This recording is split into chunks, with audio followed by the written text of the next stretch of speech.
In the tranquil confines of the Konoha hospital, a serene stillness enveloped the room, punctuated only by the occasional beeping of medical instruments. On a hospital bed, a weary young boy gradually opened his eyes, his consciousness slowly returning. Yet, before he could fully gather his thoughts, an overwhelming sense of discomfort flooded his body, compelling him to instinctively cry out. However, as he attempted to speak, he found his throat parched and raw, as if scorched by fire, rendering him voiceless. Frustration and confusion washed over him as he pondered. Isn't it just a few days and nights without sleep, followed by a brief slumber? How could it come to this?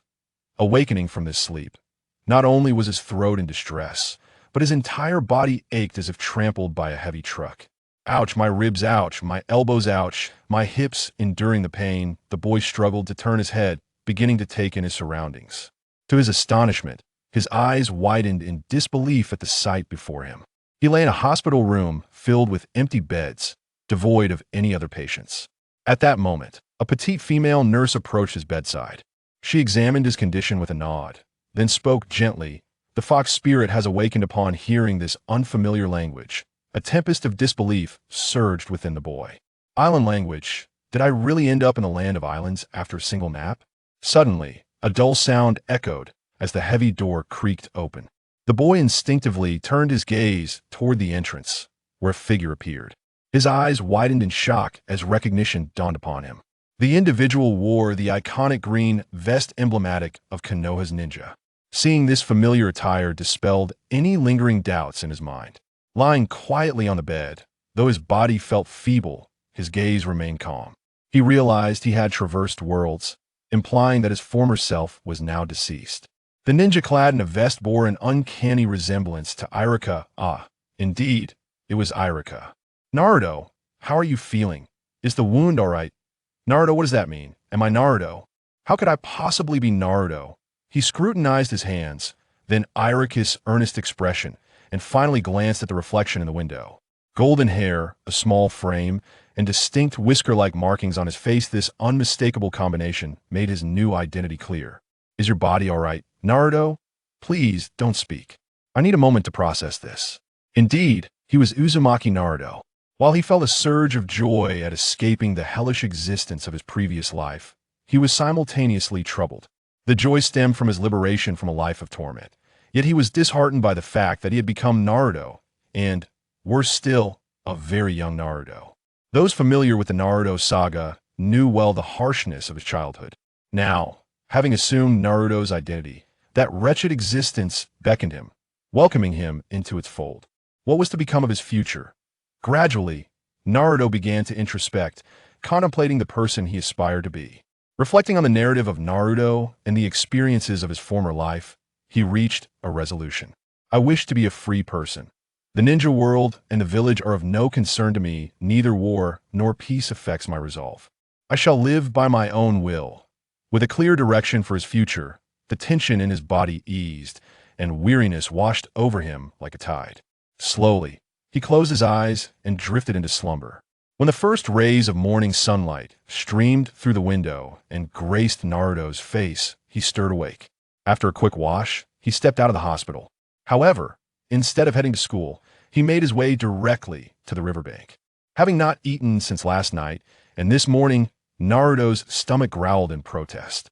The hospital offered no food, and he was devoid of funds to purchase any. Fortunately, the memory of the small stream's location was vividly etched in his mind. Following this recollection, he soon found himself before a crystal-clear stream, shimmering under the sunlight. The water flowed melodiously, creating a delightful sound. Rolling up his sleeves and pant legs, Naruto stepped into the water, his gaze fixed intently on the movements beneath the surface. Before long, he spotted several plump fish. With quick reflexes, he reached in and caught 2 lively fish. Once prepared, he placed them over a fire to roast slowly. As time passed, the fish turned golden and crispy, exuding an enticing aroma that made his mouth water. Once the fish were cooked to perfection, he eagerly took a bite. At that moment, he couldn't help but muse, perhaps moving here isn't so bad after all. Yet, he knew it was impossible. The third Hokage would never allow it. Perhaps that old man was watching him right now. Moreover, Living here during rainy days or winter would be sheer torment. It was far better to reside in a house. Suddenly, he sensed something unusual in the bushes behind him. Turning around, he soon saw an old man approaching. Without a doubt, this inexplicably familiar figure was the third Hokage, Sarutobi Hiruzen. "It's been a while, Naruto," he greeted, seating himself beside Naruto without hesitation. Gazing at the fish roasting over the fire, he cheerfully inquired, "Naruto, are you having a meal? May I have one?" "No." Naruto unhesitatingly rejected the request, swiftly grabbing the fish. He took a generous bite from the left side and quickly turned to the right, devouring another sizable chunk. After all, he had caught only 2 fish, and, after waiting half the day for them to cook, he could hardly share. Yet, upon hearing the third Hokage affectionately address him as Naruto, he surmised that the original Naruto must have interacted with him previously. But so what? He was not the original Naruto. His current condition was precarious, and with hunger gnawing at him, there was no way he could part with his food. Meanwhile, the third Hokage stood momentarily taken aback by Naruto's unyielding refusal, his expression a mix of embarrassment and surprise. But he was the third Hokage. A mere child was hardly a challenge for him. With a gentle smile, he looked at Naruto and said, "Why not, Naruto? Grandpa is also quite hungry. Go catch your own." "Oh dear, Grandpa is old and can't go into the water. Can you help me out? Get lost." Chapter 2. The Grim Reaper. After finishing his meal of fish, Naruto left without a backward glance. As he watched Naruto depart, Sarutobi Hiruzen felt a twinge of suspicion. Could it be the Ninetales? However, he was close enough to Naruto to sense that not a trace of the Ninetales chakra had leaked just moments ago. "Kakashi," he called. At that moment, an Anbu ninja knelt before him. "Hokage-sama, what are your thoughts?" "Hokage-sama, it seems Naruto was simply overly hungry." "Overly hungry?" "Yes, Hokage-sama. After all, Naruto has not eaten anything for an entire day. Given his current physical state, catching 2 fish must have been his limit." With that, Sarutobi understood. Naruto had likely been guarding his food, much like a small animal. Indeed, Kakashi continued to observe Naruto. Understood. Meanwhile, upon returning to his dilapidated home, Naruto's dissatisfaction with his current circumstances intensified. Wasn't it true that all traversers possessed a golden finger? "System, are you there?" No response. "System daddy? System brother? System sister? System mother?" Open sesame. 10 minutes passed. Angry, damn it. This is utterly ridiculous. Without any golden finger, how am I supposed to navigate this world? I can't simply take on the old pervert as my master, can I? But if I don't, does that mean I must seek Orochimaru as a teacher? Absolutely not. The consequences of becoming his disciple would likely involve being subjected to human experimentation. Yet, it seems there are truly no alternatives left. Let me try again. Another 10 minutes elapsed, and Naruto realized he truly had no system. This is infuriating, utterly infuriating. As these thoughts flooded his mind like a relentless tide, Naruto gradually succumbed to fatigue, slowly drifting into slumber. Upon entering his dream, Naruto slowly opened his eyes once more. But the scene before him was an endless expanse of darkness. Despite the inky blackness surrounding him, he could distinctly perceive the outline of his own body. However, aside from himself, every other object remained concealed within the thick veil of darkness, eluding his gaze. What on earth? Where am I? Is this still Konoha? At that moment, a chilling, eerie laughter suddenly pierced the silence, sending a shiver down his spine. In terror, Naruto turned toward the source of the sound, only to be confronted by a grotesque and hideous apparition. The creature's terrifying visage caused Naruto to leap back in fright. Good heavens! Yet, as he regained a semblance of composure and scrutinized the unexpected visitor, an indescribable dread surged within him. For he recognized that this ghastly figure was none other than the fabled Grim Reaper. Is that not the Grim Reaper?" Naruto exclaimed, his voice laced with despair and helplessness. Then, as if recalling something dreadful, he screamed hysterically, "What the hell? Who has used the Shiki F gene on me? I'm still just a child." At that moment, Naruto was on the brink of emotional collapse, acutely aware of the terrifying power of the Shiki F gene. What deepened his despair was the realization that he had barely crossed into this world for a day, with a promising life just beginning. He did not wish to perish without understanding the circumstances surrounding his demise. Yet, as time ticked by, the Grim Reaper continued to regard Naruto with an impassive expression, showing no signs of action. Gradually, Naruto began to regain a measure of rationality amid his initial panic, sensing something amiss. Could it be Sarutobi Hiruzen? No, that was unlikely. After all, the Shiki F gene is a forbidden technique. That petty individual would not share such a technique with others. Moreover, if he were to use it, he would meet his own demise. Upon further examination, the Grim Reaper appeared peculiar as well. When the Shiki F gene is activated, the soul of the caster should manifest before the Grim Reaper. Yet, at this moment, there was nothing before the Grim Reaper. no trace of a soul to be found. Could it be that this was not the result of the Shiki F gene? A thought flickered through Naruto's mind, and a glimmer of hope reignited within his heart. However, what were the two glass orbs suspended before the Grim Reaper? At that moment, one of the glass orbs drifted slowly towards him. Upon closer inspection, he saw that one orb contained a red-black fox in slumber, while the other housed a golden-haired man. The Ninetales? Minato? Unable to resist, Naruto reached out to touch the orb containing Minato, and instantly, visions of Minato's past unfolded before him. From his time in school, to meeting the red-haired girl, to their subsequent marriage, becoming Hokage, and finally, the events leading to his death, all of it played out vividly before Naruto's eyes. This is Shadow Clone, Flying Thunder God, various sealing techniques, Rasengan, and this. To think he could gain access to such a wealth of ninjutsu. All was in place, save for the crucial chakra. Fortunately, the memories of the golden-haired man contained detailed extraction methods, allowing Naruto to retrieve chakra whenever he wished. Nevertheless, this was not the opportune moment. Acting rashly to extract chakra could lead to a series of unforeseen complications, especially with that Danzo. Wait, perhaps there was no need for excessive concern. The seals within him contained the chakra of both Minato and Kushina. When the time truly came for assistance, they would surely respond. Thus, he could conveniently use meeting Minato as an excuse to attempt chakra extraction. After all, as Minato's son, such reasoning was entirely reasonable, making it difficult for others to find fault. With his mind made up, Naruto no longer hesitated and swiftly initiated the chakra extraction process, as per his recollection. Time ticked by, and initially, progress was slow, but as Naruto adjusted his breathing rhythm and gradually grasped the technique, he distinctly felt a subtle yet tangible energy flowing steadily within him. Is this chakra? At that moment, without warning, Naruto abruptly opened his eyes, his previously immersed consciousness snapping back to reality.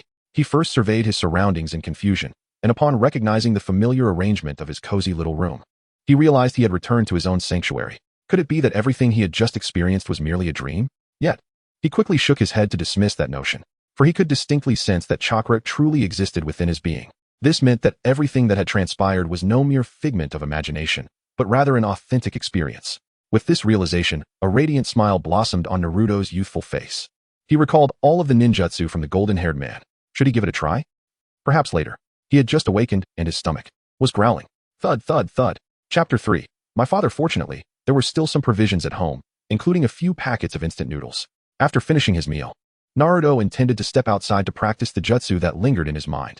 However, upon opening the door, he encountered that familiar, large face. Naruto, why haven't you gone to school yet? Irika, refer to me as teacher. Ouch. As Naruto casually called Irika by his name, Irika swiftly delivered a chop to Naruto's head. Though it wasn't particularly painful, it still left him irked, not because of the hit, but due to the disdainful look Irika directed at him. It was a gaze filled with loathing and contempt. Indeed, Irika had initially harbored strong animosity towards Naruto, as his parents had perished due to the Ninetales attack. Had it not been for the third Hokage's persuasion and the incident involving Mizuki, Irika might never have changed his views. Naruto glared coldly at Irika and inquired, "What do you want?" "What do I want? Look at the time. Why are you not at school? Come with me."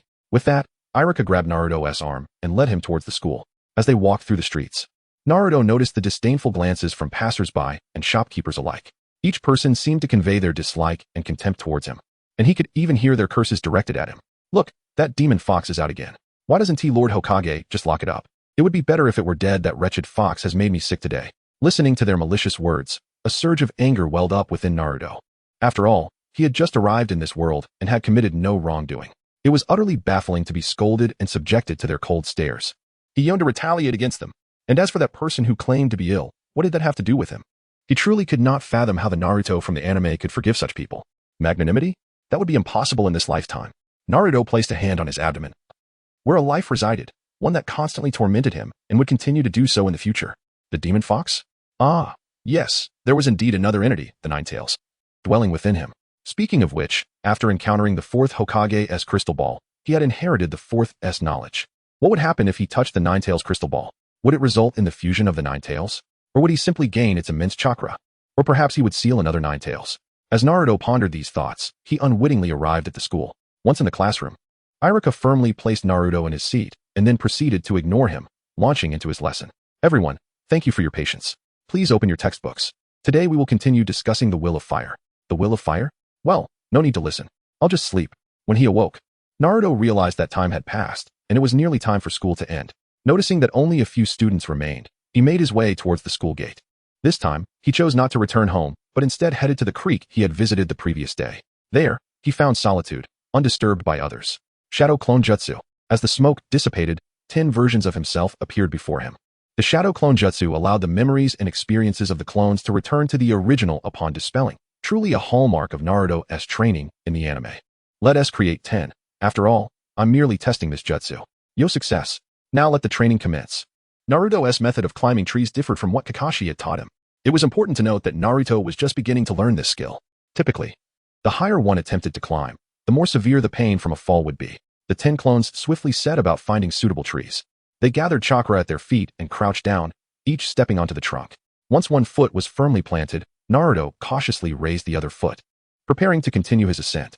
However, just as he lifted his foot, his entire body lost balance and plummeted to the ground. Ouch! Ouch! Ouch! X10 all 10 clones failed. Fortunately, as Naruto had remained in a crouched position, the distance to the ground was relatively short. Thus, while he fell, the impact was manageable, and he sustained no significant injuries. After several attempts, Naruto finally managed to stand steadily atop a tall tree. Not too difficult. Next, he did not simply rest on the tree, but boldly took steps forward, attempting to traverse along the trunk. Gradually, his movements became increasingly adept, to the point where he could even perform handstands beneath the branches. As he observed the world upside down, he was reminded of the comic-s failed antics. Someone else coming? A sudden gust swept through the forest, rustling the leaves. Accompanying the sound was the appearance of a figure near Naruto's location. Naruto, where are you? Grandpa has come to see you. The third Hokage. He had evidently been keeping an eye on him, perhaps drawn by the sight of Naruto training. The old man appeared with the wind, and Naruto greeted him. Hey there, old man. Old man? Naruto, you're getting cheeky again. But I must admit, I'm astonished at how quickly you can hang upside down from a tree. Climbing trees isn't too difficult, but it's not exactly easy either. Given that Naruto's mother was Kushina, he undoubtedly possessed a vast reservoir of chakra. Additionally, with the 9 tails residing within him, mastering chakra control would be more challenging than for others. In less than a day, he had learned to climb trees, truly a prodigy. Naruto, I have a question for you. I don't want to hear it. Cough, cough, cough. Naruto looked at Sarutobi with disdain. This old man, despite his age, still couldn't quit smoking. Look, he is choking on the smoke. Naruto, for your safety, I hope you can tell Grandpa, are you training? Yeah. Who is teaching you? My dad. Cough, cough, cough. Perhaps you should quit smoking. It could be harmful to you. Cough, cough, cough. I'm fine. I'm fine. But Naruto, you mentioned your father? Where did you see him? I don't know. It was completely dark and out of nowhere. A blonde-haired man appeared and told me to call him Dad. Oh, what does he look like? Blonde hair, blue eyes, wearing a green vest and a white cloak with the 4th Hokage's insignia on the back. Upon hearing this, Sarutobi began to doubt the authenticity of Naruto's words. While the description did indeed match Minato, he had died, sealed away by the dead demon-consuming seal. He was well aware of this sealing technique. Once used, the practitioner was permanently sealed away. Could it be that Minato had a contingency plan? It was a possibility, as this child had always proven to be reliable. Did your father say anything? Not much. He just called my name and claimed to be my dad. Oh right. He mentioned that it seems the 3rd Hokage has kept something hidden. Grandpa, what have you been hiding? Cough, cough, cough. Naruto, do you know that I am the Hokage? Upon hearing these words, Naruto rolled his eyes in exasperation. Did they truly consider him a fool or blind? With a single hand, he pointed towards the Hokage rock. Sarutobi Hiruzen followed his gaze and awkwardly chuckled. Ha ha ha, your powers of observation are indeed remarkable. So, Grandpa Hokage, what secrets are you concealing? Naruto, when you grow older, I shall reveal everything to you. The time is not yet ripe. Oh, very well. Having navigated the conversation adeptly, Hiruzen felt a quiet sigh of relief within. Although he could not yet ascertain the veracity of Naruto's claims, some matters were certainly more prudent to believe than to dismiss. After all, Naruto was the son of Minato Namikaze. Should Minato become privy to Naruto's myriad tribulations, it could yield unpredictable consequences for both Naruto and the 9 tails residing within him. Thus, it was imperative to make amends for Naruto's sake. Yet, upon reflection, he realized that the assets left behind by Minato and Kushina had already been significantly depleted, with numerous future expenses looming. Consequently, it was clear that the funds could not be entrusted to Naruto. However, this did not preclude him from exploring alternative avenues. At the very least, he could ensure that Naruto was well-fed, warmly clothed, and comfortably housed. This way, not only would Naruto's life improve, but perhaps he would also cultivate a sense of gratitude towards him. Truly, a dual benefit. Of course, if Naruto were speaking untruths, it would not pose a significant issue. Sarutobi Hiruzen could easily extend his assistance to Naruto under the guise of his own name. After all, Naruto would remain oblivious to the truth, and in due course, he would likely still harbor feelings of gratitude towards him. Resolute in his decision, a gentle and benevolent smile graced Hiruzen's face as he softly addressed Naruto. Naruto, Come with Grandpa. Today, Grandpa wishes to treat you to a meal. Chapter 4. Training. Damn it. Sarutobi Hiruzen, is this the grand feast you promised? A bowl of Ichiraku ramen is considered a feast? Sarutobi Hiruzen gazed at Naruto, who was staring at the ramen before him, and remained still, chopsticks unmoving. After taking a puff of his cigarette, Sarutobi Hiruzen asked, "What's wrong, Naruto? Why haven't you started eating? Are you not fond of it?" Naruto replied, "Never mind, I'm starving." He took a tentative sip, slurping, slurping, slurping. "The taste is decent. I'll have another bowl." After devouring his 7th bowl of ramen, Naruto finally felt his belly was completely full, leaving no room for any more food. He patted his round belly, letting out a satisfied burp. At that moment, Sarutobi Hiruzen smiled and beckoned Naruto to follow him. After a short walk, they arrived at a brand new residence. Naruto's eyes widened in curiosity as he surveyed the house before him. Upon entering, he was immediately captivated by the spacious and bright environment. Compared to his previous dwelling, this place was nothing short of a palace. The enormous window was several times larger than those in his former home. Even though night had fallen, the moonlight streamed through the window, illuminating the room and creating a warm and comfortable atmosphere. Excitedly, Naruto dashed to the bedside, gazing at the expansive double bed, and couldn't resist jumping onto it for a test. The mattress was soft and resilient. Next, he turned his gaze to the neatly arranged furniture, appliances, and the smooth, clean floor. Everything appeared so new and perfect. "Naruto, you will live here from now on." "All right, Naruto, it's getting late. You should rest early. If you need anything, just let Grandpa know." Got it, got it." The following morning, sunlight gently streamed through the window into Naruto's room. He slowly awoke, stretching lazily as he climbed out of the soft, comfortable bed. With sleepy eyes, he yawned and groggily made his way to the kitchen. Standing before the refrigerator, he gently pulled the door open. In an instant, he was taken aback by the sight before him. Inside the fridge were neatly arranged fresh ingredients of all kinds. Seeing this, Naruto rolled up his sleeves and began to showcase his culinary skills. Before long, delightful aromas wafted through the kitchen. Eagerly, he took a plate and sat at the dining table, devouring his meal with great enthusiasm. After satisfying his hunger, he patted his round belly and let out a resounding burp. He then swiftly formed hand seals, and with a soft pop, a shadow clone that resembled him perfectly emerged from the smoke. "Now, you'll take my place in class. Leave it to me." The clone then turned and dashed out the door towards the school, while Naruto comfortably reclined on the sofa, crossing his legs and reveling in this rare moment of leisure. Although attending school was bothersome, it was also a form of protection for him. Currently, he lacked the ability to earn money through missions, and with the 4th Hokage as his guarantor, even if Sarutobi Hiruzen was reluctant, he would have to provide Naruto with living expenses. However, if Naruto became a ninja, that support would cease, and he would have to rely solely on himself. After about 10 minutes, he slowly rose from the soft sofa. It was time for him to begin his training. His plan consisted of physical conditioning, ninjutsu study, and sealing technique research. Despite having precious knowledge from Minato as guidance, he lacked a systematic approach and could not learn or acquire these ninjutsu techniques all at once. All the ninjutsu skills and related knowledge required his own effort and constant practice to truly master. Thus, Naruto resolutely performed his signature technique, Shadow Clone Jutsu, and created 10 shadow clones, each delving into the intricate and esoteric sealing techniques at home. He then swiftly made his way to a crystal-clear stream nearby.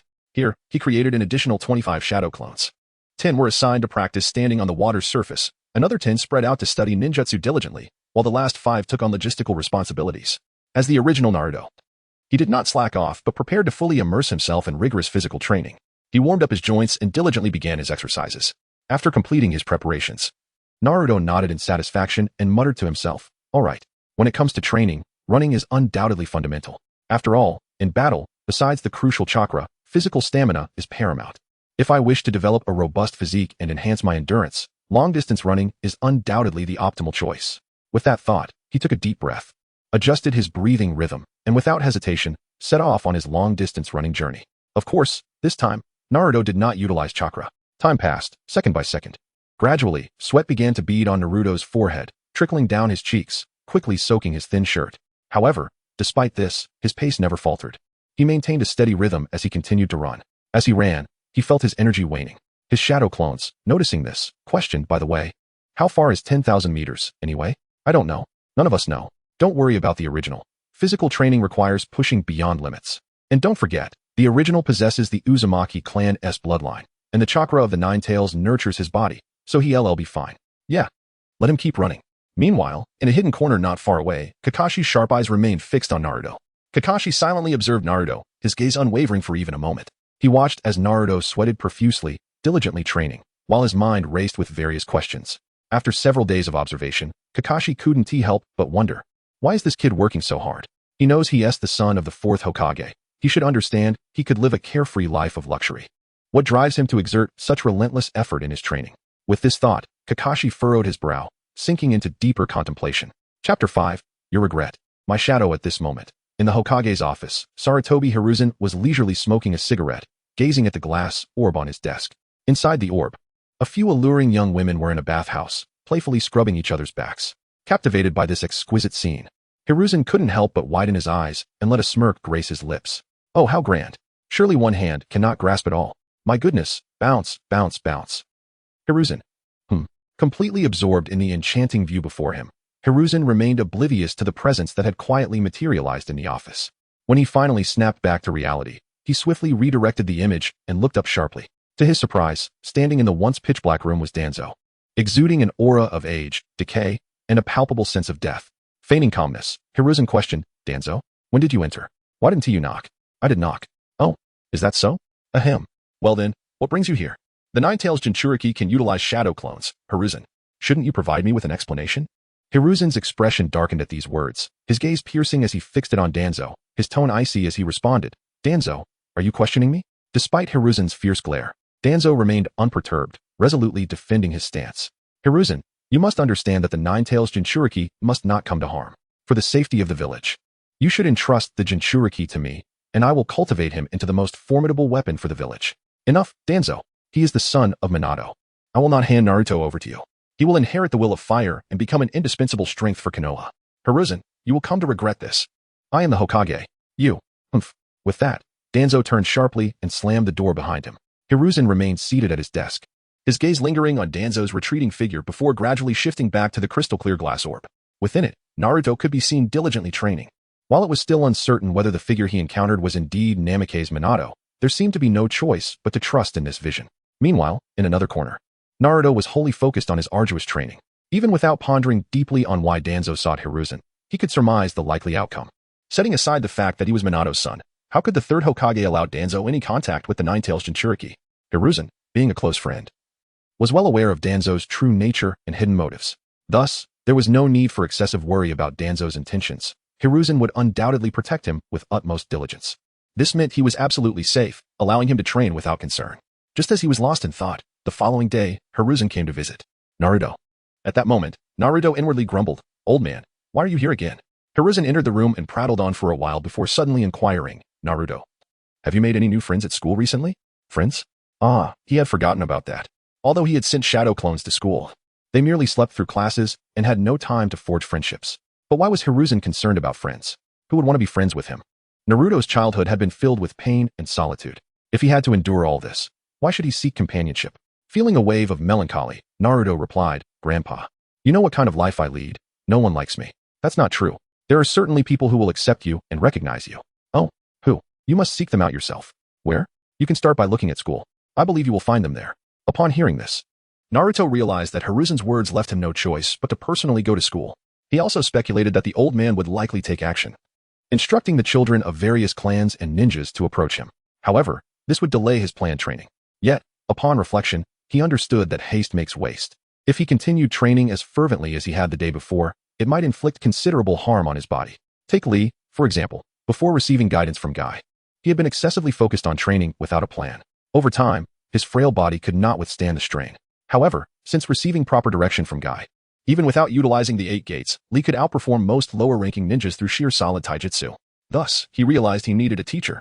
After careful consideration, Naruto felt it was prudent to attend school, to meet his classmates, and attempt to forge friendships, for each friend represents an additional path to take. Resolute, he nodded vigorously. Grandpa, don't worry. I know what I must do. I will obediently go to school. The next morning, sunlight streamed through the gaps in the leaves, casting a warm glow on the streets of Konoha. Naruto strode with a lively step, heading towards the Ninja Academy alone. Unlike before, he did not employ shadow clones to deal with this endeavor. Upon entering the classroom and beginning the lesson, he showed no signs of dozing off. However, despite his wakefulness, he remained inattentive to Irika's lecture. The curriculum, particularly the ninjutsu course, was painfully repetitive, focusing solely on the 3 fundamental techniques: transformation, substitution, and shadow clone jutsu. For someone like Naruto, who had long mastered many advanced techniques, these lessons were dreadfully mundane. As for the cultural studies, they bored him to tears. Filled with the so-called will of fire, much of which consisted of antiquated poetry and prose. After studying, they served little purpose. The history lessons were even worse. Having been transformed by the third Hokage, Sarutobi Hiruzen, into a glorification of the Hokage's achievements. The text was practically a panegyric to Hiruzen himself, filled with titles like the strongest Hokage, which Naruto viewed as shameless self-promotion. The accomplishments of other ninja clans were merely glossed over, with the illustrious Uchiha clan receiving no acknowledgement whatsoever. Absurdly, even the Senju clan, one of the founding families of Konoha, was neglected. Besides that, many other subjects were similarly lackluster, either devoid of substance or taught in a dull and monotonous manner. Faced with such a dismal state of affairs, Naruto concluded that this school was merely a factory for creating cannon fodder. Chapter 6. Friends, although the courses here are exceedingly tedious, it is fortunate that both commoners and ninja clans alike send their children to the Ninja Academy. Naruto arrives at this place, just in time to forge some friendships. He does not require an abundance of friends, a few reliable and trustworthy ones will suffice. As for the approach, he need not emulate the anime Naruto, causing a ruckus to draw attention. He simply needs to seek out those with whom he can communicate. Such individuals are not in short supply. Naruto slightly turns his head, observing several classmates in the classroom. Nara Shikamaru, Akimichi Choji, Inazuka Kiba, Yamanaka Ino, Hyuga Hinata, and his fated rival, Uchiha Sasuke. The first four are relatively easy to approach, as their parents would not oppose their interactions. As for Sasuke, this boy has been notoriously aloof and insufferably proud until he accepted Sakura. However, he does not harbor malice and would not be averse to friendship. Regarding Hinata, although she harbors a secret affection for him, this infatuation poses its own challenges. She often faints, rendering communication nearly impossible. Yet, he is somewhat curious. Could she genuinely faint at the mere sight of him? Perhaps he will test this shortly. As for Sakura and Yamanaka Ino, they are merely infatuated admirers, and he has no desire to engage with them. Oh, and then there is Rock Lee. He could be worth getting to know, as perhaps through him, he might meet Guy. Truth be told, he does wish for a bright smile like Guy's. But the spandex, no, thank you, even in yellow. Thus, when the class concludes, Naruto strides towards Shikamaru's position. He finds Shikamaru with his hands casually tucked in his pockets, head slightly bowed, gazing down at him with an air of indifference.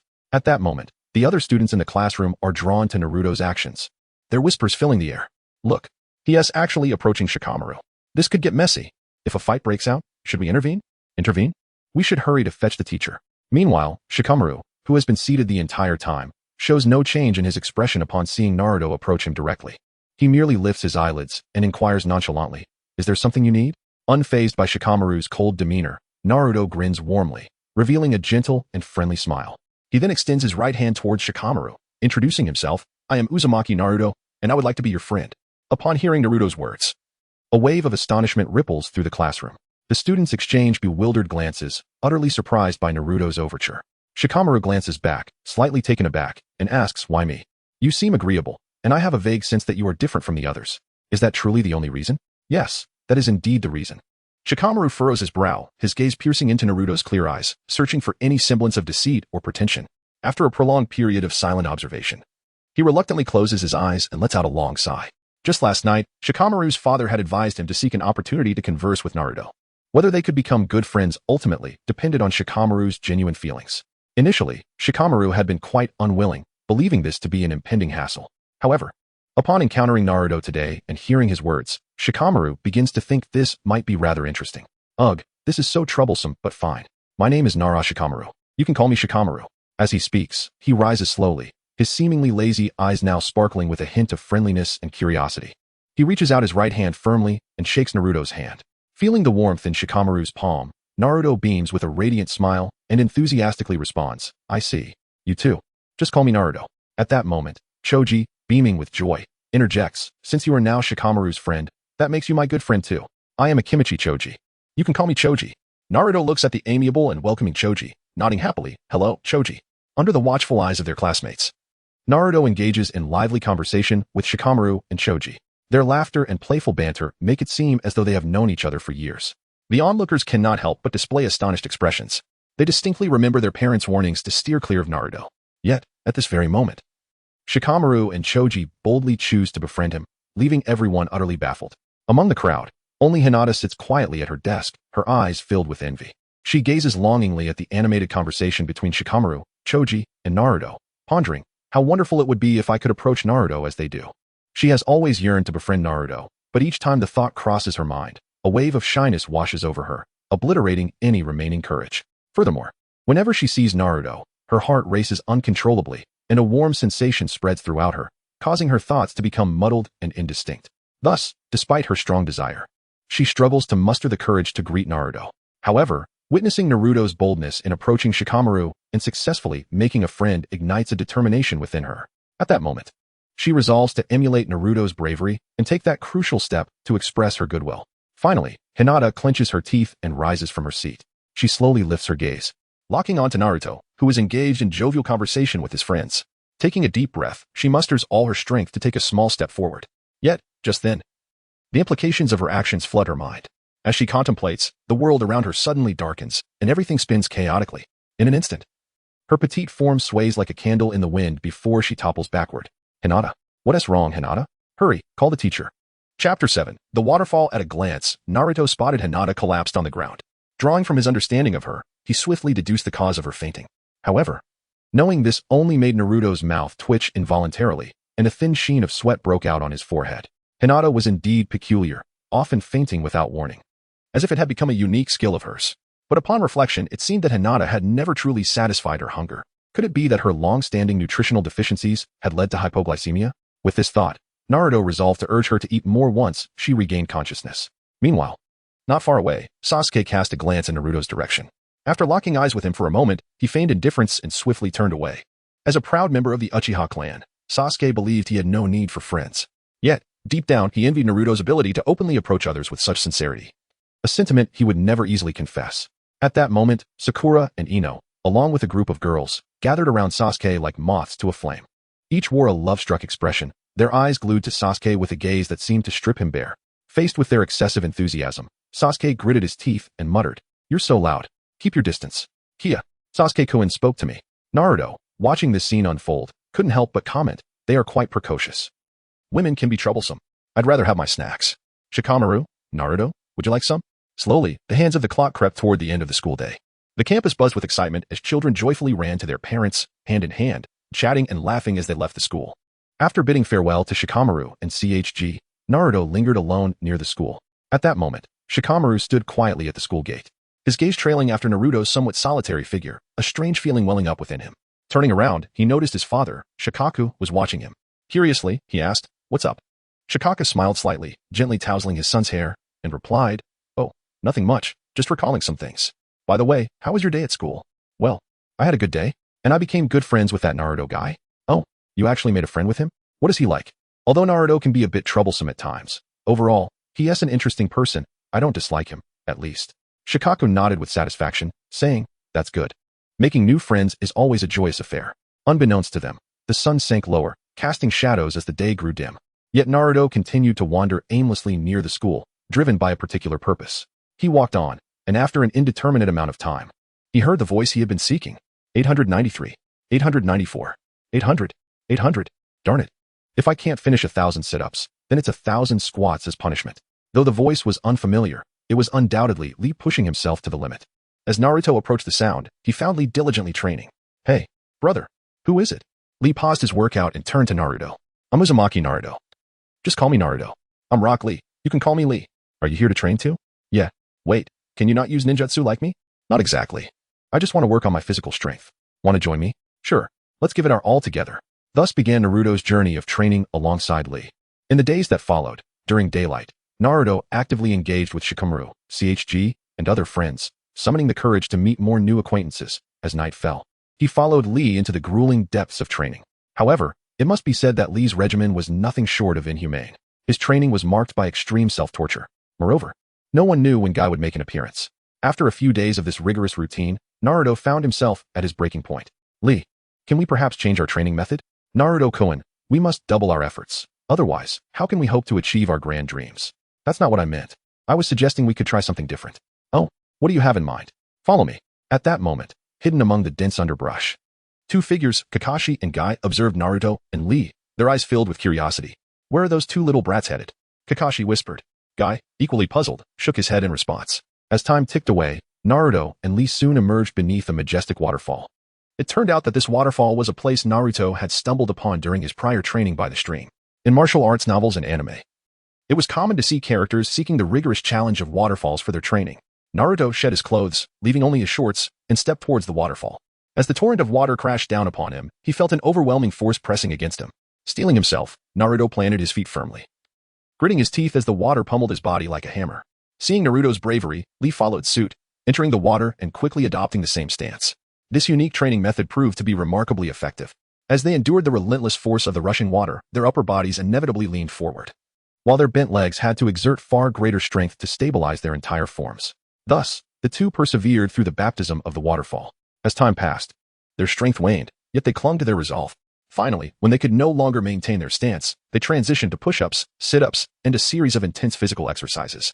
After a grueling struggle, both Naruto and Lee collapsed to the ground, their consciousness fading, the world around them turning dark as they lost consciousness entirely. At that moment, Kakashi and Guy appeared before them. Recognizing the Umbu ninja, Guy exclaimed, "Kakashi, you're here too." Kakashi ignored Guy, instead lifting Naruto and departing without a word. Guy looked at the departing figures, smiled, and then picked up Lee, leaving the waterfall behind. Chapter 8. Xiao Li's apprenticeship upon returning home. Naruto and Xiao Li awoke from their unconscious state, their minds slightly clouded with confusion regarding their sudden appearance at home. However, neither of them delved too deeply into the matter. Naruto, fully aware, understood that the hidden members of the Umbu were closely monitoring his every move, likely responsible for bringing him home. As for Xiao Li, he speculated that it was Naruto who had carried his unconscious form back. In the ensuing days, as twilight descended, Naruto and Xiao Li diligently appeared beneath the tranquil waterfall, embarking on a grueling journey of training. As time passed, Naruto joyfully recognized significant changes within himself. He could distinctly feel the surge of power coursing through his body, each training session bringing him closer to his limits. And the exhilaration that accompanied each successful breakthrough was intoxicating. In stark contrast, Xiao Li, despite his unwavering dedication to daily training, failed to attain any substantial progress. No matter how hard he exerted himself, the outcomes were invariably disheartening. Each training session culminated in his collapse from exhaustion. Watching Naruto's growing strength filled Xiao Li with a sense of frustration and helplessness. One fateful day, as Xiao Li once again pushed himself to the brink, the roaring waters suddenly surged forth, threatening to sweep him away like a ferocious beast.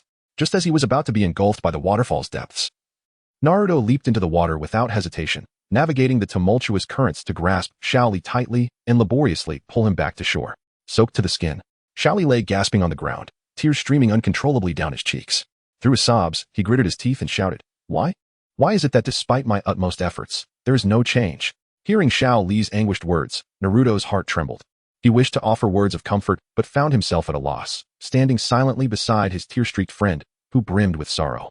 "Naruto, I cannot utilize ninjutsu or jinjutsu, but I believe that as long as I do not give up, even if I can only rely on taijutsu, I can still become an exceptional ninja." Yet, why? Naruto furrowed his brows, lost in thought. He had observed the relentless dedication of both the Xiao Li before him and the one portrayed in the anime. Logically, one would expect such perseverance to yield significant strength. Yet the harsh reality was that Xiao Li had not only failed to improve but often succumbed to exhaustion during rigorous training. Naruto's gaze shifted to Xiao Li, first resting on his tattered clothing, then on his frail physique, giving rise to a bold hypothesis. "Xiao Li, what do you typically eat for your meals?" Just some rice and wild vegetables and mushrooms gathered from the mountains." "What about meat?" "Meat is too expensive. I cannot afford it." "And fish? Do you not eat fish?" "Fish? Where could I possibly find fish?" "Oh, the mystery is salt." Naruto realized that Xiao Li's lack of significant progress stemmed from a severe deficiency in nutritional intake. The absence of essential nutrients, such as animal protein, had rendered his body weak and feeble. Coupled with the intense, high-volume training he endured daily, his once robust physique had become frail and battered. The Xiao Li in the anime had faced a similar plight. It was only after he became Might Guy's disciple that his nutritional situation significantly improved. Guy, as a powerful Nin, had devoted himself entirely to training, free from familial obligations, making it a mere trifle to support an additional disciple. Thus, the Xiao Li of the anime experienced explosive growth. With this revelation, Naruto spoke. "Xiao Li, I think we should take a break today." "Huh? What is wrong, Naruto?" "This stream has fish we can catch. Let us go fish for dinner." "Really? There are fish here. That is wonderful." Together, they worked diligently to catch some delectable fish. Relishing their meal, once their hunger was satiated and their strength restored, they returned to their rigorous training. After several days of keen observation, Xiao Li was elated to discover significant advancements in his abilities. In terms of both speed and strength, he had made qualitative leaps forward. Meanwhile, Guy, who had been quietly monitoring Xiao Li's progress, felt an overwhelming sense of pride and joy at Xiao Li's relentless determination and improvement. Naruto, Uzumaki, Rock Lee. Could these two children, like myself and Kakashi, ultimately become lifelong rivals and inseparable companions? A year swiftly passed. During this time, Both Naruto and Xiaoli, through their indomitable will and relentless efforts, grew progressively stronger. Guy's affection for his two students also deepened day by day. Gradually, a thought began to take root in his mind. He wished to take Xiaoli as his personal disciple. As for Naruto, due to his unique circumstances, Guy realized he could not form a close bond with him. Approaching Naruto recklessly could lead to unforeseen complications. After several days of careful contemplation, Guy reached a final decision. One day, as Xiaoli prepared to continue his training at the waterfall, he spotted a familiar green figure standing boldly in the middle of the path. Who are you? Me? I am Might Guy, the proud azure beast of Konoha, the strongest ninja. With a thumbs-up gesture, Guy's arm was raised high, his palm forming a hollow fist, exuding an aura of flamboyance. Yes, but what do you want from me? Xiaoli, what is your dream? How do you know my name? That is not important. Answer my question. Even if I cannot use ninjutsu or jinjutsu, I will become an excellent ninja with just taijutsu. That is my dream. Hearing your dream brings tears to my eyes. Upon embracing Xiaoli, he exclaimed, what a splendid dream. Xiaoli, is it really? Is it truly a wonderful dream? Absolutely. It embodies the spirit of youth. From now on, I shall be your teacher, and I will do everything in my power to help you realize your dream. Oh, Guy-sensei. On the other side, Naruto, firmly rooted in his horse stance beneath the waterfall, muttered in confusion, what on earth is going on with Xiaoli? Why hasn't Adopos T shown up yet? Chapter 9. Stagnation. Thus, Naruto waited in vain from dusk until the deep hours of the night, yet the figure of Lee never appeared. It was only during their subsequent encounter that Naruto learned the truth behind this absence. After a conversation with Lee, he discovered that Guy had been quietly observing them from the shadows. Reflecting on this, Naruto couldn't help but let out a soft sigh. Despite Guy's usual boisterous demeanor, he was far from foolish. In fact, he was quite astute. He understood that the third Hokage would never allow Naruto to take him as a mentor, thus he refrained from making any overtures toward Naruto. Faced with such circumstances, Naruto felt helpless, realizing he must rely solely on his own efforts to train. Fortunately, the rigorous training he had undergone beneath the waterfall had yielded remarkable results.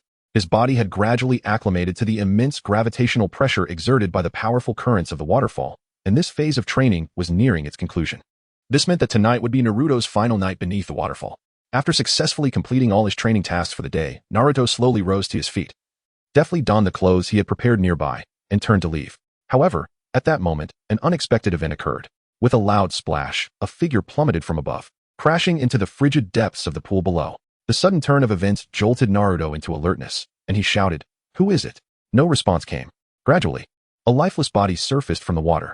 Naruto cautiously approached, and upon recognizing the individual, his heart sank. It was a young man, eyes tightly shut, with a face as pale as a sheet. Blood flowed incessantly from the corners of his eyes and the back of his head, diffusing into the clear water and creating a horrifying crimson stain. Gently, Naruto tapped the young man's shoulder, asking with concern, "Hey, are you okay? Can you hear me?" Yet, the young man remained unresponsive, as if trapped in eternal slumber. Naruto reached out to check for a pulse, only to be met with a chilling silence. He had already lost all signs of life. The water was not deep here, and it appeared that the boy had met his end after striking his head against the bottom. However, what puzzled Naruto was the source of the blood flowing from his eyes. With a heart full of questions, Naruto hesitantly lifted the young man's eyelids, and at that moment, he gasped in shock. The sockets were completely hollow. There were no eyeballs. Staring at the young man's familiar hairstyle, his tragic state, and the peculiar location, a thought suddenly struck Naruto. Could it be? He was Uchiha Shisui? What was this? Naruto observed a small orb of greenish light gradually materializing on Shisui's forehead. The orb twinkled like a star in the night sky, captivating Naruto's attention. Unable to resist, he reached out with his right hand and gently touched the mysterious sphere.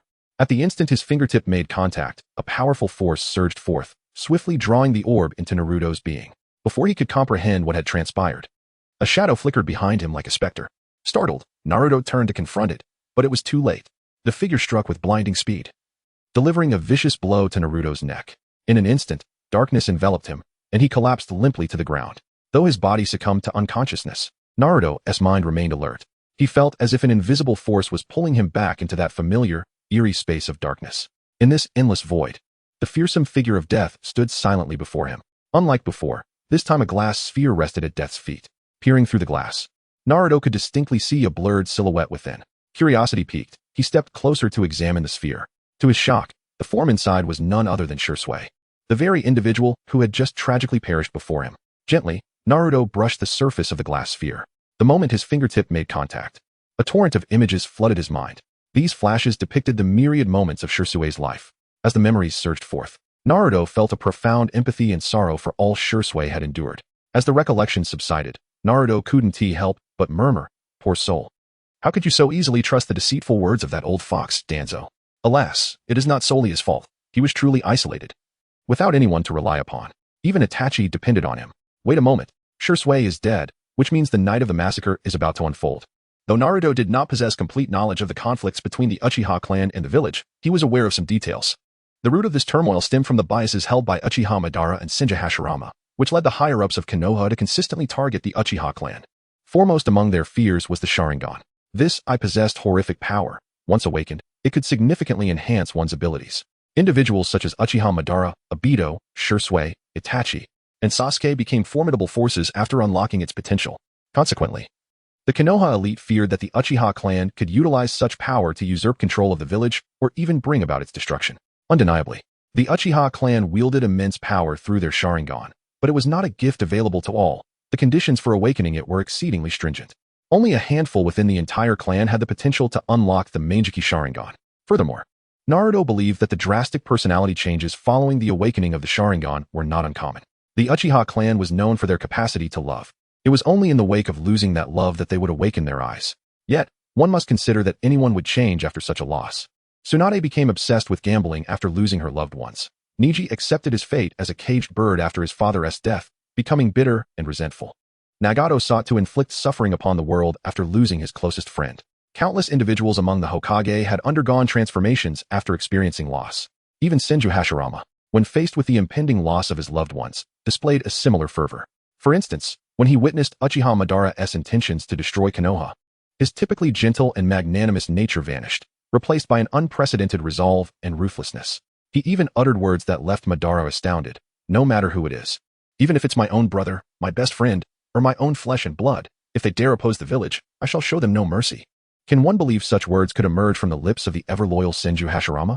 Chapter 10. The Body Flicker Technique in Moments of Profound Experience. It is a universal truth that individuals undergo transformation.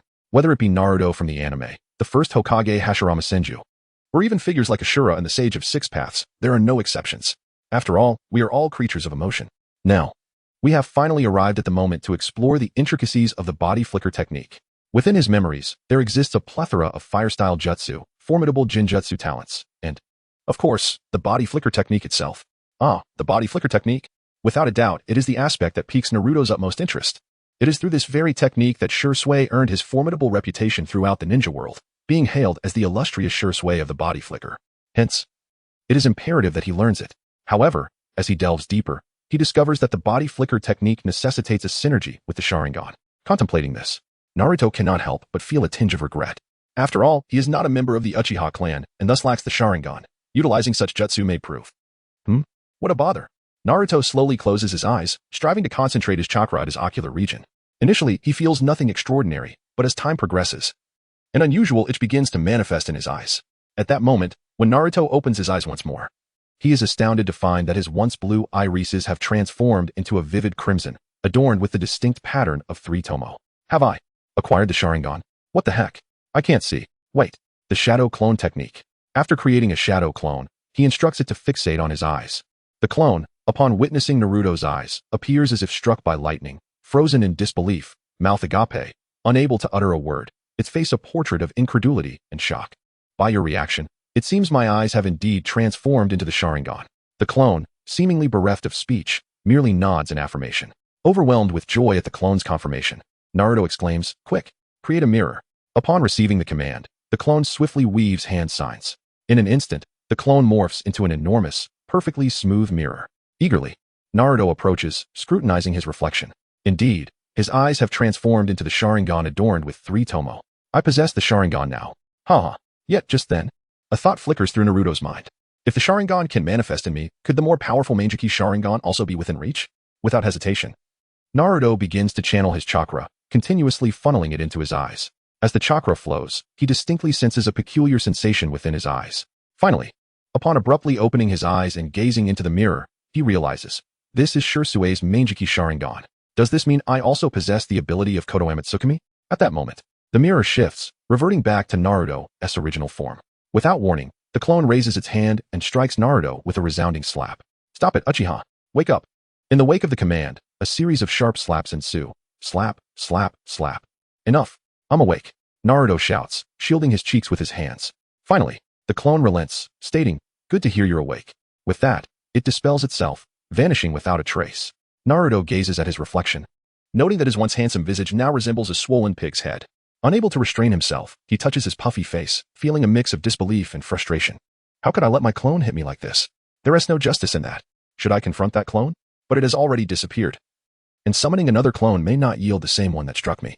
As Naruto gradually regains his composure, he suddenly realizes the significant risks associated with Shirsue's eyes.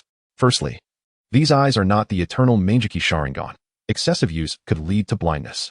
He certainly does not wish to become sightless.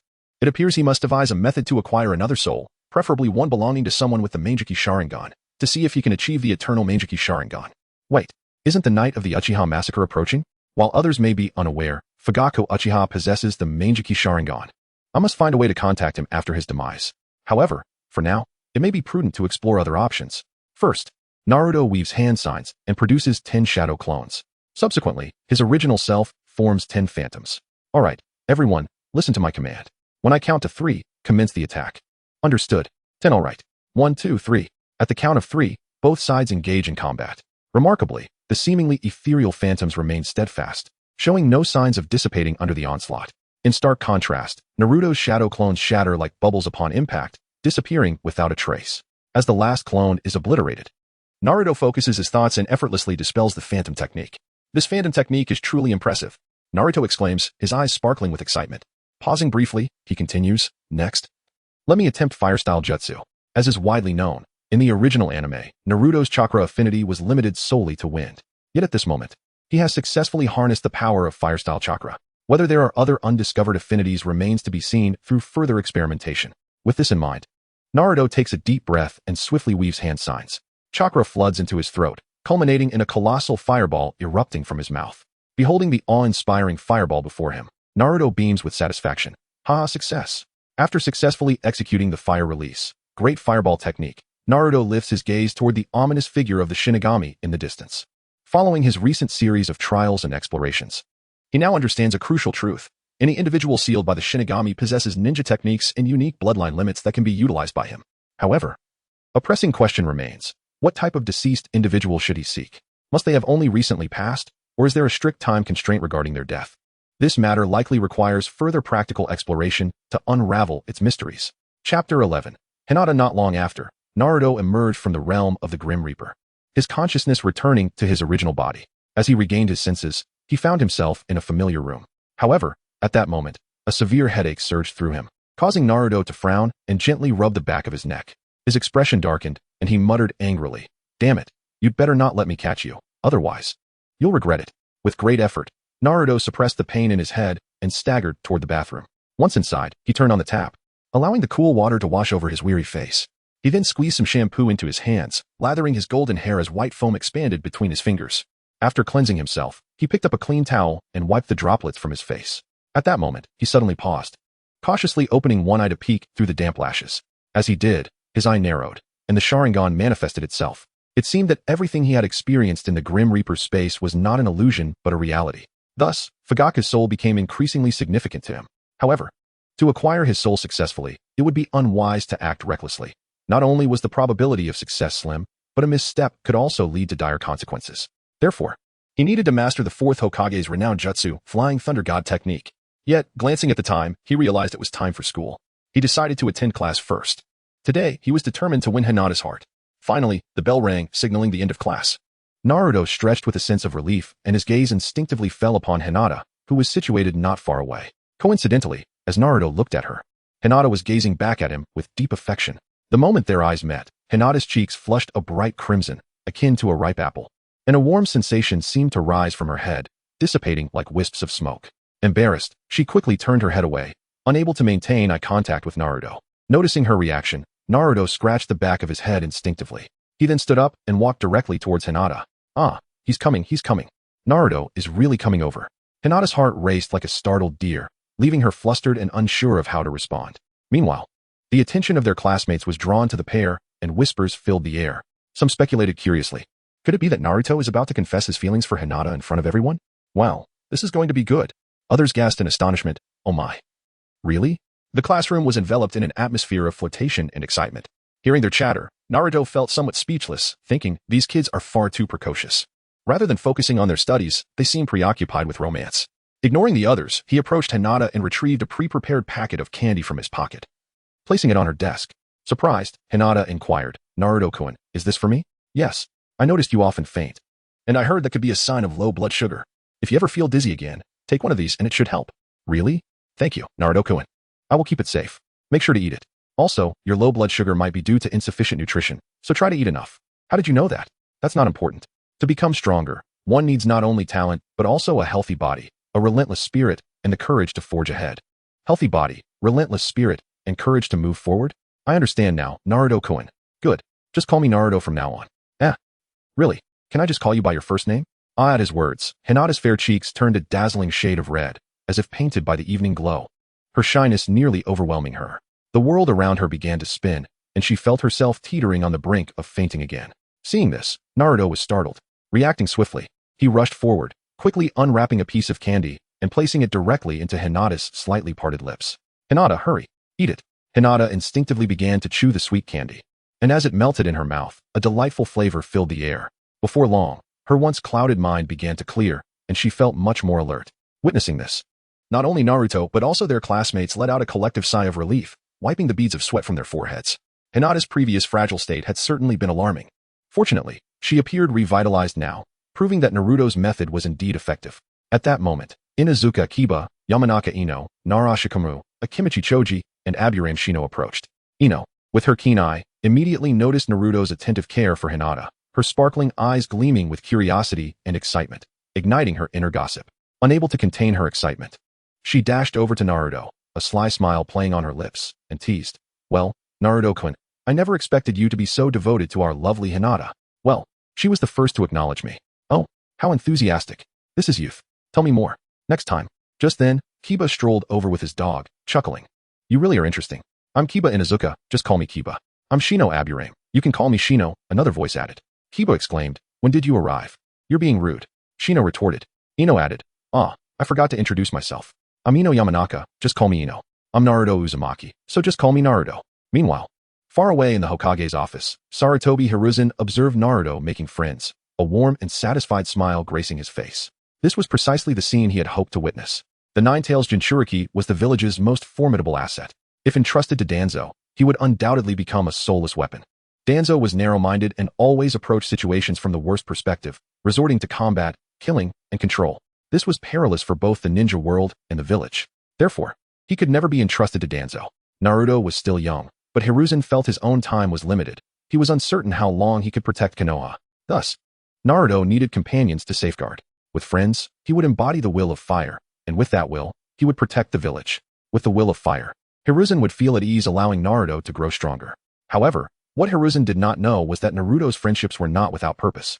In the realm of anime, the characters Naruto Uzumaki, Sasuke Uchiha, Sakura Haruno, Neji Hyuga, Rock Lee, Tintin, Hinata Hyuga, Kiba Inuzuka, Shino Aburame, Shikamaru Nara, Choji Akimichi, and Ino Yamanaka are collectively referred to as the 12 Little Strong Ones. At present, the only friend Naruto seeks to connect with is Tintin. While the average ninja typically carries but a kunai strapped to their thigh, she stands out by wielding a large scroll alongside her kunai and shuriken. It would be a travesty not to befriend such a lavish individual. As for Neji Hyuga, despite his tragic fate, it is unfortunate that Naruto has no desire to be acquainted with him.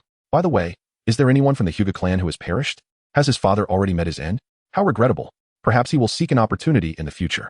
Lastly, regarding Sasuke Uchiha, Naruto is merely drawn to the spirit of his father and the Indra chakra residing within him. The notion of friendship seems to be of little concern. Chapter 12. The Flying Raijin Technique. As night softly descended, Naruto deviated from his usual routine of training by the waterfall. After a period of relentless effort, his training at the waterfall had reached a gratifying conclusion. This time, his gaze shifted toward a perilous, towering cliff. From this moment on, he resolved to harness the daunting sport of rock climbing to further hone his physical strength and endurance. However, as he stood at the base of the cliff, gazing up at the intimidating height, a flicker of concern for safety crept into his mind. To exercise caution, Naruto retrieved a sturdy rope from his backpack, meticulously prepared in advance, and thoroughly inspected each connection for reliability. Once assured of its integrity, he deftly secured the rope in place, establishing a comprehensive safety apparatus. With everything in order, Naruto took a deep breath and formed the necessary hand seals. Shadow Clone Jutsu. Boom. In an instant, 1,000 identical shadow clones of Naruto sprang forth, filling the space with their multitude, creating a breathtaking spectacle. In the face of such an overwhelming number of clones, Naruto remained composed, allocating tasks according to a pre-established plan. He divided the clones into 4 groups in a precise ratio of 2, 2, 3, 3. 2 groups were designated to vigilantly guard the original, ensuring absolute safety during the climb. Another 2 dispersed to attentively monitor the surrounding environment for any potential threats. While the remaining 6 groups undertook significant training tasks, 3 groups concentrated on studying sealing techniques and other ninjutsu, while the last 3 immersed themselves in the renowned teleportation technique known as the Flying Raijin. With a command from Naruto, the original and the numerous clones swiftly dispersed, each fully dedicated to their respective tasks. What follows are my speculations, and I am uncertain if Kishimoto has provided explanations for them. If not, please disregard. When discussing the Flying Raijin technique, one cannot overlook the brilliance of Tobarama Senju. His intellect and creativity were beyond imagination. Merely witnessing the miraculous summoning technique sparked a torrent of inspiration in his mind, leading him to conduct extensive and profound research. It is essential to understand that the summoning technique necessitates a blood contract between the user and the summoned beast, qualifying it as a space-time ninjutsu. When the user prepares to execute this technique, they must first use their own blood as a medium before forming the necessary seals. The moment the blood comes into contact with an external object, it transforms into a contract pattern. The second Hokage, after prolonged observation and contemplation, astutely recognized that the formation of this pattern was entirely dependent on the properties of blood. Consequently, whenever the summoned beast successfully sensed the user's blood essence, it would promptly respond and appear by the user's side.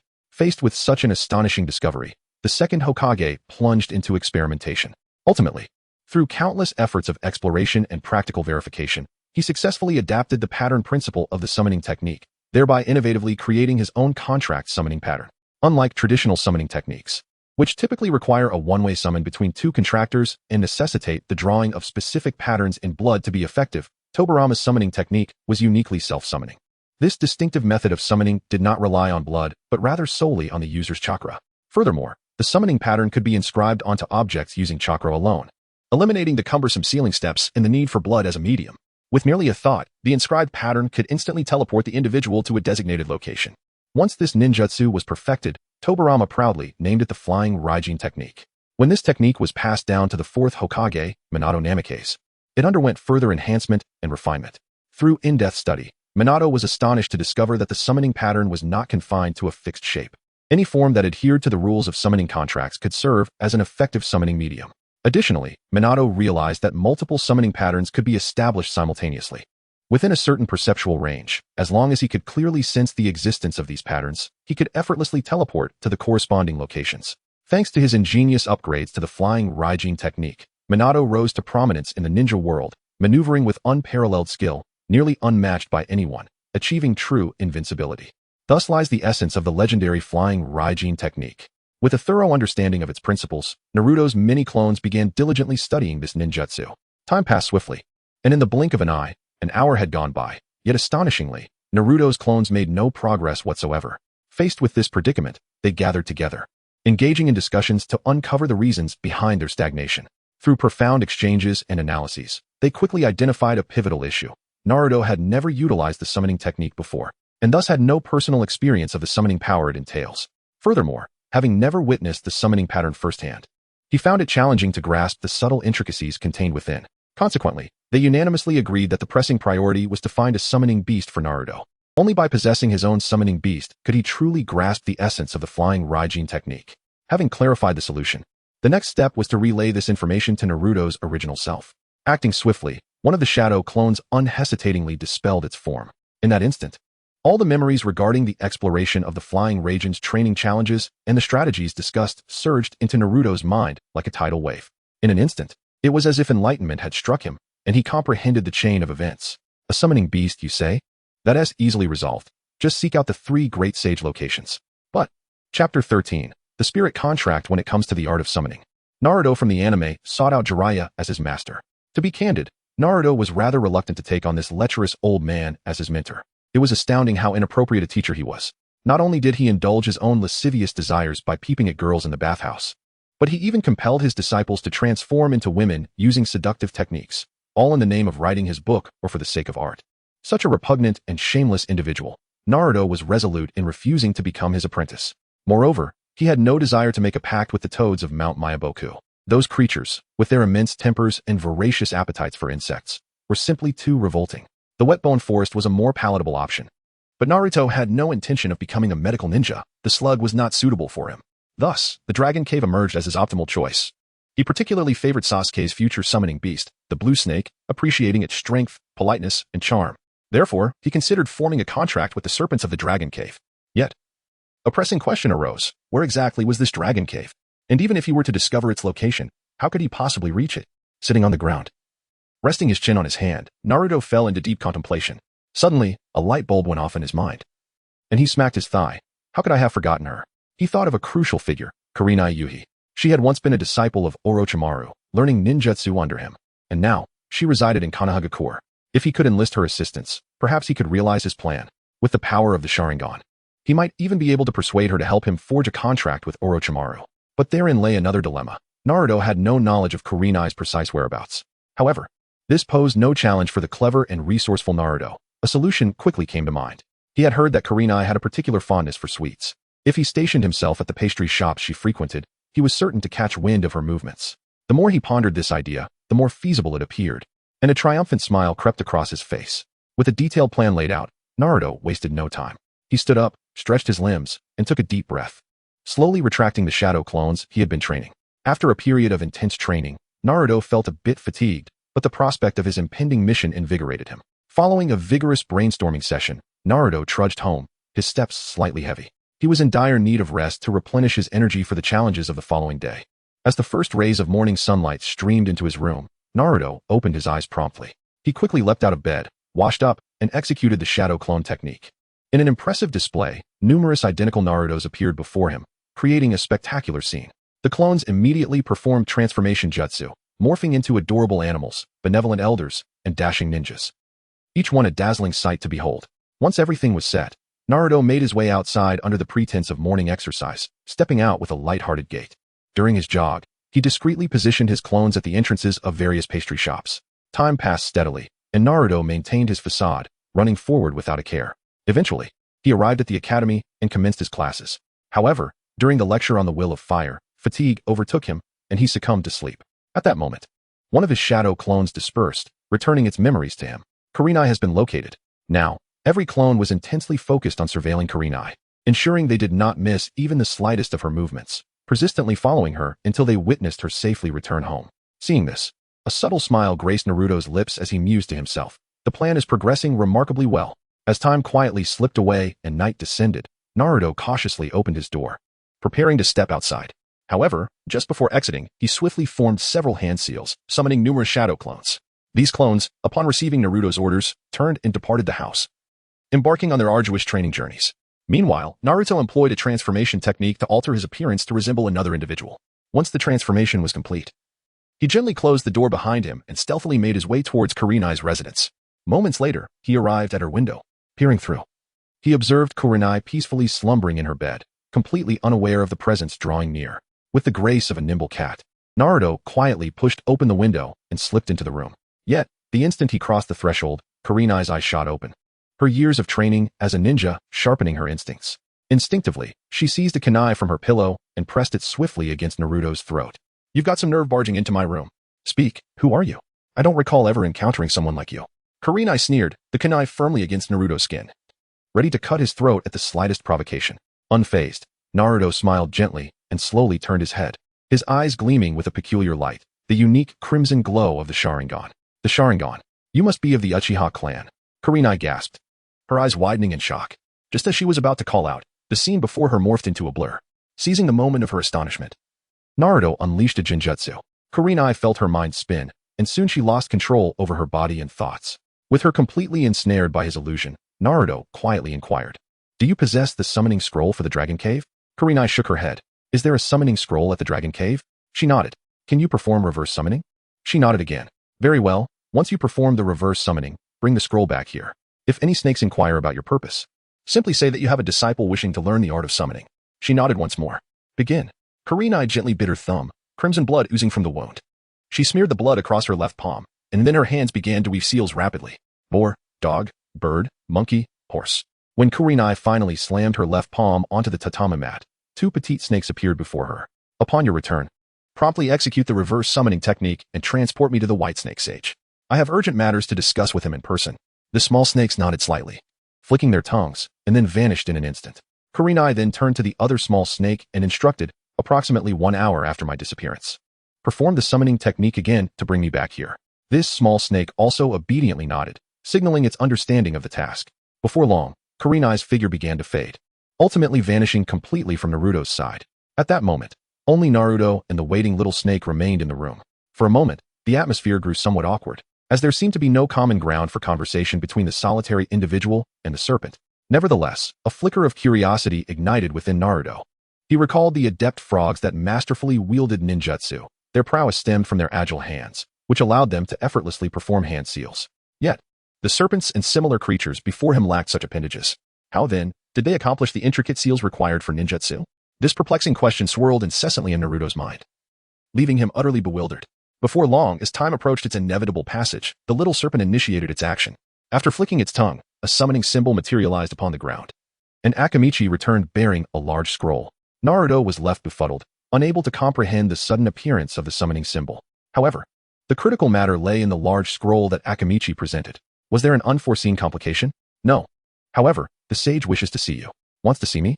Now. At any moment. That's reassuring. Very well, let us proceed with the contract. Akamichi then unfurled the large scroll, revealing several names inscribed upon it. In accordance with the anime, Naruto bit down on his thumb. Ouch! How on earth do they manage to pierce their fingers without flinching? Never mind. There are kunai here.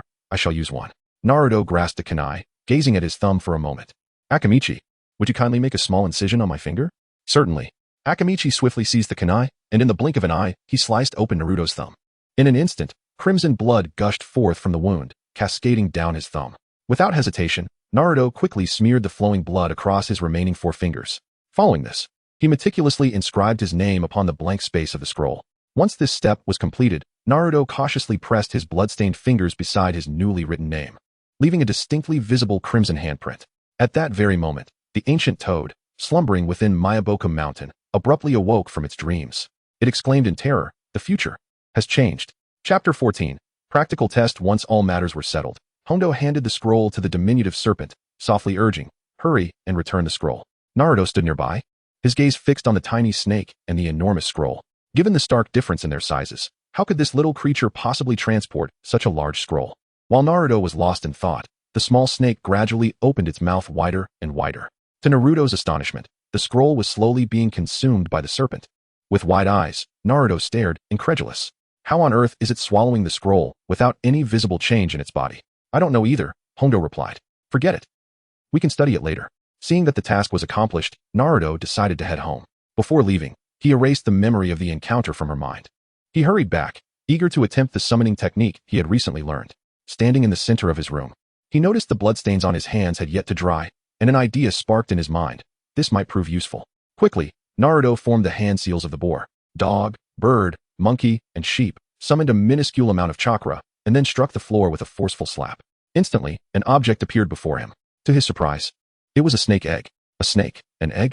Clearly, his initial use of the summoning technique, coupled with the minimal chakra he had utilized, had led to an unexpected result. Nevertheless, Naruto felt no disappointment. He merely wished to familiarize himself with this new ninjutsu. Having successfully completed a summoning, he dismissed the summoned state, returning the egg to its original place. This practical experience provided Naruto with a clearer understanding of the summoning technique. He reflected on the patterns and sensations he had experienced during the summoning, contemplating the design of the summoning image. Then, he recalled the image of the Shinigami he had once seen, an idea igniting within him. He decided to inscribe the characters for Shinigami as his summoning pattern. At that moment, he retrieved a sheet of paper as white as snow. Gently, he pressed his right palm against the paper. As he did so, chakra surged from his palm, and the summoning pattern gradually emerged. When he lifted his hand, the powerful black characters Shinigami boldly adorned the white sheet. Elated by this initial success, Naruto placed the paper on the ground and stepped back lightly. With his eyes half closed, he concentrated, and in an instant, he found himself standing beside the paper. He had succeeded. Unable to contain his joy, Naruto cheered, his exhilaration palpable. In that moment, all his efforts seemed to bear fruit. However, he was not satisfied. He continued to experiment at varying distances. After numerous attempts, he was thrilled to discover that no matter how far apart they were, This instant transfer ability consistently operated with precision. Time quietly slipped by, and soon it was the following night. Naruto resolved to challenge the limits of this skill. After a series of experiments, he concluded that the transfer distance was indeed closely tied to the amount of chakra one possessed. The farther the distance, the more chakra required. Conversely, shorter distances demanded less. Additionally, if he aimed to transfer others along with him, the distance would impose restrictions as well. Nevertheless, despite some unknown variables, the plan concerning Uchiha Fugaku was now ripe for implementation, ready to unfold. A few days later, while walking through the streets, Naruto sensed that the atmosphere had grown increasingly ominous. Although the shops appeared unchanged, he felt the presence of more individuals watching him. It was evident that he was not the only one with this sensation. Others on the street shared his unease. It seemed the night of the massacre was imminent. He had to find a way to connect with Sasuke. Thus, when Naruto arrived at school, he did not directly look at Sasuke, but his peripheral vision and thoughts were solely on him. Everyone, we shall now begin the practical test. Practical test? Indeed, this was a viable approach. Following the group outside, Naruto stood as Iruka began calling names. As Shikamaru, Hinata, Choji, Sakura, and others were called one by one, the one-on-one combat assessments commenced. Unbeknownst to Naruto, he was feeling a hint of nervousness. If he did not face Sasuke directly, he would have to risk approaching him. However, he hoped to succeed during this very test. Then, as Iruka stood in the center of the arena, he announced, "Next up, Uzumaki Naruto versus Uchiha Sasuke." Yoshi. Suddenly, a murmur rippled through the onlookers. "It's them." Sasuke strolled into the arena with his hands in his pockets, casting a fleeting glance at Naruto, his dark eyes coolly stating, "I hope you can last a few seconds." "Oh, come on, look at you trying to act tough." Naruto grinned. "By the way, we've never fought before. Sasuke, I hope you can impress me." Iruka raised his hand. "Remember, keep it controlled." As soon as he finished speaking, the two formed their opposing seals, and Naruto dashed forward like a bolt of golden lightning. Sasuke's pupils constricted, and before he could react, a sharp pain struck his abdomen. Coughing, Sasuke staggered back, disbelief etched across his face. So fast. Naruto did not grant Sasuke a moment's respite. He executed a sidekick aimed at Sasuke's waist. Sasuke barely managed to block with his arm. Yet it felt as if struck by an iron rod, sending him flying backward. "This is impossible." Sasuke adjusted his position mid-air, landing gracefully. His arm still tingled from the impact. Naruto's strength had far exceeded his expectations. Standing still, Naruto crossed his arms. "What's wrong, Sasuke? Can't handle it." Sasuke gritted his teeth. A flicker of anger in his eyes. "Do not underestimate the Uchiha." He swiftly formed hand seals, fire style, fireball jutsu. "Oh no. Sasuke, you've gone too far," Iruka exclaimed, shocked that the boy could perform ninjutsu. The Uchiha clan truly produced prodigies. However, this was merely a practical test, and many students had yet to learn specialized ninjutsu. They were ill-prepared to counter. As Iruka moved to protect Naruto, he was startled by Naruto's actions. A blazing fireball hurtled toward him, yet Naruto remained unfazed. He gracefully leaped, executing an elegant flip in midair as the fireball whizzed past his clothing. Too slow. Sasuke's expression darkened as he quickly formed another set of seals. This time for Phoenix Fire technique. Countless small fireballs surged toward Naruto, but he darted through them like a specter, not even grazing his clothing. Damn it. Sasuke finally lost his composure, frantically forming seals as fire jutsu after fire jutsu erupted from him. Yet, Naruto consistently evaded with mere inches to spare, even managing to secretly form seals while dodging, using the smoke to execute the shadow clone technique. Finally, in a close-quarters exchange, Naruto seized an opportunity. The shadow clone seized Sasuke's hands, while the original appeared behind him, palm striking the back of Sasuke's head, an imperceptible seal pattern quietly taking shape. Sasuke, stunned by Naruto's blow, felt a wave of dizziness wash over him, nearly toppling him. Enough. Iruka suddenly intervened, halting the one-sided confrontation. Naruto emerged victorious. An eerie silence enveloped the training ground, as everyone stood in astonishment at the scene. Did Naruto truly triumph over the prodigious Uchiha Sasuke? Upon regaining his senses, Sasuke remained rooted in place, his fists clenched tightly, knuckles paling. His eyes brimmed with resentment and humiliation, yet more significantly, they reflected shock. He could not fathom how Naruto had grown so formidable in such a brief span. He distinctly remembered Naruto's previous weakness. Nevertheless, after performing the reconciliation seal, the two left the matter unresolved. Chapter 15. The night of annihilation. As everyone returned to the classroom, the next lesson commenced. Time passed slowly. "Today's class concludes here," announced Iruka-sensei, closing the textbook and turning his gaze towards Sasuke. "Sasuke, please stay behind." Naruto noticed Sasuke's slight frown but nodded nonetheless. The other students gradually departed, and Naruto deliberately slowed his pace, being the last to exit the classroom. Upon reaching the corner of the corridor, Naruto swiftly formed hand seals, shadow clone technique.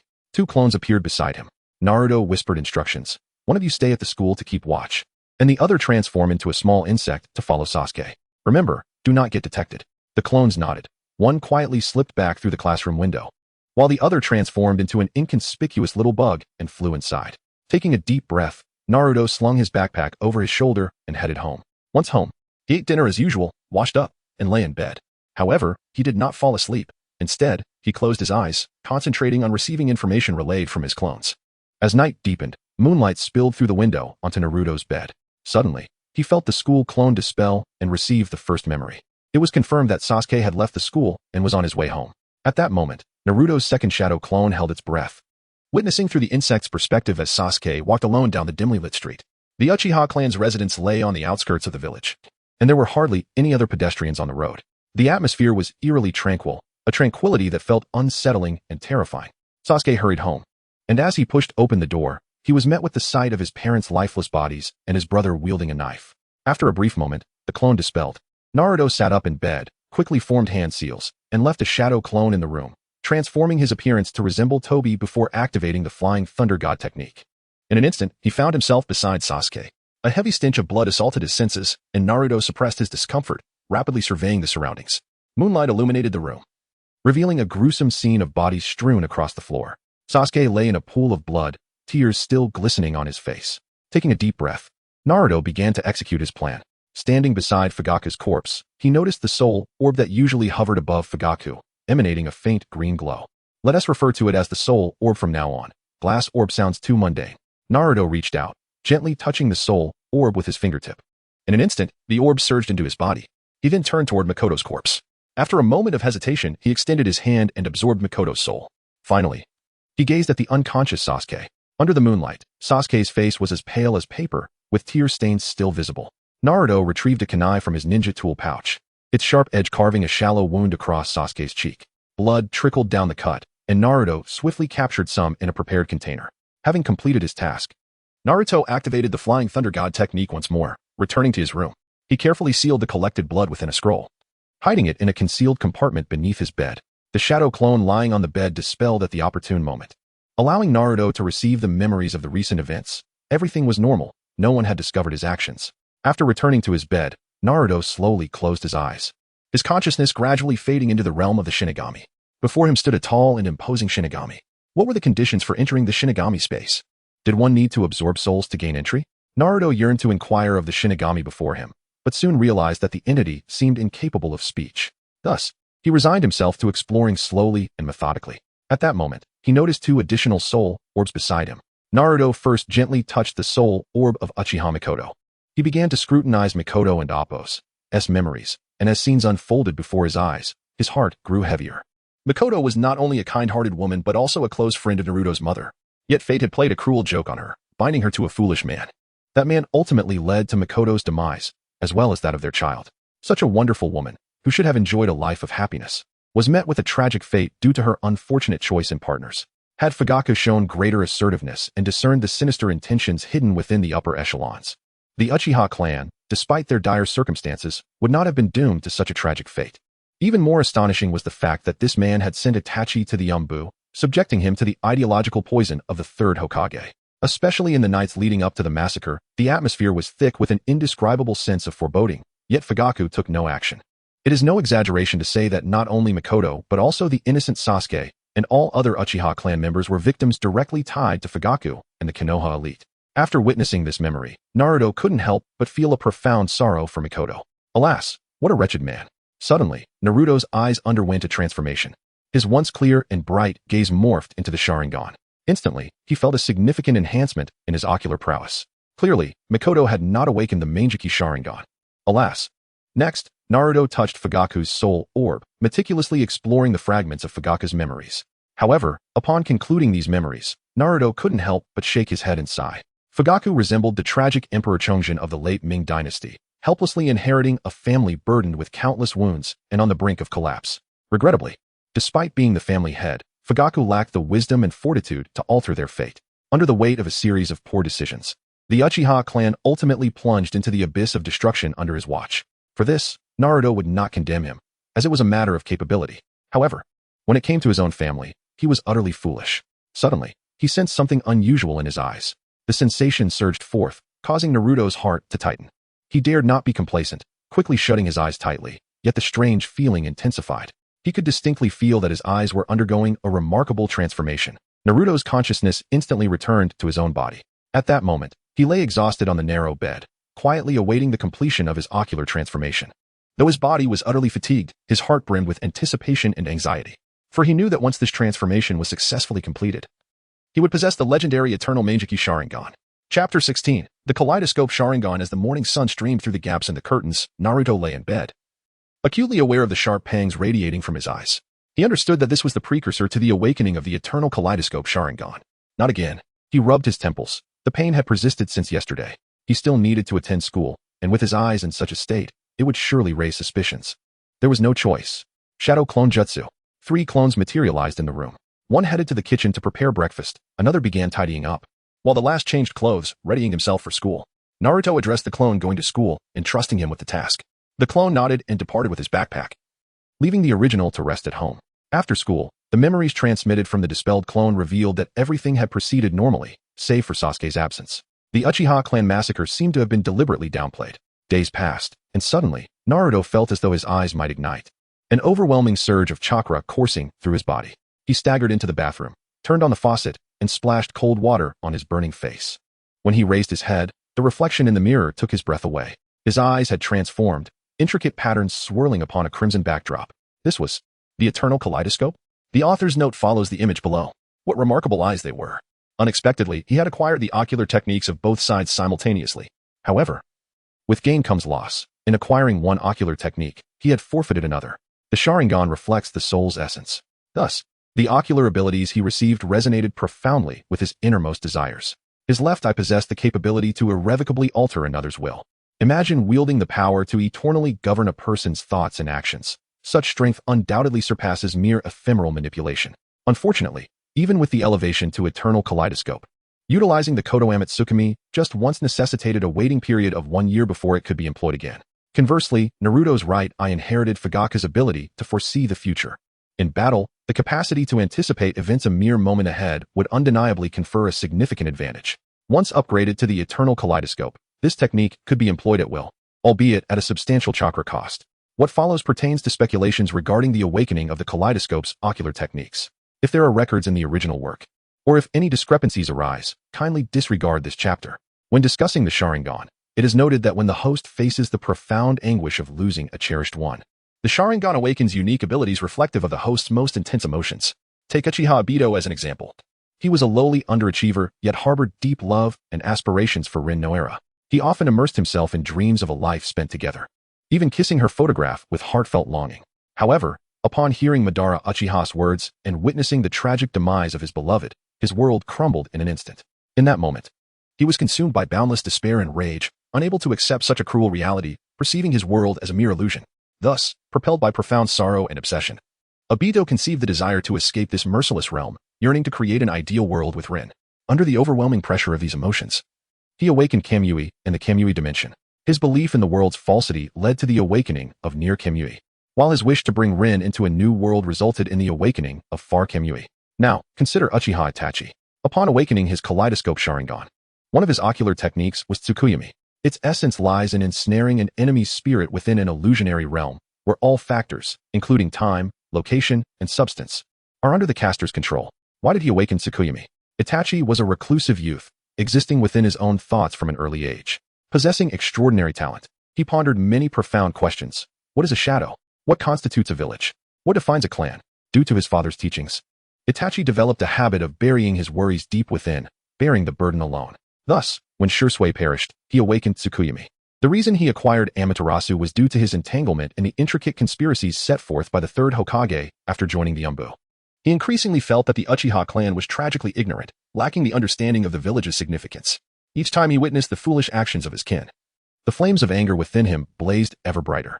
Finally, upon encountering Shursui, the long-suppressed fury erupted like a volcano.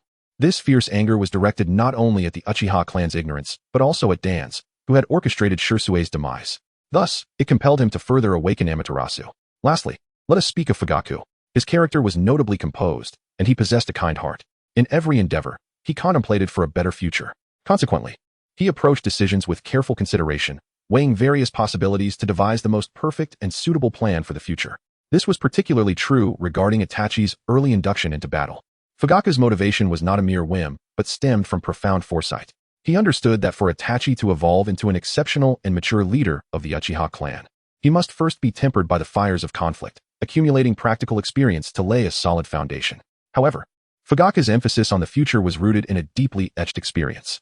He had once witnessed a dear friend sacrifice their life to rescue him from peril. At that moment, an overwhelming tide of sorrow and guilt surged within him. He incessantly questioned himself, pondering if he had been more cautious or thorough in his reflections.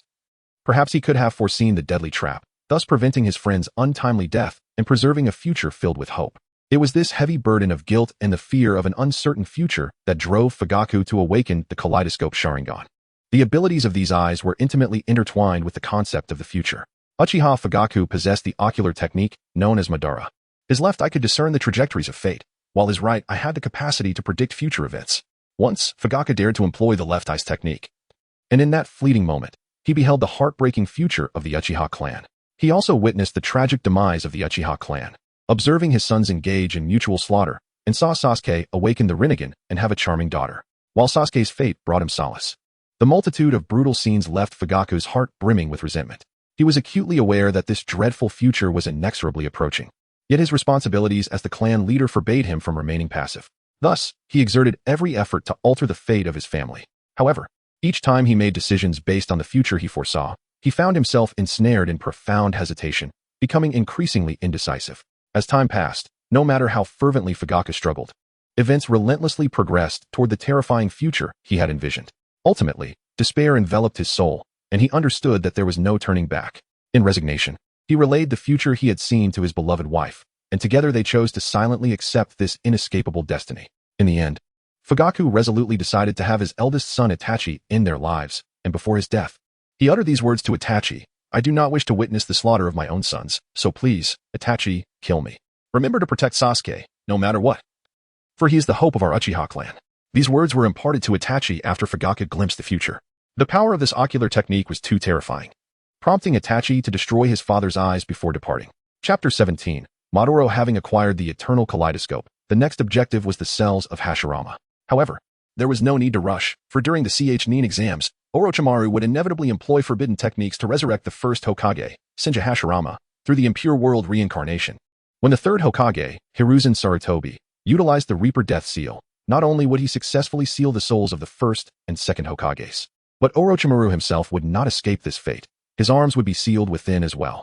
After contemplating and strategizing, a weary Naruto decided to take a well-deserved rest.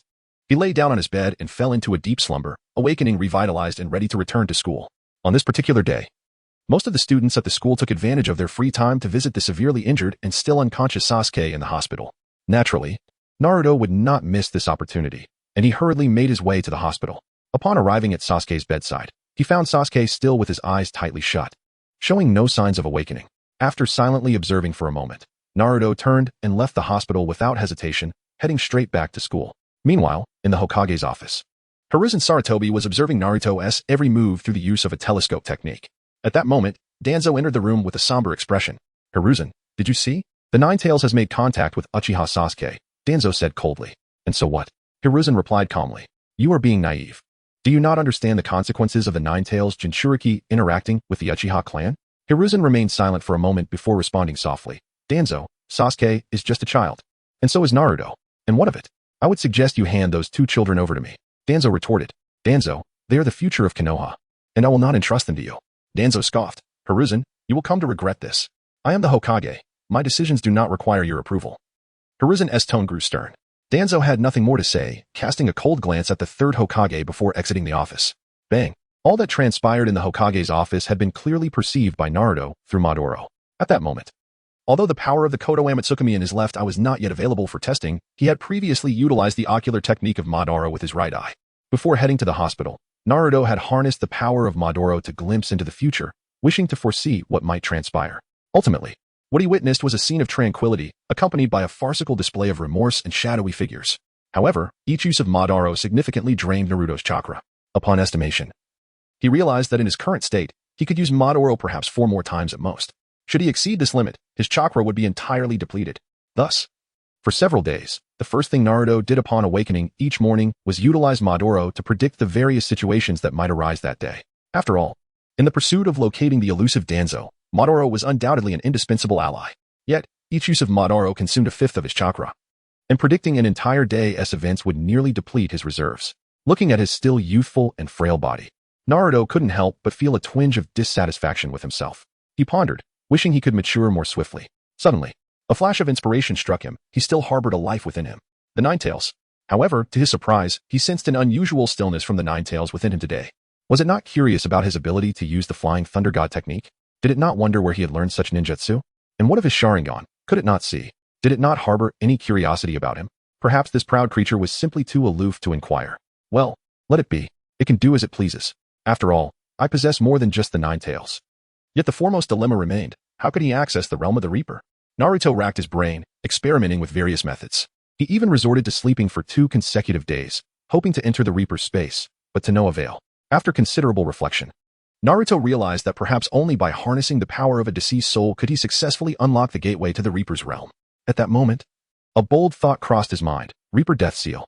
Although this method was fraught with risk and uncertainty, if executed correctly, it might indeed yield the desired results. However, before enacting this plan, Naruto decided he should first obtain a Sharingan from Danzo. After all, it was always prudent to have additional assurance. Moreover, for reasons unknown, he felt an unsettling premonition that if he indeed employed the Reaper Death Seal, unforeseen consequences would follow. The specifics of these effects would likely only become clear once he located Danzo and secured his Sharingan. As time passed, days turned into weeks. At last, Sasuke returned to school. However, the Sasuke who reappeared was no longer the bright and cheerful boy he once was. He now emanated a chilling aura, exuding an icy demeanor that kept those around him at a distance. In the face of this transformed Sasuke, Naruto remained largely unconcerned. For Naruto, what he truly desired was merely Indra's chakra. He had successfully acquired Sasuke's cells, rendering everything else inconsequential. As night fell, the lights of Konoha began to twinkle. After attending a full day of classes and having dinner, Naruto made his way to the cliff. Standing atop the precipice, he formed hand seals and softly proclaimed, "Shadow Clone Jutsu." Instantly, 1,000 shadow clones appeared around him, enveloping the area in a thick cloud of smoke. Taking advantage of the cover, Naruto swiftly activated the Flying Thunder God technique, vanishing from the spot. The next moment, he found himself back in his own home, sitting cross-legged. He closed his eyes and began to regulate his breathing. His consciousness gradually sank into his being, entering the ceiling space. Once inside, he walked slowly down the eerie corridor. Upon reaching the end, he beheld a massive iron door. Behind this imposing gate, the Nine Tails lay sprawled on the ground, resting with closed eyes. Upon hearing footsteps, it slowly opened its eyes, its red pupils flashing with intense hatred.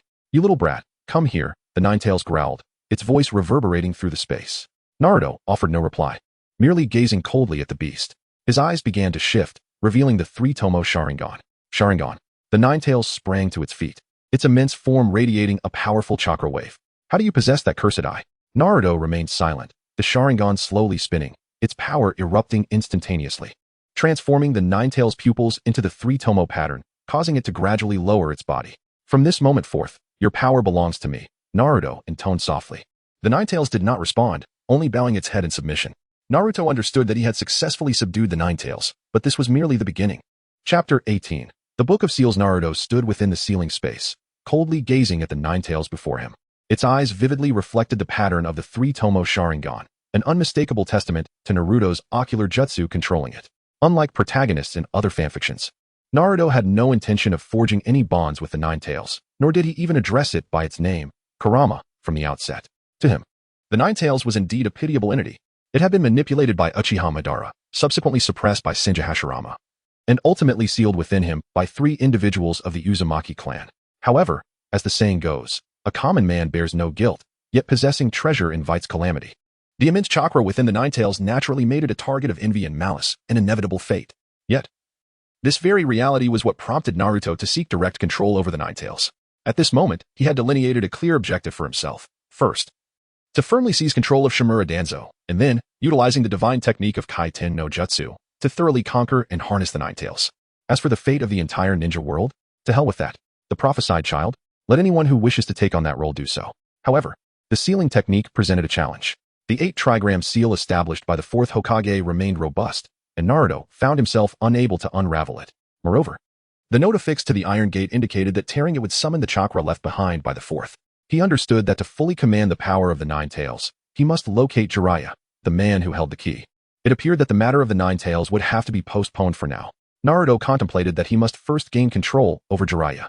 With this thought, Naruto exited the ceiling space. Sitting cross-legged on his bed, he began to attempt to procure a portion of chakra from the Nine Tails. Under the influence of the Sharingan, a powerful surge of chakra slowly flowed into Naruto's body, bringing with it a sensation of relief. This arrangement was ideal. He could harness the Nine Tails' power without arousing suspicion from the villagers. Subsequently, he closed his eyes, and the Motodori in his right eye began to rotate gently. Visions of the future flickered in his mind. The following day unfolded without incident. Naruto exhaled in relief, dispelling the ocular technique. In the ensuing days, Naruto's life became structured and efficient.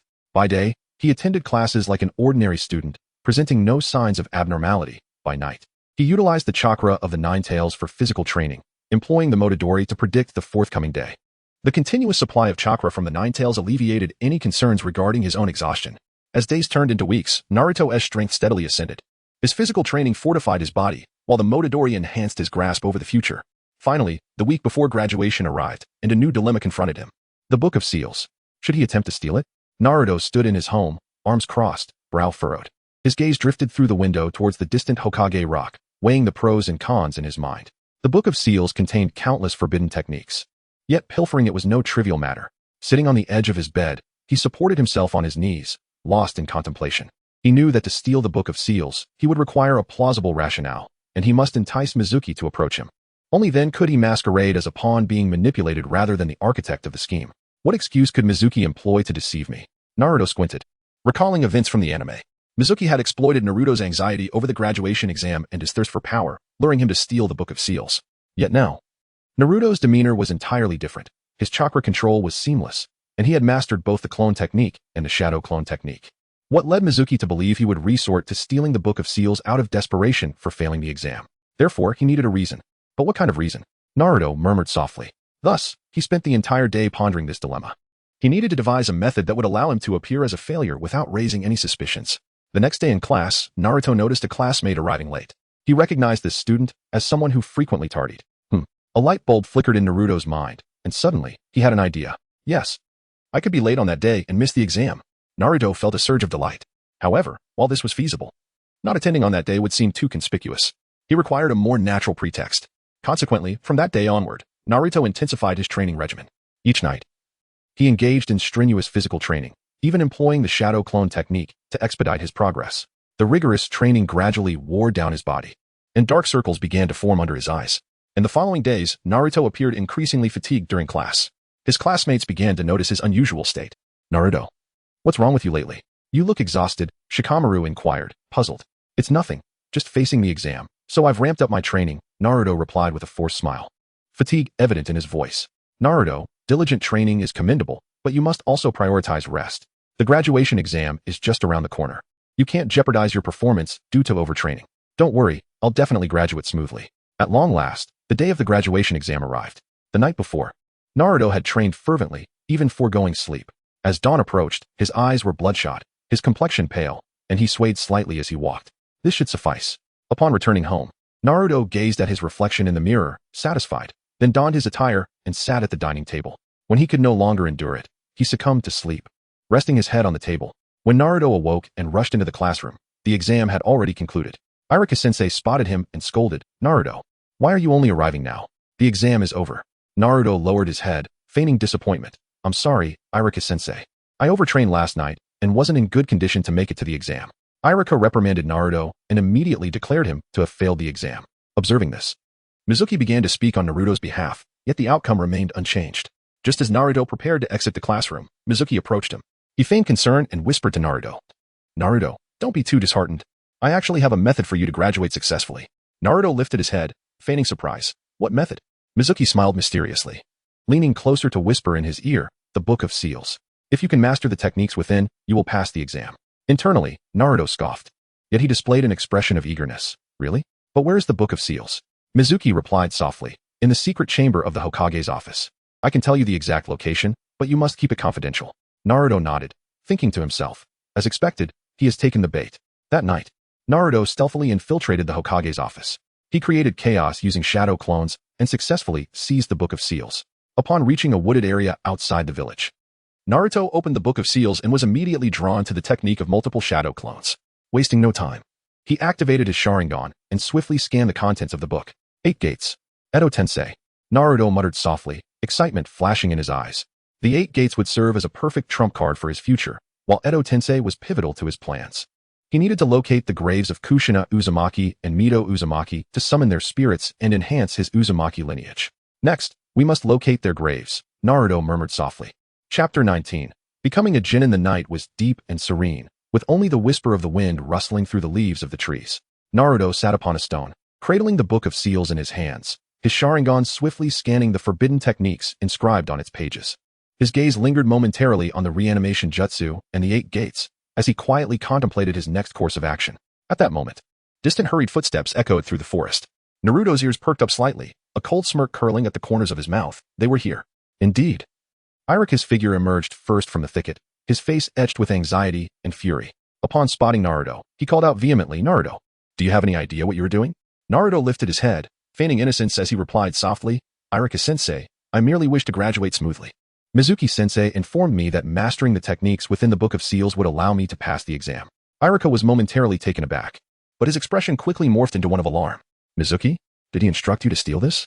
Naruto nodded, a glimmer of cunning flashing in his eyes. He was aware that Irika would believe him, for Irika was a man of integrity who would never condone such treachery. Just then, Mizuki's silhouette appeared in the clearing. A sinister smile gracing his face as his gaze fixated on the Book of Seals in Naruto's grasp.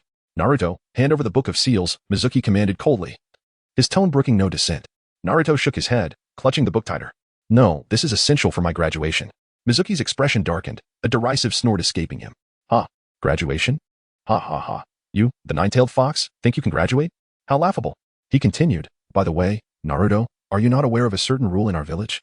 Irika's face blanched at this, and he urgently shouted, "Mizuki, stop." However, Mizuki ignored Irika, pressing on with his revelation. After the incident 12 years ago, a rule was established in the village, and it is a rule that Naruto Uzumaki must never learn about. He must never know that he is the nine-tailed fox. Mizuki, you are the embodiment of the very creature that caused Irika's parents' death and brought ruin upon the village. Irika desperately attempted to intervene, but it was too late. Mizuki's words pierced through Naruto's heart like a blade. If Naruto truly were the ignorant youth he once was. Yet, contrary to Mizuki's expectations, Naruto remained calm, tilting his head slightly with a barely perceptible smile gracing his lips as he asked, "So what?" These 3 simple words struck Mizuki like a hammer. The once boisterous laughter faded abruptly, leaving him momentarily speechless. "What do you mean, so what? Do you not comprehend? You are the nine-tailed fox, the very creature that is despised and hunted by all. Irika's hatred for you is rooted in the fact that you are responsible for the death of his parents. Will you not feel remorse upon learning the truth?" Mizuki shouted, his eyes wide with rage. Yet, Naruto's expression remained unchanged, his gaze steady and clear as he replied slowly. "Is this what you wish to convey? Do not shift the blame onto me. It was the nine-tailed fox that committed those atrocities, not I." Mizuki, stung by Naruto's words, became increasingly agitated. "I have told you countless times. You are the nine-tailed fox." At that moment, Mizuki seemed to have an epiphany, his pupils dilating in disbelief as he stared at Naruto and stammered, You knew all along?" Naruto nodded, his tone even. "Yes. I have known for quite some time. So what? Do you intend to use this knowledge to threaten me? How absurd. If you place the weight of your crimes upon me, does that make me the murderer? Spare me the theatrics." Mizuki's face turned ashen. He had not anticipated that his scheme would unravel so completely. Enraged, he lunged at Naruto, attempting to seize the Book of Seals by force. Seeing this, Irika immediately positioned himself in front of Naruto, shouting, "Naruto, take the Book of Seals and run. I will handle this." However, Naruto shook his head resolutely. "No. It is unnecessary. Irika-sensei, he is no match for me." Mizuki scoffed derisively. "What? You think you can take me on? I could crush you with one hand." Instead of responding, Naruto formed hand seals and declared softly, "Let us see you try multi-shadow clone jutsu." In an instant, 1,000 shadow clones materialized in the forest, encircling Mizuki. Both Mizuki and Irika were left awestruck by the sheer multitude of clones before them. How is this possible?" Mizuki's voice trembled. "And Naruto, you little rascal," Irika exclaimed, a hint of admiration creeping into his tone. Naruto regarded Mizuki coldly and waved his hand. "Attack." 1,000 shadow clones surged toward Mizuki, their fists raining down upon him like a torrential downpour. Though Mizuki attempted to resist, he was utterly powerless against such overwhelming numbers. By dawn, Mizuki lay unconscious on the ground, his face swollen and bruised. Irika watched the scene unfold, a mixture of shock and pride swelling within him. He had never anticipated Naruto would grow so formidable, nor that his first thought after defeating Mizuki would be for Irika's safety. "Irika-sensei, I am fine," Naruto said softly. Stepping closer. "Mizuki merely fainted. I did not use excessive force." Irika nodded, his eyes glistening with gratitude. He recalled the previous conversation with the third Hokage, who had assured him of Naruto's innocence and shared suffering. Irika realized he should not project his own anguish onto Naruto. "Naruto, though you did not participate in the graduation exam, you have proven your strength. I will now honor you with this," Irika said, removing his forehead protector and solemnly placing it upon Naruto's head. "From this day forth, you are a Genin of Konohagakure. Congratulations on your graduation." After touching the forehead protector, Naruto expressed his heartfelt gratitude to Irika. Subsequently, he took a photograph and submitted his graduation materials to Sarutobi Hiruzen, who was currently puffing on a cigarette while reviewing Naruto's paperwork. At that moment, an unexpected event occurred. Chapter 20, Konohamaru Naruto did not take a peculiar photograph like in the anime. After all, such images appeared rather foolish, and he lacked that youthful fervor often associated with such antics. He deemed it best to forego it. Thus, Naruto captured a standard photograph and subsequently submitted his ninja registration form.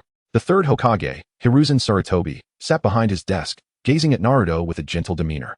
He accepted the registration form, scrutinized it carefully, nodded, and then stored the document away. "All done, Naruto," the third Hokage smiled. Naruto rose from his seat, offered a slight bow, and turned to leave. Just then, the office door swung open abruptly, and a diminutive figure burst in, brandishing a shuriken and shouting, "Grandpa, let us settle this once and for all. I, Konohamaru, am the fifth Hokage." Both Naruto and the third Hokage turned to see Konohamaru cheerfully sprinting in. However, after just a few steps, he slipped and fell with a thud, sending the shuriken flying. "Ouch! Ah, damn it, is this a trap?" Konohamaru groaned, clutching his head in pain. Hot on his heels, his teacher, Ebisu, rushed in, his face awash with concern. "Young master, are you all right? And there are no traps set here." Naruto glanced at the fallen Konohamaru but chose not to comment further. He simply addressed the third Hokage. "I'll take my leave now." The third Hokage wiped the sweat from his brow, feeling a tad embarrassed. My apologies, Naruto, for making you witness this scene." At that moment, Ebisu noticed Naruto and his eyes widened in shock, quickly morphing into disdain as he mused. Is that the Nine-Tails brat?" Konohamaru, having risen from the floor, stood defiantly in front of Naruto, demanding, "Hey, you must be the one behind this mess, right?" Naruto shot him a glance and replied coldly, "You fell on your own, idiot." With that, he pushed past Konohamaru and strode towards the door. Ebisu, witnessing this, immediately reprimanded. "What are you doing? How rude. This is the grandson of the third Hokage." At Ebisu's words, Konohamaru puffed out his chest with pride, seemingly expecting Naruto to bow to him, as others did. However, Naruto merely cast a cool glance at Ebisu, his tone dripping with sarcasm. "So what? I am still the son of the fourth Hokage." Ebisu's anger flared at this remark, and he shouted, "You little brat, what nonsense are you spouting? How could you possibly be the son of the fourth Hokage?" The third Hokage interjected, furrowing his brow. "Enough. Naruto is indeed the son of the fourth Hokage, and I can attest to that." Upon hearing this, both Ebisu and Konohamaru froze, their faces a portrait of astonishment as if they had heard something utterly unfathomable. Naruto ignored their reaction, directing his gaze at Konohamaru. "It must be wonderful that your Hokage grandfather is still alive. He can love you, protect you, and even found a fool to be your teacher, unlike me, who has become a despised existence. If my father were alive, perhaps I could live the life you have now." With that, Naruto exited the Hokage's office, leaving Konohamaru and Ebisu standing there, both still reeling from the revelation. Once outside the Hokage building, Naruto looked up at the sky and took a deep breath. In an instant, he activated the Flying Thunder God technique, his figure flickering before vanishing from sight. A moment later, he was back home. Meanwhile, within the Hokage's office, the third Hokage gazed out the window, lost in thought. "Naruto." Konohamaru stood by, his head bowed, seemingly processing what had just transpired. Ebisu wore an awkward expression, unsure of how to proceed. In Konohamaru's mind, the third Hokage's words echoed. Naruto is indeed the son of the fourth Hokage. This statement planted a seed in his heart, taking root and blossoming rapidly. The fourth Hokage, the legendary hero, his son must possess many powerful jutsu. The more Konohamaru pondered, the more excitement surged within him, igniting a fervent desire. "If I could make Naruto my leader and learn his jutsu, I would surely become stronger. Perhaps I could even defeat Grandpa and become the fifth Hokage." He clenched his fists, his eyes sparkling with determination. Without hesitation, he dashed out of his home, embarking on a quest to find Naruto. He scoured the training grounds, parks, ramen shops, and even inquired with passersby, but everyone merely shook their heads, indicating they had not seen Naruto. Damn it, where could that guy be hiding? Konohamaru panted, standing in the center of the street, frustration etched on his face. In truth, Naruto had foreseen Konohamaru's actions the previous night through Madara. even glimpsing a future where he accepted Konohamaru as his disciple and taught him. Yet, Naruto felt no interest in any of it. What a dull future.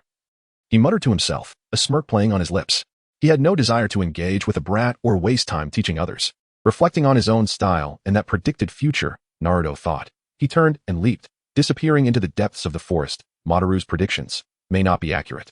As night fell, Konohamaru returned home, his body exhausted, drenched in sweat, and his face a canvas of disappointment. Ebisu, noticing this, rushed over with concern. Young master, what happened? Why do you look so worn out? Konohamaru lowered his head, his voice hoarse. I wanted to find Naruto and make him my leader to learn jutsu. But I searched the entire village and couldn't find him. Ebisu's brow furrowed slightly at this, feeling displeased. He harbored no fondness for Naruto and certainly did not wish for Konohamaru to associate with that nine-tails brat, even if he was the son of the fourth Hokage. Thus, he feigned seriousness and said, Young master, why do you need to seek out Naruto? If you wish to grow stronger, I can teach you more powerful jutsu. Konohamaru raised his head, a flicker of hesitation in his eyes. But Grandpa said Naruto is very strong, and he is the son of the fourth Hokage. Hearing this, Ebisu's expression shifted slightly, though he quickly regained his composure. He patted Konohamaru's shoulder, speaking earnestly, Young master, the Hokage may have said that out of sympathy. Focus on training with me, and I will make you stronger. Konohamaru lowered his head, remaining silent for a moment, then ultimately nodded, all right. Yet, deep within, he had not entirely relinquished his hopes. He silently resolved, tomorrow, I will find Naruto. No matter what, I will make him my leader. Chapter 21. Team 7. On this particular day, Naruto rose early and, after completing his morning routine, stood before the mirror, scrutinizing his reflection. Compared to before, his physique had noticeably become more robust, his shoulders were broader, and the contours of his muscles were faintly discernible. The daily consumption of fish, fresh vegetables, and rich milk had significantly contributed to his height, rendering him more upright and vigorous. Quite pleasing. Naruto mused to himself with a satisfied smile as he opened his wardrobe to retrieve a brand new outfit. This ensemble starkly contrasted with his usual orange jacket and pants, replaced instead by a sleek, all-black attire, reminiscent of Boruto's clothing. Once donned, Naruto appeared more composed, shedding some of his childishness while gaining an air of maturity. After adjusting his forehead protector and tidying his collar, he stepped out, heading towards the Ninja Academy. Upon arriving at school, Naruto exchanged greetings with a few old friends before entering the classroom, his gaze sweeping across the seats. At that moment, Sasuke sat quietly by the window, arms crossed, his demeanor aloof, as if everything around him were of no concern. Naruto glanced at Sasuke before proceeding to sit beside Hinata. Hinata blushed slightly, lowering her head as she softly greeted, Good morning, Naruto-kun. Good morning, Hinata, Naruto replied with a smile, noting that although she still appeared shy, she did not faint as she had in the past. It seemed his earlier advice had been well received. Just then, Shikamaru approached, puzzled to see Naruto in the classroom. What are you doing here? Today is the orientation for the graduates, he inquired. Naruto pointed to the forehead protector on his head and replied nonchalantly, I am a ninja now. Hinata's face lit up with joy as she exclaimed softly, Congratulations, Naruto-kun. Thank you, Naruto responded with a grin. Soon after, Ino and Sakura burst into the classroom. Spotting Sasuke alone by the window, they immediately became competitive, eager to claim the seat beside him. That seat next to Sasuke-kun is mine, Sakura shouted. It's mine, Ino retorted defiantly, rushing forward. The two began to jostle each other, escalating into a playful scuffle, which quickly turned chaotic. Watching the scene unfold, Naruto couldn't help but break into a cold sweat, muttering to himself, thank goodness I didn't sit next to Sasuke, or I might have been disturbed by this group of silly girls, and who knows what calamity could have befallen my first kiss. As the two continued their squabble, Irika entered the classroom, clapping his hands to command attention. All right, everyone, take your seats. The orientation is about to begin. Ino, seizing the opportunity, plopped down beside Sasuke. Sakura, realizing her seat had been taken, stamped her foot in frustration, gritting her teeth as she exclaimed, Ino, you're so underhanded. That was my seat. Whoever sits down first claims it, Ino replied with a satisfied grin. How infuriating. Just you wait. Sakura huffed before reluctantly taking a seat next to Ino. Once everyone settled, Irika scanned the room with a smile, announcing, Congratulations. From today onward, you shall be independent ninjas. Though you are still novice genin, the real challenges begin now. You will be grouped into teams of 3, assigned to work alongside a Nin instructor. He then proceeded to announce the team assignments. Team 7, Uzumaki Naruto. Uchiha Sasuke. Haruno Sakura. Just as I thought, it's Sakura, Naruto mused inwardly, though he held a certain disdain for her. It appeared there were no other viable options. Ino was out of the question, as the Inuzuka, Nara, and Akimichi trio would undoubtedly remain intact. As for Hinata, the abilities of the Hyuga clan complemented the scouting talents of Inuzuka Kiba and Yamanaka Ino, and it was unlikely that Sarutobi Asuma would separate them. Furthermore, Considering Kakashi's teaching style and Hinata's personality, one being assertive and the other overly passive, they were indeed an ill fit. As for any ulterior motives, that remained uncertain. Looking at Sakura, although she lacked a prestigious ninja lineage, her intelligence shone through, consistently outperforming others in theoretical assessments. It was likely that the old man had recognized this quality when selecting her. After the orientation concluded, the students dispersed, awaiting the arrival of the J-nin in the afternoon. Naruto chose to remain in the classroom, aware that Kakashi would undoubtedly be late. Even a brief nap in the classroom would suffice. As time passed, Sasuke and Sakura returned to the classroom. Upon seeing Naruto still dozing, Sakura frowned and turned to Sasuke. Sasuke-kun, should we wake him? Sasuke shrugged indifferently. Do as you wish. Sakura promptly approached Naruto and gave him a gentle nudge, her tone sharp as she urged. Hey, Naruto. Wake up. The teacher is about to arrive. Naruto, groggy and disoriented, rubbed his hair and inquired. The teacher is here? Seeing his lazy demeanor ignited Sakura's frustration, and she scolded, how can you sleep at such an important moment? It's utterly unacceptable. Naruto, disinterested, merely shot her a glance before closing his eyes again. Sakura, feeling ignored, grew even angrier and began to taunt him. Naruto, stop sleeping. Naruto, Naruto. At last, Naruto could endure no more. He shot her an icy glare, his irritation boiling over. Shut up, you ugly brat. Ugly brat? Sakura's face flushed with rage, her fists clenched as she prepared to retaliate against Naruto. Exasperated by Sakura's incessant babbling yet restrained from physically confronting her, Naruto swiftly executed a precise chop to the back of Sakura's neck. Before she could react, she slumped down, unconscious. Time continued to elapse, with Sakura remaining in slumber while Naruto reclined back. I shut once more. Sasuke, initially calm, found himself succumbing to sleepiness as well, eventually surrendering to the allure of slumber. The three of them dozed peacefully in the classroom as time trickled by. Just then, the classroom door creaked open, and Kakashi strolled in leisurely, holding a copy of Ica Paradise. His gaze lazily swept across the room, and upon noticing the trio sprawled out in slumber, he couldn't help but question, did I arrive too late? Kakashi scratched his head, pondering aloud. Chapter 22, Hatake Kakashi. Hey, wake up, all of you. Kakashi's voice pierced through the tranquil morning air with an unexpected sharpness. Naruto, Sakura, and Sasuke were roused from their slumber, their eyes fluttering open in confusion. Naruto stretched languidly and yawned. A good night's sleep feels wonderful. Sakura, still dazed, straightened up and looked around in bewilderment. How did I fall asleep? Sasuke remained silent, casting a cold glance at Kakashi. Observing their expressions, Kakashi couldn't help but sigh, his tone tinged with exasperation. You all managed to doze off here? Upon hearing Kakashi's words, Sakura snapped back to reality and looked up at him, her eyes filled with curiosity and anticipation. Are you our J-nin teacher? Kakashi nodded, responding lazily, yes. Sakura frowned slightly, clearly dissatisfied with Kakashi's demeanor. You took your time getting here. Kakashi shrugged nonchalantly. Well, I had some matters to attend to. He then turned his gaze back to the trio, stroking his chin thoughtfully. However, my first impression of you all is rather annoying. Sasuke let out a scoff at this remark, his eyes glinting with disdain. Naruto, on the other hand, appeared unfazed, seemingly indifferent to Kakashi's words. Sakura looked a bit dejected, lowering her head, her fingers nervously intertwining as she murmured, annoying. After observing their reactions, Kakashi turned and walked ahead. All right, stop wasting time here. Follow me. We have important matters to attend to. The three exchanged glances, each harboring their own thoughts, yet they followed Kakashi's lead. Kakashi led Naruto, Sakura, and Sasuke to a rooftop where a gentle breeze flowed, and the distant village of Konoha appeared serene and peaceful in the morning light. Right, let's start with introductions, he said. Sakura, looking perplexed, asked, what should we say in our self-introductions? Kakashi lazily explained, just share what you like, dislike, your dreams for the future, and your interests. They exchanged glances, momentarily at a loss for words, as an awkward silence enveloped the air. Finally, Sakura mustered her courage and tentatively suggested, I think it would be better if you demonstrated first, sensei. Kakashi shrugged lazily. Me? I'm Hatake Kakashi. As for what I like and dislike, I don't wish to disclose that. Regarding my future dreams, interests, there are many. Sakura couldn't help but retort, so all we learned was your name. Ignoring her comment, Kakashi turned his attention to Naruto. Now it's your turn. Start with you. After being called upon, Naruto crossed his arms confidently, declaring, Me? I'm Uzumaki Naruto. What I like and dislike, I won't tell you. As for my future dreams, interests, there are many. Sakura rolled her eyes, exasperated. You're doing the same thing? A bead of cold sweat trickled down Kakashi's forehead, clearly exasperated by Naruto's response. Don't you plan to elaborate a bit more? Naruto replied defiantly. I learned it from you. Kakashi sighed, realizing that Naruto was not going to be easy to deal with. He shook his head in resignation, shifting his gaze to Sakura. All right, it's your turn. Sakura's cheeks flushed slightly as her voice softened. I'm Haruno Sakura. What I like is, well, the person I like is. Her gaze involuntarily drifted towards Sasuke, her face reddening further.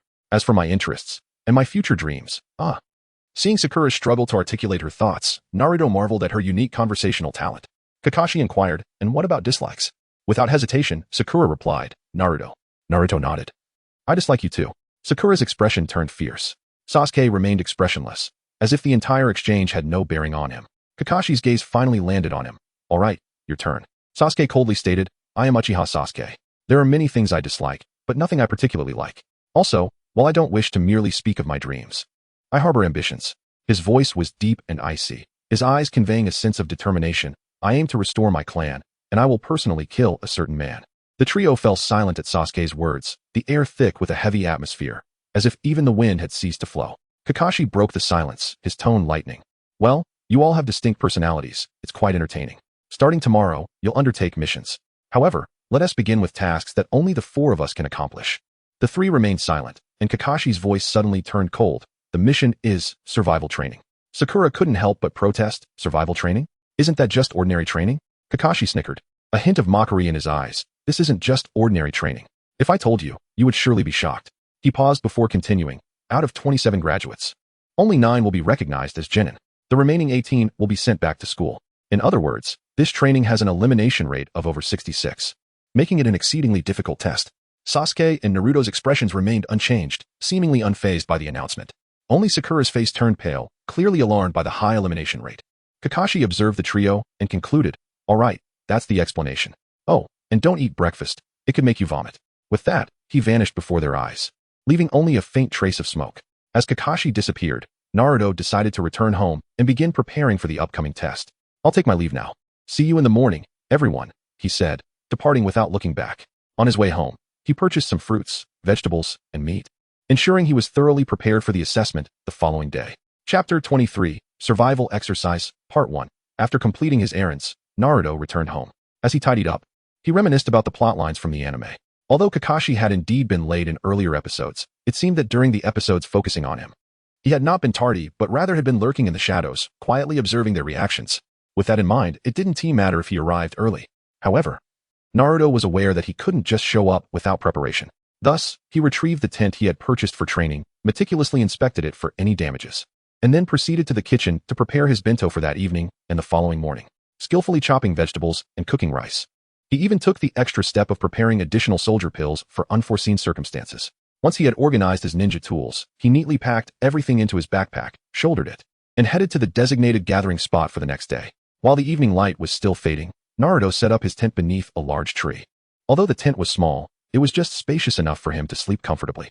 He crawled into the tent, nestled into his soft sleeping bag, and listened to the chirping of the insects outside, gradually drifting into slumber.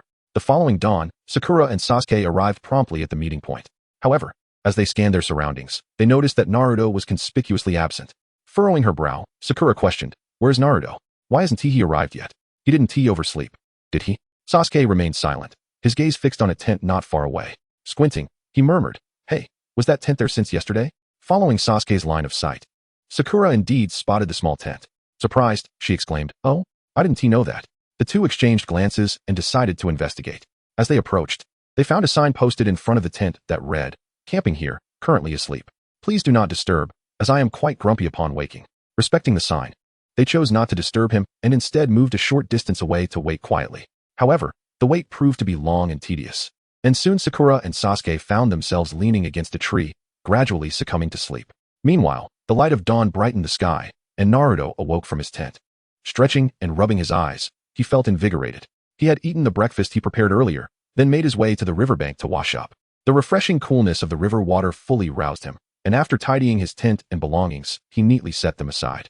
With everything prepared, Naruto sat cross-legged beneath a large tree, closing his eyes to meditate, feeling the gentle morning breeze and embracing the tranquility within. Before long, Sakura and Sasuke awoke as well. Upon opening her eyes, Sakura spotted Naruto sitting under the tree, deeply focused. She immediately stood up, somewhat disgruntled, and chastised, Naruto, where have you been? Why did you arrive so late? Naruto opened his eyes and replied, I've been camping here, and I arrived before you both. Taken aback, Sakura realized, wait, you were the one in that tent? Indeed. Naruto nodded proudly. Hearing this, Sakura couldn't help but curse inwardly, darn it. I should have camped here last night too. That way, I wouldn't have had to rush over this morning. Just then, Kakashi arrived, albeit fashionably late. He lazily waved his hand and greeted, "Good morning, everyone." Sakura immediately pointed at Kakashi, expressing her displeasure. "You're so late." Kakashi scratched his head, feigning innocence. A black cat crossed my path, so I had to take a detour." Noticing their doubtful expressions, Kakashi chuckled and placed an alarm clock on a nearby log, stating, "All right. I've set the alarm for noon." He then pulled 2 bells from his pocket, jingling them as he continued. "Your task today is to take these bells from me before noon. Those who fail to do so will miss lunch and be tied up, forced to watch me enjoy my bento." As soon as he finished speaking, both Sasuke and Sakura's stomachs growled in unison. Sakura then realized the crucial detail. There were only 2 bells. She promptly inquired, "Kakashi-sensei, why are there only 2 bells?" Kakashi kindly explained, "With only 2 bells, it means at least one of you will be tied to the log and declared a failure, sent back to the academy. At minimum 1. But possibly all of you may have to return." Sasuke scoffed, a glimmer of determination in his eyes. "So, we must give it our all, right?" Kakashi nodded and elaborated. "You can use shuriken and kunai, as you want to be able to take the bells without the resolve to defeat me." Sakura clenched her fists, silently vowing, "No matter what, I will seize those bells." Kakashi glanced at the 3 of them, a slight smile on his face. "It's about to begin, ready, go." At Kakashi's command, the trio sprang into action. Sakura swiftly leapt into the bushes, her form vanishing like the wind among the trees. Sasuke nimbly ascended to a branch, concealing himself behind dense foliage, keenly searching for the optimal angle to attack. However, unlike the others, Naruto remained boldly in the open, hands on his hips, standing confidently in the clearing without any attempt at concealment. With a wide grin, he declared, "Come on, let us settle this." Kakashi looked at Naruto, exasperated. With a hint of disbelief, "I must ask, do you have a few screws loose?" Unfazed, Naruto replied, "I don't see how we can hide from you. A seasoned ninja. Instead of wasting time sneaking around, why not challenge you head on?" Upon hearing this, a flicker of approval crossed Kakashi's eyes, his lips curling into a faint smile. "You have a point." He then retrieved a book from his pack, its cover boldly proclaiming Ica Paradise. Casually flipping through the pages, he remarked in a relaxed tone, "Ninja Tactics, Part 1, Taijutsu. Allow me to teach you." Naruto furrowed his brow at the book in Kakashi's hands, perplexedly asking, "Why are you pulling out that book?" "What do you mean?" "The content that follows is of great importance, hey. Stop talking nonsense, that's not what you think it is." Naruto bluntly rebutted. "I heard the bookstore owner say that's a dirty book. You scoundrel of a teacher. I didn't expect you to be so unseemly. Don't you have a girlfriend?" "Do I have a girlfriend? Do I? A girlfriend? A friend?" "Enough. What does that have to do with you? If you don't attack soon, time will slip away." Kakashi was exasperated. "That's true. Well then, I'm coming." Chapter 24, Survival Drill, Part 2. Naruto was acutely aware that, given his current level of physical prowess, defeating Kakashi in direct confrontation was nearly impossible. However, rather than retreating, he resolved to give his all and test Kakashi's limits. Thus, Naruto charged at Kakashi with remarkable speed, his movements swift as the wind, catching even Kakashi off guard. Kakashi quickly retracted his intimate paradise, crossing his arms defensively across his chest to absorb Naruto's assault. At the moment of impact, Kakashi felt a significant force, causing him to momentarily gasp in surprise, silently acknowledging Naruto and Appo's as considerable improvement in taijutsu. No longer underestimating his opponent, Kakashi began to treat the battle with utmost seriousness. The 2 figures danced across the open space, their fists and feet colliding with a resonant thud. Sasuke and Sakura watched in astonishment, particularly Sasuke, whose eyes brimmed with disbelief and envy. How could it be Naruto has become this strong? Clenching his fists, a fierce competitive spirit surged within Sasuke. At that moment, Kakashi seized an opportunity, swiftly maneuvering behind Naruto and forming the tiger seal with both hands. Sensing the imminent danger from behind, Naruto immediately employed a transformation jutsu in an attempt to distract Kakashi. With a sardonic smirk, Kakashi remarked, "Transformation jutsu? Too late. Secret techniques of Konoha, the essence of taijutsu. For a millennium, huh?" Just as Kakashi was about to launch his attack, his movements abruptly halted. What in the world is this? Naruto had transformed into a stunningly voluptuous young woman, her curvaceous figure swaying provocatively before Kakashi. His eyes widened, nearly bursting with blood. What was happening? Kakashi stood frozen, the tiger seal in his hands loosening. Internally, Naruto reveled in his cunning, thinking, "Indeed, the art of seduction is most effective against this lecher." He turned to Kakashi, playfully flaunting his transformed figure. Kakashi stammered, his heart racing. As Naruto approached, he could no longer contain himself, and blood gushed forth. With this opening, Naruto swiftly reached for the bell. However, wiping the blood from his nose, Kakashi regained his composure, albeit with a hint of fluster in his gaze. "You truly are despicable, Naruto," he blurted, face flushed. Naruto reverted to his original form, grinning mischievously. "Who told you to be so lecherous?" Kakashi shook his head in resignation and re-engaged in combat with Naruto. The intensity of their physical confrontation escalated, revealing Kakashi's formidable mastery of taijutsu. Yet, Naruto sensed that Kakashi had likely anticipated his skill level, as evidenced by his initial seriousness. Despite Naruto's impressive strength, Kakashi's defenses were impenetrable, and the bell remained elusive. As they exchanged blows, Kakashi complimented Naruto. "Well done, Naruto. Your taijutsu has improved remarkably." But then, with a teasing tone, he added, "However, regarding the ninja's strategic insights, the second principle is Genjutsu. I wonder how you will fare against it." No sooner had he spoken than Kakashi cast a Genjutsu. Naruto's vision darkened, and he was confronted with the horrifying scene of Sasuke and Sakura being brutally slain by Kakashi. Yet, Naruto was not deceived by the illusion. Instead, he scoffed and effortlessly dispelled the Genjutsu. "Such tricks pale in comparison to Shursui and Itachi," he thought disdainfully. At that moment, Sasuke sprang into action, hurling Shuiken directly at Kakashi. However, upon impact, Kakashi's form morphed into a wooden log. "Substitution jutsu," Sasuke exclaimed in shock. Intuitively sensing something amiss, Sasuke turned sharply, his gaze locking onto the real Kakashi nearby, who was waving at him. With a swift command, Sasuke launched an attack, his movements as swift as lightning, each strike imbued with tremendous power and velocity. Yet, Kakashi effortlessly evaded Sasuke's direct punches, sidestepping and delivering a precise kick to Sasuke's abdomen. Sasuke winced, stumbling back momentarily before regaining his footing and charging forward once more. The two engaged in a fierce exchange, neither yielding ground in their relentless taijutsu duel. After several exchanges, Sasuke realized that no matter how hard he fought, he could not truly penetrate Kakashi's defenses, often falling victim to Kakashi's deft counterattacks. At that moment, he grasped the depth of Kakashi's formidable strength. Meanwhile, Naruto stood off to the side, observing with a detached demeanor, arms crossed, and a slight smirk on his lips. As Sasuke paused, Kakashi turned to Naruto, inquiring, "What's the matter? Aren't you joining him? Perhaps together you could secure the bell?" Sasuke scoffed, a trace of disdain in his tone. "I am unlike them. I do not require assistance." Kakashi raised an eyebrow, teasingly remarking, "Oh? It seems you are quite confident in your abilities." Sasuke offered no response, instead swiftly forming seals, crossing his hands before his chest, inhaling deeply before exclaiming, "Fire style, great fireball technique." A torrent of searing flames erupted from Sasuke's mouth, hurtling toward Kakashi. Yet, as the conflagration subsided, Kakashi had vanished without a trace. Furrowing his brow, Sasuke scanned his surroundings, meticulously searching above, below, and all around. Yet Kakashi remained elusive. Where could he be? Sasuke and Appo's instincts sharpened, his eyes keen as a hawk, searching for any sign of Kakashi. Suddenly, he felt a tightening at his feet as a hand emerged from the ground, grasping his ankle. "Earth style, inner decapitation technique." Kakashi's voice echoed from below. Sasuke was pulled into the earth, his head the only part remaining above the surface.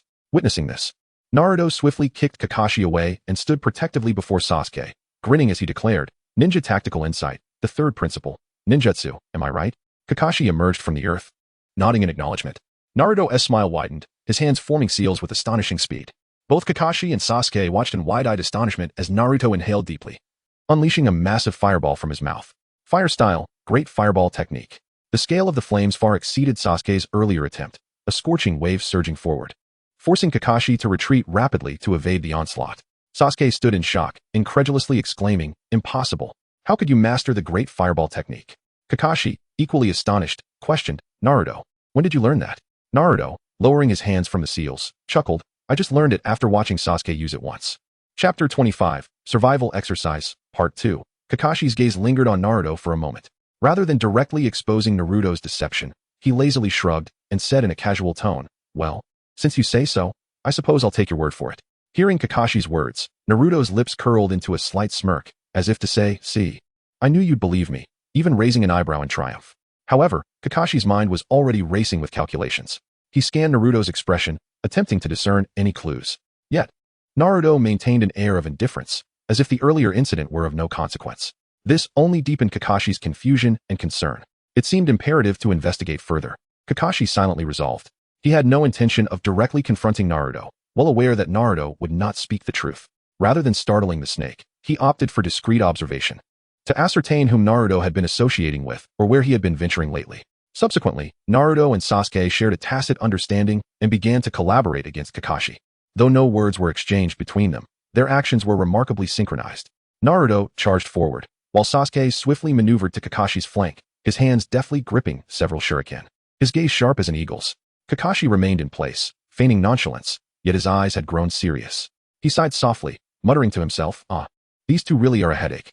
Naruto closed in rapidly, unleashing a flurry of punches and kicks like a rainstorm. Yet Kakashi's form evaded all assaults with the grace of a phantom.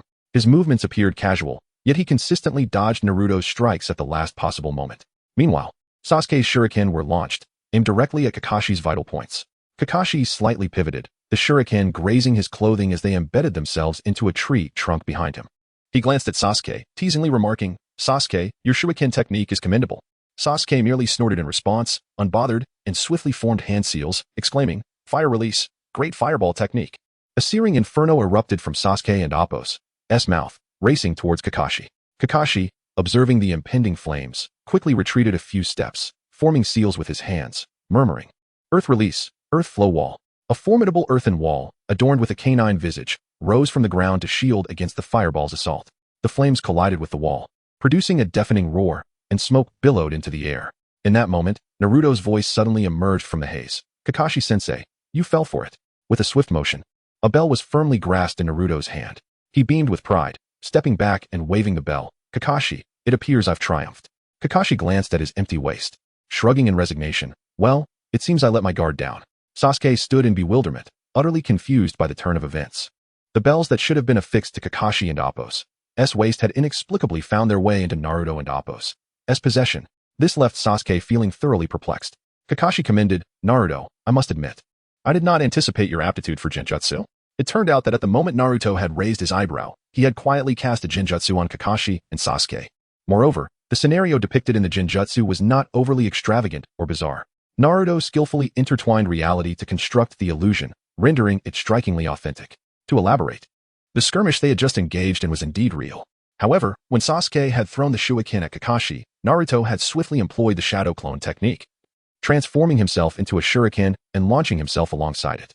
Subsequently, at the moment Kakashi activated the earth flow wall for defense, Naruto seized the opportunity to disrupt Kakashi's perception, effectively concealing his presence, thus allowing him to approach undetected.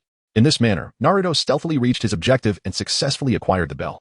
Upon hearing Kakashi's analysis, Naruto remarked, "As expected of you, you grasped the entire process." Meanwhile, Sasuke's expression darkened upon witnessing Naruto seize the bell. His fists clenched, filled with resentment and fury. Naruto glanced at him, tossing one of the bells toward Sasuke, casually stating, "Sasuke, this one's for you." Sasuke regarded the bell on the ground, torn by conflicting emotions. He was reluctant to accept Naruto's offering, yet driven by his animosity and aspirations, he reluctantly bent down to retrieve it. "Humph, Naruto, don't think this will earn my gratitude," Sasuke retorted coldly, a hint of defiance in his tone. Naruto shrugged, unfazed, and chuckled lightly, "Think whatever you like." Kakashi observed their interaction, feeling a pang of disappointment. He had hoped that this exercise would impart the significance of teamwork to Naruto and Sasuke. Yet it was evident they had not grasped his intentions. "Naruto, Sasuke, first and foremost, congratulations on acquiring the bells and enjoying your lunch," Kakashi said with a smile. Suddenly, his expression turned grave, his voice serious as he proclaimed, "I declare, your trio has failed the assessment." Chapter 26. Dreams. As Kakashi's words fell, Sasuke's chopsticks clattered to the ground. He abruptly rose to his feet, fixing a cold and questioning gaze upon Kakashi. "Why? We clearly obtained the bells. Why must we return to the academy? Are you deliberately making things difficult for us?" Sakura, upon hearing Kakashi and Appo's decision, was overwhelmed with guilt and self-reproach. She believed her own shortcomings had led to Sasuke and Appo's failure. As for Naruto, she dismissed him entirely from her thoughts. In a rush, she stepped forward, her voice tinged with desperation. "Kakashi-sensei, if it's my poor performance that caused this, I'm willing to withdraw. But please, let Sasuke pass. He has truly worked hard." However, Kakashi's gaze suddenly sharpened, his tone laced with a chilling severity. "This is precisely why I say you are mere children. Do you underestimate the path of a ninja?" Before he could finish, Kakashi's figure flickered and instantaneously appeared before Sakura. His speed was so astonishing that there was no time for anyone to respond. In the next moment, his hand had gripped Sakura's neck, lifting her effortlessly. "Kakashi-sensei, what are you doing?" Sakura's face drained of color, her hands weakly grasping Kakashi's wrist, her eyes wide with fear and confusion. Sasuke stood frozen, taken aback by the sudden turn of events. His pupils constricted, utterly unprepared for Kakashi's abrupt aggression toward Sakura. His fists clenched tightly, nails digging into his palms, yet he found himself at a loss for action. "Sasuke," Kakashi's voice was cold and commanding. "If you do not wish for Sakura to be harmed, you must kill Naruto." "What?" Sasuke's face turned ashen, his eyes filled with shock and fury. "Have you lost your mind, Kakashi?" Kakashi's expression remained unyielding, as if he were merely executing the most mundane of tasks. This is the harsh reality of the ninja world. Missions take precedence over everything. The lives of comrades can become mere bargaining chips. If you lack the awareness to understand this, you are unworthy of being a ninja. Sasuke's breath quickened, his gaze darting between Kakashi and Sakura, a tempest of conflict and turmoil raging within him. He did not wish to become like Itachi, a person capable of killing the innocent without a second thought. Yet, faced with such a choice, he found himself paralyzed. His fists were clenched, knuckles turning white. Yet he remained motionless. In stark contrast to Sasuke and Sakura's tension and fear, Naruto sat calmly, head bowed, engrossed in his meal. His movements were casual, as if he were entirely oblivious to the charged atmosphere around him. Kakashi's gaze flitted over to Naruto, a flicker of disappointment and anger crossing his features. Naruto, why are you still eating? Do you not care at all for the safety of your comrades? Finally, Naruto paused his eating, lifting his head, still chewing his food, and mumbled, "Huh? What did you say?" Kakashi's brows knitted tighter, irritation creeping into his voice. "I asked why you were still eating. Do you not care about Sakura and Sasuke?" Swallowing his food, Naruto wiped his mouth and broke into a relaxed smile. "Oh right, I haven't shared my dream yet." "Dream?" Kakashi blinked, momentarily taken aback by Naruto's sudden shift in topic. "Yes, my dream is to become a person like Jiraiya." "Jiraiya?" Kakashi furrowed his brow. "You mean the great Jiraiya?" "Indeed." Naruto beamed. "He is the person I admire most." Kakashi's expression turned somewhat peculiar, tinged with a hint of jest. "So, you intend to write adult novels too?" "What? No. I aspire to be a free-spirited traveler, not to write those kinds of books." Hearing Naruto's answer, Kakashi released his grip on Sakura, who crumpled to the ground, gasping for breath, her eyes filled with relief at having narrowly escaped calamity. Kakashi felt a slight sense of reassurance upon hearing Naruto's dream, especially since it involved the esteemed Jiraiya. However, becoming a ninja like Jiraiya, Kakashi erupted into laughter, the sound piercing the air of the training ground, startling several birds from their perches. As he composed himself, Kakashi replaced his laughter with a sardonic expression, locking his gaze onto Naruto. "Naruto, you are truly delusional. Jiraiya is one of the legendary Sannin. His power is unfathomable, a being feared even by the strongest of the 5 great nations. It is precisely because of his strength that he can roam freely, experiencing the myriad wonders of the world." He then scrutinized Naruto, his tone dripping with disdain. "But what about you? You are merely a weak, low-ranking ninja. If you leave the village without the support of your comrades or the protection of the village, within a day, you'll become nothing more than a lifeless body in the wilderness, forgotten by all." Kakashi pressed forward a couple of steps, closing the distance between them, his voice growing colder. "Stop chasing unrealistic dreams. Recognize your own limitations. Perhaps the best choice for you is to lead a quiet life as an ordinary ninja within the village." He paused, his gaze drifting beyond Naruto to the distant Konoha village, as if reminiscing. "The heights Jiraiya reached are not something a child like you can aspire to." Kakashi silently murmured, "Forgive me, sensei." At that moment, Naruto let out a cold laugh, tinged with mockery and pride, as if he were declaring something significant to Kakashi. His lips curled upward, his eyes glinting with cunning mischief. "Kakashi, do you think you and Appo's broken the illusion?" The moment those words left Naruto and Appo's lips, Kakashi and Appo's expression hardened, an inexplicable unease washing over him. He instinctively glanced around, sensing a shift in the very air around him. Indeed, just as Naruto had indicated, while Kakashi had been explaining the intricacies of ninjutsu to Sasuke, Naruto had stealthily cast an illusion once more, taking advantage of their diverted attention.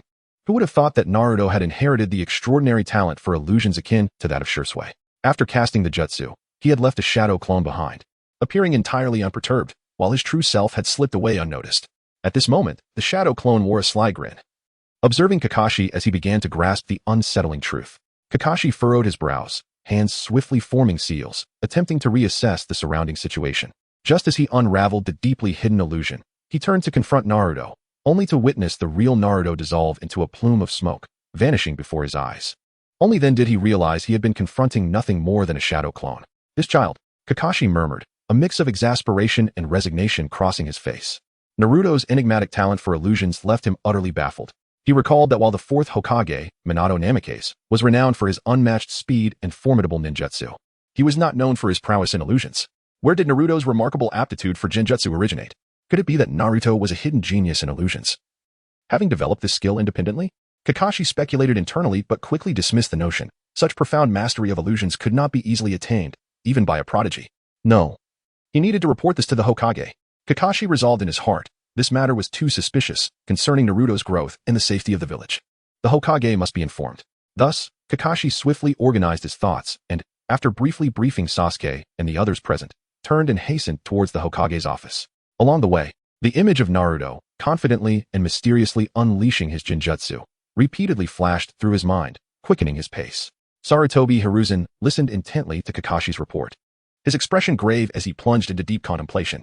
Naruto's sudden execution of the great fireball technique, along with the elusive Genjutsu, enveloped everything in a shroud of mystery, hinting that Naruto might be concealing something significant. As the Hokage of Konohagakure, he was compelled to consider various possibilities. Could Naruto's hidden matters adversely affect him, the sealed nine tails within him, or even the entire village? These uncertainties weighed heavily on Sarutobi's heart. However, upon hearing that Naruto aspired to follow in Jiraiya's footsteps, his anxiety somewhat eased. Sarutobi was well aware of Jiraiya's character and prowess. That Naruto could look up to him as a role model brought him a measure of comfort. After much reflection, he concluded that it was imperative to summon Jiraiya back swiftly to take Naruto as his apprentice, guiding him onto the right path. Nonetheless, before that, Sarutobi hoped Kakashi would continue leading Team 7. After all, Kakashi was formidable, seasoned, and possessed the Sharingan, making him the ideal mentor for Sasuke and Naruto. Hokage-sama, Kakashi hesitated, wishing to decline. Sarutobi waved his hand gently, his gaze soft yet reminiscent, and slowly remarked, Kakashi, were you not once like them? You became a ninja at an early age, filled with pride and unaware of the true meaning of companionship. Yet, through your subsequent experiences, you came to recognize the importance of bonds, did you not? Kakashi shuddered slightly as memories surged back like a tide. In those days, for various reasons, he often walked alone until he understood the value of companionship through Obito and Rin. Sarutobi continued, I believe that in their future experiences, they will, like you, learn to cherish one another and truly become comrades in arms. After a lengthy silence, Kakashi finally nodded in agreement. The following day, sunlight filtered into the school of Konohagakure, where Naruto, Sasuke, and Sakura arrived early, eagerly awaiting the announcement. As seconds ticked by, the teacher remained absent. Naruto, feeling anxious, sensed that something was amiss. Suddenly, the classroom door creaked open, revealing Kakashi's familiar silhouette. The third Hokage persuaded me to give you another chance, Kakashi announced calmly. He then adopted a serious demeanor and posed a question. If, during a ninja duel, a comrade is captured by the enemy, will you pursue to rescue them or abandon them? Without a moment's hesitation, Sakura's mind instinctively conjured Sasuke's image as she exclaimed, I will save them. Sasuke narrowed his eyes slightly, vaguely discerning Kakashi's intent, and nodded in agreement. Finally, Kakashi's gaze fell upon Naruto, awaiting his response. With a broad grin, Naruto declared without hesitation, if a comrade is captured, of course we must rescue them.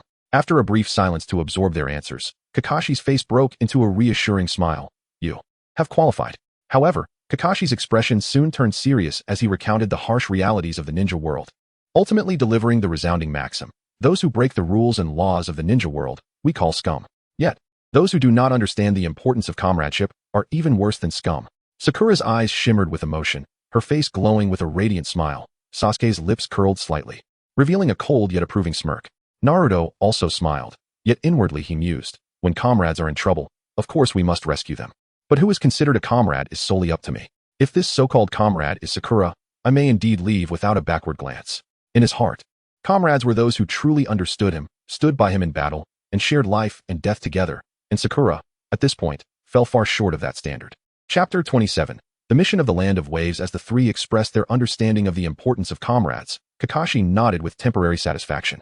Since you all recognize the significance of companionship, let me elaborate on the deeper meaning of this exercise and the true essence of working in teams. Just as he began to speak, Kakashi suddenly faltered, a fleeting unease crossing his gaze. After all, the original aim of this test was for them to work together to seize the bells from one another. However, with the bells already taken, discussing such matters seemed futile. He cleared his throat, attempting to mask the awkwardness, and continued, while your responses bring me some solace, it does not entirely assure me of your reliability. With a scrutinizing glance at each of them, he added, Sakura, your eyes are fixated solely on Sasuke. Sasuke, Naruto, it appears you hold little regard for Sakura's presence. Upon hearing this, Sakura's cheeks flushed crimson as she instinctively lowered her head, her toes nervously scuffing at the ground. Sasuke remained indifferent, hands buried in his pockets. Slightly turning his head away, Naruto said nothing, closing his eyes instead. In the face of genuine peril in the future, whether you can truly stand by your comrades, unwavering and resolute, remains to be seen through your experiences and trials ahead. Kakashi's expression grew solemn, imbued with a sense of expectation and caution. Thus, Team 7 was temporarily formed. Yet, Kakashi understood that only when these three distinctly different individuals genuinely learned to cooperate as a team, acting as a cohesive unit, would he wholeheartedly acknowledge them as competent companions. Soon after, Team 7 commenced their journey as genin, in stark contrast to the perpetually complaining Naruto of the anime. This Naruto approached each task with utmost seriousness. whether assisting an elderly lady in locating her misplaced glasses or clearing debris from a river. He executed each task with meticulous diligence. However, upon the completion of a mission, Naruto would vanish like a gust of wind, retreating alone to train. Each time he left, Sakura's eyes would light up, as if the world consisted solely of her and Sasuke. She would seek various excuses to approach Sasuke, attempting to strike up a conversation. Sasuke-kun, today's mission was quite arduous, wasn't it? Sakura chimed with a bright smile, her hands clasped behind her back, her toes unconsciously tracing circles on the ground. Sasuke merely grunted in acknowledgement before turning away without a glance. His demeanor was cold and detached, as if Sakura's presence were nothing more than air. In an instant, Sakura's smile froze, and the sparkle in her eyes dimmed. She stood there, watching Sasuke's retreating figure, an overwhelming sense of disappointment swelling within her. That day, Team 7 received a mission to locate a lost cat. The target was an orange tabby named Xiaohu, reportedly the beloved pet of the daimyo's wife from the Land of Fire. The four dispersed and soon found the plump feline lounging lazily on a branch beneath a large tree at the village's edge. The cat swayed its tail, seemingly indifferent to the human's frantic search. Xiaohu, Naruto exclaimed as he sprinted forward, effortlessly scooping the cat from the tree. The feline struggled momentarily in his arms, emitting disgruntled meows, but soon succumbed to Naruto's adept petting technique. The mission was successfully accomplished. Just as they were about to conclude their task, an overweight woman suddenly rushed over. She snatched the cat from Naruto's arms, cradling it closely to her chest, her heavily made-up face rubbing against the cat's head in a frenzy. "Ah, my precious Xiaohu, I was so worried." Her voice was sharp and exaggerated, as if the cat's disappearance had heralded the apocalypse. Naruto stood aside, watching the cat desperately wriggle in the woman's grasp, its short legs flailing helplessly in the air, uttering pitiful cries. Though cats do not shed tears, Naruto discerned a profound sense of despair in its eyes. "This cat has it tough too," Naruto muttered softly. At that moment, he suddenly recognized the plump woman as the daimyo's wife from the Land of Fire. The daimyo, a ruler in the ninja world, commanded all shinobi. A dangerous thought flashed through Naruto's mind. What chaos might ensue if this daimyo were to suddenly vanish? He shook his head, dismissing the notion from his thoughts. Subsequently, Sarutobi Hiruzen assigned them a new task. However, upon learning that this assignment was yet another D-rank mission, digging sweet potatoes, Sasuke and Sakura clearly displayed their displeasure. Sasuke furrowed his brow slightly, an air of impatience emanating from him, while Sakura pouted, internally cursing, another tedious task. How boring. Despite their dissatisfaction, they understood that as genin. They lacked the standing to be choosy. Thus, they suppressed their annoyance and silently accepted the task. As they exited the mission room, Naruto spotted a drunken old man wobbling toward the task reception area, his face flushed and a bottle of alcohol in hand, mumbling incoherently. Naruto squinted, already guessing the situation. A mission from the Land of Waves, huh? He mused, a slight smile creeping onto his face. That boy with the ice release bloodline limit, should show up too. Ice release was an exceedingly rare bloodline limit. If he could acquire Bai's abilities, coupled with the chance to enter the Shinigami space by absorbing his soul, it would be a twofold gain. With this thought, a glimmer of excitement sparkled in Naruto's eyes. I'm so bored, always stuck with these mindless tasks. Naruto suddenly complained loudly, his voice laced with evident dissatisfaction. Sakura, hearing this, couldn't help but roll her eyes, retorting, "Why didn't you say that earlier? What's the point in complaining now?" Naruto shrugged, a look of helplessness on his face. "Well, that's the Hokage. How could I dare to say it to his face?" Sakura paused for a moment, then nodded, conceding that Naruto had a point. Kakashi, overhearing Naruto's grievances, sighed and approached with an explanation. "Naruto, such is the nature of a ninja's tasks. They begin from the basics. Though D-rank missions may be simple, they serve as opportunities to cultivate patience and teamwork." Naruto, however, remained unconvinced, countering, "Kakashi-sensei, while you're right, I'm also correct. These tasks are undeniably excruciatingly dull. Can you talk to Grandpa Hokage for us about taking on more challenging missions?" Sakura contemplated intervening to quiet Naruto, but found herself secretly agreeing with him. She stole a glance at Sasuke, noticing that although he remained silent, a hint of impatience flickered in his gaze. Kakashi surveyed the expressions of the three and sighed in resignation. "All right, I understand. However, let us complete this task first." Consequently, the four arrived at the designated location and began digging for sweet potatoes. Yet, Naruto clearly had no intention of working diligently. He formed hand seals and declared, "Multi-shadow clone jutsu." Instantly, hundreds of Naruto clones appeared in the field, energetically commencing the task of digging. What would typically require a morning to complete was resolved in less than 10 minutes. Kakashi watched this scene, both amused and exasperated. He had hoped to assess their teamwork through this task, only for Naruto to resort to cheating with shadow clones, completely derailing his plans. It appeared that such tasks indeed could not gauge their cooperative abilities. Kakashi thought helplessly, resigning himself to leading the trio back to report their completed mission. Sarutobi Hiruzen was taken aback upon seeing Kakashi's team return so swiftly, and he inquired with a hint of confusion, "What happened? Did something go awry with the mission?" Kakashi wiped the cold sweat from his forehead and awkwardly explained, "Well, Lord Hokage, Naruto utilized shadow clones, and the mission was completed in no time." "Oh?" Sarutobi raised an eyebrow, clearly surprised that Naruto had resorted to such a tactic to accomplish their task. He chuckled resignedly, thinking to himself, "This boy truly knows how to be cunning." Nevertheless, since the mission had been successfully completed, Sarutobi chose not to dwell on it further and proceeded to assign the next D-rank mission. However, upon hearing the details of the task, Naruto coughed heavily. Ahem. Kakashi, noticing the cough, felt a wave of helplessness wash over him and silently lamented, "This generation of genin is truly difficult to manage." He sighed. Finally resolving to speak to Sarutobi, "Lord Hokage, I believe they might benefit from more challenging tasks to hone their skills. Perhaps we should assign them a C-rank mission?" After a moment of contemplation, Sarutobi nodded in agreement. "You make a valid point." He then turned to the elderly man sitting beside him, inquiring, "Mr. Dasna, shall we entrust this C-rank mission to them?" Dasna took a swig of his drink, drunkenly casting a glance at Naruto and the others, and grumbled, "What? Let them take it? They're just a bunch of kids. Can they even handle it?" Without hesitation, Naruto shot back, "If you think we can't manage, you could always pay more to hire a jonin." Upon hearing the mention of additional payment, Dasna promptly sealed his lips. He patted his depleted wallet and, with a resigned sigh, conceded, "Fine, let it be you then." Thus, Dasna began to outline the mission's details. Once he finished, Kakashi and the others returned home to gather their ninja gear in preparation for departure. When the four of them assembled at the gates of Konoha, Naruto's heart brimmed with anticipation. Gazing down the road ahead, a slight smile graced his lips as he quietly affirmed, "Sakura, I'm coming." Chapter 28. The Assassin of Mist. During their journey to the Land of Waves, Sakura, filled with curiosity, inquired of Kakashi, "Are there ninjas in the Land of Waves?" Kakashi patiently clarified, "No, the Land of Waves does not possess ninjas. Among the myriad countries on the continent, ninja villages serve as the military forces of their respective nations. However, these villages operate independently and hold an equal status with the nations.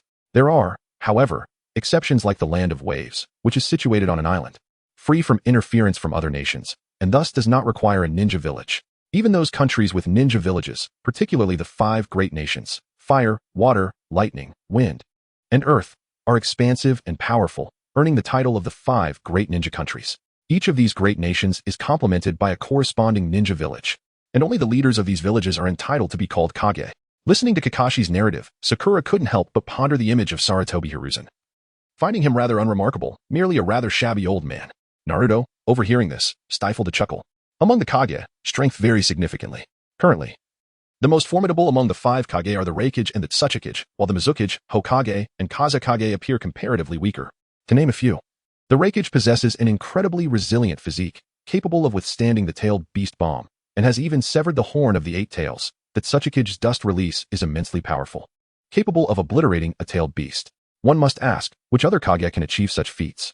The Kazekage, specifically Gaara's father, Raza, merely subdued the weakest of the tailed beasts, Shikaku, using sand. It seems that if we exclude Kakashi, Sarutobi Hiruzen might indeed be the weakest Hokage in history. Subsequently, Kakashi reassured the group that the mission was merely a C-rank task and posed no significant danger, encouraging them to relax. Upon hearing this, Dasna's expression became somewhat uneasy, and his gaze darted, a moment that Naruto keenly observed.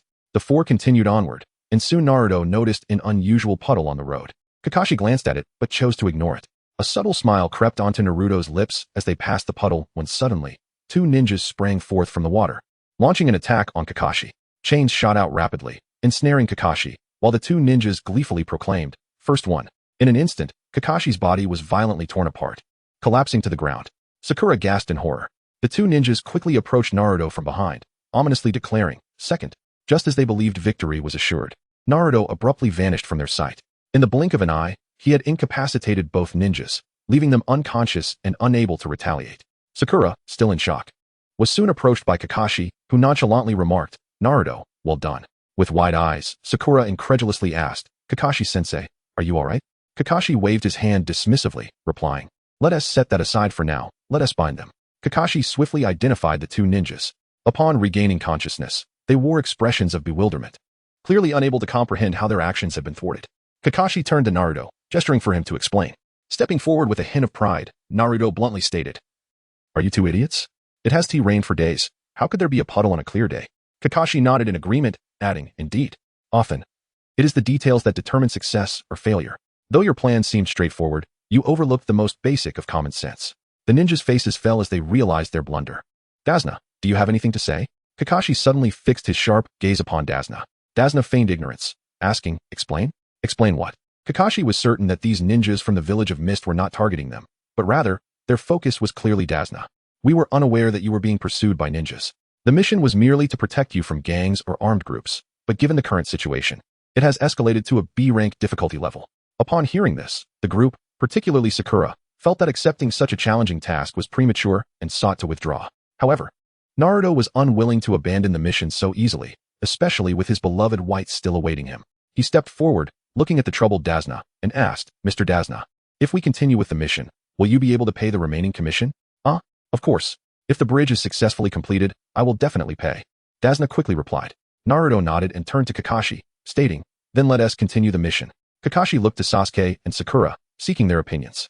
Sakura initially chastised Naruto for being selfish, then urged Sasuke to withdraw. Yet, seeing Naruto's determination, Sasuke resolved to persist. He was intent on growing stronger and eliminating that man. With everyone else committed to continuing, Sakura reluctantly acquiesced. Seeing the group decide to proceed, Dazna felt a weight lift from his chest, exhaling a sigh of relief.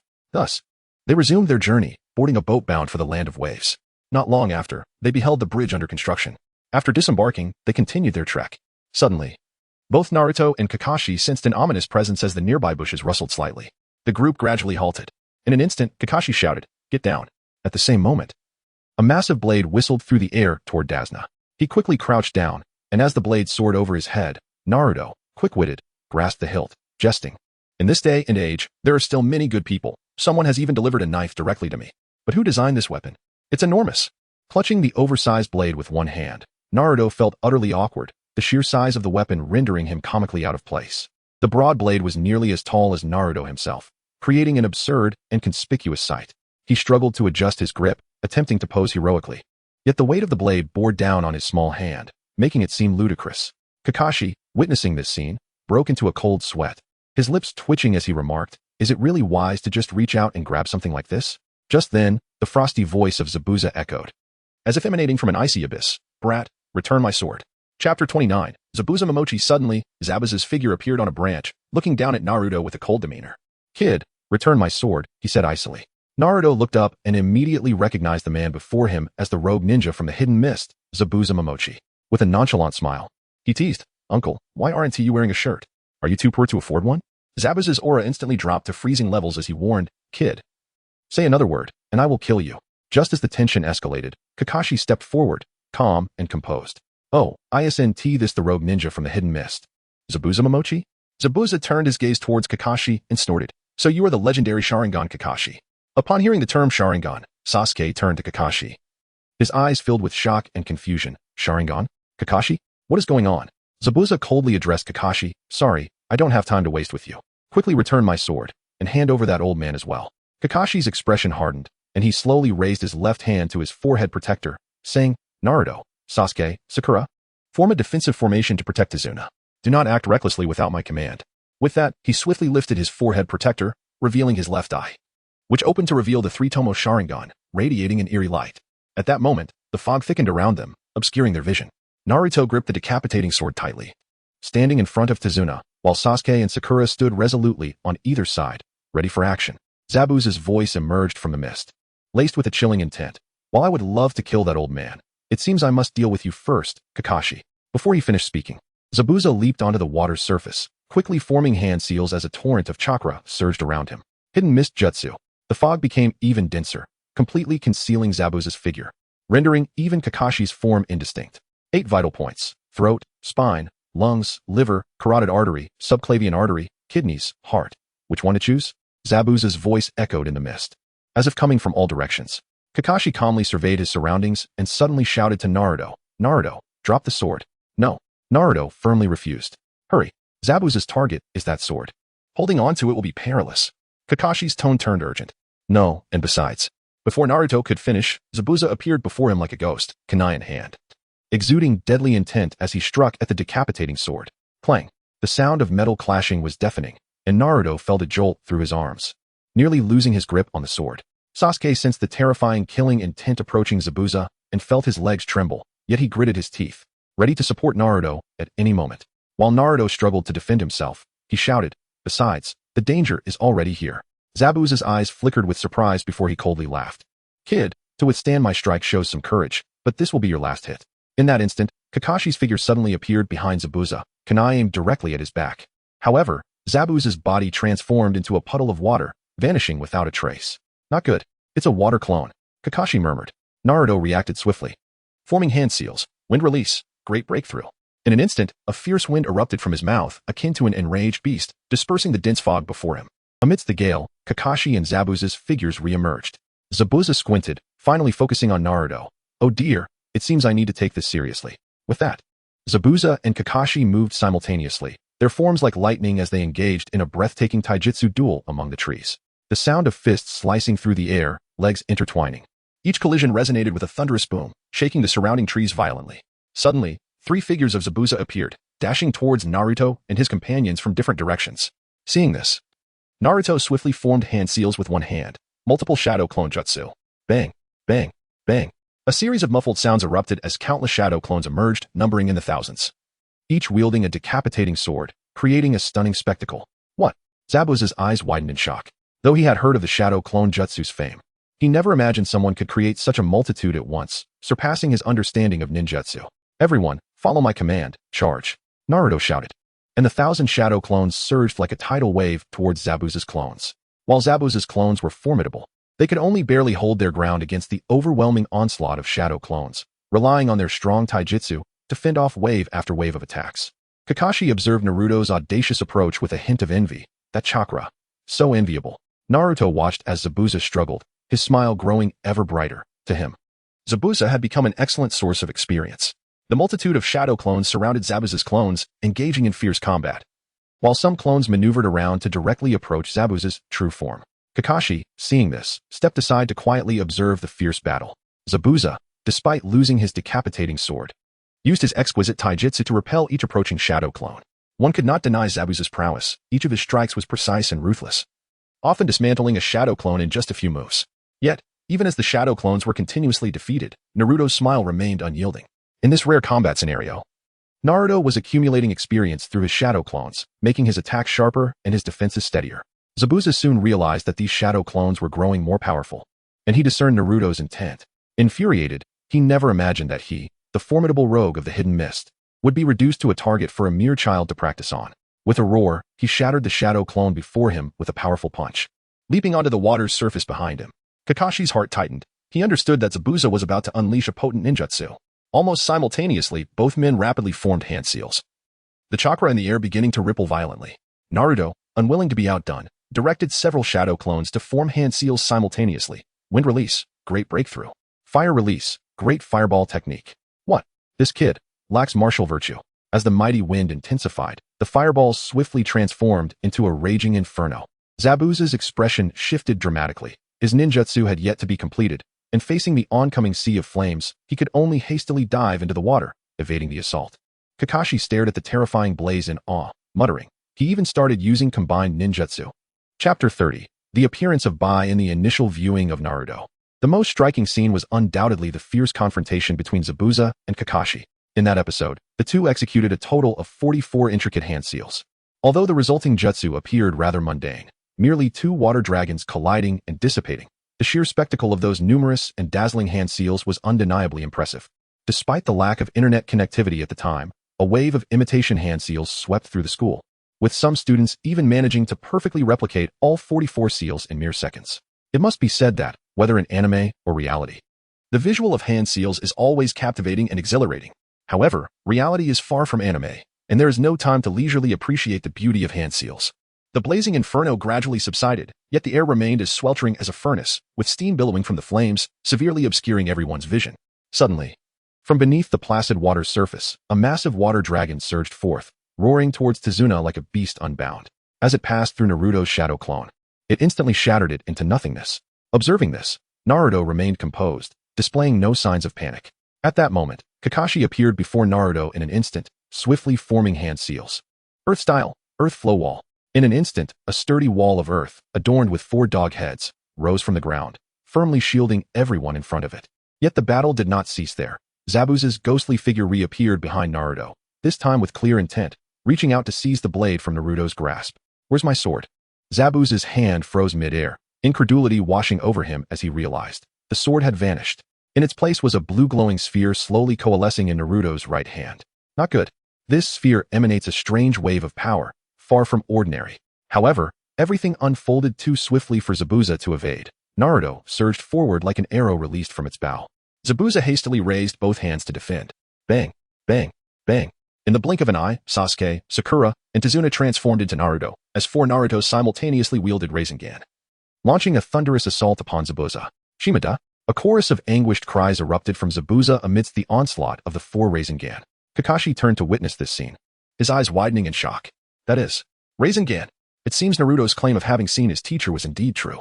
However, just as Kakashi believed the battle was nearing its conclusion, the struck Zabuza suddenly transformed into a puddle of water, vanishing without a trace. Naruto, undeterred, remarked, "Whether it's a shadow clone or a water clone, it's certainly a clever means of survival. But, do you think I couldn't find where you were hiding?" Bang! No sooner had he spoken than, with a resounding crash, the tranquil water's surface erupted, and Zabuza's body was propelled forth like a cannonball. Before him stood another Naruto, whose Rasengan struck Zabuza's abdomen with precision, blood oozing from his mouth and staining the bandages. Zabuza then collapsed heavily to the ground, unconscious. No longer able to transform into water, clearly, this was his true form. After confirming this, Kakashi turned to one of the Narutos and inquired, "Naruto, where are Sasuke and the others?" As he spoke, Sasuke, Sakura, Naruto, and Tazuna emerged from behind a nearby tree. Upon seeing Naruto brandishing the decapitating sword, Kakashi surmised that this must be Naruto's true self. "I must say, you are quite cunning, employing your shadow clones to confront Zabuza. That's not cunning. This old man is our mission target. I couldn't just abandon him to fight, could I?" "Well, you make a valid point. But Naruto, aren't you going to explain how you learned Rasengan?" "Explain? What is there to explain? It's merely a precaution. In case that old fox hid in the water and didn't come out. I prepared in advance." "Oh, is that all?" "Of course, what else could it be?"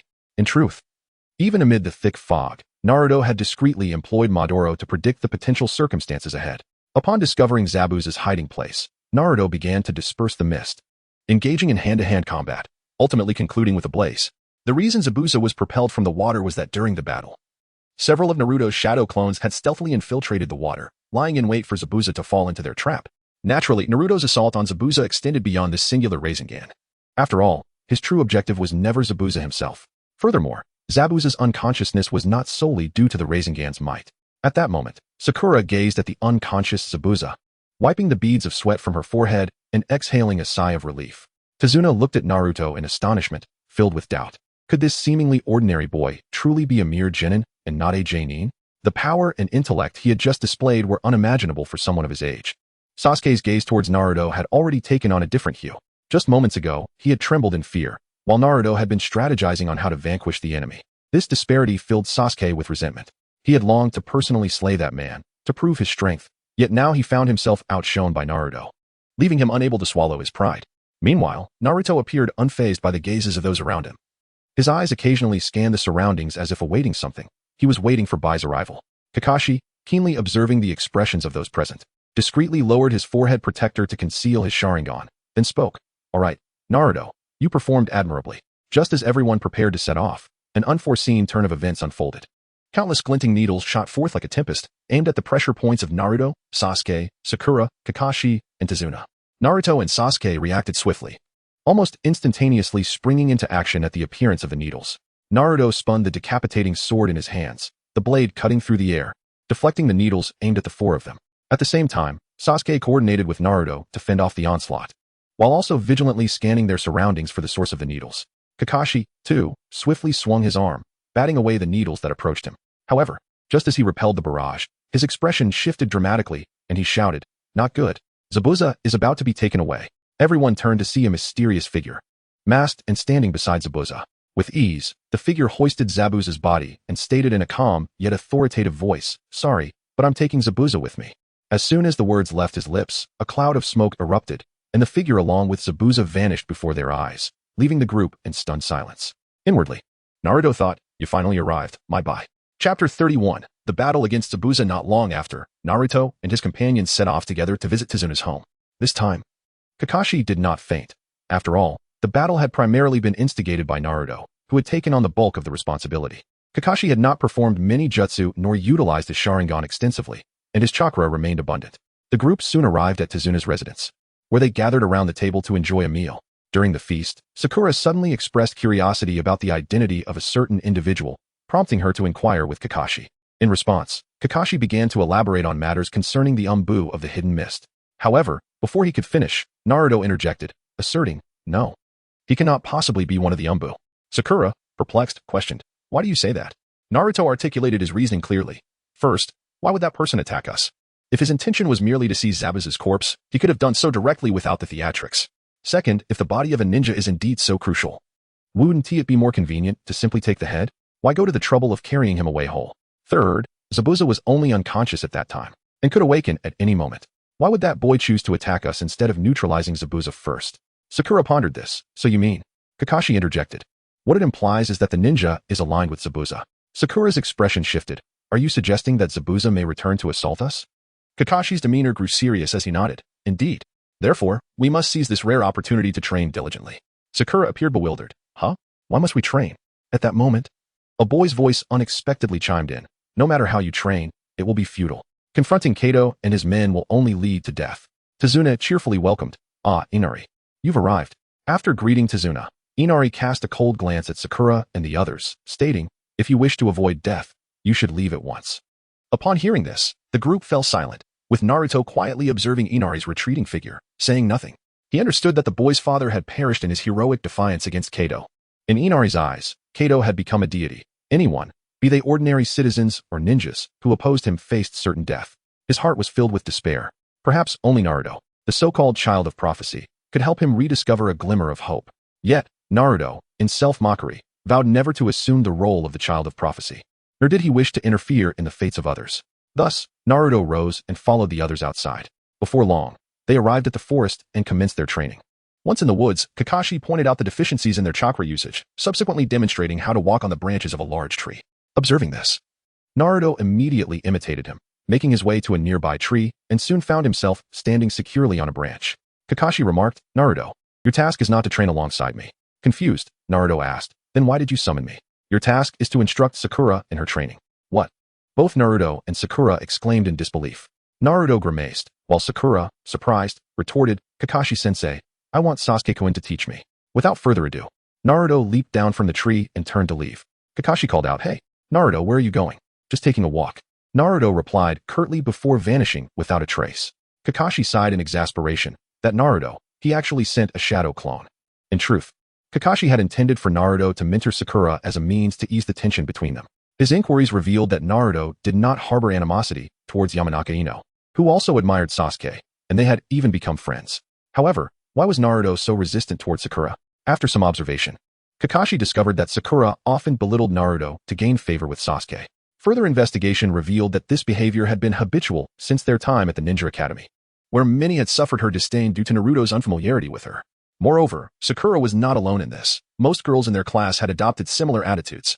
After all, many of them were not from prominent clans, and their parents were too preoccupied to monitor their behavior at school, leading them to develop such reckless tendencies. However, they were no longer in school. They were on a mission, facing the potent threat of Zabuza, and they might encounter even more formidable ninjas in the future. This could not continue indefinitely. Other solutions must be devised. With this thought, Kakashi could not help but lament. Why did you assign Sakura to Team 7? Lord Hokage? Surely, having Hinata instead would be more beneficial.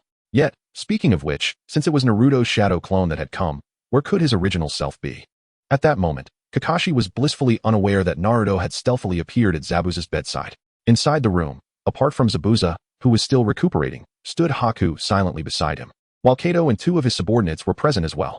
The dim light elongated their shadows across the floor.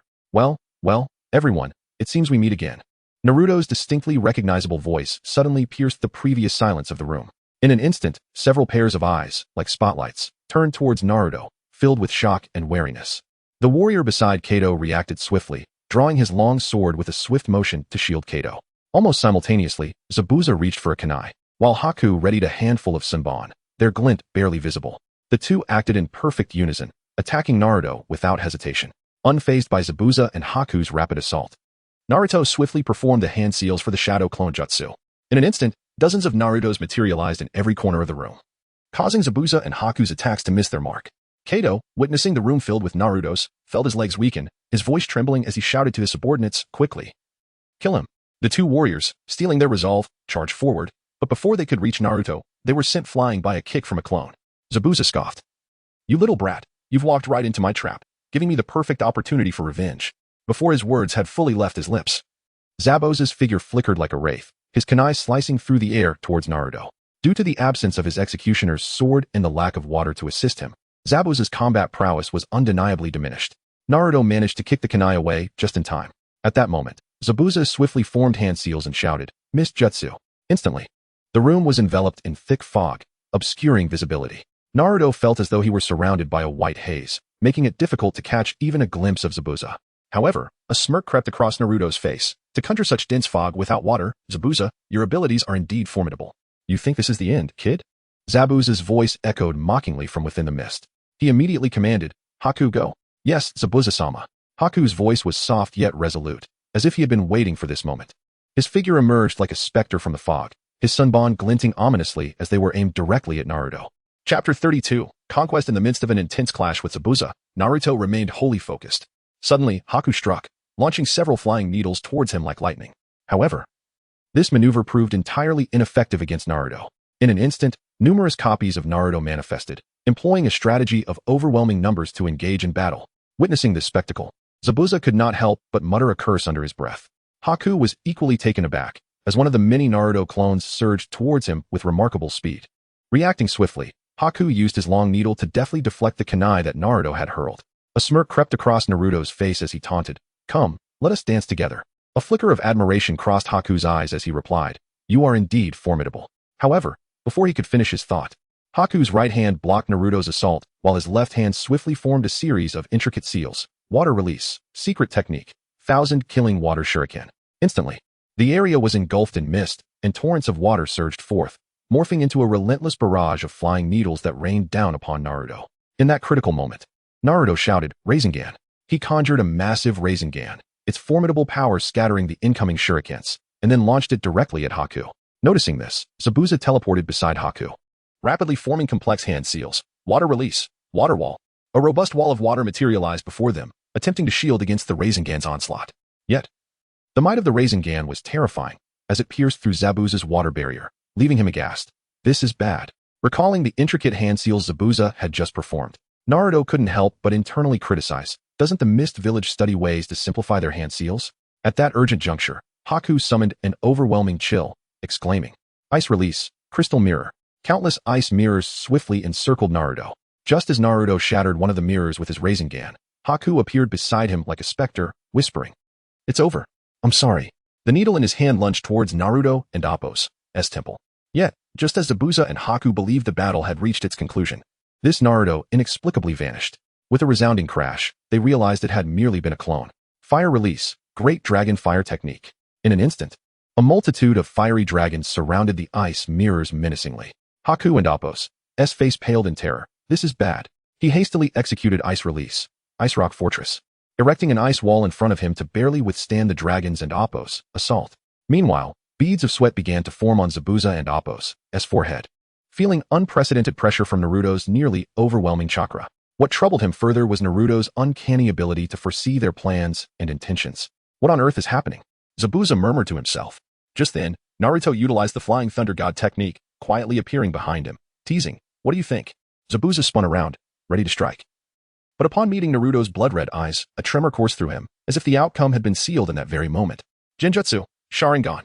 Naruto unleashed the power of the Sharingan, ensnaring Zabuza in a nightmarish illusion, rendering his body immobile. Naruto gathered chakra into his right hand, forming a Rasengan aimed at Zabuza. Haku rushed forward, disregarding everything to shield Zabuza from the impending fatal blow. However, in the instant Haku reached Zabuza, Naruto abruptly vanished, replaced by Kato's bodyguard, whose blade plunged mercilessly into Haku's chest. Both Haku and the bodyguard were momentarily stunned, unable to comprehend Naruto's sudden disappearance. At that moment, Zabuza regained his awareness. Witnessing Haku standing before him, blood streaming from the wound, fury surged within Zabuza as he leapt into action, using a kunai to slice the bodyguard and Appo's throat before tightly embracing Haku. Haku, what are you doing? Get up. Zabuza and Appo's voice trembled with urgency. Haku, blood pooling at his lips, gently caressed Zabuza and Appo's face, weakly stating, I'm sorry, Zabuza, I may not be able to serve you any longer. But before I die, I will buy you some time.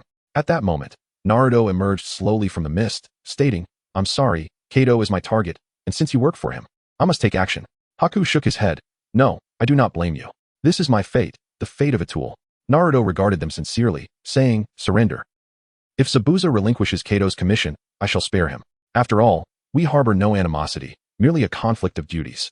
Haku smiled bitterly, replying, "Thank you. But this is Zabuza's decision, and I cannot intervene." Zabuza gently laid Haku down, standing tall before Naruto as he declared, "You may be a child, but I do not understand why you possess the Sharingan. Yet I am Zabuza Momochi, the demon of the mist, and I shall not flee." Haku implored desperately, "Zabuza, please stop. We have no chance. For the sake of your life, please escape and live." Silence. Haku, as a tool, do not presume to make decisions. Naruto observed the defiant Zabuza and the devoted Haku, contemplating silently that Haku's ice techniques paled in comparison to Hashirama's wood release, which could obliterate everything and easily overpower tailed beasts. Moreover, Hashirama's wood release was far from ordinary. It was extraordinarily exceptional. With that thought, Naruto shifted his gaze towards Kato. Sensing Naruto's attention upon him, Kato was engulfed by fear. Naruto smiled slightly and activated the Genjutsu of the Sharingan, instantly subduing Kato. "I have a proposal. I have taken control of Kato and intend to seize his company, yet I disapprove of his management style. Zabuza, Haku, would you be willing to serve as my subordinates and manage the company for me?" A flicker of hope ignited in Haku's eyes. "You would spare Zabuza?" "Thank you. But my time is limited." Naruto replied mysteriously, "I told you, we harbor no hatred, merely a conflict of duties. Therefore, you are not injured at all." Haku then realized that he bore no wounds. Zabuza comprehended that they had been trapped within Naruto's illusion all along. The hatred within Zabuza dissipated instantly. Yet his pride made it difficult for him to concede immediately. However, he heard himself say, "I agree to your proposal." He was taken aback. What did I just say? Why did I agree? Upon meeting Naruto's eyes, he suddenly understood everything. He glanced at Haku, reminiscing about their shared experiences, and finally sighed, making a resolute decision. "From now on, we shall assist you in managing this company." Chapter 33. The Bridge of the Land of Waves. Initially, he had no intention of subjugating Haku and Zabuza. After all, adding another individual would only create additional ties, which would be detrimental to future developments. However, the moment his gaze fell upon Kato, his heart was filled with the allure of wealth. Indeed, regardless of one's location, money remains an indispensable key. Unfortunately, he found himself utterly destitute at that moment. Even though the fourth Hokage and his spouse possessed immense riches, he could not lay claim to any of it at present. Sarutobi Hiruzen, the guardian of the fox, would not easily relinquish his funds, and whether he truly had enough wealth to offer remained uncertain. Moreover, remaining in Konoha as an ordinary ninja rendered dreams of affluence utterly fantastical. Consequently, seeking an additional source of wealth became an imperative choice. And Kato was undoubtedly perceived as a wallet in his eyes. Controlling Kato was not a formidable challenge. The difficulty lay in how to extract continuous wealth from him. Yet, this fellow was merely an ordinary man, surrounded by subordinates who were little more than inept brutes wielding swords. Hence, the need for ninjas as protectors arose. With this consideration in mind, he relinquished any thoughts of eliminating Zabuza and Haku. Furthermore, Naruto harbored no animosity towards Zabuza and Haku. Recalling the days spent watching the anime, he had once been moved to tears by the profound bond between the two. However, this sentiment had quietly faded upon the realization that Haku was male. Ultimately, rather than slaying them for the practically useless ice release, it was far more beneficial to have them serve him, diligently guarding his purse. Subsequently, Naruto successfully took control of Kato and acquired a substantial sum of money from him before quietly departing the scene. Haku and Zabuza, witnessing Naruto's instantaneous disappearance, were drenched in cold sweat. Haku anxiously inquired, "Lord Zabuza, could that have been a shadow clone?" Zabuza, his expression grave, replied slowly, "No, that was not a shadow clone." Haku pressed further, "Then what was it?" Zabuza solemnly stated, "A space-time ninjutsu." Instantly, Zabuza's thoughts involuntarily drifted to the legendary fourth Hokage. In that fleeting moment, he recalled the fourth's iconic golden hair, which Naruto also possessed, as well as the uncanny speed both exhibited. Could there be some connection between them? Surely not. At that juncture, Naruto discovered a small river, washed away the dust from his body, and returned to Dazna's home. Upon Kakashi's return, he found Naruto had already dined and was patiently awaiting their arrival. Kakashi asked, "Naruto, have you been here the whole time?" Naruto responded, "No, I was training nearby alone." Kakashi advised, "Naruto, I hope next time you can train with everyone." Naruto confidently replied, "No, my training intensity is beyond their capacity." "Well, Kakashi, you might be able to keep up." Kakashi, hearing this, couldn't help but recall the times he had secretly observed Naruto training. He had to admit that Naruto's training intensity was far beyond what Sasuke and Sakura could endure. Meanwhile, Sasuke silently noted their conversation in his mind. In the days that followed, Dazna focused on his bridge construction, while everyone remained vigilant regarding Kato's movements. However, as days passed, Kato did not appear. And neither did Zabuza and Haku. Everything seemed exceptionally tranquil. Finally, the bridge was successfully completed, and the mission was fulfilled, marking the impending moment of parting. Sakura curiously asked, Kakashi-sensei, didn't you say Zabuza wasn't dead? Why has he shown up until now? Kakashi, equally perplexed, replied, I'm not certain. Could he have given up? Sasuke scoffed dismissively. Humph, what a dull mission. Naruto nodded in agreement, right? I thought it would be much more challenging. At that moment, Kakashi glanced at Naruto and murmured, Naruto, could it be because of you? Naruto looked at Kakashi and inquired, what's on your mind? Kakashi responded, nothing at all. After the bridge's completion, Kakashi and the others prepared to take their leave. Inari gazed forlornly at the departing Kakashi, remaining silent. Dasna gently ruffled his grandson's hair and asked with concern, what's wrong, Inari? Inari's eyes revealed confusion and bewilderment. Grandfather, do heroes truly exist in this world? Dasna reassured him, Inari, heroes undoubtedly exist. Kakashi and his companions are heroes. Inari then pondered, what about my father? Why did he have to die? Dasna replied, perhaps it is because we are merely ordinary people, while they are powerful ninjas. Inari questioned, strength? Is it because we lack power that Kato bullies us? If my father had strength, he wouldn't have died. Inari suddenly declared with determination, Grandfather, I have decided. I want to go to Konoha and become a ninja. Dasna immediately rejected, no, why not? I said no, and that is final. Being a ninja is not a simple profession. The disparity in strength among ninjas is vast. Some may remain weak their entire lives while others become elite at a young age. He understood that the golden-haired boy was exceptionally gifted, while his own grandson lacked the talent to be a ninja. If Inari embarked on the path of a ninja, he might encounter peril at a young age or fall into despair due to his inability to improve. Thus, Dasna firmly opposed Inari's aspirations to become a ninja. However, upon hearing his grandfather's disapproval, Inari was unwilling to relent easily. He hurriedly ran out, chasing after Naruto and the others, who had already left the bridge. Kakashi looked at the boy before him and asked, are you Dasna's grandson? What do you want? Inari, filled with hope, replied, may I become your apprentice? I want to learn ninjutsu and become a strong ninja. Kakashi inquired, why do you want to become a ninja? Inari answered, because I want to grow strong. Stronger than anyone. Kakashi regarded Inari for a moment before directly refusing him. Inari attempted to plead further, but Kakashi emitted a subtle aura of menace, coldly stating, kid, do not underestimate ninjas. Feeling the overwhelming pressure, Inari's legs weakened, and he collapsed to the ground in fright. Observing the terrified boy, Kakashi turned and walked away without a backward glance. Sasuke and Naruto followed closely behind, while Sakura quietly muttered, I'm sorry. Soon, they faded into the distance, leaving Inari to weep alone. At that moment, Dasna emerged and enveloped his grandson in a tight embrace, softly comforting him before carrying the child back home. From that day forward, Inari no longer mentioned his desire to become a ninja, and instead began learning the craft from Dasna. As for the newly constructed bridge, it was not named after Naruto as in the anime, but rather bore the name of the Land of Waves, officially designated as the Bridge of the Land of Waves.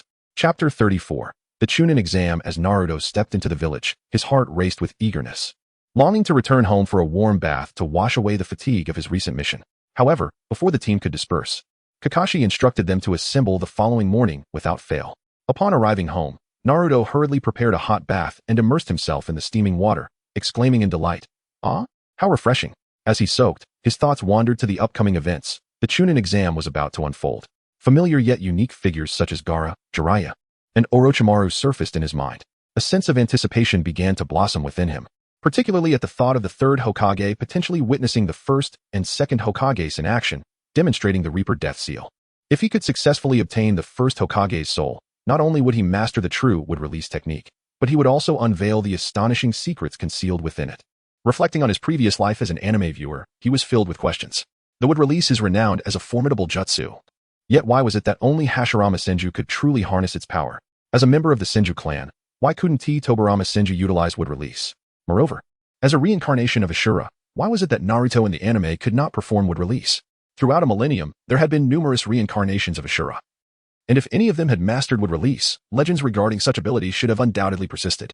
Yet, from the depiction in the anime, it appeared that throughout that extensive time, only Hashirama Senju could wield wood release, which was indeed perplexing.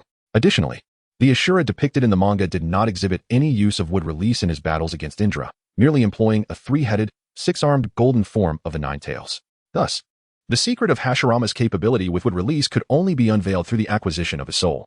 Furthermore, the second Hokage's soul was equally formidable. Who knows how many powerful jutsu he invented? If Naruto could obtain his soul, he might uncover even more forbidden techniques, and elevate his strength to new heights. Regarding the third Hokage, acquiring his soul would grant Naruto the chance to master the 5 elemental chakra types, study various exquisite jutsu, and through the memories of Hiruzen Sarutobi, discover the whereabouts of the bodies of Kushina Izumaki and Minato Namikaze. He had never forgotten the bloodline of the Uzumaki clan. Meanwhile, Kakashi approached Hiruzen Sarutobi and meticulously reported the intricacies of the recent mission. Upon hearing that Naruto could contend with Zabuza, Hiruzen was taken aback, secretly marveling at how rapidly Naruto had grown. When he learned that Naruto had mastered the Rasengan, he felt a weight lift from his heart. After all, mastering the Rasengan significantly validated Naruto's prior claims. Minato, you truly left Naruto a trump card, huh? What an extraordinary man, Hiruzen mused, before expressing his gratitude to Kakashi for his efforts. The next day, as dawn broke, Naruto and his companions arrived punctually at the designated meeting spot. As expected, Kakashi was once again dilly-dallying and arrived late. Subsequently, the group resumed what seemed like mundane D-rank missions. Days later, while the trio was executing a task, Kakashi caught sight of a soaring hawk in the sky and, feeling a surge of inspiration, promptly announced the dissolution of their team. Naruto headed straight home, indifferent to Sakura and Appo's pursuit of Sasuke. As he walked, Naruto suddenly sensed an unusual gaze upon him. Instinctively, he turned his head and noticed a peculiar cardboard box lying on the ground. Without further ado, he activated the Flying Thunder God technique and returned home. Almost simultaneously, Konohamaru and his friends emerged from the box. Where is he? Where did he go? Konohamaru asked, perplexed. I don't know, his companions responded, equally bewildered. Quick, we must find him. I am determined to have him acknowledge me as his big brother, Konohamaru declared with fervor. Upon returning home, Naruto remembered that the Chunin exam was imminent, and Gaara would surely make an appearance. I hope Konohamaru is all right, he muttered to himself. He should be fine. As Naruto had anticipated, Konohamaru indeed encountered Kankuro and Temari. Fortunately, Konohamaru avoided a clash with Kankuro, but upon seeing him, Kankuro bluntly remarked, another annoying brat. Fuming, Konohamaru shouted back, who do you think you are to speak to me like that? Oh, such arrogance at such a young age. It truly makes one want to wipe him out, Kankuro replied darkly. Temari quickly interjected, don't act recklessly, Kankuro. Otherwise, I want to intervene. Unfazed by their words, Konohamaru stormed towards the two, shouting what? You better apologize, or I'll make you regret it. At that moment, Kankuro moved swiftly, appearing before Konohamaru and seizing his sleeve. Threatening, I suppose I should deal with you first, brat. He prepared to strike Konohamaru with a punch. Just in the nick of time, Sasuke arrived, accurately hitting Kankuro's hand with a pebble. The tension between the two escalated, with Kankuro placing his puppet on the ground, ready for a confrontation. Kankuro, stand down. Just as the situation reached a boiling point, Gaara suddenly appeared beside Sasuke, coldly stating, you are a disgrace to the village. Sasuke, startled by Gaara's sudden arrival, realized he had not sensed him at all. The events that followed unfolded just as depicted in the anime.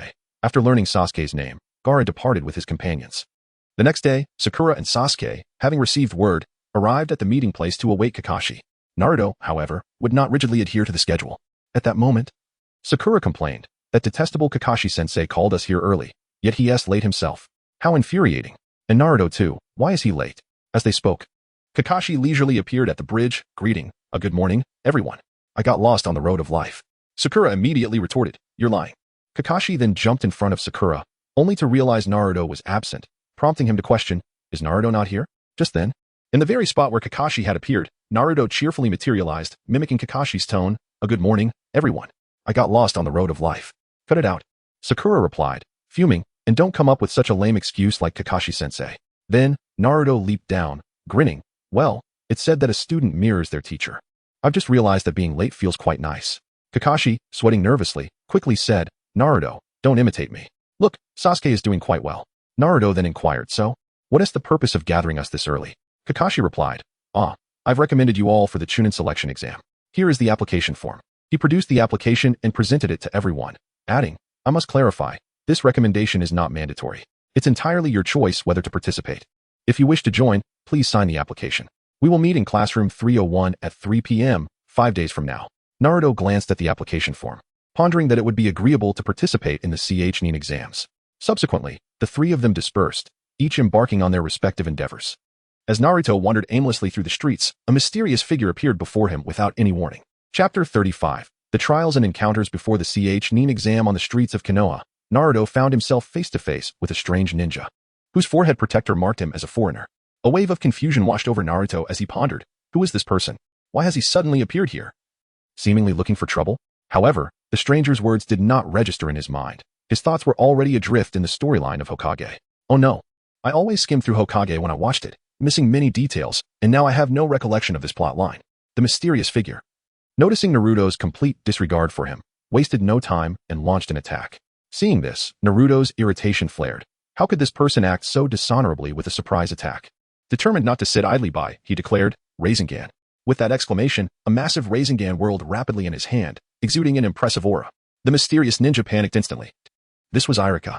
Originally, Iruka had worried that Naruto and the others would suffer if they participated in the Nin exam too early and intended to advise Naruto. However, Naruto was completely unresponsive, launching a powerful move instead, which left Iruka quite startled. Iruka inwardly lamented, what kind of jutsu is this? It feels dangerous. No. He quickly transformed back into his original appearance, anxiously shouting, Naruto, stop. It's me. Simultaneously, he hurriedly changed back to his true form. Naruto paused at the sound, taken aback, and exclaimed, huh? Iruka-sensei, is that you? Why are you causing trouble for me? Iruka sighed in relief and said, phew. Naruto, just listen to me and don't act impulsively. Please, dispel that jutsu in your hand. Finally, Naruto responded, oh, okay. Iruka then explained the situation to Naruto. After hearing this, Naruto looked at Iruka with a mix of emotions. There was no doubt about Iruka's care for his students, yet sometimes he could be overly concerned. Naruto, Hinata, Shikamaru, and the others had already graduated from the Ninja Academy and become Jonin, each with their own Jonin instructors who were well aware of their qualifications to participate in the Nin exam. Nonetheless, it was indeed rare to find a teacher like Iruka who treated his students like his own children, which explained why Naruto revered him as he did his father in the anime. Iruka-sensei, rest assured, I am strong, stronger than anyone. Naruto proclaimed confidently. Iruka, regardless of the circumstances. Please be cautious, Iruka advised with concern. Don't worry, Naruto replied with a smile. The next day, Naruto, Sasuke, and Sakura gathered outside the classroom, preparing to head to the Nin exam venue. Upon reaching the hallway, they noticed a throng of candidates gathered around, seemingly engrossed in some commotion. Naruto squeezed his way through to discover that Lee was being bullied by two oddly shaped individuals. The heads of these two were unusually large, prompting Naruto to remark, hey, why do both of you have such big heads? What's it to you, brat? One of them retorted disdainfully. Are you here to participate in the Nin exam? I suggest you scram. The individual proceeded to elaborate on the dangers of the Nin exam, attempting to dissuade them. At that moment, Sasuke stepped forward, coolly stating, I don't care, but I'm going in. You should dismantle this illusionary barrier quickly. I need to reach the 3rd floor. Oh, you noticed? The other seemed surprised. Naruto rolled his eyes beside them, muttering, of course, we're heading to the 3rd floor and are currently on the 2nd. Who wouldn't he notice that? The person chuckled and said, oh, not bad, but simply seeing through it is not enough. As soon as he finished speaking, one named Jizuriai suddenly attacked Naruto, who quickly retaliated. Just then, Lee appeared, skillfully catching their legs with both hands. Lee, long time no see. Naruto greeted with a smile. Naruto? It's been a while. Lee responded, equally excited. However, he turned his wrist, inspecting a wound on his arm, and gazed at Naruto in awe, exclaiming, Naruto, you've grown even stronger. Really? Is it that obvious? I'm just okay, but Lee, you've also gotten quite strong. Of course, I can't just stay stagnant. As Naruto admired Lee's unique hairstyle and vibrant green outfit, he thought to himself, if it weren't for this outfit being so green, with those thick eyebrows and round eyes, I might have mistaken you for Bruce Lee. At that moment, Lee turned and spotted Sakura, his eyes lighting up as he immediately began to confess his feelings. Sakura, however, unhesitatingly rejected him upon seeing Lee's prominent eyebrows. Naruto quickly comforted Lee, saying, don't worry. You'll definitely meet the right girl for you someday. Naruto said this sincerely, remembering that in Boruto, Lee seemed to have a son who was much more handsome than him. If he were to change his hairstyle and outfit, he would undoubtedly be a striking young man. However, the identity of Lee's wife was never revealed in the original story. Lee pondered Naruto's words thoughtfully, nodding in response. After exchanging greetings, Naruto and his companions continued their ascent to the 3rd floor. Not long after, they encountered Kakashi. Upon seeing Naruto and his friends approach, Kakashi's face broke into a warm smile, especially at the sight of Naruto, which filled him with satisfaction. Kakashi explained that this Nin exam required teamwork among 3 individuals to participate. He was pleased to see them taking the initiative to join the exam. Subsequently, Naruto opened the door and stepped inside. To his astonishment, the room was filled to the brim with people, and all eyes instantly fixed upon the 3 of them.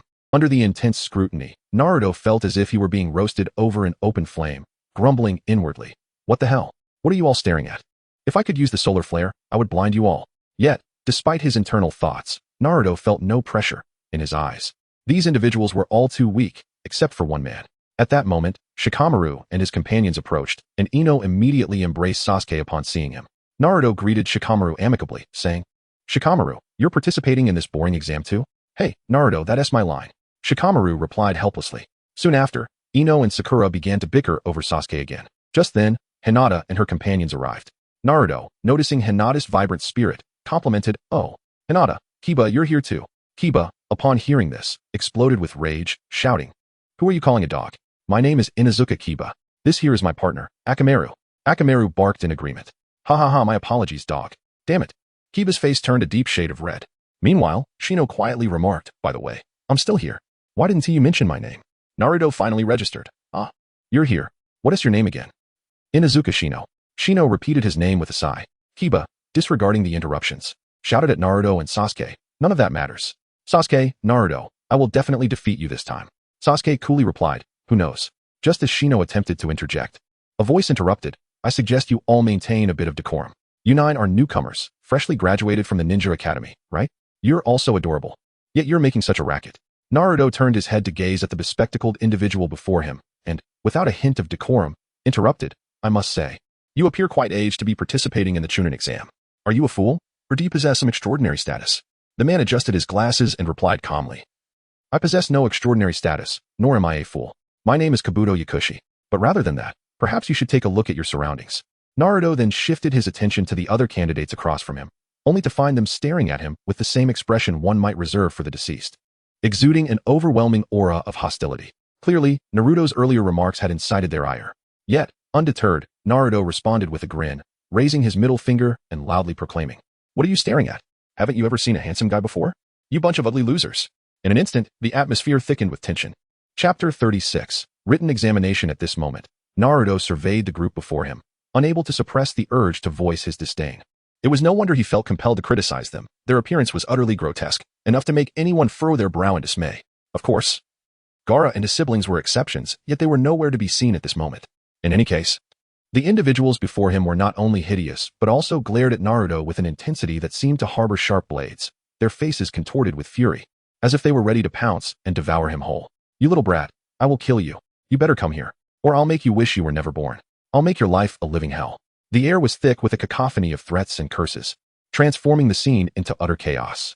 Standing to the side, Kabuto observed the tumultuous spectacle and couldn't help but sigh heavily. How could this possibly be close to Sasuke? Lord Orochimaru, he mused silently. Meanwhile, Sakura was consumed with fury, intent on capturing Naruto to teach him a lesson. "Naruto, you better calm down."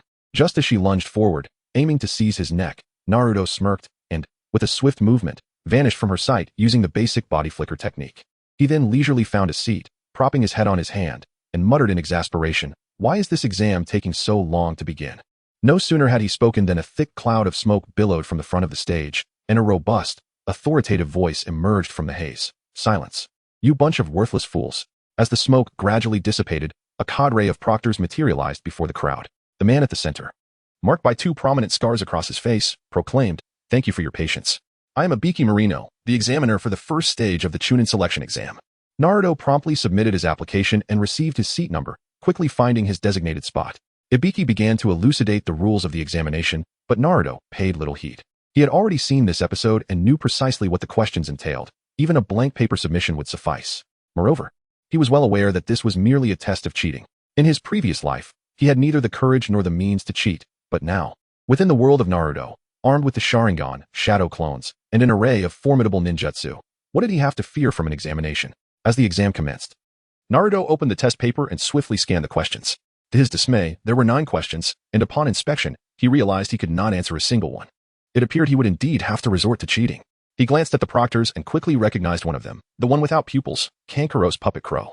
Its darting movements indicated it was relaying answers to Kankuro, preparing for their own cheating endeavor. Seeing this, Naruto's lips curled into a slight grin as he thought, "In that case, I shall begin as well." Without delay, he dispelled his first shadow clone, and the answer to the first question immediately surfaced in his mind. Without hesitation, he picked up his pen and began to write. Following suit, he dispelled another shadow clone, successfully acquiring the answer to the second question. A cold smile crept across Naruto's face. Even before the exam began, he had utilized the shadow clone technique to create 10 clones at home. These clones had infiltrated the examination hall beforehand, transforming into insect-like forms near the overhead lights, patiently awaiting the exam's commencement.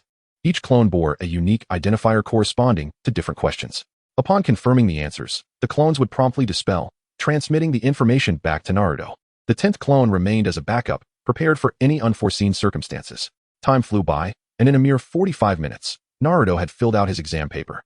Just as the proctor was about to announce the 10th question and its rules, Naruto remained blissfully oblivious, for he already knew what the 10th question was. In the anime, Naruto had managed to calm the remaining candidates with his loud cries, ensuring that everyone passed the written test. However, he was not the Naruto of the anime. He was no social butterfly and had no intention of aiding the others in passing. He was curious to see how many would succeed without his presence. Thus, Naruto closed his eyes, unburdened, awaiting the conclusion. As Ibiki began his questioning, the candidates in the examination hall grew increasingly restless. The weight of pressure loomed over each individual like a dark cloud, as this was a pivotal juncture in their lives. Failure would forever bar them from becoming Chunin. Unable to withstand the pressure, numerous candidates began to rise, faces etched with reluctance, choosing to abandon the test and exit the hall. Ultimately, only 45 candidates remained, a stark reduction from the 78 in the anime. Ibiki observed the remaining candidates, noting their determination not to give up, and silently acknowledged that the time had come. He announced, "Well done, everyone. All present have passed the first stage of the exam." The candidates, taken aback, were soon met with Sakura's inquiry regarding the purpose of this examination. Ibiki patiently began to explain. However, just as he finished, a spherical object suddenly crashed through the window. The sphere unfurled, revealing a uniquely shaped woman before the crowd. With a cheerful demeanor, she proclaimed, "Children, this is not the time for joy. I am the second proctor, Anko Mitarashi. The next exam is about to commence. Follow me." The crowd stared in stunned silence at the enthusiastic Anko. Unable to contain himself, Naruto muttered, "Baka fool." At that moment, Ibiki stepped forward, unable to restrain his sarcasm. "Maintain the atmosphere, please." Anko, noticing the lack of response from the crowd and Ibiki's remarks, felt a wave of embarrassment wash over her. Nevertheless, her training prevented her from succumbing to such feelings. She glanced at the candidates and continued, 51 of you remain in 17 groups. Was the first exam too simple? This year's candidates are quite exceptional. Regardless, I intend to eliminate more than half of you in the next round. Listen closely. When you arrive at the examination site tomorrow, I will provide detailed instructions." With apprehension regarding the next exam, the candidates followed Anko out of the hall. Upon returning home, Naruto collapsed into bed, while Sasuke made his way back to the Uchiha clan's somewhat desolate residence. He stood silently in the courtyard, gazing up at the night sky, Naruto's figure replaying in his mind. Clenching his fists, he vowed silently, "Naruto, in the next exam, I will not lose to you. I will become stronger and restore the honor of the Uchiha clan." With that, he entered his home, retrieving a kunai to practice shuriken techniques, each swing imbued with a resolute spirit. The following morning, sunlight bathed the streets of Konoha. Naruto arrived early at the designated examination site, noticing that several candidates had already gathered. Upon stepping into the venue, the scene before them captivated everyone's attention, followed by an icy chill racing up their spines as fear surged within them like a tidal wave. Before their eyes lay a dense forest. Its stout trunks twisted and gnarled, bark cracked as if weathered by the passage of time and torment.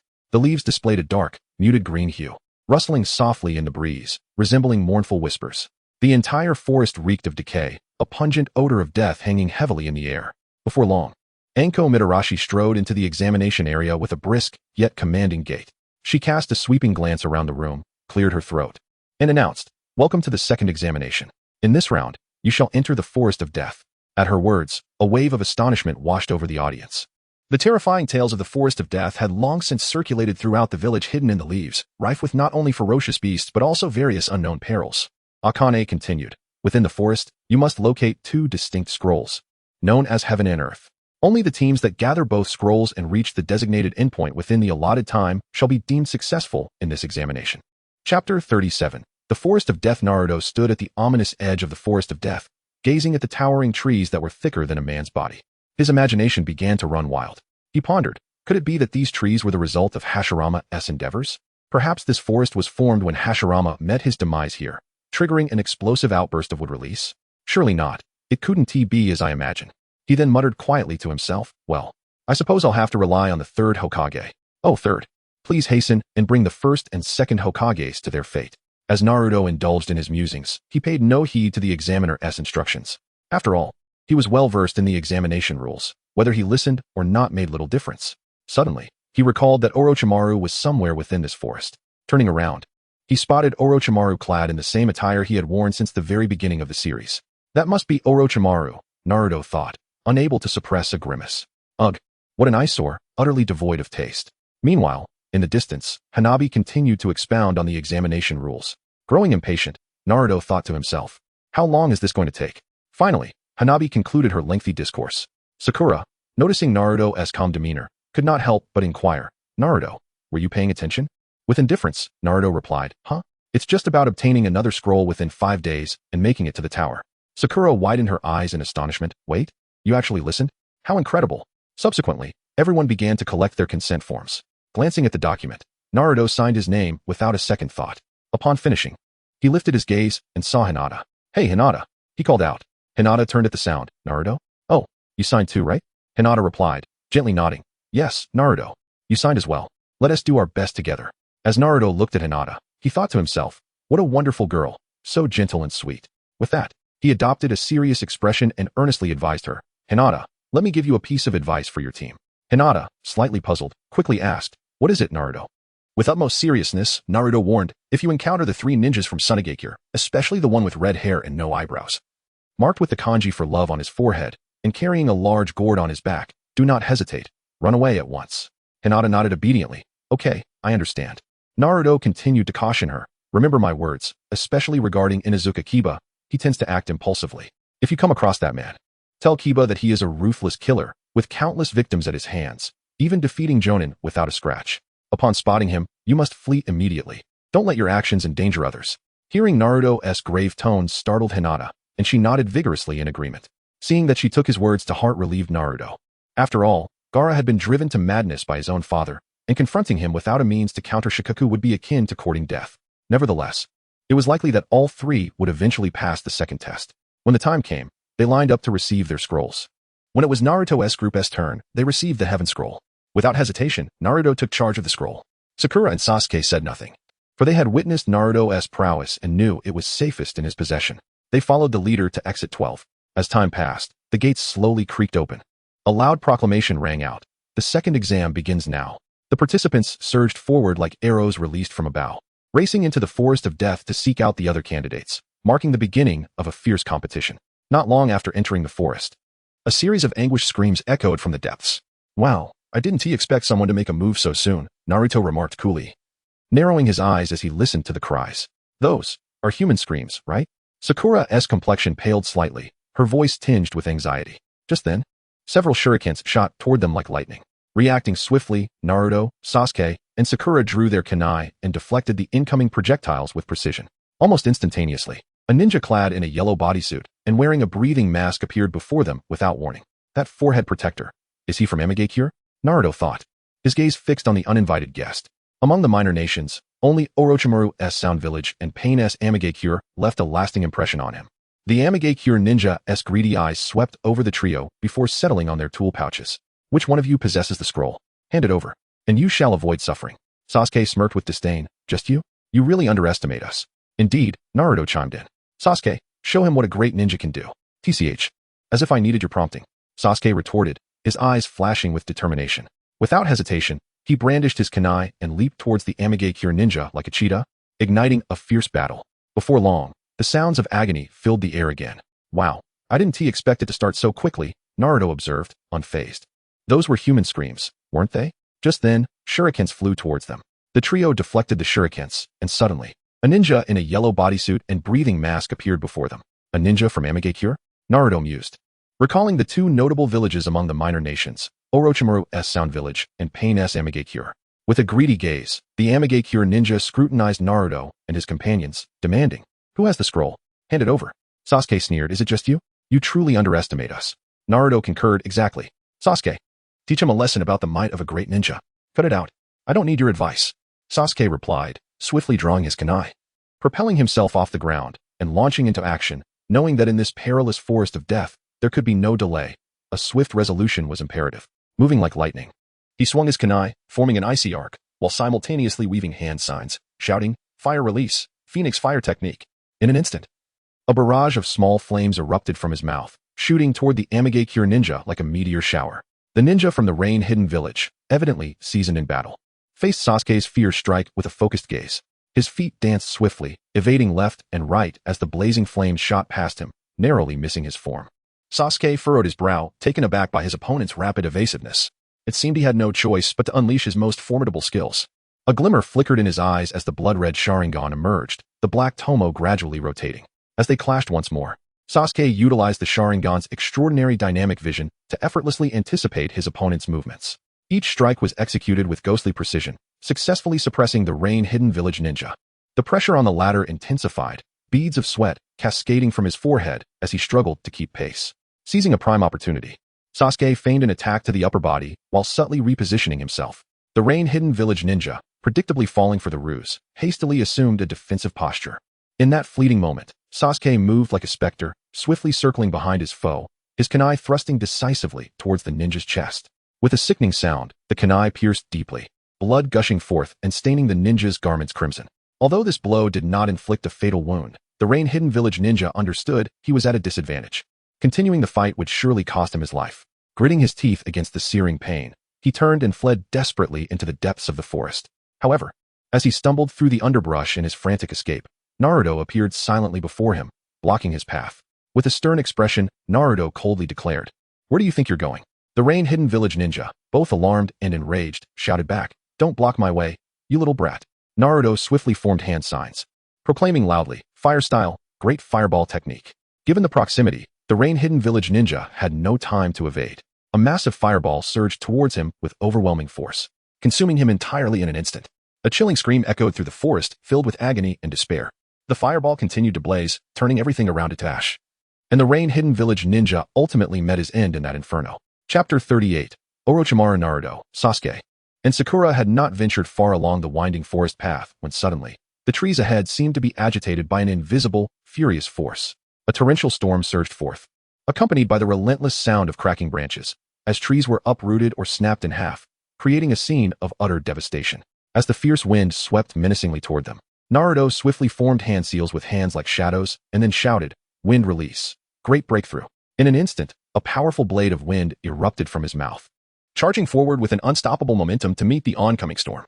The two immense gusts clashed violently in midair, producing a deafening roar, while the surrounding trees swayed perilously in the wake of the fierce gusts, sending dust swirling into the air. As the power of the technique began to dissipate and the wind subsided, the silhouettes of three figures became clear before Naruto. Standing in the center was none other than Orochimaru. Orochimaru leisurely extended his long, oddly sinister tongue to slowly lick his lips, resembling a snake on the hunt for prey. He then turned his head to whisper something to the two individuals beside him, who immediately turned and hurriedly left the scene. Seeing this, Sasuke felt a surge of vigilance and Kuden and Appos. He helped but voiced his skepticism. "What does this mean? You can't possibly think you can handle the three of us alone, right?" Orochimaru let out a chilling laugh, sending shivers down their spines.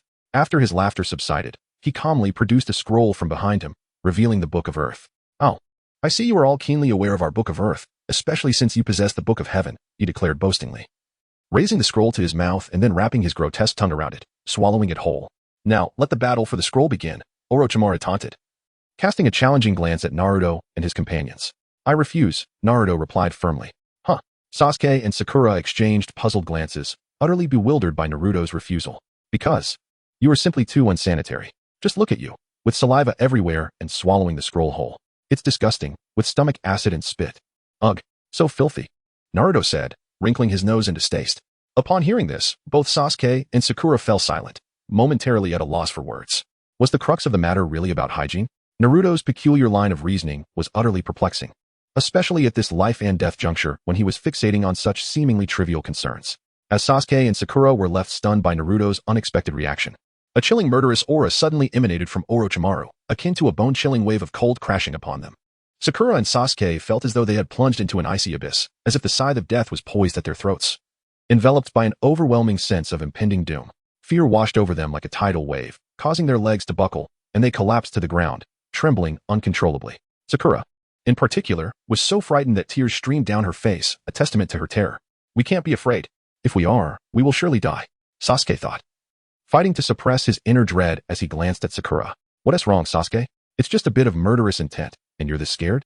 At that moment, Naruto's mocking voice broke through. Sasuke turned sharply, only to see Naruto standing steadfast, calm and collected, showing no signs of fear. "Naruto, why are you not afraid at all?" Sasuke questioned himself, filled with confusion. Truth be told, it was Naruto's first time directly confronting such a terrifying aura. This killing intent must have been born of countless brutal battles, soaked in the blood of many. Moreover, Orochimaru, in his relentless pursuit of immortality, regarded human life as expendable. making his murderous aura all the more formidable. Fortunately, Naruto had inherited the strength of Minato Namikaze, Fugaku Uchiha, and Shursui Uchiha. Although Orochimaru's killing intent was potent, it was insufficient to intimidate him. In fact, Naruto had always held a certain degree of disdain for Orochimaru. After all, Orochimaru had resorted to despicable acts like stealing others' bodies and fracturing his own soul to seal it within others. Such foolish and self-destructive behavior rendered his soul increasingly fragile. So much so that even a basic illusion from Itachi could force him to retreat in disarray. Given that Naruto had inherited Shursui's powers, he was particularly adept at countering illusions. "Oh, you seem different from the average brat," Orochimaru remarked, his gaze locked onto Naruto. "Of course, I am the son of that man." "You are nowhere near my equal," Naruto confidently retorted. "Is that so?" "We shall see," Orochimaru replied. Just as he finished speaking, the ground trembled violently beneath them, cracking like a spider's web, as a massive serpent's head burst forth from the earth, jaws wide open, seemingly intent on swallowing Naruto whole. "Hey, you dare to open your mouth at me?" Naruto sneered, forming seals with swift precision. Fire release, grand fireball technique. In an instant, a colossal fireball erupted from his mouth, hurtling toward the serpent's head and igniting it in a blaze of flames. At that moment, Orochimaru seized the opportunity. Appearing before Naruto like a specter, his kunai glinting with deadly intent as he lunged at Naruto. However, his attack failed as a barrage of fireballs rained down upon him. Orochimaru's expression shifted to one of alarm as he hastily retreated, narrowly evading the fiery onslaught. Meanwhile, Sasuke swiftly moved to Naruto's side, a smirk on his face as he said, "Naruto, I won't be outdone by you. Oh, just so you know, this guy is truly no match for me." Naruto replied with unwavering confidence. "Humph, keep boasting," Sasuke scoffed dismissively. At that moment, Orochimaru added with a cold smirk, "Oh dear, have you completely underestimated me?" Naruto met Orochimaru's gaze directly, unflinchingly stating, No, you are genuinely not my opponent. After all, you are the weakest of the three Sannin. If Jiraiya were here, it would indeed pose a challenge. However, I doubt he would resort to such despicable tactics as you have. Wouldn't you agree, Orochimaru?" The three Sannin?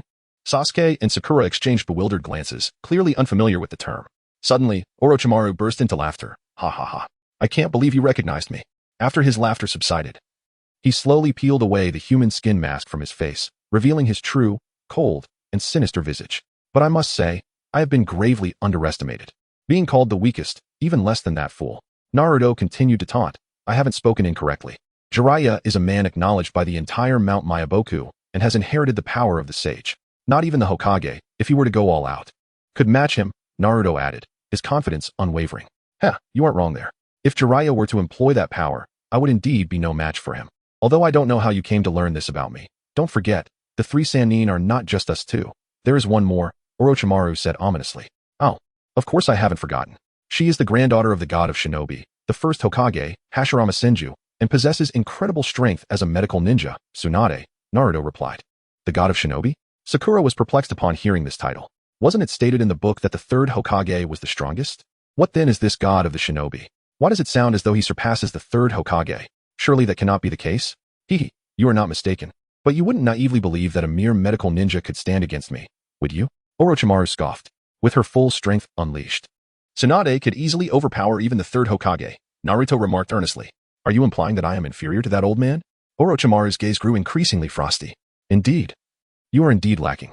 If you do not resort to those underhanded external forces, you are no match for any of them." Naruto unwaveringly met Orochimaru's eyes. After all, he remembered that episode from the anime. In the early stages of Naruto, battles were fought with serious hand signs and tactical ninjutsu, contrasting sharply with the world-destroying ocular jutsu and ninjutsu seen in Shippuden.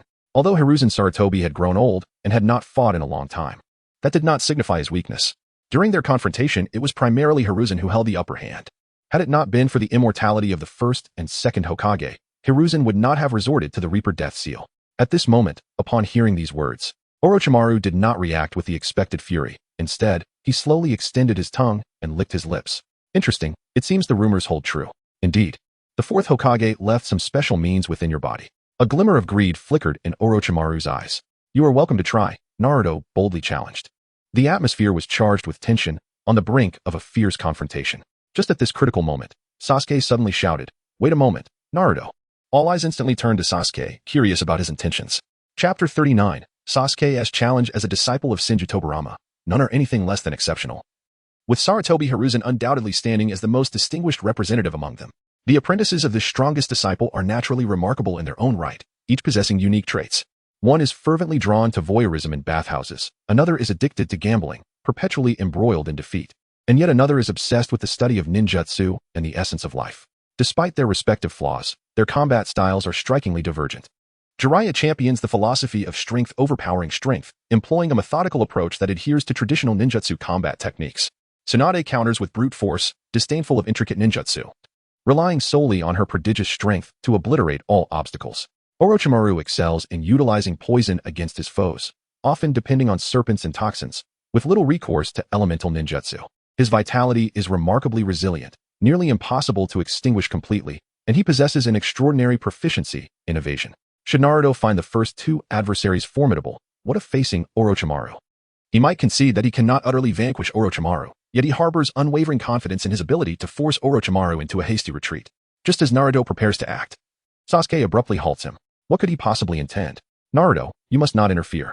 This opponent shall be dealt with by me, Sasuke declares, stepping forward. Deal with him? Are you aware of his intel? I require no such information. As a member of the Uchiha clan, I shall not falter against any adversary. Where does your confidence spring from? Your Sharingan has yet to reach the 3-tomo stage. Enough chatter. Do not underestimate the Uchiha clan's Sharingan. Naruto, after him. You are next. Await your turn. TSK. The skies have cleared, and the rain has ceased. The brashness of the younger Uchiha seems to have returned. How misguided is my goodwill, turned into folly. I offer wise counsel, and yet you persist in opposing me. Regardless, Orochimaru's target is Sasuke, and the outcome will undoubtedly see Sasuke in utter defeat, likely branded with Orochimaru's curse seal. Alas, does he believe that receiving a curse seal elevates his prowess? TSK. What a nuisance. Very well, go ahead. It appears that no amount of sage advice can sway a fool determined to court death, Naruto mutters before turning away to sit cross-legged beneath a tree. Sakura glances between Naruto and Sasuke, her instincts warning that Sasuke would falter. Yet her rationality counters, asserting that this is Sasuke. How could he possibly fail? Ultimately, reason prevails over instinct, and she cheers for Sasuke. Go, Sasuke. Sasuke scoffs, his gaze icy as he fixates on Orochimaru. Are you prepared? Ha ha ha. Then let me witness the Sharingan, Uchiha Sasuke-kun. As their eyes lock, the air crackles with palpable tension, the chakra enveloping them like a brewing storm, signaling that a fierce battle is imminent. Sasuke suddenly roars, akin to a tiger leaping from the mountains, launching himself at Orochimaru with kunai glinting ominously in hand, aimed directly at Orochimaru's vital points. Orochimaru reacts with uncanny swiftness, evading the lethal strike with an ethereal grace, countering with a cunning retaliation, thus igniting an extraordinary clash. Throughout the battle, they exchange blows, the winds of their fists howling, ninjutsu intertwining. Sasuke unleashes his fire-style technique, a raging inferno surging forth like a tempest toward Orochimaru. In response, Orochimaru swiftly weaves hand seals, erecting a curtain of water that crashes against the flames, producing a thunderous roar that engulfs the scene in steam, obscuring their silhouettes. Every move mirrors the breathtaking sequences from the original anime, leaving onlookers breathless. After an intense exchange, Sasuke seizes upon a momentary lapse in Orochimaru's defense, launching a flurry of rapid attacks that force Orochimaru onto the back foot. To the untrained eye, this battle appears to culminate in Sasuke's victory. Yet, it is merely an illusion. As Sasuke gasps for air, his taut form begins to relax, convinced that the crisis has passed. Suddenly, a sharp crack resonates. Orochimaru effortlessly breaks free from the bindings meant to restrain him. In an instant, Orochimaru deftly forms seals and murmurs incantations. Sasuke feels an invisible force constrict around him, rendering his body immobile. Binding technique. How infuriating. Sasuke exclaims, panic and fury coursing through him as he struggles in vain. Ha ha ha. You have harnessed the Sharingan to such a degree at your tender age. Indeed, you are a true Uchiha heir. Orochimaru approaches Sasuke with a sinister smile, his eyes glinting with avarice. Indeed, I wish to possess you. Ah, Sasuke bellows in defiance, every muscle taut as he exerts every ounce of strength to escape the abhorrent binding technique. You are indeed brothers. Your gaze holds power surpassing Itachi's. Orochimaru disregards Sasuke's struggle, continuing his taunts. At the mention of Itachi, Sasuke's fury ignites, his eyes flooding with blood. Who are you? Curious to know, are we? If you truly wish to find out, then strive to pass this test. Defeat my 3 subordinates, the Sannin. A mysterious smile curls upon Orochimaru's lips, tantalizingly withholding the answers. Curse you. Sasuke grits his teeth in frustration. Ah, allow me to present you with a parting gift. Orochimaru's expression shifts, his hands forming a seal Sasuke has never encountered. Suddenly, his neck elongates like a serpent, biting down on Sasuke's left nape with blinding speed. Sasuke, Sakura, who has been anxiously spectating, rushes forward upon witnessing Sasuke's peril, desperate to assess his condition. A bizarre three-tomo pattern materializes on Sasuke's left nape, exuding an eerie luminescence. Just as onlookers believe the ordeal is over, Orochimaru's terrifying visage pivots toward Naruto. Did he presume Naruto was ensnared in his binding technique as well? In a split second, Orochimaru lunges at Naruto, sinking his fangs into him. However, as he bites down, Naruto disperses into countless crows, swirling away into the sky. Ah, ah, ah, ah. Countless crows spiral and flutter around, creating a surreal spectacle. Realizing the ruse, Orochimaru's heart races, swiftly deducing the situation. A genjutsu? How intriguing. However, mere illusions hold no power over me, Naruto-kun. Before Orochimaru can dispel the illusion, a sudden sound echoes. His left hand drops to the ground without warning. How is this possible? Orochimaru stares at his severed arm in disbelief. Shock and confusion etched across his face. At that moment, Naruto's voice resonates from the void, cold and resolute. Whatever your intentions, be it the annihilation of Konoha, the slaying of Sasuke, or any other purpose, none concern me. However, should you choose to stand against me, I will eliminate you without hesitation. With that declaration, Naruto appears before Orochimaru in an instant, wielding a spiraling sphere of wind release, the immense energy swirling ominously, distorting the surrounding air and emanating a chilling aura. Faced with such a formidable ninjutsu, dread surges within Orochimaru, beads of cold sweat forming on his brow. What kind of ninjutsu is that? This is bad. Even if I endure it, I may not escape unscathed. In that critical moment, gritting his teeth, Orochimaru hastily states, I understand. Then, he vanishes into the branches with a swift movement, disappearing from sight in the blink of an eye. As Orochimaru departed, Naruto gradually sheathed his wind release, Rasengan Shuriken. At that moment, his eyes transformed into Sharingan, emanating an enigmatic radiance. He gazed at Sasuke and Sakura, who lay unconscious on the ground, and could not help but softly lament. To be unaware of one's own frailty is, indeed, a manifestation of weakness. Chapter 40. The study of the Rasengan. As the smoke gradually dissipated, the clamor of battle began to fade into silence. The crimson glow of Naruto's Sharingan subtly receded. Utilizing the shadow clone technique, 3 clones appeared beside him, swiftly dispersing in all directions. In the wake of this, he vanished in the blink of an eye, reappearing next to 2 individuals, quietly awaiting their awakening from unconsciousness. Seizing this moment, Naruto swiftly entered a state of training, his focus directed towards the Rasengan. This ninjutsu, an incomplete development by the 4th Hokage, is widely recognized among time travelers for its training methodology. With the simple acquisition of water balloons and practice, one could master it. Furthermore, Naruto, having inherited the memories of the 4th Hokage, advanced in his training at an astonishing pace. Early in his training, he embarked on the arduous journey of mastering the wind release, Rasengan Shuriken. Countless days and nights were spent, with thousands of shadow clones slicing through leaves and cleaving waterfalls. Ultimately, before his graduation, Naruto successfully grasped the wind release, Rasengan Shuriken, even ingeniously modifying it to be throwable. However, despite its throwability, its power paled in comparison to the sage art Rasengan Shuriken. Primarily, the wind blades could not be magnified, and the explosion range was considerably lesser. Yet it sufficed for combat. Nonetheless, the execution of this ninjutsu presented a formidable challenge, akin to the animated series. That is, while employing the Rasengan, one could not simultaneously infuse it with wind release chakra using one hand. After all, human energy is finite, and Naruto was no exception. Maintaining stability while condensing the Rasengan required complete concentration. Forcing the wind release power into it was akin to attempting to gaze in 2 directions at once. A daunting task indeed. Both Jiraiya and Minato encountered this dilemma while developing the Rasengan, and they too had failed to devise a solution. The only remedy lay in enlisting the assistance of shadow clones. It must be said, the Naruto of the anime was brimming with ingenious ideas, truly deserving of the title of the #1 surprise ninja. Subsequently, Naruto galloped down the path of ninjutsu development. Upon becoming a genin, he procured chakra paper and discovered he possessed 3 chakra attributes: fire, lightning, and wind. With these 3 attributes, he could develop 3 variations of the Rasengan. Thus, after completing the development of the wind release chakra shuriken, Naruto set his sights on his second strongest attribute, fire. As the fire release chakra melded with the Rasengan, a brilliant blue orb transformed into a blazing fireball. Without a second thought, Naruto hurled the fireball with all his strength, resulting in an explosive detonation. Not good. I need to retreat. As he utilized the flying thunder god technique to escape, the tremendous shockwave created by the new technique drew numerous ninjas to investigate. After a while, when Naruto returned to survey the scene, he could not help but exclaim, "Goodness, this has truly become a work of art." He subsequently named this new technique, Fire Release, Bomb Rasengan. Following this, Naruto turned his attention to Lightning Release. He recalled how, in Boruto, had inadvertently infused lightning release chakra into the Rasengan, creating the elusive, disappearing Rasengan.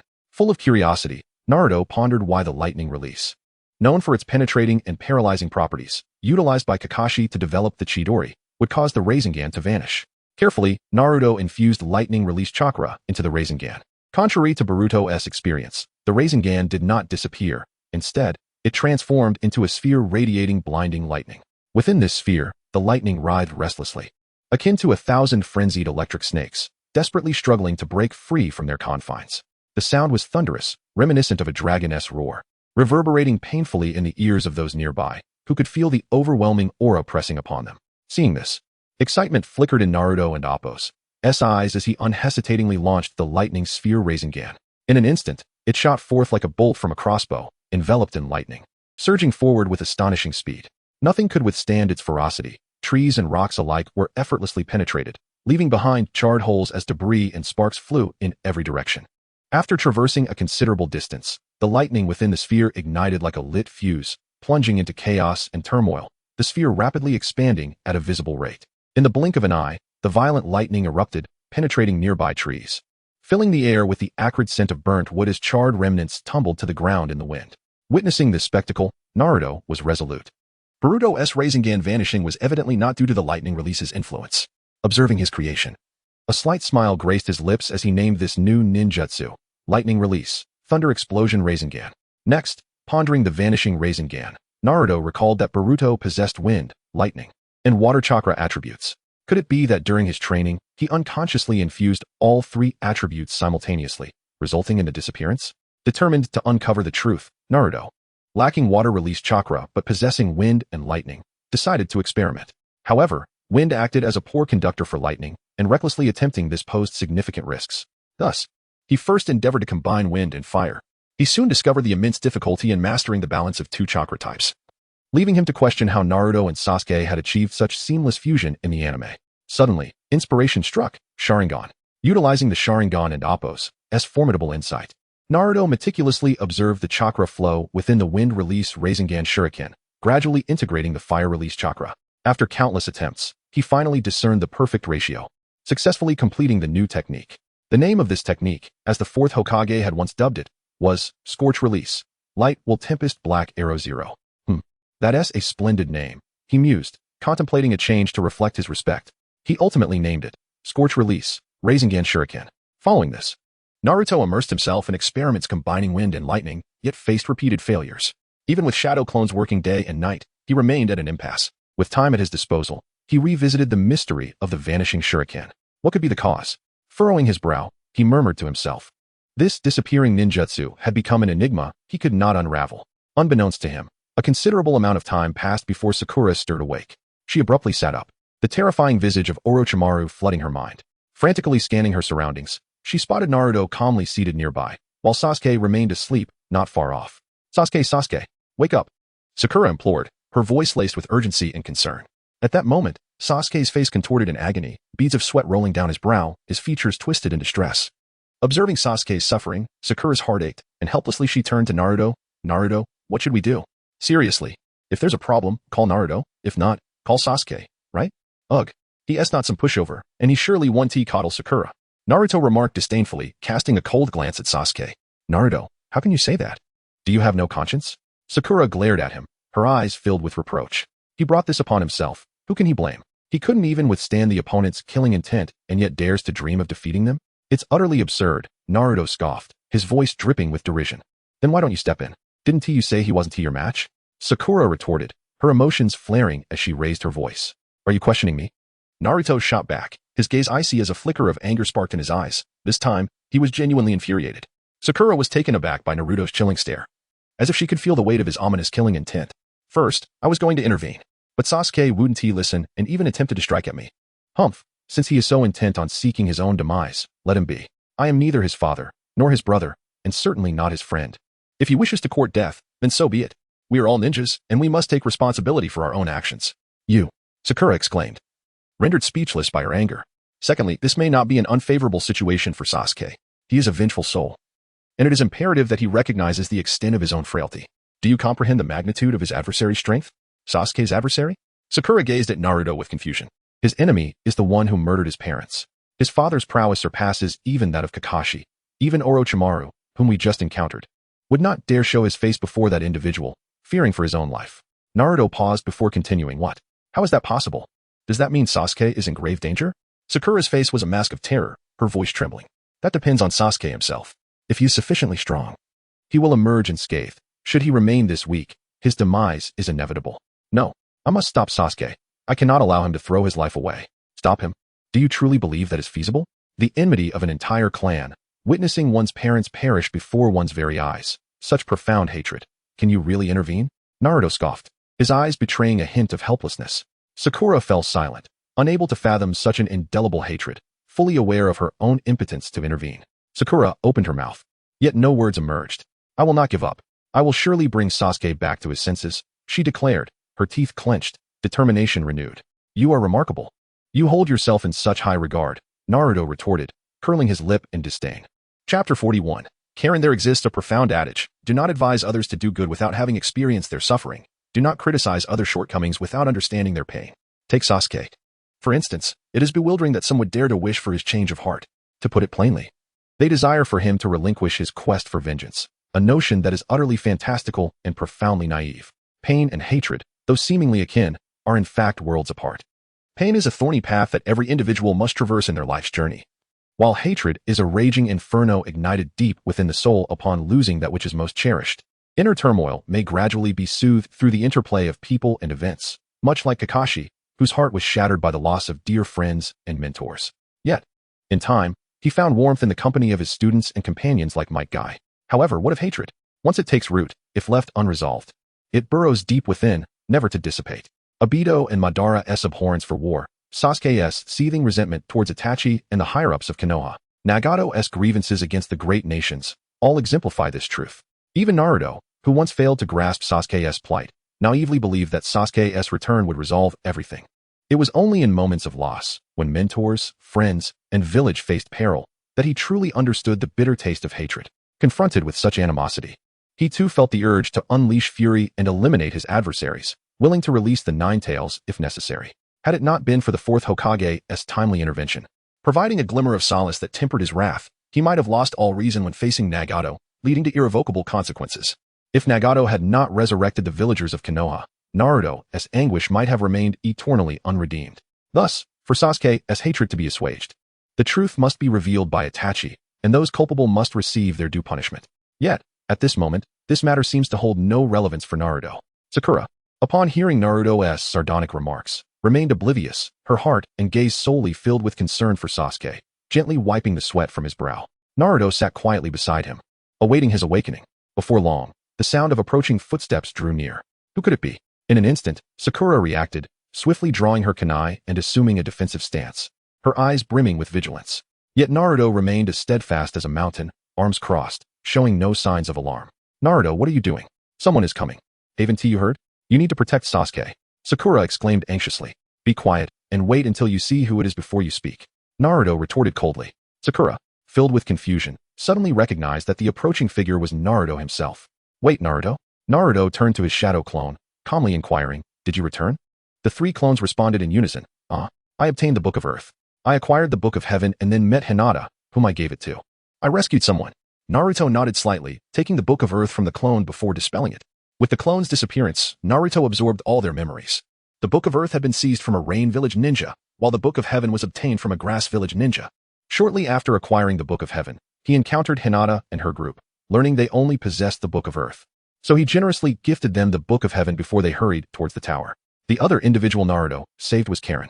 At the time, she had become separated from her companions and was attacked by a bear. In that critical moment, Naruto descended like a divine warrior, kicking the bear away and throwing several shurikens to successfully repel it. Looking at Karen, surprise flickered in his eyes. Red hair? Are you from the Uzumaki clan? What do you want? Karen asked warily. Allow me to introduce myself. I am Uzumaki Naruto, also of the Uzumaki clan. However, my father's genes are overwhelmingly strong, and I did not inherit my mother's red hair. Karen appeared bewildered. What? Uzumaki. Father not red-haired? Mother is red-haired? What is this all about?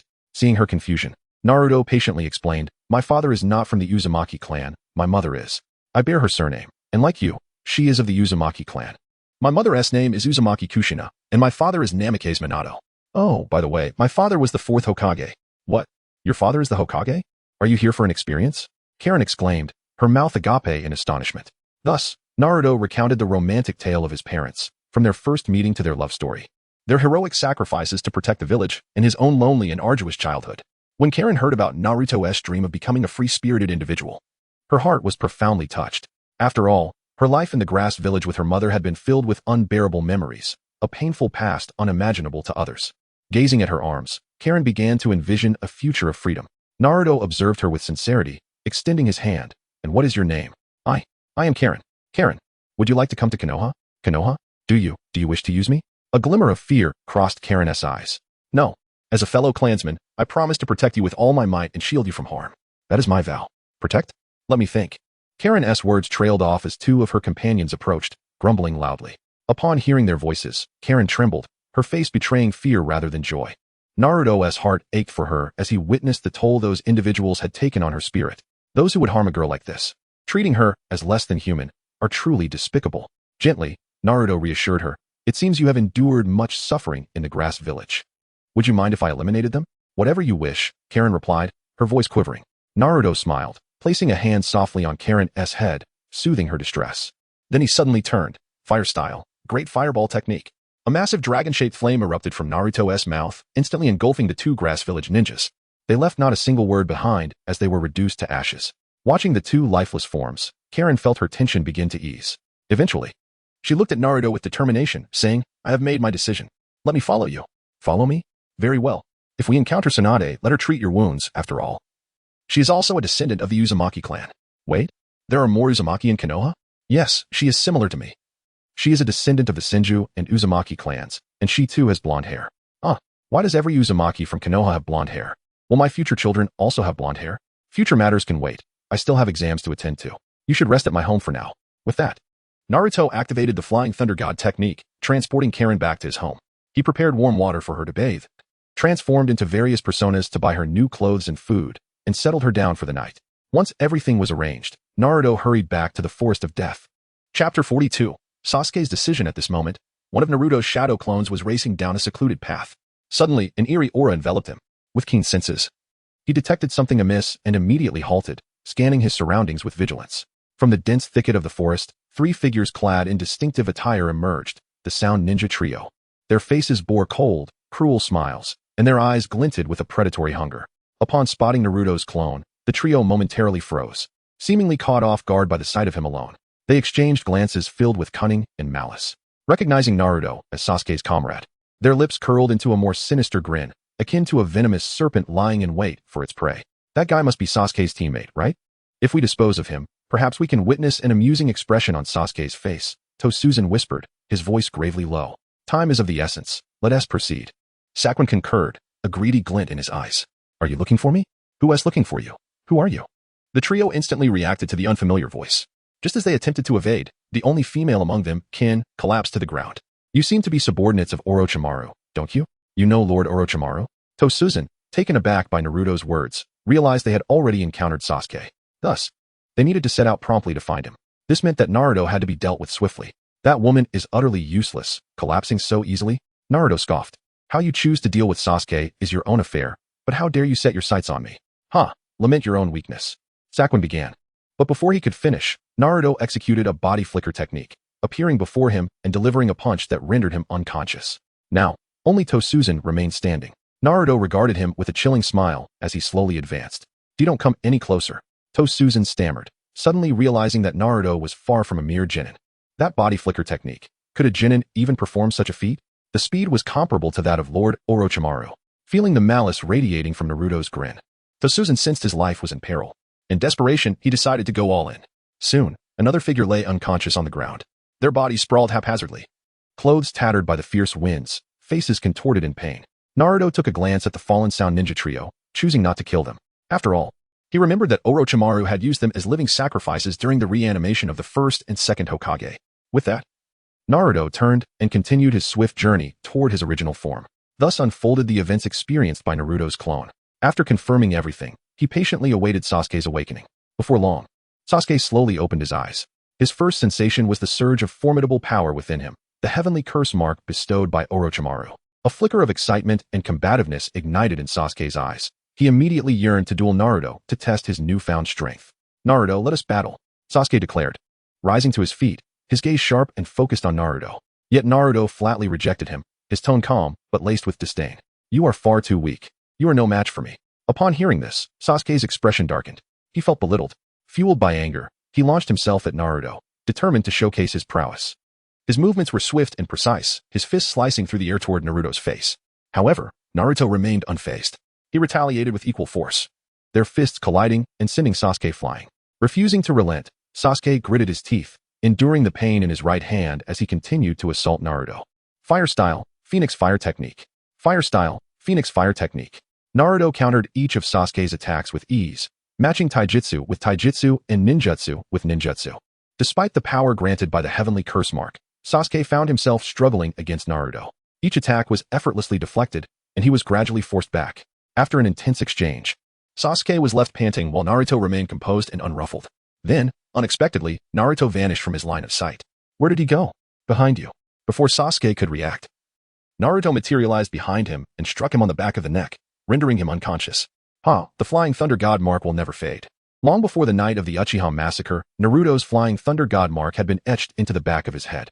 Even with Sasuke's Sharingan activated, he could not anticipate Naruto's movement behind him. At that moment, Sakura witnessed Sasuke falling unconscious at Naruto's hands and rushed to admonish him. "Naruto, how could you attack Sasuke? TCH. You might as well join him." With that, Naruto delivered a similar blow to Sakura, knocking her out as well. After ensuring both were unconscious, Naruto waited patiently. Soon, Sasuke stirred awake. As his mind cleared, he came to realize that Naruto's strength surpassed anything he had ever imagined. A mix of frustration and confusion filled him, prompting him to ask, "Why are you so strong? What have you done? Not your concern." Sasuke fell silent.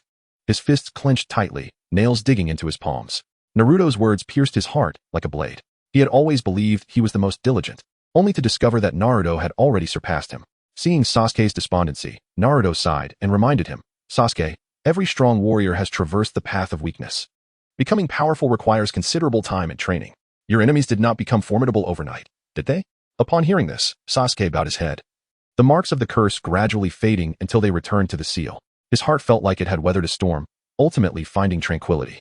After a moment, he lifted his head, determination gleaming in his eyes as he addressed Naruto. "Naruto, I have a request. Please, take me with you to train." Naruto regarded Sasuke and replied, "I refuse. I have my own training regimen. If you wish to grow stronger, seek out Kakashi." "No, I have a feeling that only you can make me stronger." TCH. What a bother. You're just like Konohamaru. Chapter 43. Could this lad also be a time traveler? Sasuke, the persistent fellow, lingered by Naruto's side, leaving him perplexed about his intentions. Frustration swelled within Naruto, as his workload had become overwhelming, compounded by this enigmatic individual whose moods shifted as unpredictably as the weather in June. Faced with Sasuke's insistence, Naruto did not hesitate to refuse outright. Yet, to his astonishment, Sasuke, akin to an unshakable piece of gum, coldly declared, "I will not give up." Naruto stood dumbfounded, mentally berating, "Seriously, buddy? Have I summoned or offended you in some way? Why are you relentlessly pursuing me?" Moreover, he wondered if the script had been mistakenly swapped. These words were originally meant for him to convey to Sasuke. An absurd thought flickered through Naruto's mind. Could this boy also be a time traveler? With this notion, Naruto scrutinized Sasuke from head to toe and half-jokingly, half-curiously asked, "Our numbers remain unchanged? Huh? What nonsensical words are you uttering?"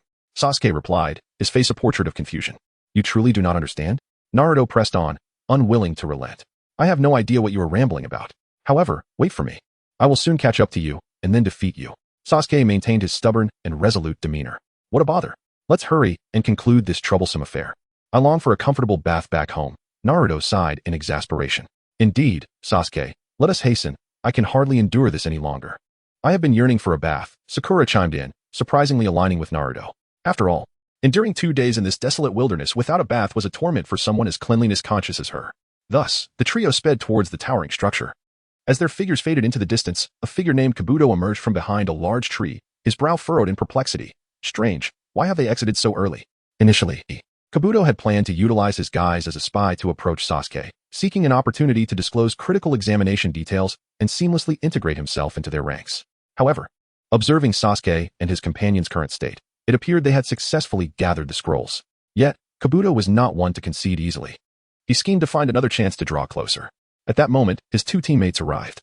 Kabuto turned to them and whispered, "You two, go search nearby for the whereabouts of those three." I will continue with my mission. With that, the trio split up, and Kabuto pursued Naruto's direction. Not long after, nightfall enveloped the landscape. Just as Naruto and his companions approached the tower, Naruto suddenly stiffened, keenly sensing an unusual presence. Humph, daring to cast illusions before me. Such arrogance. A cold smile crept across Naruto's lips as his hands swiftly performed a series of movements, activating his Sharingan and forming seals. Illusion technique. Mirror world transformation. A chilling scream pierced the night air. Sakura, startled by the sudden outcry, nearly jumped, her mind racing with frustration. What now? Every day is filled with these absurdities. I feel like I'm on the verge of a nervous breakdown. Sasuke remained silent, cautiously advancing. Before long, they spotted two ninjas clad in yellow jumpsuits lying lifeless on the ground. Those outfits and headbands are from the same group Naruto previously defeated, Sakura whispered anxiously. Glancing at the corpses. Sakura, stop dawdling. We must move swiftly, Sasuke urged with a cold expression. All right, I'm coming, Sakura replied, hastily following. The three soon arrived at the base of the tower, where Naruto awaited them. Without a moment's pause, he opened the door and stepped inside. Watching Naruto, Sasuke, and Sakura enter the tower, Kabuto's expression soured. Cursed luck. Meanwhile, inside, the poem left by Sarutobi Hiruzen adorned the wall, capturing the attention of the group. Naruto casually retrieved the Heaven and Earth scrolls, tossing them to Sasuke and Sakura while muttering, based on this poem, it seems we are to open the scrolls. I'll leave this troublesome task to you two. Sasuke and Sakura took the scrolls without a second thought and opened them. To their surprise, two characters resembling the word person appeared on the scrolls. Yet, at that very moment, a thick cloud of smoke erupted from the scrolls. Sasuke reacted quickly, recognizing the signs of a summoning technique. He swiftly seized the scroll from Sakura and Appo's hands and hurled it away with force. Soon after, Iruka and Appo's figures slowly materialized on the scroll. He began to explain the reason for his appearance. First, congratulations on successfully passing the second exam. Before Iruka could finish, Naruto eagerly interrupted, Teacher, if you have something important to say, please hurry. We're exhausted and just want to rest. All right, considering how exhausted you all seem, I'll make this brief. Iruka chuckled helplessly before succinctly explaining the significance and responsibilities of a chunin. After listening to Iruka's lengthy discourse, Naruto finally entered the meeting hall. Fortunately, their group had arrived relatively early, allowing them to find a place to rest. As the day slipped away, Naruto enjoyed a refreshing sleep, revitalized. While Sasuke felt as though he were trapped in hell, struggling in a deep abyss of pain, unable to find proper rest. Worried about Sasuke, Sakura went to check on him. However, upon seeing Sasuke's face contorted in agony, she turned pale, nearly exclaiming, Sasuke, what happened to you? Don't worry about me. It has nothing to do with you. Sasuke gritted his teeth, forcing out a few words. No, Sasuke, your condition is too alarming. I must find a teacher to help. Sakura exclaimed anxiously, turning to rush outside. At that moment, Naruto was in another room, fully immersed in his training. He had delegated the research of the Rasengan to his shadow clones, while focusing on physical training to further enhance his strength. As Naruto felt the power surging within him, a sense of disappointment crept in. He felt he was not yet powerful enough. Although his current combat skills sufficed against Chunin opponents, they would be insufficient against formidable Jonin in a fair duel without tricks. Yet, Naruto understood that some adversaries, even employing cunning strategies, would be difficult to contend with, such as the legendary ninjas like Madara, Hashirama, Tobirama, Jiraiya, Minato, Obito, and Guy. Against them, any attempt at underhanded tactics would be futile. Despite his youth and the potential for growth ahead, the thought of facing the immensely powerful Otsutsuki clan filled him with anxiety about the slow pace of his current development. Not to mention, Naruto aspired to surpass Otsutsuki Kagaya in physical prowess. However, at this rate of progress, it seemed utterly unattainable. What on earth should I do? If only I had the gravity chamber or the room of spirit and time from Dragon Ball, I could rapidly enhance my strength. Naruto furrowed his brow, plunged into a deep contemplation. Just as Naruto was racking his brain over how to grow stronger swiftly, Sakura burst in, exclaiming, Naruto. Irritation washed over Naruto. As he muttered under his breath, what does she want from me now? Naruto, something serious has happened to Sasuke. You must think of a way to save him. Sakura's face was filled with urgency, nearly on the verge of tears. Sasuke? Oh right, the curse seal issue. In an instant, Naruto comprehended the situation. He surmised that Sasuke, much like himself, was fervently pursuing his training, and in doing so, had neglected the cursed seal, resulting in his agonizing state. Naruto could not help but click his tongue, pondering the relentless nature of their circumstances. What were those higher-ups preoccupied with? They had returned early, yet no one had dispatched Kakashi-sensei to address the matter. On another note, if Sasuke truly mastered the power of that cursed seal, he would transform into a grotesque figure, his skin darkening, hair growing wildly, and a pair of wings sprouting from his back. Even the radiant Chidori would take on an eerie black hue. TSK. Suddenly, a spark of inspiration illuminated Naruto's mind. unveiling a novel training concept, Chidori. He recalled that when performing Chidori, the practitioner could harness the power of lightning release to activate the vitality of their cells, significantly enhancing their reflex speed, thus achieving a terrifying velocity that surpassed ordinary ninjas. Was this not precisely what he urgently required? With this thought, Naruto let out a sigh. In the memories of the fourth Hokage, he had access to the hand seals for Chidori. It merely required the sequential formation of the seals for the rat, the rabbit, and the monkey, followed by concentrating chakra intensely into his right hand. Although he had grasped the transformations and properties of chakra, mere knowledge of the seals was far from sufficient for ninjutsu. Take the tailed beast bomb for instance. It merely appeared as a super-dense energy sphere formed by the compression of yin and yang chakra in a 2:8 ratio. However, lacking understanding of these crucial details could lead to disastrous consequences if one were to practice blindly. Thus, he needed to consult Kakashi for further intricacies regarding Chidori. Yet, Naruto was acutely aware that Kakashi would not impart that knowledge willingly. Of course, he could send a shadow clone to undertake the risky experimentation. But why would he choose to suffer unnecessarily when a clear shortcut lay before him? Naruto, are you even listening to me? Sakura's voice broke through his reverie. Be quiet. I'm deep in thought. Naruto retorted impatiently. You need to stop thinking and hurry to check on Sasuke. He is really on the verge of collapsing, Sakura urged, her anxiety palpable. I was just saying. Right. Sasuke, it's Sasuke. Let us hurry and see how he is doing. Naruto suddenly snapped back to reality, as if awakening from a dream. Chapter 44. Sasuke's decision. Sakura stood in stunned silence, utterly bewildered by Naruto's abrupt emotional shift. One moment, he was impatient, and the next he was as frantic as an ant on a hot skillet. The swiftness of his change was utterly unprecedented, prompting her to inwardly question, who is truly the woman here, me or Naruto? Noticing Sakura's frozen state, Naruto grasped her hand without a word and took off running. Sakura felt weightless as he yanked her into the air, racing through the woods. Naruto, slow down. She gasped, struggling to keep up. I can't slow down. Hold on a bit longer. I'm about to speed up. Naruto shouted back, his pace quickening even more. I'm done for. I really can't go on. Sakura cried out in despair. The commotion of their sprint echoed into a nearby room. Hanabi furrowed her brow and remarked, what is that noise? Kankuro, equally perplexed, listened intently before saying, it sounds like a fight? Hanabi's face flushed red with embarrassment. Honestly, in broad daylight, how shameless. After a brief sprint, Naruto suddenly came to a screeching halt, as if remembering something vital. He smacked his forehead, exclaiming, where's Sasuke? Naruto, how can you not know where Sasuke is? Why did you drag me out here? Sakura fumed, ready to lash out at him. Cut the chatter, where is he? Naruto demanded urgently. Sasuke is in his room. It's located at. Sakura snapped, begrudgingly revealing Sasuke's whereabouts. Upon hearing the location, Naruto once again pulled Sakura along at breakneck speed. This time, she was too exhausted to protest, silently lamenting, forget it, I'm too tired to care. Before long, they found Sasuke collapsed on the floor of his room, his face etched with agony. Naruto rushed to assess his condition. Sasuke, I can help you seal away whatever is causing you pain. Seal? Sasuke weakly echoed. Yes, I will perform a powerful sealing technique to banish it, Naruto assured him. Humph, I don't need your meddling, Sasuke stubbornly retorted, despite his suffering. If you don't seal it, you won't be able to pass the Ch-Nin exams due to your pain, Naruto continued to persuade him. Don't underestimate me. Sasuke gritted his teeth in defiance. That's what I wanted to say. Don't belittle the ninja competing in this exam. Rock Lee, Niji Hyuga, Gaara. Do you really believe you can face them in your current state? Naruto shot back without reservation. Sasuke opened his mouth, eager to assert his capability, but deep down, he recognized the harsh reality. The curse mark's torment rendered him incapable of fighting at full strength against those formidable opponents. He knew that this curse mark severely impaired his combat abilities. Yet, recalling the overwhelming power he had felt when the curse mark had awakened before, he realized he needed that strength. To seal it away now would be a tremendous waste. Sasuke, do you wish to grow stronger with this power? Naruto asked earnestly. Sasuke remained silent, but his expression spoke volumes. I truly cannot comprehend this. Instead of honing your body and the Sharingan, you seek external means. Naruto couldn't help but scoff. Humph, what do you know about me? Sasuke replied, a hint of irritation in his voice. Enough with the bickering. Please, stop arguing. Sakura interjected urgently, fearing a confrontation between them. Both boys halted at her plea. Taking a deep breath, Naruto continued. If you genuinely want to grow stronger, I suggest two paths. The first is to seek out Might Guy and train alongside Lee in taijutsu. Seeing the confusion on Sasuke's face, Naruto realized that, due to his interference, Sasuke had yet to experience a bout with Lee. He had no idea of Lee's terrifying prowess in martial arts. Don't underestimate them. Especially Might Guy. While the third Hokage may be the strongest in ninjutsu, when it comes to taijutsu, Might Guy is second to none. Is it really that exaggerated?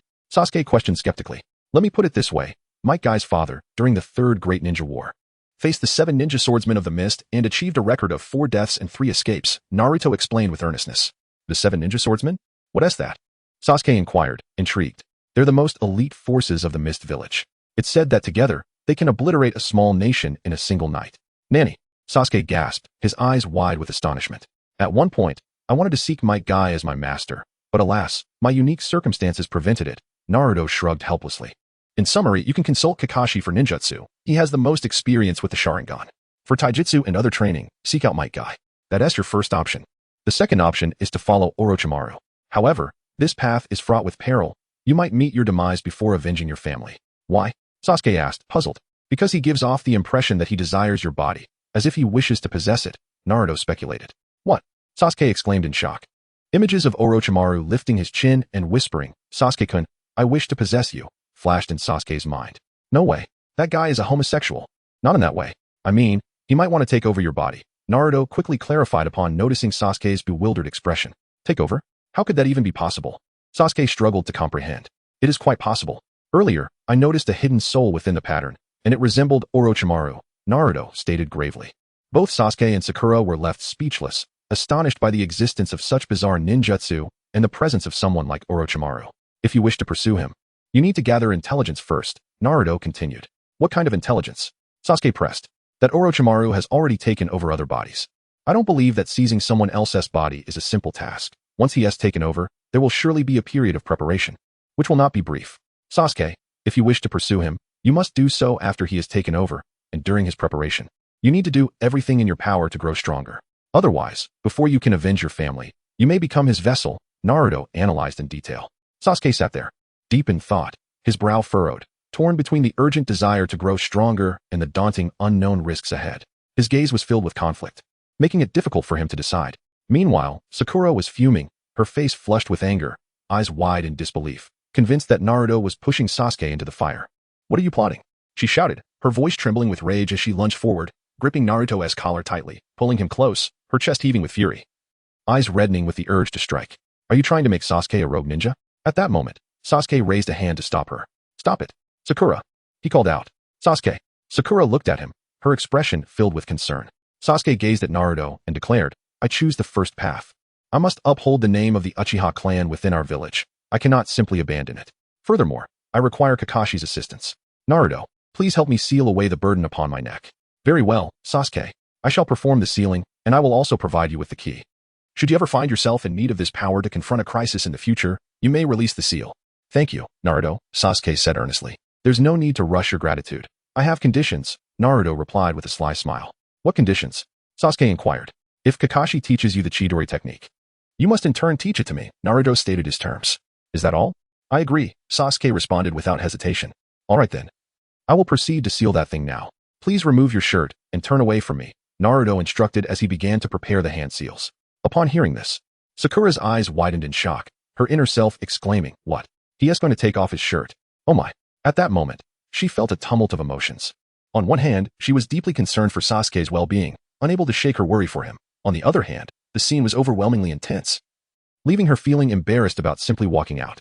However, as Sasuke slowly removed his shirt, his well-defined torso came into view, leaving Sakura's mind in a whirl. A deep flush instantly spread across her face, her throat instinctively moving as she found herself unable to control her salivation. She hurriedly turned her gaze away, attempting to mask her flustered state, yet her wayward eyes could not resist stealing glances at Sasuke. Meanwhile, Naruto swiftly completed the hand seals, placing his right hand upon the cursed mark on Sasuke's neck, proclaiming, sealing technique. For symbols seal. Chapter 45. Orochimaru's doubt days swiftly passed, and the preliminary rounds of the third exam commenced. The scene unfolded just as it did in the anime. After numerous eliminations, only 21 participants remained on the field. The 3 sound ninjas had also successfully navigated the second exam, and upon seeing them unharmed, Naruto secretly exhaled in relief. He mused that the remaining processes would likely mirror those of the original story. At that moment, Sarutobi Hiruzen stepped onto the stage with a measured gait, his demeanor grave. Now, we shall proceed to the third exam. However, there are certain matters I must clarify first. Naruto, preoccupied, allowed his mind to drift, disregarding Hiruzen's words. He thought to himself that it was merely the same old rhetoric about the Chunin exams being a microcosm of battles among nations. Yet, upon reflection, he realized there was a purpose behind it. The Leaf Village hosted this exam, with only the Wind Country participating, and its underlying aim was to undermine Konoha. Other major nations deemed it beneath them to partake in this spectacle. In Naruto's perspective, if war were truly to break out, this so-called microcosm would serve little purpose. Conflicts would inevitably ensue. Thus, the true intent of the Chunin exams appeared to be showcasing the talents of Konoha to the feudal lords of smaller nations, assuring them that they could confidently entrust their missions to a more formidable Konoha. Much like the Land of Waves, which could have sought the services of less expensive ninjas from smaller nations, they ultimately chose Konoha because its ninjas were deemed more reliable and powerful. Naruto pondered this, concluding that this was likely the genuine motive behind the high-ranking officials of Konoha organizing the Chunin exams. Soon after, the somewhat fragile-looking Moonlight Kazekage made his appearance. He had barely uttered 2 sentences before succumbing to a fit of violent coughing, his dark circles and feeble tone giving the impression that he might collapse at any moment. Between coughs, he inquired, "Is there anyone feeling unwell?" Another bout of coughing interrupted him. The crowd fell silent, unsure of how to react. Observing Moonlight Kazekage's condition, Naruto's thoughts took a turn. Doesn't he have a girlfriend? I think her name is Hinata. Has he been drained by her? He shook his head, bemused by the absurdity of it all. As no one raised their hands, Moonlight Kazekage collected himself and continued explaining the rules of the preliminary rounds. At that moment, all eyes turned to Sasuke, who appeared relaxed, showing no signs of discomfort, much to everyone's astonishment. Hanabi furrowed her brows, believing it would be best for Sasuke to withdraw. However, Kakashi promptly dismissed this suggestion, well aware of Sasuke's temperament. Moonlight Kazekage then asked, "Is there anyone wishing to withdraw?" Silence enveloped the room as everyone awaited a response. After a moment, still no one raised a hand to withdraw. Naruto glanced at Kabuto, recalling that in the anime, Kabuto had chosen to withdraw. He wondered why he had not done so this time. Seeing no one step forward, Moonlight Kazekage declared, "No one is withdrawing? Then let the preliminaries begin." He paused before continuing. The upcoming preliminaries will consist of one-on-one battles, essentially practical combat. However, one individual will be exempt from fighting and will directly advance to the 3rd exam. The remaining 20 participants will engage in 10 rounds of combat.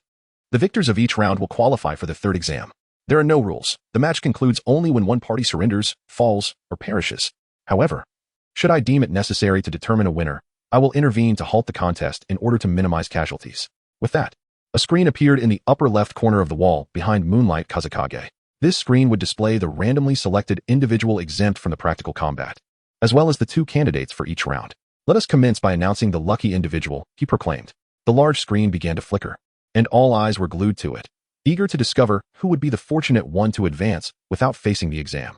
As the name scrolled, Hinata, Hyuga's name suddenly illuminated the screen. Upon seeing Hinata's name, Naruto felt an inexplicable sense of relief. He mused, "Hinata, that's fine. At least she won't have to face her brother." Nonetheless, he considered the butterfly effect, especially since Kabuto had not withdrawn. Once the first selected individual was confirmed, the screen flipped again. This time, 2 names appeared, Chidkei and Uchiha Sasuke. As in the anime, the first match was indeed between the 2 of them. They stepped onto the arena, while the others exited to observe the battle. The Jonin on stage also vacated. As Kakashi passed Sasuke, he whispered, "Sasuke, do not use the Sharingan. It could be your demise." Sasuke smiled confidently and replied softly, "It's fine. Naruto has sealed that ability away." "What? Sealed it away?" Kakashi was taken aback, realizing that Naruto had received the 4th Hokage's teachings, which included sealing techniques. After all, when it came to sealing arts, aside from his mother, his teacher was the most adept.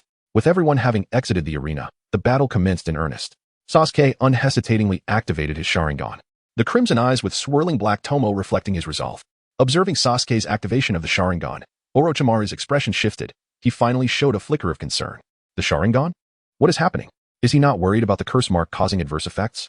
A perplexed expression crossed Orochimaru's face, soon replaced by a cold smirk as he thought, "How interesting. Sasuke, allow me to witness your true strength." As the battle began, the moment Sasuke made contact with his opponent's right hand, he sensed the ability to absorb chakra emanating from Chidkei. With each interaction, his chakra was siphoned away. "Rest assured, it will soon come to an end."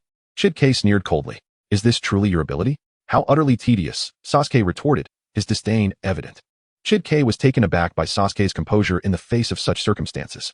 "If your touch absorbs chakra, then I merely need to avoid your contact," Sasuke stated calmly. "Then let us see you try." Chidkei bellowed as he lunged at Sasuke. However, this time was different. Sasuke, utilizing the Sharingan's superior dynamic vision, effortlessly dodged Chidkei's attempts to touch him. Each strike from Chidkei narrowly missed Sasuke. Seeing this, Sasuke smirked. "Though you possess a unique ability, your combat prowess is laughably weak." "Damn it." Chidkei gritted his teeth in frustration. "Begone." Sasuke swiftly leaped into the air, delivering a powerful kick that sent Chidkei flying. He then formed hand seals rapidly, exclaiming, "Fire style, fireball jutsu." A colossal fireball erupted from Sasuke's mouth, soaring towards Chid-K like a blazing meteor. Oh no! Chid-K, still reeling from being kicked, had no time to react. Just as the fireball was about to engulf him, Moonlight Kazekage appeared, sword in hand, cleaving the fireball in two and saving Chid-K. He then turned to Sasuke and declared, "The match is over. The victor of the first round is Uchiha Sasuke." Observing Sasuke's effortless victory, Orochimaru's expression darkened further. He originally believed that through this battle, Sasuke's use of chakra would trigger the cursed seal. However, not only did Sasuke awaken the Sharingan, and his chakra was absorbed, but he also engaged in combat, employing ninjutsu, yet remained unfazed. Orochimaru was filled with perplexity. Could it be that he had not actually placed a cursed seal on Sasuke? This seemed impossible, for Sasuke had indeed fainted, and Kabuto had confirmed this matter. What could possibly be happening? Orochimaru fell into profound contemplation, his gaze fixed intently on Sasuke, as if he sought to discern some clue from him. Chapter 46. Preliminary Selection. Witnessing Sasuke's flawless victory, Kakashi and Sakura couldn't help but breathe a sigh of relief. Kakashi marveled, "He truly is the son of my esteemed teacher." Had it not been for Naruto's sealing technique, Sasuke would have faced considerable peril this time. As he spoke, Kakashi's gaze shifted towards Naruto, whose black attire and golden hair increasingly resembled that of his mentor, the fourth Hokage, Minato Namikaze. The second match commenced, mirroring the events of the anime, featuring Sakan against Shino Aburang. After a fierce exchange, Shino triumphed through his unique insect manipulation ninjutsu. In the third match, Kankuro showcased his masterful puppetry skills to secure victory. The fourth match pitted Sakura against Ino Yamanaka. As they dueled, neither could gain the upper hand in their taijutsu exchanges. Breathing heavily and depleting their chakra, Ino provocatively taunted Sakura, with Naruto and Sasuke being so formidable. "Aren't you the most superfluous member of Team 7? "No, I'm not," Sakura retorted hastily. "Oh, then enlighten me. What contributions have you made to the team? What have you done for us in this Chunin exam?" Ino pressed on relentlessly. Sakura found herself at a loss for words, momentarily speechless. An opening. Mind transfer jutsu. Seizing the opportunity, Ino executed her jutsu, taking control of Sakura's body. The weight of guilt that burdened Sakura extinguished her fighting spirit, causing her other persona to succumb as well. In that instant, she fell into a deep slumber. Ino skillfully manipulated Sakura's body to perform ninjutsu, effortlessly clinching victory. The unexpected triumph of Ino Yamanaka startled Naruto. He vividly recalled that in the anime, Sakura and Ino's battle had ended in a draw. However, upon reflection, Naruto grasped the reasons behind this outcome. In the anime, Sakura had shouldered the responsibility of protecting her teammates when they were incapacitated, forging an unwavering resolve. Even in the face of formidable foes, she never relinquished hope, willing to endure pain to fight until the end. With such determination, Sakura's strength was indeed comparable to Ino's. Yet, the circumstances had shifted. Naruto had not fallen unconscious, and he had resolved Sasuke's curse-marked dilemma. Thus, Sakura bore no heavy burdens, leaving no opportunity for transformation. Observing Sakura being carried away, Naruto murmured, "In a sense, she is lost in matters of the heart, hasn't she?" Sasuke looked puzzled. "What?" "Nothing," Naruto quickly replied. "By the way, once you've avenged yourself, who will you choose as your wife? Sakura or Ino?" "I recommend Ino." Sasuke retorted irritably, "My future is my own to decide." All right then.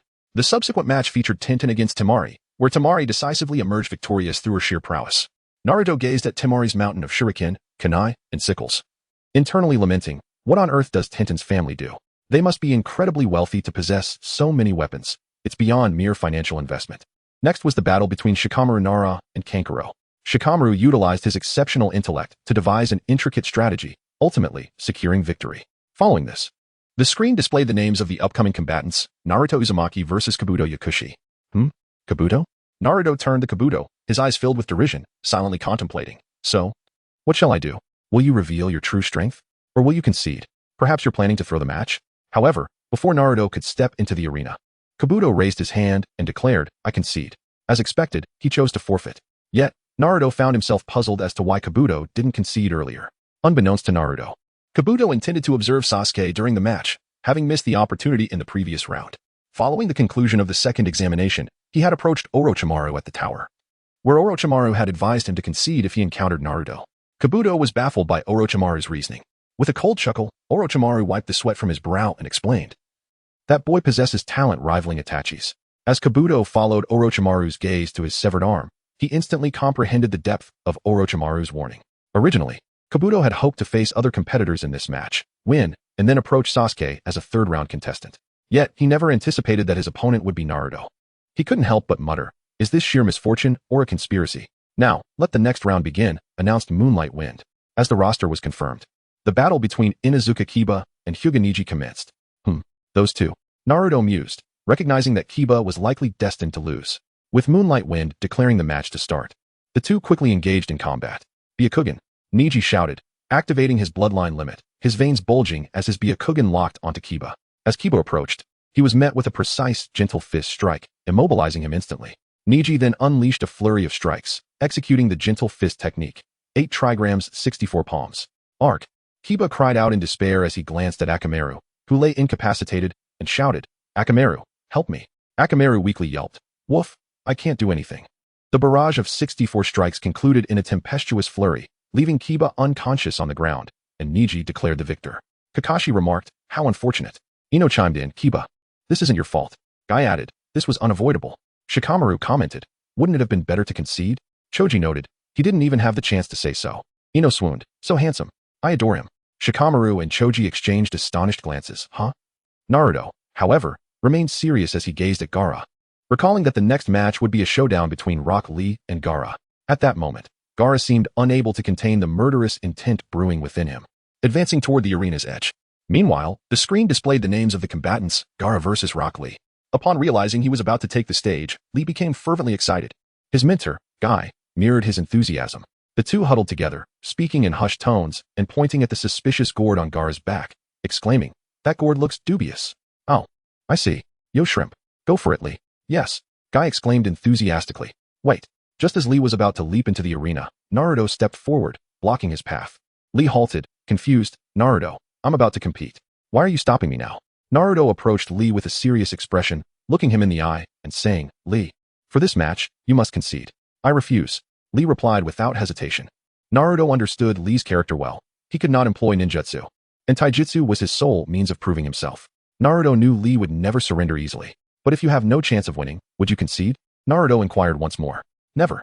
Lee declared resolutely. Even if it meant death? Not even in death. Lee's eyes burned with fervent determination. I see. Then go forth, Naruto said. Resigned. All right, Naruto, just watch. I shall emerge victorious. With that, Rock Lee leaped down from the arena, casting a cheerful glance at Gaara as he said, my apologies. Chapter 47. The conclusion of the preliminary round. The battle between Gaara and Rock Lee ignited instantaneously. At the outset, Lee refrained from exerting his full strength, as if he were still concealing his potential beneath his unremoved weights, suggesting that there remained some room for maneuver. At this moment, Naruto observed Lee's form and turned to Might Guy, who stood behind him, inquiring, Guy-sensei, has Lee also mastered the 8 gates? How did you know? Guy responded, realization dawning upon him. It must be that eternal rival of mine, Kakashi, who informed you, right? Guy's expression turned to one of astonishment, and he then shouted towards Kakashi. Kakashi, let me tell you, I will not lose to you. With that declaration, he gave a thumbs up to Kakashi, flashing a wide grin that resonated loudly. Kakashi, however, appeared utterly perplexed, his mind racing with questions about Guy's sudden outburst. Meanwhile, Naruto was too preoccupied to ponder Guy's eccentric behavior, as he was focused on the unfolding battle. I didn't learn this from Kakashi-sensei, he clarified. Oh, I see. It seems you have also become an impressive ninja, Naruto. Guy praised, beaming with pride. Guy-sensei. I'm not joking. While I can lend a hand as a friend, it would surely incite his animosity towards me. Some matters are best handled by you as a mentor. Naruto replied earnestly. Upon hearing this, Guy ceased his usual jovial demeanor and adopted a serious expression. What do you mean? From the intelligence I've gathered, that individual named Gaara, also known as the Sand Demon, is a maniac who commits murder to validate his existence. Naruto stated gravely. Is that so? I never anticipated him to be such a person. Nevertheless, I have faith that Lee will prevail, Guy insisted, unwavering in his support for his student. No, Lee is destined to lose, Naruto asserted, because that guy harbors a monster within him, just like I do. What? Guy exclaimed, suddenly understanding Naruto's conviction that Lee was at a disadvantage. If Naruto's words held truth, then indeed, Lee was no match for Gaara. Moreover, while the 8 gates possessed formidable power, they came with a dreadful consequence. If Lee failed to defeat Gaara swiftly, the latter would undoubtedly claim victory. Naruto continued. If Lee persists, the consequences could be dire. He may face death or severe injury, rendering him unable to become a ninja for life. Upon hearing this, Guy felt a wave of dread wash over him, his face reflecting shock. I understand the gravity of the situation. After a solemn nod, he declared, I will intervene when it matters most. But Guy-sensei, may I pose a question? Naruto inquired. Go ahead. Why can't you take me on as your apprentice? Naruto asked, his curiosity piqued. Ah well, why is that? Guy stammered. his laughter awkward as he struggled to find a suitable explanation, resorting to nervous chuckles. Observing Guy's peculiar behavior, Kakashi, bewildered, felt his head spinning with confusion. Resigned, he chose to immerse himself in the world of his little book, preferring not to dwell on the absurdity before him. Despite Guy's antics, Naruto remained unfazed, as he suspected he understood the underlying reason. Forget it, I'm off. As Naruto departed, Guy smiled and said, Naruto, thank you for being Lee's friend. Waving goodbye, Naruto returned to Kakashi's side. Unable to contain his curiosity, Kakashi asked, what did you say to him? I told him, Kakashi, that you have a crush on him, Naruto replied with a cheeky grin. Kakashi's face turned dark with embarrassment. Just kidding, Naruto quickly clarified. Kakashi shook his head in resignation. Subsequently, Naruto redirected his attention to Lee's match. Upon shedding his weights, Lee's speed surged dramatically, transforming him into a black streak darting across the arena.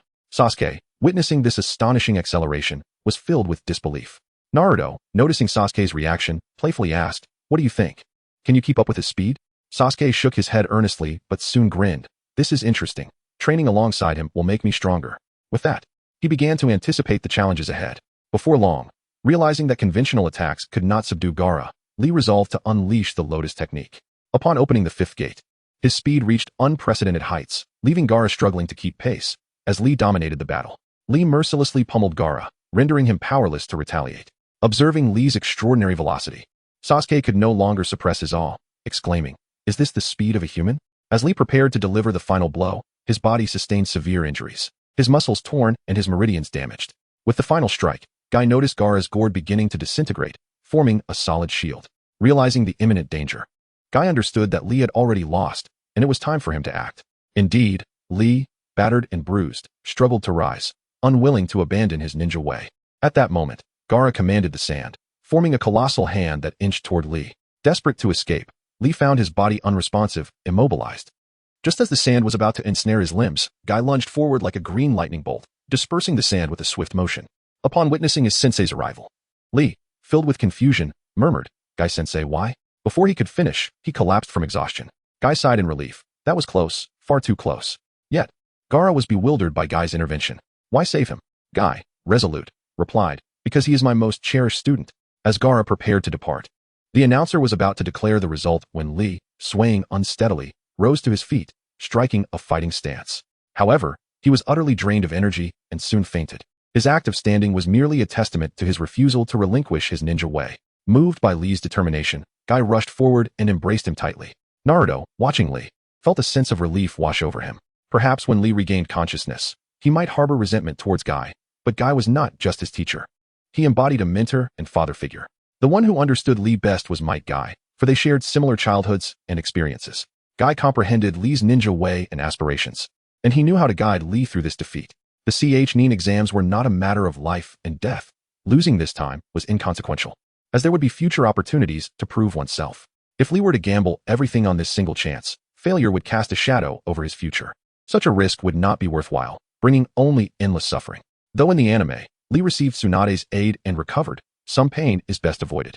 Moreover, this was merely a Nin exam. There would be countless opportunities to demonstrate one's ninja way, and there was no need to rush. As Lee was carried away, Naruto's gaze shifted to the screen. Behind him, Kakashi watched Lee being taken out, understanding Naruto's earlier visit to Guy, feeling a sense of relief and silently affirming, Naruto, you truly care for your comrades' well-being. In the final confrontation, Ding Ci regrettably faced defeat. Thus, the preliminary rounds came to a close. The participants for the third examination are Hinata Hyuga, Sasuke Uchiha, Shino Aburame, Kinkuru, Ino Yamanaka, Temari, Shikamaru Nara, Naruto Uzumaki, Niji Hyuga, Gaara, and Tenten. Chapter 48. Kagaya's decision. The preliminary rounds have concluded, and the highly anticipated third official selection is set to take place in a month. During this event, feudal lords and ninja leaders from various nations will convene to witness this pinnacle of ninja competition. For the participants, this month represents a precious opportunity. It serves both as a rare period of respite to alleviate their fatigued bodies and minds, and as a golden chance to enhance their skills, allowing them to engage in intensive training to strive for personal breakthroughs. The competition's process will be determined by drawing lots to establish the order of combat. Naruto reached into the draw box, extracted a slip of paper, and reluctantly discovered that he had drawn number 1 once more. After everyone had drawn their lots, the battle order was confirmed. Naruto Uzumaki, number 1, Niji Hyuga, number 2, Gaara, number 3, Sasuke Uchiha, number 4, Kankuro, number 5, Shino Aburame, number 6, Temari, number 7. Toshi, number 8. Shikamaru Nara, number 9. Hinata Hyuga, number 10. Ino Yamanaka, number 11. The matchups were swiftly arranged. Naruto Uzumaki, number 1 versus Niji Hyuga, number 2. Gaara, number 3 versus Sasuke Uchiha, number 4. Kankuro, number 5 versus Shino Aburame, number 6. Temari, number 7 versus Toshi, number 8. Shikamaru Nara, number 9 versus Hinata Hyuga, number 10. Consequently, Ino Yamanaka found herself the odd one out. With a puzzled expression, she inquired, "What should I do?" The third Hokage, wearing a warm smile, gently reassured her, "Fear not, arrangements will be made in due time." Naruto, however, was indifferent, fully aware of the inevitable outcome. He cast a glance at the sound ninja Toshi, convinced that this individual would undoubtedly fail to participate in the examination, which would lead to Shikamaru facing Temari. It is a pity that both voice actors have passed away. They truly were a remarkable couple. Nonetheless, his opponent remained Niji Hyuga, a fact that had not changed. As the group prepared to leave, Niji approached Hinata with a frigid demeanor, devoid of warmth. "You should withdraw while you still can," he stated. Although she wished to concede, she persisted for the sake of her comrades. Perhaps she might pass the third selection by sheer luck, but he emphasized that without strength and determination, even good fortune would be of no avail. With that, he turned and walked away without a backward glance. Naruto, listening to Niji's words, felt a peculiar expression cross his face. Did Niji truly believe that Shikamaru lacked strength? What a joke! While Shikamaru may not possess top-tier combat prowess, his intelligence was exceptional, allowing him to devise countless strategies to overcome challenges. Thus, it was clear that not only would Hinata struggle against Shikamaru, but even Niji would find it difficult to secure victory over him. With disdain for Niji's arrogance, Naruto felt compelled to confront him. Subsequently, Naruto exited the venue, embarking on his journey home. Speaking of which, he needed to pay a visit to the Dragon Cave, as the old white snake had been seeking him out. With this month of leisure, it was the perfect opportunity. However, he still needed to ensure Kaguya was properly settled. Upon returning home, Naruto found Kaguya gazing blankly at the sky in his room. "I'm back," he said softly. "Ah, you've returned," Kaguya replied, snapping back to reality. "I'm sorry to have kept you waiting." "It's fine. This tranquil life is exactly what I wish to pursue." Naruto regarded Kaguya and suddenly asked, "Do you still wish to be a ninja?" "I don't know," she replied. "Then allow me to suggest a few paths for you to consider." "Do tell." "First, become a medical ninja. I will make every effort to persuade Tsunade to take you on as her apprentice, enabling you to become the finest medical ninja." Upon hearing this, Kaguya shook her head without hesitation. "No, I have no desire to save lives." "Very well. Second, you could be an ordinary ninja, accepting missions and earning money." "That sounds decent, but I'm not interested. Plus, being a ninja means dealing with others, which is too bothersome. Is there anything else?" "Third, you could join my company and assist in managing it alongside my team." "Oh, you have a company? Where is it?" Kaguya's eyes lit up instantly. "Oh, are you interested in making money? Certainly better than the first two options. All right then, I shall have you work at my company." Thus, Naruto utilized the Flying Thunder God technique, instantly transporting Kaguya to his company and introducing her to Bai and Zabuza. Upon seeing Bai, Kaguya coolly remarked, "Oh, there's a pretty lady here. Naruto, is this your girlfriend?" Cough, cough, yes a man. Kaguya's expression changed immediately. Her cheeks slightly flushed as she swiftly appeared before Bai, her breaths quickening with excitement. "Why you, hello? Handsome." Bai looked on in bewilderment. Naruto slapped his forehead, nearly forgetting that Kaguya was an absolute beauty enthusiast, enamored with handsome men. Upon encountering Bai, who resembled a flawless jade, Kaguya's true nature was swiftly revealed, transforming her into a love-struck admirer. "Ahem, Bai, Zabuza, I entrust her to you," Naruto stated. "Understood, leave it to me," Zabuza replied. Naruto nodded in reassurance before turning to Kaguya. "Once I locate Tsunade, I will take you to see her, so she can treat the scar on your arm." "It's all right, Naruto. It's okay. I prefer to keep the scars." "Why? They mar your beauty." "It truly doesn't matter. These scars serve as a constant reminder for me to take each day seriously." "I see, I understand." With that, Naruto returned to his room. After a brief rest and preparing provisions, he stood within the confines of his chamber, taking a deep breath. Multiple shadow clone technique. Boom. With a puff of smoke, 1,000 miniature shadow clones materialized in the room. However, as soon as these clones appeared, they utilized the transformation technique to alter their size, as appearing at full size would undeniably result in a cramped space. Naruto surveyed the diminutive clones and declared, "Okay, brothers, all eyes on me. Listen closely as I announce a few important matters. First, if any issues arise, one clone must be dispelled to notify me. Second, if Sasuke seeks me out, let one clone attend to his training. Once learned, it can be dispelled. Third, if I have not returned 2 days before the third exam, all clones must be dispelled. If I am not back within 4 hours, continue dispelling. Fourth, if you encounter Jiraiya, do not hesitate. Dispense the clone immediately and refrain from conversation. Other situations, use your own discretion." "Oh, And remember to send one clone out each day to prevent suspicion. All the little Narutos nodded in understanding, clearly comprehending Naruto's arrangements. Once everything was settled, Naruto gazed at his thumb, opened his mouth. After a moment of contemplation, he drew a kunai and made a small incision on his thumb, causing blood to flow forth. Naruto quickly applied the blood to his right palm, swiftly forming hand seals before pressing his hand upon the floor. Summoning technique. At that moment, a small black snake appeared before Naruto. My name is Naruto Uzumaki, and I wish to visit the dragon cave to meet the white snake sage, he said to the little serpent. The snake nodded and then vanished. Naruto waited patiently, and soon, with a loud pop, his original body disappeared from the room. Chapter 49. Jiraiya. The streets of Konoha village bustled with their usual liveliness, teeming with people, among whom a familiar figure stealthily returned. It was none other than the illustrious Jiraiya, disciple of the legendary Toad Sage and one of the famed Sannin. Yet, this renowned hero, upon his return to the village, inexplicably resorted to his old ways, sneaking a peek at the bathhouse. He crouched low, cautiously approaching the vicinity of the bathhouse, his eyes darting around furtively. However, when he finally found an impeccable vantage point and focused his gaze, he was met with the sight of an elderly woman clad in a bikini. Jiraiya exclaimed in shock, "What the hell?" This unexpected scene caused him to cry out, inadvertently revealing his presence. The girls inside the bathhouse were momentarily taken aback, but soon erupted into screams, grabbing whatever they could find and charging towards Jiraiya. A peeping Tom. Kill him. My innocence is gone, you old hag. Grandma. Let us get him together. Terrified, Jiraiya scrambled, evading the wrath of the furious maidens as he fled. Leaning against a wall, he wiped the beads of sweat from his forehead, relieved to have narrowly escaped disaster. Once he regained his composure, he adjusted his attire and made his way to the Hokage's office. Upon pushing open the familiar door, he found Sarutobi Hiruzen seated at his desk, diligently sifting through a mountain of paperwork. Upon seeing Jiraiya, he set down his pen and offered a warm smile. You're back, Jiraiya. Ah, old man, but you seem to be aging more and more. I'm getting on in years, and since you refuse to take up the mantle of Hokage, what can I do? How about you let me be the 5th Hokage? Absolutely not. You know my temperament. With a few pleasantries exchanged, the atmosphere gradually shifted to a more serious tone as Hiruzen broached the topic of Orochimaru's reemergence. Sasuke has developed a curse mark akin to that of Anko, and it's highly likely that Orochimaru has set his sights on him. However, his true intentions remain unclear. Worry laced Hiruzen's voice. Upon hearing this, Jiraiya furrowed his brow, deep in thought before asking, "Where is Naruto now?" At that moment, Naruto was exploring the mysterious dragon cave in search of untold power, while a shadow clone was meditating by a small stream, following his instructions. Soon, Jiraiya arrived at the stream's edge. I didn't expect to find someone else who enjoys this place as much as I do. He feigned a casual encounter with Naruto, adopting a demeanor of nonchalance. Yet, when the shadow clone spotted Jiraiya, it merely cast a disinterested glance before dispelling itself without further ado. In an instant, with a soft puff, the clone vanished into thin air, leaving Jiraiya agape, as if he had seen a ghost. Meanwhile, back in the dragon cave, Naruto instantly absorbed the memories of the shadow clone. He frowned slightly and muttered to himself, "Jiraiya, you've returned? Humph, my destiny has already changed. I wonder if yours has as well." Unwilling to relent, Jiraiya attempted several different approaches to orchestrate a chance meeting with Naruto.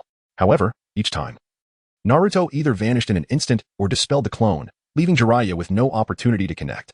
Frustrated, Jiraiya resorted to visiting the Hokage's office again, seeking Hiruzen's assistance in locating Naruto's residence. Upon learning the address, Jiraiya hurriedly made his way to Naruto's doorstep. He knocked on the door, but there was no response. Undeterred, he climbed up to peek through the window, only to find Naruto quietly reading inside.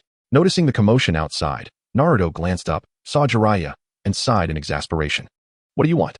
Naruto's tone brimmed with impatience. "Not much, Naruto. I'm simply quite interested in you and would like to learn more." Jiraiya replied with a sheepish grin. Seeing Jiraiya's foolish demeanor only annoyed Naruto further, prompting him to reach for the window to shut it. Quick on his feet, Jiraiya blocked the window, exclaiming, "Come on, Naruto, don't be so heartless. Why are you here instead of searching for your destined child?" Naruto shot back, unceremoniously questioning him. Upon hearing this, Jiraiya's playful expression faded, replaced by a serious demeanor as he fixed his gaze on Naruto, asking, "How do you know about this, Naruto?" "How do I know? You dare ask? That despicable old man of mine even named me after a character from your novel. How could I not know?" Naruto retorted, venom lacing his words. "Minato, huh? Well, that is not surprising. But if he knew who you were, why would you avoid me?" Jiraiya inquired, his curiosity piqued. "Because I don't want to see you," Naruto replied coldly, his gaze unwavering. "Why not? You have to give me a reason," Jiraiya implored, a look of innocence on his face. "You know why?" Naruto gritted his teeth, enunciating each word. "What do I know? Come on, Naruto, stop playing games," Jiraiya pressed, growing anxious. "Please leave. I don't want to see you, Naruto commanded firmly. Naruto. Jiraiya attempted to say more. Leave, Naruto roared, his voice filled with unrestrained resentment. With no other choice, Jiraiya left in dejection, his mind swirling with confusion over what he had done to provoke Naruto's ire. Thus, he returned to the Hokage and Appo's office, seeking Hiruzen and Appo's insight into Naruto and Appo's upbringing in hopes of uncovering the truth. As Hiruzen recounted Naruto's struggles, his hunger, his cold, and the bullying he endured, Jiraiya's anger ignited. How could you allow Naruto to live like this? I should have taken him away back then without a second thought, he chastised vehemently. Hiruzen, filled with remorse, lowered his head and admitted, this is indeed my fault. I had no idea Naruto was living such a life. I was negligent. Hearing the weight of Hiruzen's guilt, Jiraiya's rage subsided somewhat. Yet, had Naruto been present, he would have scoffed, this old man is truly adept at putting on a facade. As Hokage, how could he possibly overlook the affairs of the village? In a sense, he is as foolish as the fourth Kazekage. Chapter 50. The nourishing properties of frog meat. The two engaged in a thorough analysis, with Sarutobi Hiruzen speculating that Naruto might be lamenting Jiraiya's absence as a father figure and mentor throughout his life. Upon hearing this, Jiraiya found the conjecture quite plausible.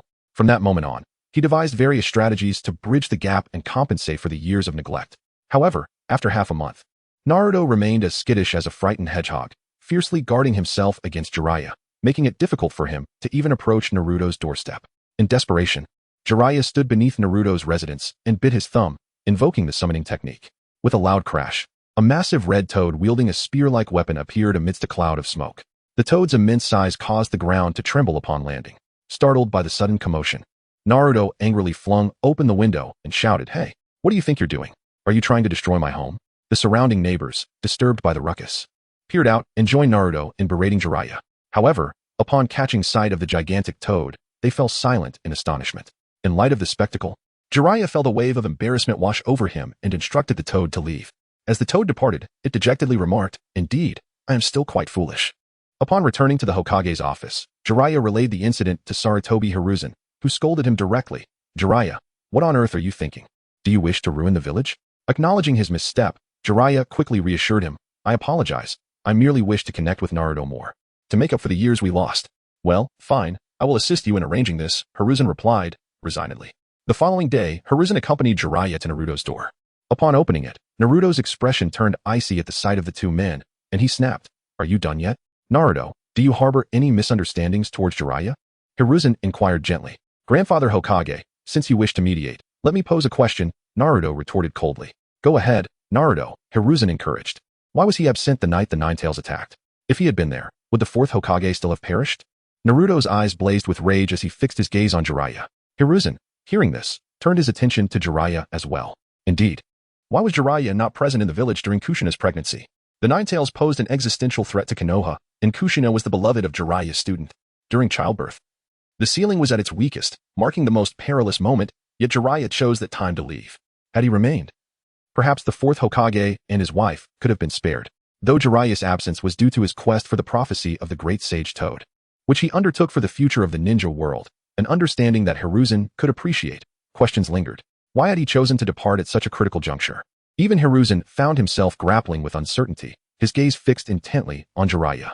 Jiraiya opened his mouth, yearning to explain his search for the prophesied child, but the words faltered on his lips. After years of relentless pursuit, he had yet to uncover a trace of the child. How could he voice such a failure? After much contemplation, he could only utter two words, "I'm sorry."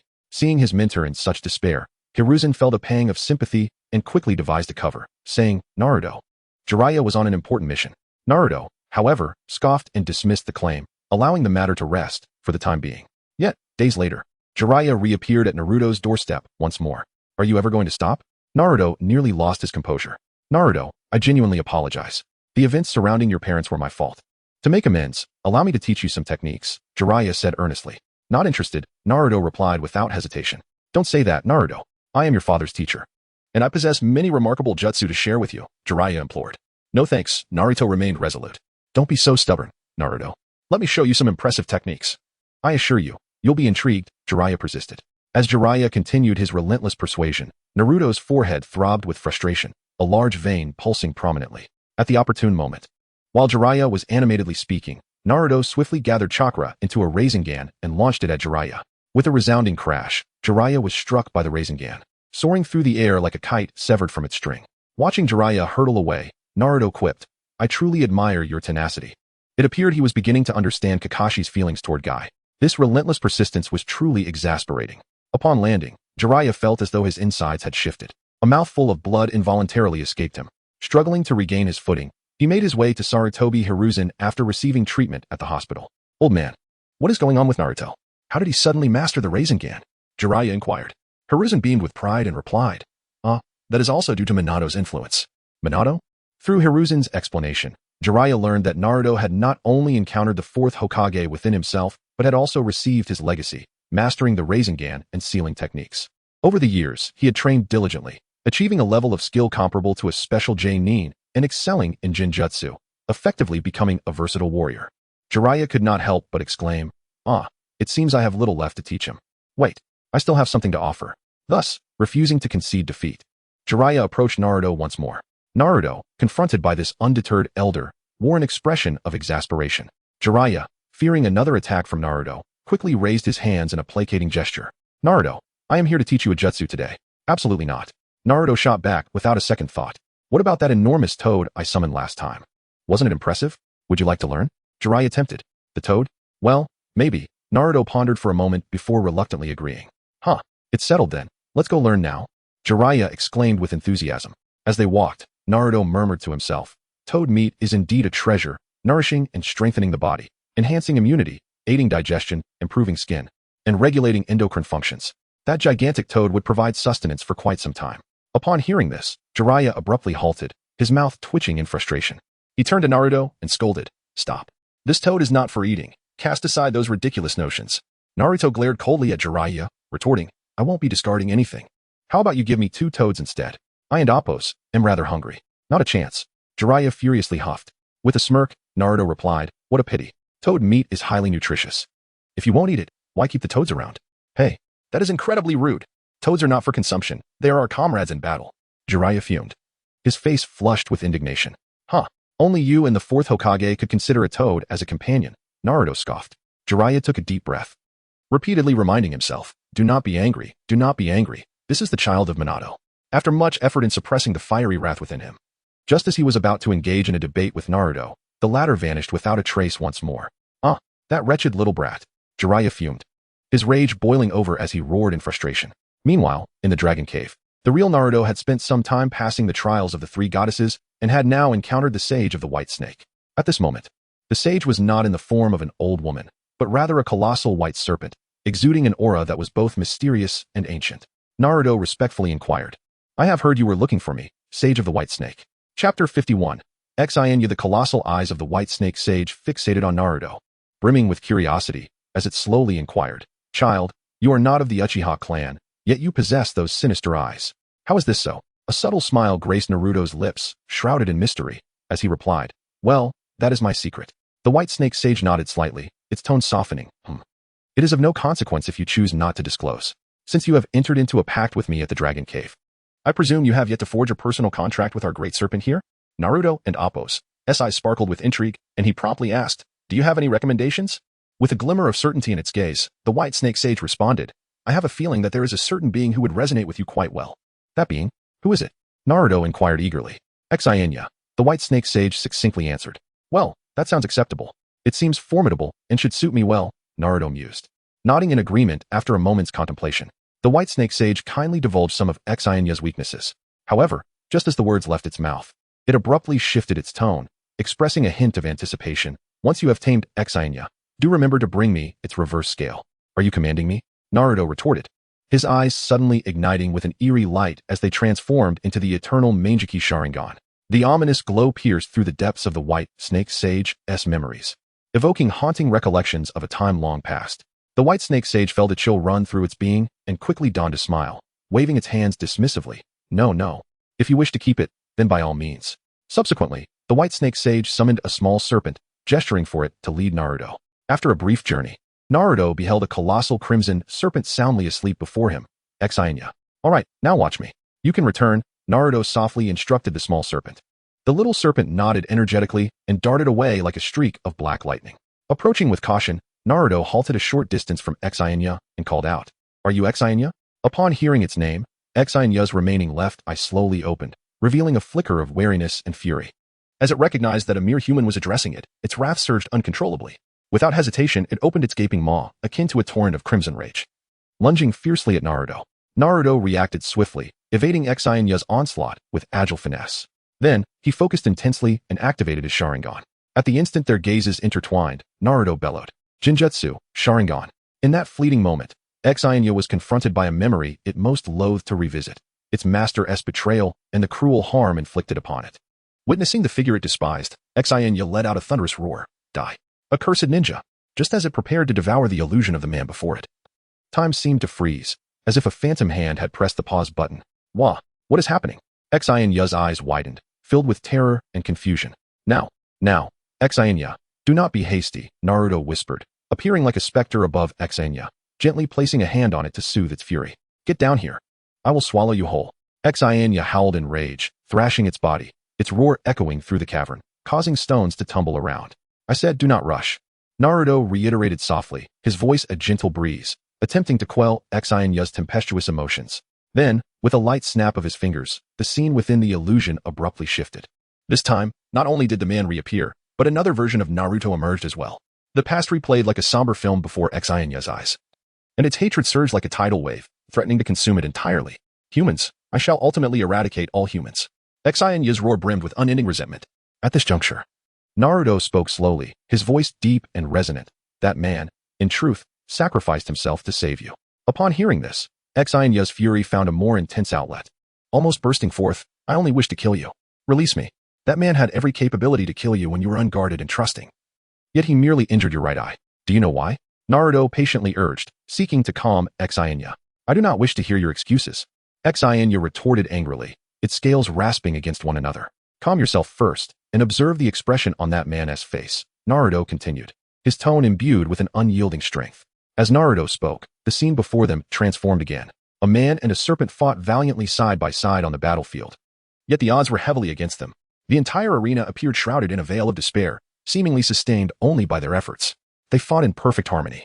Yet the man's expression suddenly turned grave, as if he sensed immense danger in continuing the fight. Yet, Xainya pressed on recklessly, despite its battered form, blood staining its vibrant scales.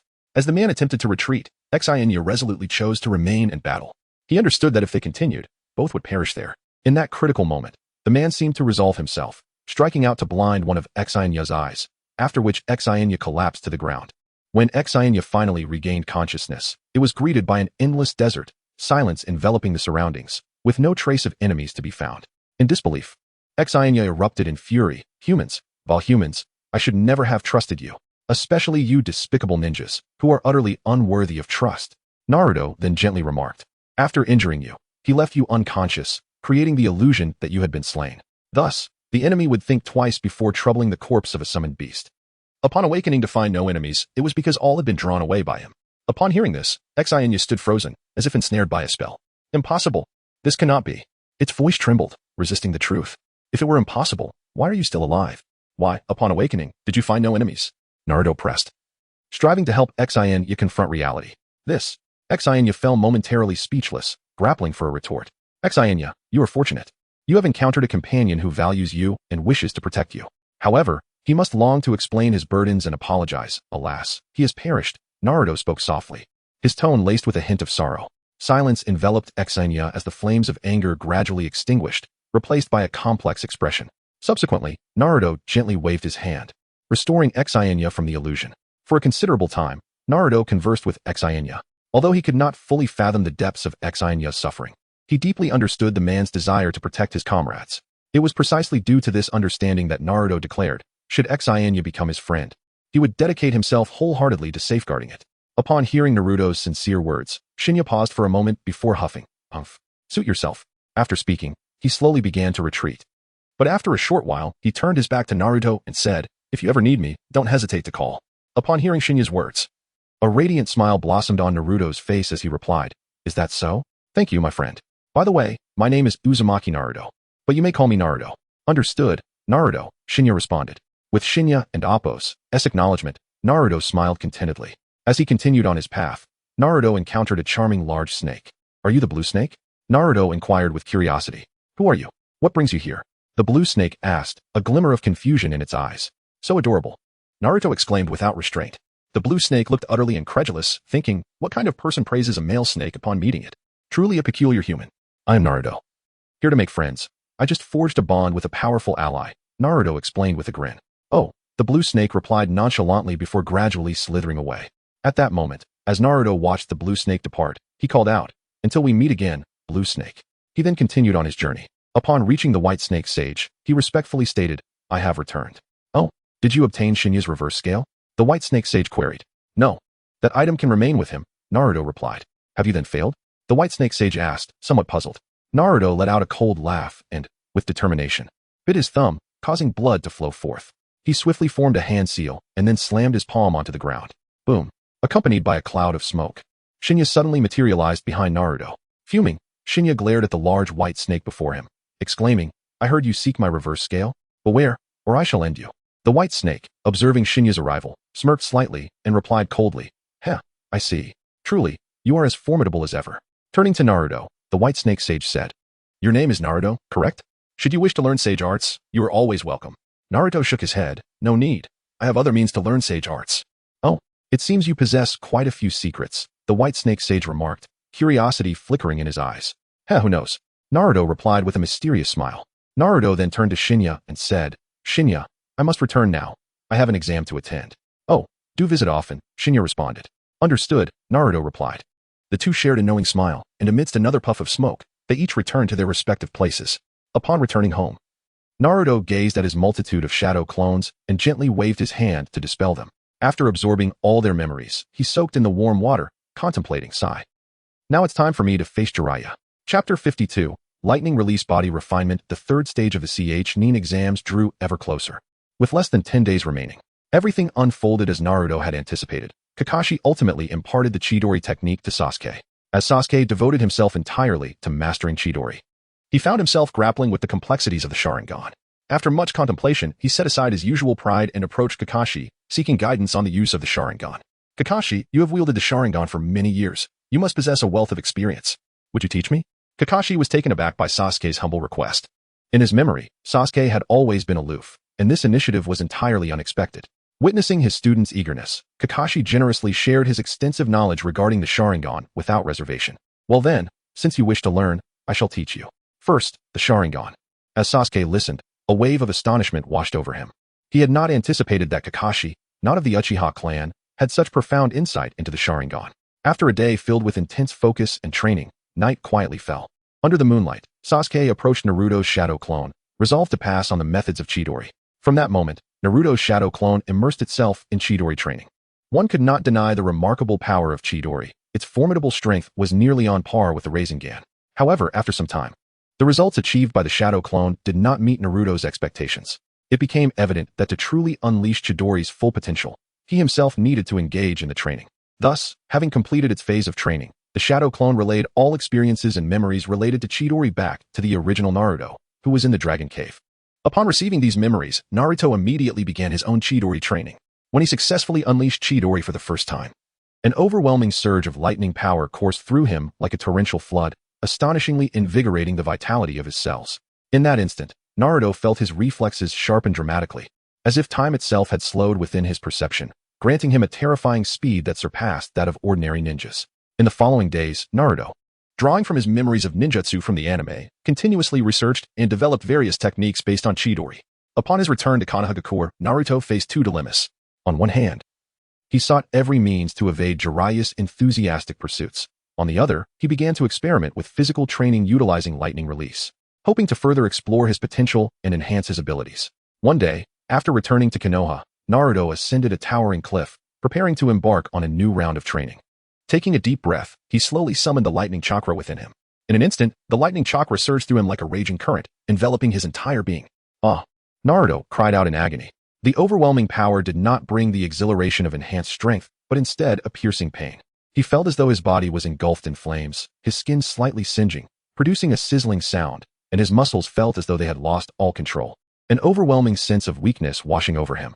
Instinctively, he glanced at his hands, observing that the intense electric shock had damaged his muscles, leaving his skin charred.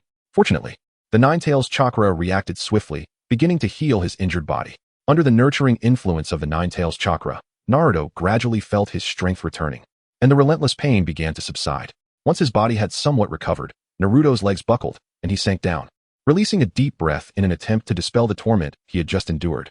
At that moment, a familiar figure approached along the mountain path. It was Jiraiya.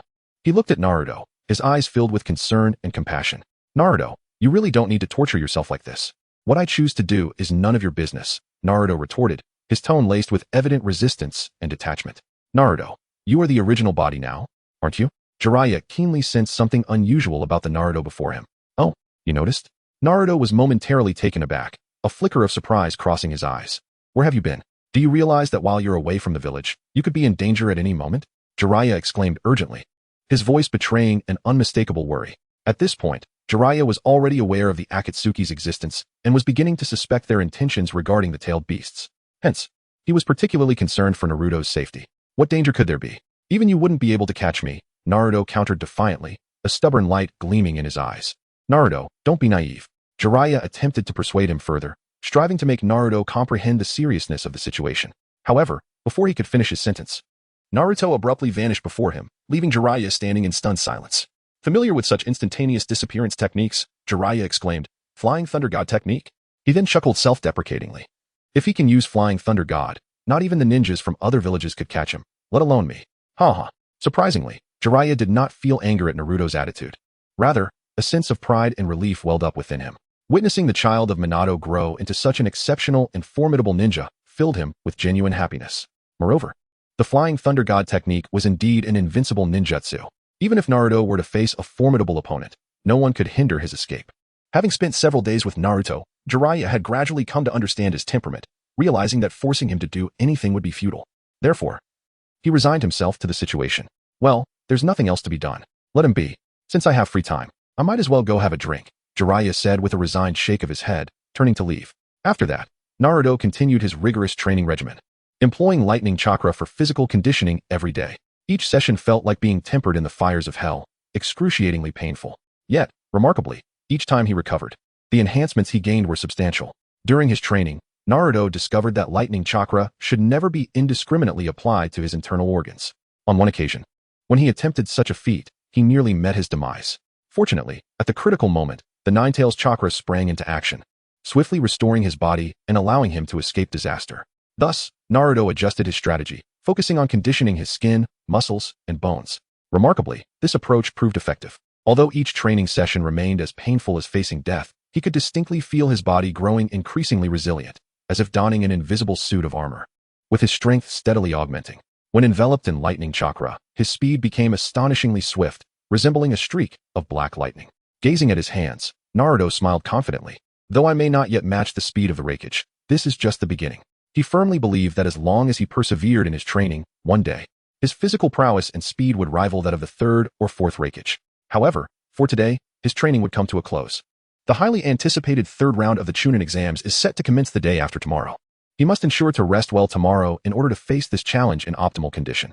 Chapter 53. The third selection match. The formal selection for the third Chunin exam is about to commence. Naruto arrived at the venue early, and as he surveyed his surroundings, he spotted Hinata Hyuga, Sasuke Uchiha, Shino Aburame, Kankuro, Ino Yamanaka, Temari, Shikamaru Nara, Niji Hyuga, and Gaara, all ninjas who had previously distinguished themselves in the earlier tests, now gathered in neat formation. Naruto lifted his gaze to behold a throng of enthusiastic spectators, their cheers resounding fervently, creating an atmosphere that seemed poised to lift the entire arena. As he glanced around the familiar yet slightly worn environment, the cheering crowd seated in the stands evoked images of an arena filled with gladiators. At that moment, Naruto noticed a figure atop the highest viewing platform in the center of the arena. In addition to the third Hokage, Hiruzen Sarutobi, there was another person clad in attire identical to his. However, while Hiruzen wore red, this newcomer donned blue. The sight of this individual relieved Naruto's anxious heart, and he exhaled with relief, thinking to himself, thank goodness, Orochimaru has indeed arrived. However, his thoughts swiftly shifted to another matter. Where was T-Sun? Oh right. He recalled that in the previous exam, the three of them had successfully passed, but that fool had recklessly attempted to strike Gaara and ended up. What a fool. Due to T-Sen's absence, the matchups were subsequently revised. The new arrangements were as follows: Naruto Uzumaki versus Niji Hyuga, Gaara versus Sasuke Uchiha, Kankuro versus Shino Aburame, Temari versus Shikamaru Nara, Hinata Hyuga versus Ino Yamanaka. Naruto's gaze drifted towards Sasuke, and he pondered that since Sasuke had not arrived late due to training, it seemed Orochimaru's plans were likely set to unfold sooner than expected. Before long, Kakashi Hatake announced, "Let the first match begin. Naruto Uzumaki, Niji Hyuga, please step forward. The rest of you may return to the waiting room." As his words fell, the other participants turned and walked orderly towards the waiting area, leaving only Naruto and Niji standing face to face, their gazes locked in an intense exchange, the air thick with anticipation. The crowd generally did not hold high hopes for Naruto. After all, his encounter with the fourth Hokage was shrouded in secrecy, and most remained oblivious to it. Although rumors swirled about Naruto's exceptional talent, some even claiming he surpassed Sasuke Uchiha, these assertions remained unverifiable. In contrast, Niji's prowess and ranking were well established. Having graduated a year before Naruto and consistently demonstrated remarkable performance both during his time at the Ninja Academy and in subsequent missions. Now, as Niji and Naruto stood resolutely opposite each other, their eyes conveyed unwavering resolve, signaling that a fierce clash was imminent. Niji's expression grew serious. He firmly planted his feet, adopting the distinctive stance of the gentle fist, his gaze dismissive, seemingly convinced of his impending victory. On the other hand, Naruto struck an odd and amusing pose, provoking a wave of laughter from the audience. "Huh, what kind of stance is that? It looks rather feminine." One spectator exclaimed. No, he must be in pain." Another joked. Naruto retorted, "You're the ones who are in pain." He adopted a stance reminiscent of a horse-riding position, his arms outstretched, right hand forward, left hand back, appearing quite comical. Niji furrowed his brow and, visibly displeased, asked, "Are you mocking me?" Yet, Naruto, with utmost sincerity, replied, "Don't mind me. This is a new technique I've learned." Niji, though perplexed, chose not to press further. With a decisive command from Kakashi, "Begin." Both combatants sprang into action. Naruto's friends watched in anxious disbelief as he charged toward Niji without hesitation, fully aware that engaging in close combat with a member of the Hyuga clan was far from a wise choice. However, the battle unfolded in a manner that defied expectations. Naruto and Niji engaged in a fierce exchange of taijutsu. Niji's speed was remarkable, his movement swift and electrifying, his strikes powerful and fluid. Each blow aimed at vital points on Naruto's body. Surprisingly, Naruto matched Niji's pace, his unique stance allowing him both agility and rapid movement, effectively balancing offense and defense. Under such close scrutiny, Niji found it nearly impossible to land a blow on Naruto. Seizing an opportune moment, Naruto delivered a decisive punch to Niji's abdomen, sending him flying across the arena and crashing to the ground. The once boisterous crowd fell into stunned silence, their faces etched with disbelief. Some were astonished by the rapid exchange of techniques, while others found it hard to fathom that Niji, the most talented of the younger generation of the Hyuga clan, had been bested in close combat. Among the spectators, Hinata, Hayashi, and Hanabi displayed particularly shocked expressions. As Niji slowly rose, his demeanor shifted to one of caution as he fixed his gaze on Naruto, inquiring, "What style of taijutsu is this?" With pride, Naruto replied, "It's called Wing Chun." Following this battle, no one dared to underestimate Naruto any longer, and everyone found themselves intrigued by Wing Chun. At that moment, Hiruzen Sarutobi and Orochimaru, watching from the platform, were also taken aback by Naruto's performance. Despite their formidable strength at the level of shadows, they couldn't help but be curious about this Wing Chun style. Niji, regaining his composure, regarded Naruto coolly and stated, "Wing Chun, is it? Very well, I shall remember that. Naruto Uzumaki, let me experience your Wing Chun once more." Before his words could fully settle, Niji surged toward Naruto like a tempest, and the two once again became entwined in combat. Niji unleashed a fierce assault, his strikes powerful and expansive, intent on overpowering Naruto. Yet, Naruto adeptly maneuvered within Niji's range, continually countering his attacks. Each time Niji attempted to create distance, Naruto skillfully kept pace, thwarting Niji's plans. Suddenly, Niji spotted an opportunity and leaped back, creating some distance between them.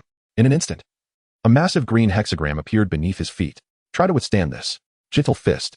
8 trigrams, 64 palms. Chapter 54. The Thunder Armor. As Niji prepared to strike Naruto's chakra points, Naruto let out a chilling laugh. "You dare to create distance between us?"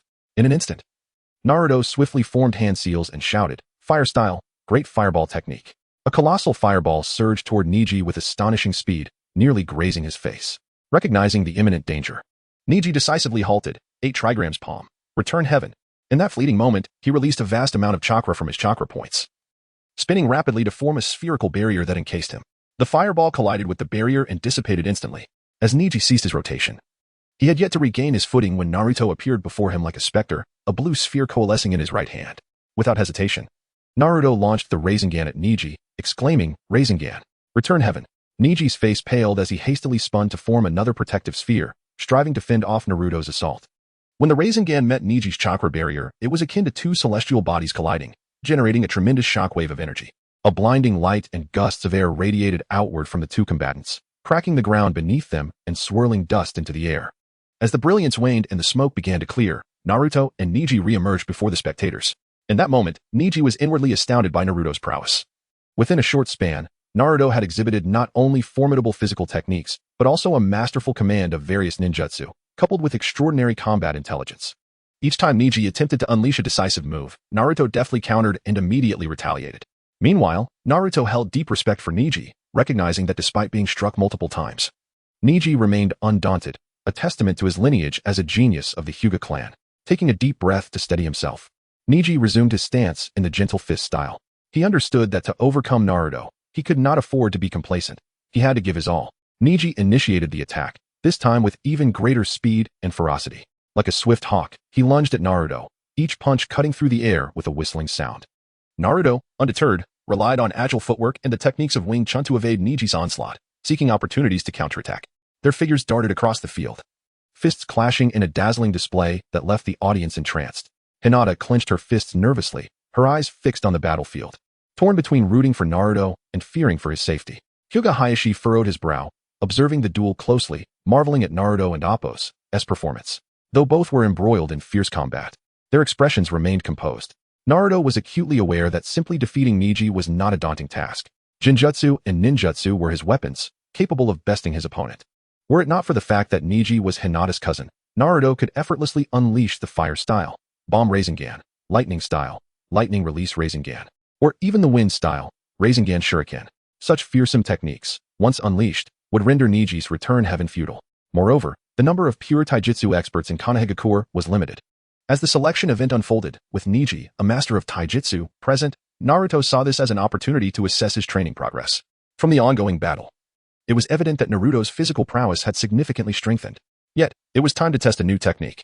Seizing the moment, Naruto delivered a powerful punch that sent Niji flying.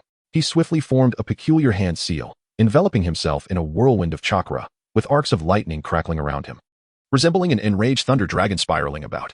Additionally, as the lightning crackled, the sound of birds could be heard. Witnessing the strange yet formidable ninjutsu, the faces of prominent shinobi such as Orochimaru, Sarutobi Hiruzen, Kakashi, and Asuma transformed in shock. Orochimaru exclaimed, "That is the Raikage ninjutsu." Sarutobi Hiruzen questioned, "How could Naruto have learned the Raikage technique? Has he encountered a spy from the Cloud Village?" But no information indicated that the Raikage technique involved the sound of birds. Could it be? Kakashi speculated, "It bears the shadow of Chidori." Could Naruto have learned Chidori from Sasuke? Niji watched as Naruto became enveloped in a wild, beast-like chakra, an overwhelming sense of danger flooding over him. He fixated on Naruto and demanded, "What technique is that?" Naruto smirked, confidence and pride radiating from him. "This is a new technique I developed based on my teacher's ninjutsu, which I call Thunder Armor." Niji scoffed, his gaze resolute. "No matter what technique you possess, your fate is to be defeated by me. Is that so, Niji? Entertain me to your fullest," Naruto taunted. A hint of jest in his tone, Niji huffed in anger, adopting a combative stance. "Are you ready?" Naruto inquired as he prepared himself. "Bring it on, you thief." In an instant, Naruto vanished like a ghost, leaving only a trail of electricity shimmering in the air. Niji's heart raced, and just as he was about to react, Naruto materialized before him like an apparition. "Rock Lee!" Naruto shouted, launching himself at Niji like a cannonball. Niji barely registered the shadow that flickered before him before he collided with an unyielding wall of force. With a resounding crash, Niji's body flew backward, akin to a kite severed from its string, crashing into a distant wall and sinking into unconsciousness. Inuzuka Kiba, witnessing this, swiftly dashed to Niji's side, checking on his condition and confirming that he was merely unconscious from the impact. After assessing Niji's state, Inuzuka Kiba proclaimed loudly, "Naruto Uzumaki wins." As soon as the words left his mouth, the arena erupted with thunderous applause. Spectators rose to their feet, celebrating Naruto's remarkable performance and victory. Naruto's friends were equally exhilarated, fervently chanting his name, bursting with pride for their companion. Chapter 55. On the Hokage, what a thrilling battle it was. Naruto felt an exhilarating rush coursing through his veins, as if every pore in his body was alive with energy. After the fight, the tension in his neck dissipated, his back straightened, and his mind felt as if it had been invigorated, brimming with newfound clarity. Reflecting on the recent skirmish, he couldn't help but admire Niji's gentle fist technique. Had it not been for his superior speed, Naruto's half-baked skills would have rendered him vulnerable to Niji's precise strikes. Yet, even if he had been incapacitated by such techniques, what of it? With his chakra reserves, the Nine Tails would always be at his disposal. At that moment, Niji was being carried off, and Hinata stood up, casting a complex glance at the arena before turning away. As soon as Naruto departed, the clear voice of Nara Shikamaru rang out. The second round is about to commence. Uchiha Sasuke and Gaara, please proceed to the arena. However, Naruto had little interest in their contest. The outcome was already evident in his mind. Gaara was likely to unleash his berserk fury, attempting to employ his mysterious sand techniques against Sasuke, only to be met with Sasuke's Chidori, which would inevitably pierce through his defenses, spilling crimson blood. Lost in thought, Naruto sauntered towards the spectator area, finding an empty seat where he plopped down, his gaze casually drifting towards the arena. There, Gaara had transformed into a sphere of sand, while Sasuke gracefully leaped onto the wall, swiftly forming hand seals and firmly gripping his wrist with his other hand. In an instant, a crackling sound of electricity erupted, as Sasuke's left hand shimmered with lightning, resembling a darting serpent of thunder. As he lunged forward, a sharp bird's cry echoed through the air, while the wall was ravaged by the electrical assault, stones flying in all directions. Just as Naruto was engrossed in the spectacle, a masked figure suddenly entered his line of sight. Intrigued, he wondered if this person could be Orochimaru. As if sensing Naruto's gaze, the masked individual slowly turned his head. Naruto enthusiastically waved, causing the figure to flinch and hastily avert his eyes, akin to a startled rabbit. Observing the figure's furtive demeanor only reinforced Naruto's belief that it was indeed Orochimaru.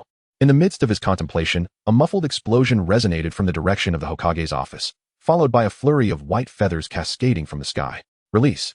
Naruto swiftly dispelled the seals binding him, and as he turned, he beheld thick smoke billowing from the rooftop. In the blink of an eye, the wind shadow had seized the Hokage, leaping onto the rafters. Concurrently, four shadowy figures materialized, taking positions at the corners of the beams. Instantly, a violet square barrier surged forth, enveloping them. It was evident that their plan had commenced, Naruto mused. True to his expectations, Orochimaru sprang into action. With his hands rapidly forming seals, the Sound Village ninjas appeared beside him like phantoms. Naruto glanced at the chaotic scene before shifting his attention to Hiruzen Sarutobi, the old Hokage, whose face was etched with shock, clearly having deduced the wind shadow's true identity. He was finally facing his demise, and Naruto scoffed inwardly. If there was anyone he loathed, it was undoubtedly the Konoha F4. Recalling how Orochimaru had once derided the aging Hokage, urging him to appoint a worthy successor, old Hiruzen had the audacity to declare he would serve another 5 years. Absurd. Was there truly no one capable of assuming the mantle of Hokage in the village? Jiraiya and Tsunade were obvious choices, while Kakashi and Asuma also possessed qualifications. Although their experience was somewhat lacking, Hiruzen could have decisively named a successor, much like the second Hokage had done. If anyone dared to oppose him, he could simply assert, "I am the Hokage," and silence them. Appointing either Asuma or Kakashi as Hokage would likely face no opposition, save for the stubborn Danzo. Had one of them been acting as the interim Hokage, the massacre of the Uchiha clan and Hinata's near abduction by the Cloud Village would never have transpired. The audacity of the Lightning Country's ninjas to invade the Hyuga clan's territory and brazenly abduct individuals was a blatant provocation to Konoha. For such insolence, was it not justifiable to eliminate them? If evidence were required, Konoha had the Yamenka clan, capable of extracting information from the minds of the deceased. Irrefutable proof that could not be denied by the Lightning Country. Yet, Hiruzen chose to show weakness, delegating the matter to Hinata's father. It was a humiliating display. Akin to telling the Raikage, "Brother, it was all a misunderstanding. Please, do not strike me. I concede. You desire the Byakugan bloodline? Very well. I will deliver you a sacrifice." Though Konoha had just endured the calamity of the Nine Tails, leading to great loss, it was no excuse for weakness. The ninjas of the Lightning Country prided themselves on being the strongest, often disregarding Konoha. Had not Hiruzen fostered this contempt through his own actions? Had the first, second, fourth, or fifth Hokage faced such a scenario, would they have shown fear? Absolutely not. The first Hokage would have boldly declared, "All villagers are my comrades. You wish to harm my comrades? As their leader, I shall protect them. If you seek to bring them harm, you shall not be permitted to live." The second Hokage would have responded without hesitation, "If you wish to fight, then let it be so." The ninjas of Konoha never fear their enemies. The fourth Hokage would have resolutely affirmed, "Every villager is my companion. Should you dare to threaten them, prepare for war." The fifth Hokage would similarly stand firm, "As Hokage, it is my duty to protect the village. Every individual within it is an integral part of our community. Should you declare war, we will not cower." As for the sixth and seventh Hokage, they lived in an era of peace, yet they too would not shy away from defending their village's honor, should similar circumstances arise. Furthermore, consider Hiruzen's folly of decentralizing power. When decisions were to be made, he neither consulted the clan leaders nor sought the counsel of seasoned shinobi, instead conferring with the so-called F4. What fruitful conclusions could arise from such discussions? In stark contrast, after the passing of the second Raikage, the third Raikage decisively consolidated power. While it was inevitable that a singular decision-maker would have shortcomings, he appointed a sagacious aide to assist him. Much like Naruto in the anime, despite sometimes appearing foolish, he had Shikamaru by his side, offering counsel and addressing various challenges. Regarding the succession of leadership, the third Raikage unambiguously designated his son as the next Raikage, extinguishing any rival aspirations. His decisive approach swiftly quelled any unrest within the village. Even after enduring the Ninja World War with the third Raikage sacrifice, the fourth Raikage ascended without turmoil, and the Lightning Country remained stable and formidable. The ninjas of the village united in their efforts to ensure its prosperity. Conversely, Konoha's situation was laughably tragic. While the village already had an Umbu division, the old Hokage allowed Danzo to create the root organization. He managed to maintain his own innocence while burdening Danzo with the darkness. The outcome? Konoha now bore not only the long-standing will of fire, but also the emergence of a new will of root. In addition to the Hokage, there existed a leader of the root. Was this not a ticking time bomb? Not only did it create endless troubles for his successors, but it also caused untold suffering for countless Konoha ninjas. What is even more infuriating is that during the three great calamities of Konoha, the turmoil of the Nine Tails, the assault of Orochimaru, and the invasion of Pain, this old man and his root ninjas consistently chose to keep their distance. When the Uchiha clan sought to offer assistance during the Nine Tails incident, he audaciously ordered their interference. Subsequently, he emerged to accuse the Uchiha clan of suspicion, relentlessly scheming and persecuting them. As the Hokage, Sarutobi Hiruzen could not possibly be oblivious to the underhanded machinations orchestrated by Danzo, yet he opted to turn a blind eye. Having such a leader is truly a tragedy for Konoha. However, it is fortunate that this detestable third Hokage has finally met his demise. Next, it will be the turn of that old scoundrel Danzo to face the consequences. Once the memories of the third Hokage are confirmed, the reckoning will follow. Chapter 56, Pursuit. The scene of the Chunin exam was in disarray. Naruto sat in his seat, lost in thought, when he noticed Gaara being taken away by his brother Kankuro and sister Temari. Without hesitation, Sasuke pursued them. Seeing this, Naruto immediately sprang to his feet, intent on following. Just then, several sound shinobi, wielding kunai, surged toward him like phantoms. Naruto reacted swiftly, dodging a lethal strike with a sidestep, and then delivered a powerful kick that sent the lead sound shinobi flying. Shadow clone technique. With a resounding boom, numerous shadow clones appeared, engaging the sound shinobi in fierce combat. Seizing the opportunity, Naruto gazed at the wall behind him and unleashed a punch that shattered it, sending debris flying. Using the momentum, he leaped from the spectator area, racing after Gaara's retreating form. As he leapt, he glanced toward Orochimaru's direction. Within the purple barrier, Orochimaru and Hiruzen Sarutobi's battle had commenced. Naruto mused that with his lightning release, Rasen Shuriken, he could easily obliterate the barrier. However, he knew this was not the time. If the barrier shattered, the Hokage would escape the Grim Reaper-esque grasp, fundamentally altering the battle's course. In the midst of the chaos, one of Naruto's shadow clones concealed itself in the shadows, activating the Sharingan to closely observe their duel, knowing he may soon have to contend with Shikaku, and hoping to learn some ninjutsu. As Hiruzen and Orochimaru shed their shadowy attire, Naruto couldn't help but comment, how hideous. Orochimaru's outfit exuded a bizarre ugliness, while Hiruzen's, though reminiscent of traditional Japanese ninja garb, stood out as the most peculiar among the Hokage, from the first to the seventh. The battle erupted violently as Hiruzen initiated his ninjutsu, Shadow Shuriken technique. Countless shurikens rained down upon Orochimaru. Naruto's Sharingan whirled rapidly, instantly replicating the technique. Following this, Orochimaru clapped his hands, causing two coffins to rise slowly from the ground. Just as a third coffin began to ascend, Hiruzen exerted all his strength to drag it back underground. The coffin doors opened, revealing two corpses, the first Hokage, Hashirama Senju, and the second Hokage, Tobirama Senju.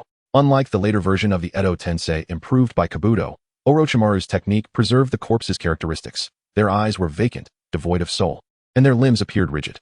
Orochimaru approached, inserting a peculiar object into the nape of each corpse, and instantly, their bodies emitted white vapor. Their faces gradually resembling those of the living, yet their eyes retained the hollow gaze of the deceased. Soon, the first and second Hokage sprang into action, launching attacks at Hiruzen with the agility of leopards. Despite being corpses, their assaults were remarkably nimble. Hiruzen, undeterred, countered with his refined taijutsu. The two sides quickly engaged in a fierce ninjutsu clash. A torrent of fire erupted from the first Hokage's hands, while the second Hokage unleashed a formidable water release without even forming hand seals. Naruto's eyes sparkled with excitement. These techniques would prove invaluable. Yet he was curious, how had Tobirama achieved this? Moments later, Hashirama rapidly formed hand seals, first the tiger seal, then switching to the snake seal. Suddenly, trees burst forth from the rafters. Would release. Birth of the trees. Thick branches coiled like serpents around Hiruzen, ensnaring him and rendering him immobile. The battle unfolded as if from an anime, and Hiruzen summoned the Monkey King. Meanwhile, Orochimaru spat forth the Kusanagi sword, its cold gleam flashing. After a brief yet intense skirmish, the situation grew increasingly precarious. At that moment, Hiruzen clasped his hands together, seemingly preparing to execute a ninjutsu. Orochimaru, however, removed his human skin mask, revealing a feminine visage. Naruto, intrigued, muttered, "Does transforming into a woman mean she won't have monthly visits?" He recalled that in the world of Naruto, menstruation had never been depicted. Observing their combat, Naruto sensed the climax was near. Thus, his clone retrieved a mask and cloak he had prepared in advance. He was determined to acquire Orochimaru's Kusanagi sword. Meanwhile, Naruto's real self was sprinting rapidly in pursuit of Sasuke. Before long, a throng of sound shinobi emerged behind him. Swiftly, Naruto formed hand seals, summoning a shadow clone that charged toward the sound shinobi. The clone's hands formed seals, and with a crackle of electricity, a sharp bird's cry echoed as he surged forward. The cries of the sound shinobi filled the air. Naruto activated his Sharingan to assess the situation behind him, confirming no one was in pursuit, and continued his chase after Gaara. He hadn't received any memories from the shadow clone, indicating there were still matters to address. However, since the sounds of battle had ceased, he speculated it was likely the reinforcements from Konoha had arrived. I should quicken my pace. I can't afford to keep Shikaki waiting. Naruto chuckled to himself. He formed intricate seals, and in an instant, crackling lightning enveloped him, his speed augmented by the lightning armor as he dashed toward Gaara. With a sharp cry of a bird, his form transformed into a streak of lightning, moving with unparalleled swiftness. In the blink of an eye, he spotted Sasuke ahead but chose to ignore him, pressing onward. Sasuke only felt a flash of electricity zip past him, momentarily stunned, murmuring, "What was that?" Ahead, Temari sensed pursuers approaching and decisively halted to prepare a counter. She quickly set traps, awaiting the arrival of her pursuers. When Naruto arrived, he inadvertently triggered an explosive tag. However, he had already dashed out before the explosion occurred. Naruto's incredible speed caused a chain reaction. Stepping on one explosive tag triggered a series of blasts. Boom, boom, boom, a puzzled Temari exclaimed. Strange, are there really that many coming? Why did all my traps detonate? Suddenly, a voice whispered in her ear. Too slow, startled, Temari shouted. What was that? Realizing the danger, she cried, "No, Gaara." As she turned to pursue, Sasuke caught up, shouting, "Where do you think you're going?" Fuming, Temari cursed. Damn it, it's that Uchiha Sasuke. She then brandished her massive fan, unleashing a powerful gust of wind. No matter how many kunai or shuriken Sasuke hurled, they were instantly swept away by the fierce wind. Naruto, witnessing the fan, felt a spark of inspiration, contemplating acquiring one for himself. I should ask someone to make one for me, he mused. He recalled how Zabuza had once hired a blacksmith from the land of iron to forge weapons. In a couple of days, they should be ready. Once finished, he would ask Zabuza to commission a large iron fan as well. He had even envisioned the design, placing the image at the end of his author's note. As he pondered, Naruto finally spotted Gaara ahead and thought, all right, I found Gaara. It's time to act. Chapter 57. The Aberrant Grim Reaper. As Sarutobi Hiruzen executed the shadow clone technique, two clones materialized beside him in an instant. He swiftly formed a series of intricate hand seals: snake, boar, horse, rabbit, dog, rat, rooster, horse, snake, and then brought his hands together in prayer. Upon completing this complex sequence, the grotesque visage of the Grim Reaper slowly materialized behind him. At that moment, Sarutobi Hiruzen clearly beheld the full form of the entity. So, this is the Grim Reaper? Yet, something peculiar transpired. The Grim Reaper's gaze first settled upon Sarutobi Hiruzen, only to shift towards Shinja Hashirama and Shinja Tobirama. Its movements were eerily lifelike, both agile and sinister. Then, the first Hokage unleashed the Genjutsu, Dark Passage technique, as per the manga's canon. Following a brief exchange with Orochimaru, Sarutobi Hiruzen resolved himself to face certain death. Perhaps, as Uchiha Itachi had suggested, one can only truly perceive oneself in the face of death. After becoming Hokage, Sarutobi Hiruzen, with the passage of time, had gradually lost the fervor and impulsiveness of his youth, his character becoming increasingly frail, hypocritical, and shadowy. With an escalating obsession for power and fame, it was only when confronted with death that he rediscovered his sense of duty, facing it without a trace of hesitation. Unbeknownst to him, however, there was another observer lurking in the shadows alongside Orochimaru. The Grim Reaper revealed a ghastly grin, slowly extending its left hand, its arm displaying ominous dark spots, reaching towards the chakra form before it. What? Sarutobi Hiruzen was astonished to discover that the Grim Reaper acted of its own accord, completely disregarding his will. He had not even issued a command. But there was no time for contemplation. Hiruzen's clones swiftly lunged towards the first and second Hokage, grasping them tightly, and shouted, "Go!" In an instant, two formless hands emerged from the clones' abdomens, penetrating the bodies of the two Hokage. As they withdrew, the chakra of both was forcibly extracted and surged into Sarutobi Hiruzen's own abdomen, sealing, as the souls of the second and first Hokage were bound. The Grim Reaper and Appo's expression grew increasingly frenzied. its chilling laughter echoing ominously around them. Although Sarutobi Hiruzen felt a chill from that dreadful laugh, he understood that time was of the essence. He needed to eliminate Orochimaru swiftly. Hiruzen's original form moved rapidly, seizing Orochimaru by the shoulders. Simultaneously, the Grim Reaper's hand reached from Hiruzen's body, firmly grasping Orochimaru's soul. In that moment of capture, Orochimaru was horrified to witness the strange and terrifying arm extending from Hiruzen's abdomen. This was the first time he had truly felt the threat of death. Overcome by intense fear, he hastily attempted to wield the Kusanagi sword, plunging it into Sarutobi Hiruzen's heart. Yet, Orochimaru's desperate attempt to utilize ninjutsu for self-preservation ended in failure. He was horrified to realize he could not perform any jutsu. Cold sweat streamed down his forehead as his body grew increasingly uncontrollable. As he observed the blue energy emanating from his abdomen, a profound sense of crisis surged within him. With Sarutobi Hiruzen explaining the Shiki F gene technique, Orochimaru's fear intensified. He lifted his gaze and saw the Grim Reaper looming behind Sarutobi Hiruzen. The Grim Reaper brandished a short blade, which it had bitten down upon, and swung it fiercely at the soul, then consumed it voraciously. That is the Grim Reaper. Orochimaru screamed in terror. Yet, regardless of his struggles, Sarutobi Hiruzen had no intention of releasing him. As the Grim Reaper's blade descended, Orochimaru's soul was cleaved in two. Sealing, Sarutobi Hiruzen swiftly bound that portion of Orochimaru's soul within himself. Subsequently, Orochimaru's arm, chest, and neck began to undergo bizarre transformations. He felt excruciating pain coursing through his upper body. Sarutobi Hiruzen observed Orochimaru's neck, realizing that this Grim Reaper was no ordinary foe. Initially, he had intended to merely seal Orochimaru's arms, stripping him of his jutsu. Yet witnessing Orochimaru's current state, it appeared that far more than just his arms was being taken. He glanced at the Grim Reaper, who was smiling back at him. As expected, forbidden techniques should not be wielded recklessly, Hiruzen murmured to himself. However, he turned to the cursing Orochimaru, who, after uttering his final words, slowly collapsed. At the moment of his demise, the Grim Reaper too faded away with an eerie smile. Meanwhile, Naruto pursued with fervor, quickly catching up to Kankuro, who was carrying Gaara on his back. Upon seeing Naruto suddenly appear before him, Kankuro was drenched in cold sweat. Having witnessed Naruto's formidable taijutsu, he realized that alone, he could scarcely escape with Gaara. Put me down. At that moment, Gaara regained consciousness, enduring the pain to gaze at Naruto. You are strong. Killing you will surely validate my existence. How pitiful it is that one's existence must be validated. How weak. Moreover, you are not my opponent. After all, that feeble raccoon within you has but one tail, Naruto retorted mercilessly. Instantly, cracks appeared on Gaara's face, and his mind was engulfed in agony. Gaara, stop! Kankuro shouted anxiously. Just then, Sasuke arrived on the scene. Upon seeing Sasuke, Gaara's condition became increasingly unstable as he shouted frantically, You are mine. Uchiha Sasuke. Aya. Naruto, what is happening to him? Sasuke asked, bewildered by Gaara's behavior. Oh. Him? He can't control the raccoon inside him, and, given his current state, is suffering greatly. Raccoon? The weakest of the nine-tailed beasts, the one-tailed raccoon known as Shikaku. Tailed beast? Is it powerful? Very powerful, wouldn't you say? As the strongest weapon of the village, what do you think? What? At that moment, Gaara's right arm and the right side of his face began to take on the form of Shikaku.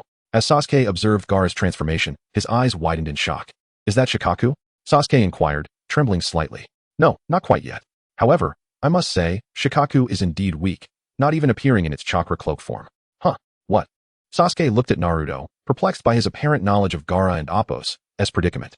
Suddenly, he recalled Naruto and Appo's words and asked, Naruto, if that guy is Suna and Appo's most formidable weapon, does our village also possess a weapon akin to Gaara?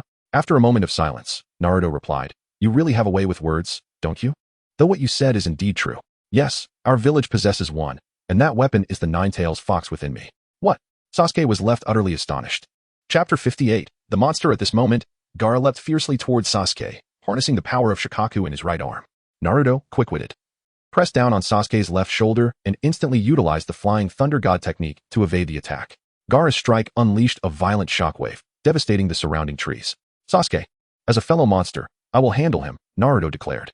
Sasuke, observing Gaara, instinctively nodded. Yet, a sudden shock surged through him as he questioned himself. Am I afraid? Have I consented to Naruto's words out of fear? He then retorted, No, let me take care of him. Naruto gazed at him and said, Sasuke, recognizing your own weakness is the first step to becoming stronger. To engage in battle knowing you are outmatched is akin to courting death. Those who seek death will never grow strong, nor will they achieve vengeance. Are you underestimating me, Naruto? Sasuke replied, slightly irritated. Aren't you afraid? Look at your hands. Naruto reminded him. Upon hearing this, Sasuke glanced down at his trembling hands, realizing they quaked in fear. It is not unusual to feel fear due to a disparity in strength. Do not feel ashamed. It is a rare experience, akin to what Orochimaru has imparted to you. These experiences will serve as your motivation to grow stronger, leading you to understand the heights you aspire to reach. With relentless effort, you shall attain that pinnacle. And before you know it, you will become significantly stronger. Sasuke, if you seek vengeance, then let them be your targets, and strive to grow stronger, Naruto advised earnestly. Sasuke, silent yet filled with resentment, listened as Naruto continued. Do not feel disheartened. You have only just begun your rigorous training. Understand that I started my arduous journey during the Shinobi Academy. Is that why you have become so strong? Sasuke pondered.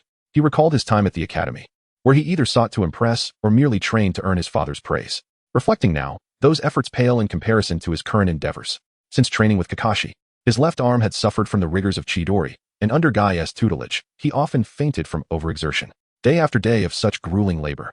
Yet he could palpably sense his strength growing. He understood that if he continued on this path, he would become stronger more swiftly, but he still required time. I understand now, Naruto. I leave him to you, Sasuke said. At that moment, Gaara shouted wildly, Are you afraid of me? Ah, Sasuke, you are my prey. Hearing Gaara's roar, Temari crouched behind a tree, weeping in fear, while Kankuro also remained hidden, paralyzed by terror. Naruto appeared before Gaara, teasing, Hey, hey, hey. Look at your current state. It's quite pathetic. No girl would ever like you like this. Get lost. I'm looking for Sasuke. Gaara roared in fury. That one T do for, you are my prey. Naruto stood his ground. Die. Gaara, saliva dripping, swung Shikaku's hand towards Naruto.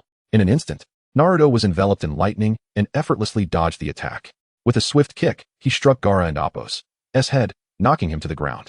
How is it? Are you awake now? Naruto inquired, peering through the dust surrounding Gaara. Ha ha ha. You are quite amusing. I shall kill you. Gaara laughed maniacally. Naruto, with a calm demeanor, replied. You cannot kill me, for you are too weak to prove your own existence. What do you know? If I kill you, my mother will be pleased. And I will prove that I am alive. Gaara bellowed in rage. I certainly know, Naruto said, as the lightning chakra on him gradually receded, replaced by a crimson chakra that enveloped his entire body. Upon witnessing the red chakra, Gaara's expression shifted dramatically, his face filled with astonishment. Naruto slowly articulated, Because I am also. Before he could finish his sentence, his body underwent a transformation, sprouting four tails and enveloped in dark red chakra. Monster. The sight of Naruto's transformation shocked everyone present. Naruto, is that the nine tails? What terrifying chakra? Sasuke gasped, but why only four tails? Meanwhile, Temari and Kankuro were equally horrified, realizing that another monster was present alongside Gaara. Temari cried out, What do we do? I want to go home. Wah. Kankuro cursed, Damn it, why is there another monster? After his transformation, Naruto suddenly let out a thunderous roar. Roar. This unexpected bellow generated a tremendous shockwave, obliterating the nearby trees. The others felt the force of the shockwave, their hearts filled with astonishment. Gaara, sensing the more formidable chakra emanating from Naruto than from the monster within him, felt not fear but exhilaration. So it is, Naruto, you and I are alike. We are both monsters. At that moment, shrouded in the cloak of the tailed beast, Naruto's face remained hidden. As the saying goes, an eye for an eye. A tooth for a tooth. I shall fight you in my monstrous form. Though I cannot fully unleash my power due to the seal, it suffices to deal with you. Here is a piece of advice. Do not fully unleash your inner monster. Otherwise, when you do, it will be the moment of your defeat, Naruto warned. Just then, Naruto seemed to sense something, his body halting abruptly. I see now. How intriguing. I did not expect to have to intervene personally. Following this, Naruto's consciousness entered the sealed space. He approached the Nine Tails, which was under the control of his Sharingan, and stood before its cage.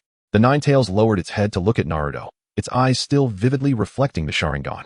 Now, I can finally enhance you, Kurama, Naruto declared, controlling the Nine Tails to extend its right hand.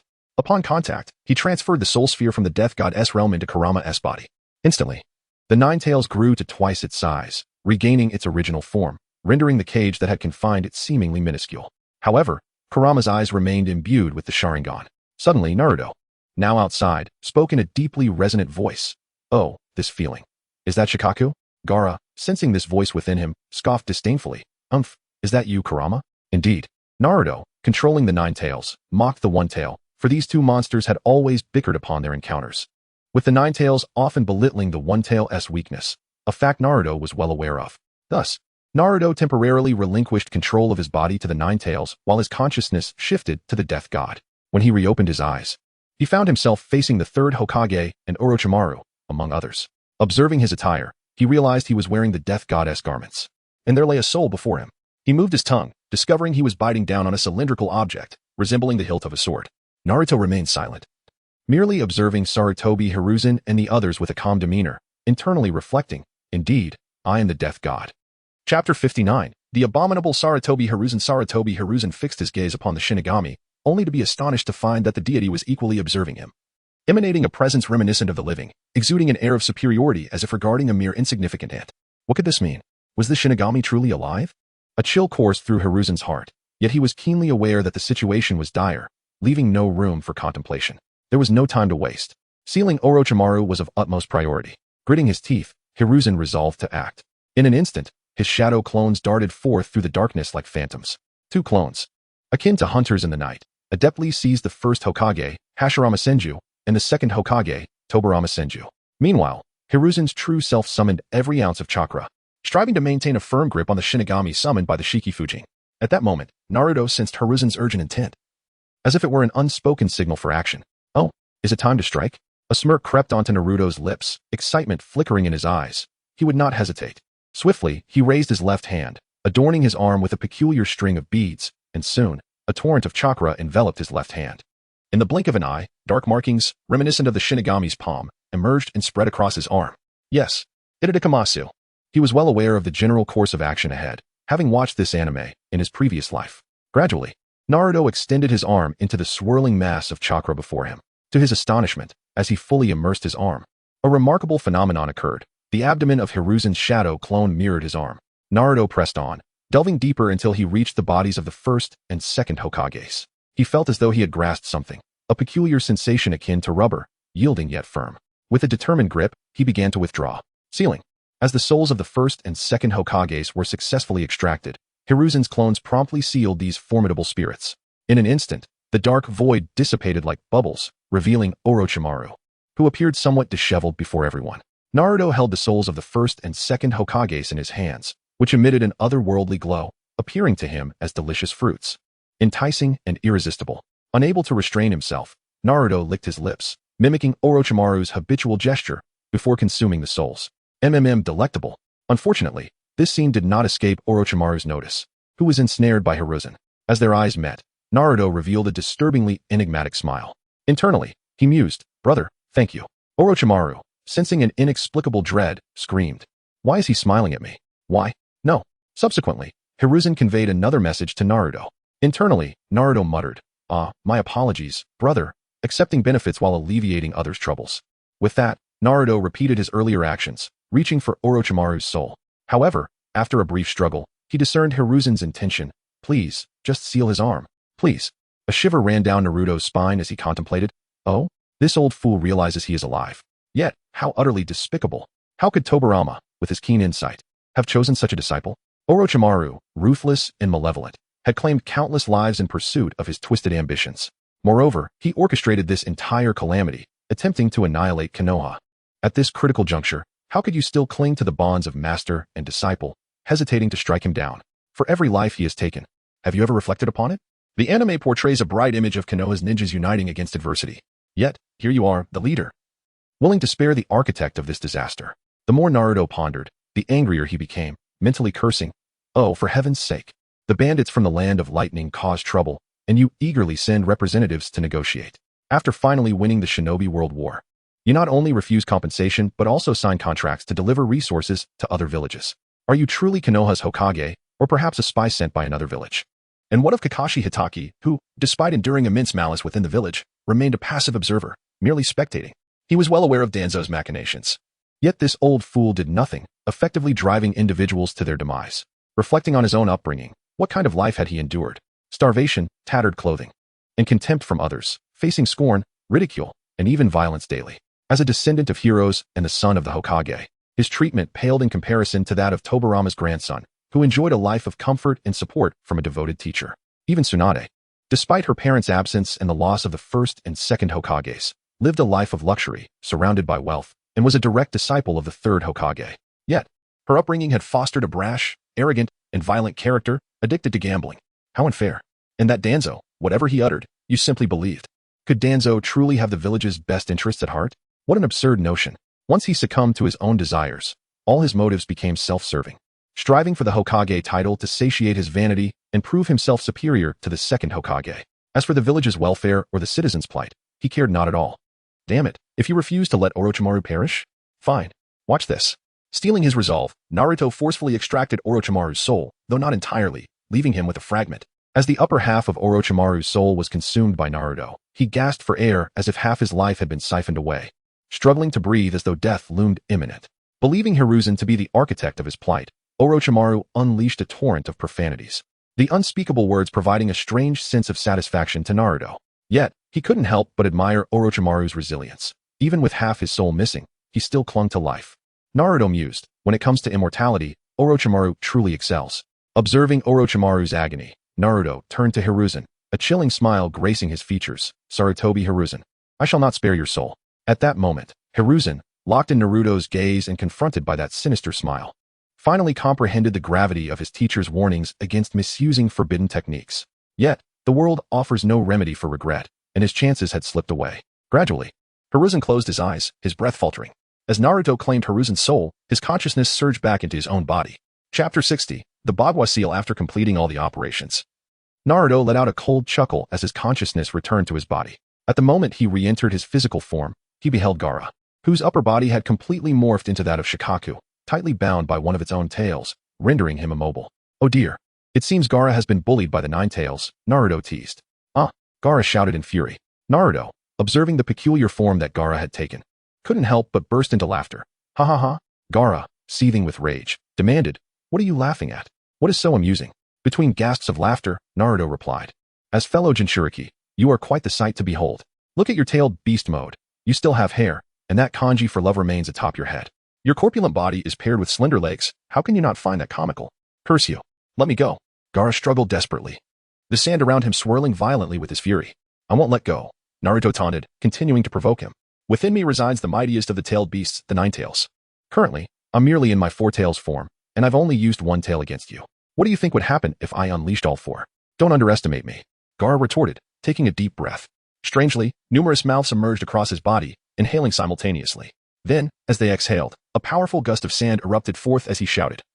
Infinite sand dust breakthrough. In an instant, a whirlwind of sand, akin to a ferocious beast, charged at Naruto with a thunderous roar. The sand blotted out the sky, kicking up dust and debris wherever it passed. Yet Naruto remained unfazed, calmly maneuvering his second tail to shield himself. That tail acted as an impenetrable barrier, effortlessly blocking the torrent of sand, which met it as though crashing against an invisible wall. Ugh, what foul breath! Naruto exclaimed disdainfully. Suddenly, the tail binding Gaara sprouted a figure identical to Naruto's upper body, which proceeded to pummel Gaara's side while shouting, Pugnace's meteor fist. The speed of Naruto and Appo's strikes was so swift that they appeared as mere phantoms to the naked eye, a blur of blurred fists. Gaara and Appo's visage was instantly obliterated, becoming unrecognizable under the relentless assault. As his form began to disintegrate amidst the tempest of blows, his situation growing increasingly perilous. Temari and Kankuro, witnessing this, were left agape, their expressions filled with concern. They understood that Gaara had yet to unleash his ultimate technique, and if things continued this way, he would undoubtedly spiral into a complete rage. As predicted, Gaara, overwhelmed by Naruto's relentless onslaught, finally erupted. His body inflated rapidly as a dense fog of sand swirled around him, unleashing a colossal sandstorm. Once the dust settled, the massive figure of Shikaku loomed before them, exuding a terrifying aura. Sasuke couldn't help but exclaim, Is that Shikaku?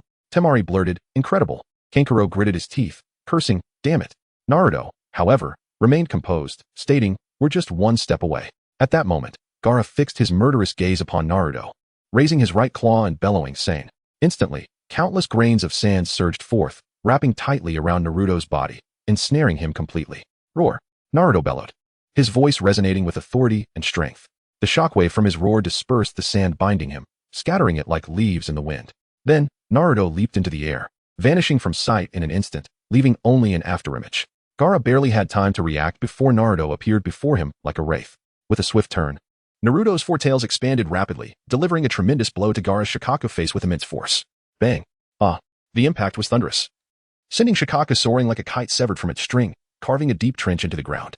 Temari and Kankuro stared in disbelief, unable to comprehend how the formidable Shikaku had been so easily vanquished by Naruto. Once Gaara regained his balance, he gazed at Naruto, not with anger but with laughter. How intriguing, truly fascinating. As he spoke, a chrysanthemum began to bloom on his forehead, and from it emerged Gaara, fully consumed by Shikaku's consciousness. To thank you for allowing me to enjoy myself so thoroughly, let me show you the true power of the Sand-S incarnation, Gaara proclaimed. Lifting his head, his eyes devoid of pupils, a blank void remaining. After forming hand seals, he completely surrendered his consciousness, becoming a mere vessel for Shikaku. Ah, at last. I can emerge. Shikaku roared, its malevolent gaze fixated on Naruto. You wretched fox, witness how I will obliterate you this time. With that, it struck its own belly with immense force. Wind release, vacuum bomb. A powerful wind projectile erupted from Shikaku's abdomen, hurtling toward Naruto like a whistling cannonball. Tearing through the air with a piercing shriek, Naruto, quick to react, dodged the attack with uncanny speed. Not done yet, you foul fox, Shikaku called out. Launching 2 more vacuum bombs in rapid succession, creating a pincer attack that surged towards Naruto, faster and more potent than before. In response, Naruto extended his right hand, channeling tailed beast chakra to form 2 additional hands. Then, he conjured a jutsu resembling a shuriken engulfed in flames. Flame release, spiraling shuriken. Naruto hurled the fiery shuriken forward, its trajectory like a blazing comet, aimed directly at Shikaku. Wherever it passed, the air ignited, creating a long trail of fire. Don't underestimate me, Shikaku retorted, repeatedly striking its belly and unleashing a barrage of wind spheres. These spheres, resembling a pack of frenzied beasts, charged toward Naruto's flaming shuriken. Yet, upon contact, a colossal explosion ensued. A resounding boom echoed, shaking the very heavens as flames, heat, blinding light, and thick smoke erupted in an instant. The flames surged like a torrent, consuming everything in their vicinity, warping and distorting the surroundings, while the blinding light rendered vision impossible amidst the billowing smoke. As the haze began to dissipate, Shikaku spotted Naruto on the ground, a purple sphere forming at his mouth. That is, Shikaku's heart raced with an ominous premonition. As Naruto swallowed the sphere, smoke began to waft from his mouth. Oh no, Shikaku thought in alarm, attempting to evade, but it was too late.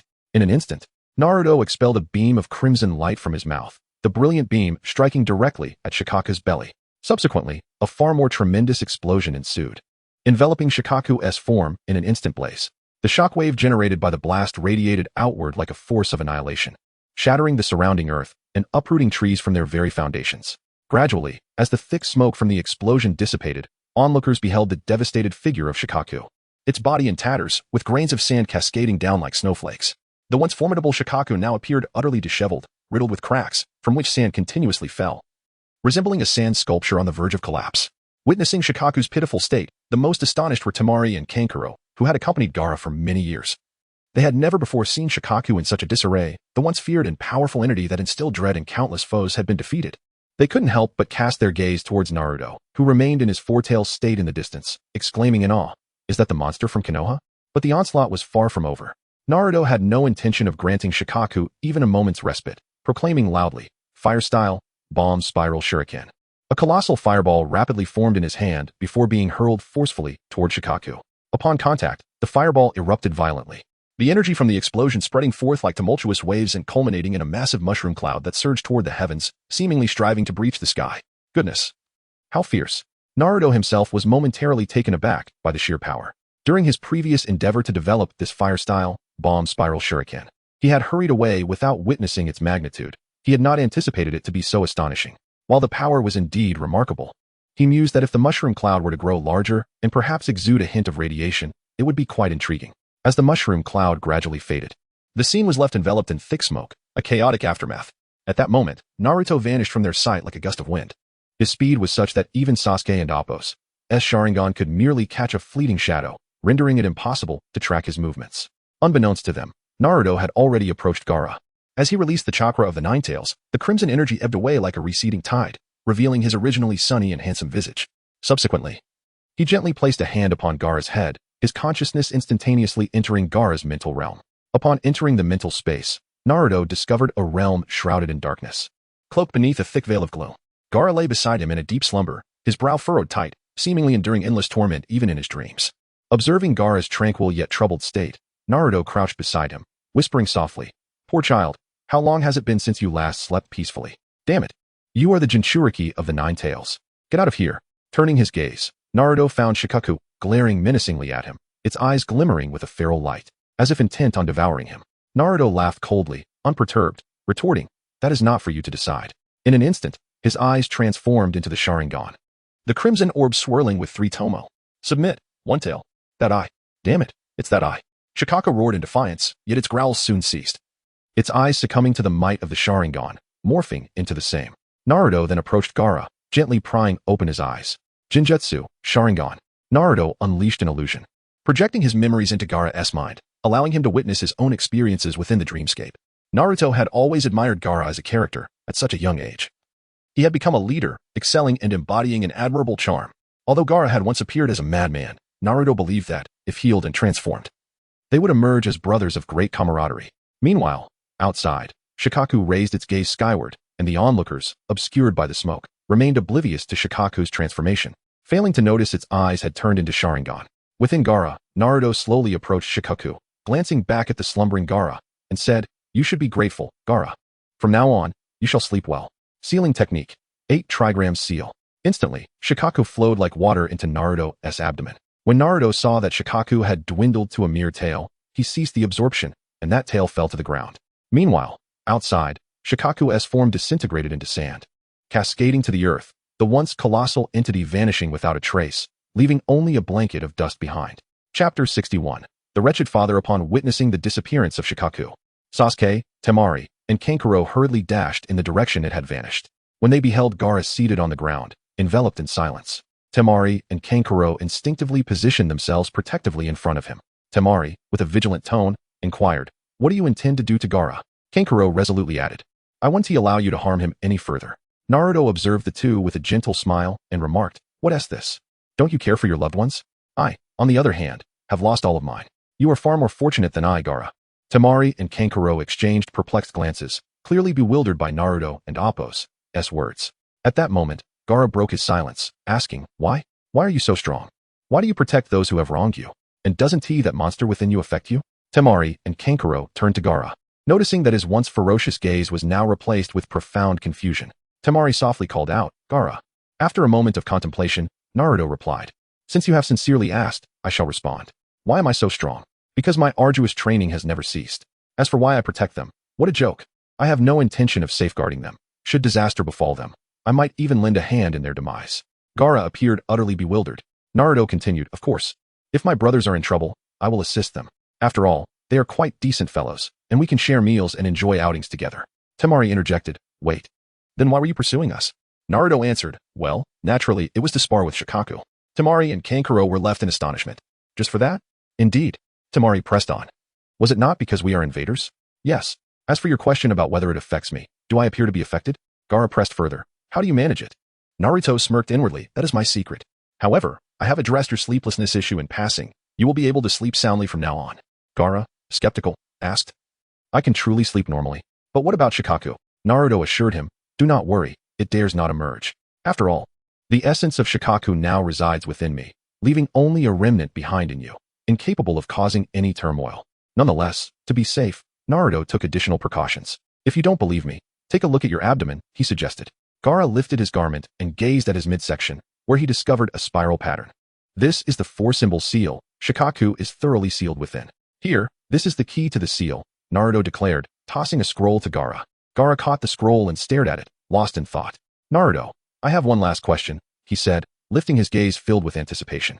"Yes?" Naruto responded. "Can I be like you? Can someone truly believe in me and love me?" At this moment, Gaara was fervently seeking an answer from Naruto. Naruto regarded him and said, "What are you talking about? Look at the two before you. Do they not love you?" Gaara looked at Temari and Kankuro, but shook his head. "No, they fear and despise me."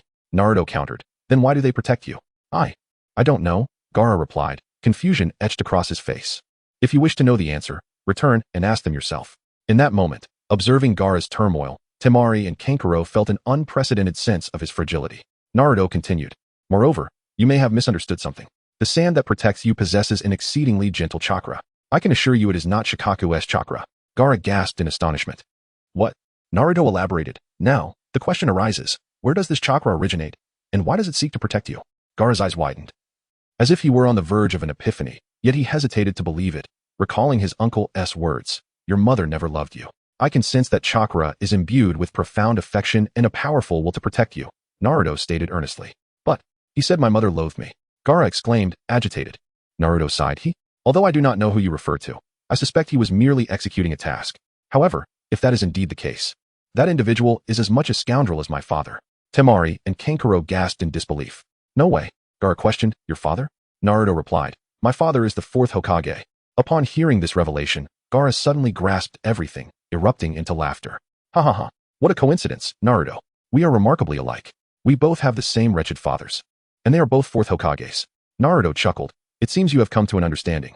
Yet, you are correct. The fourth Hokage was indeed a scoundrel. The fourth Hokage subjected his son to the burdens of being a Jinchuriki, enduring the scorn and humiliation of the village. The fourth Kazekage deceived and harmed his own son, forcing him into the role of a Jinchuriki. The fourth Mizukage, a Jinchuriki himself, was manipulated by Obito, committing numerous heinous acts. The fourth Raikage was a brigand, engaging in deceitful and malicious behavior. The fourth Tsuchikage, while possessing lengthened limbs and beauty, lacked prowess, yet had a formidable temper and arrogance. Hearing Naruto's words, Gaara displayed a rare, bitter smile, shaking his head. Ah, if I am not mistaken, that man commanded Yakumo to deceive me.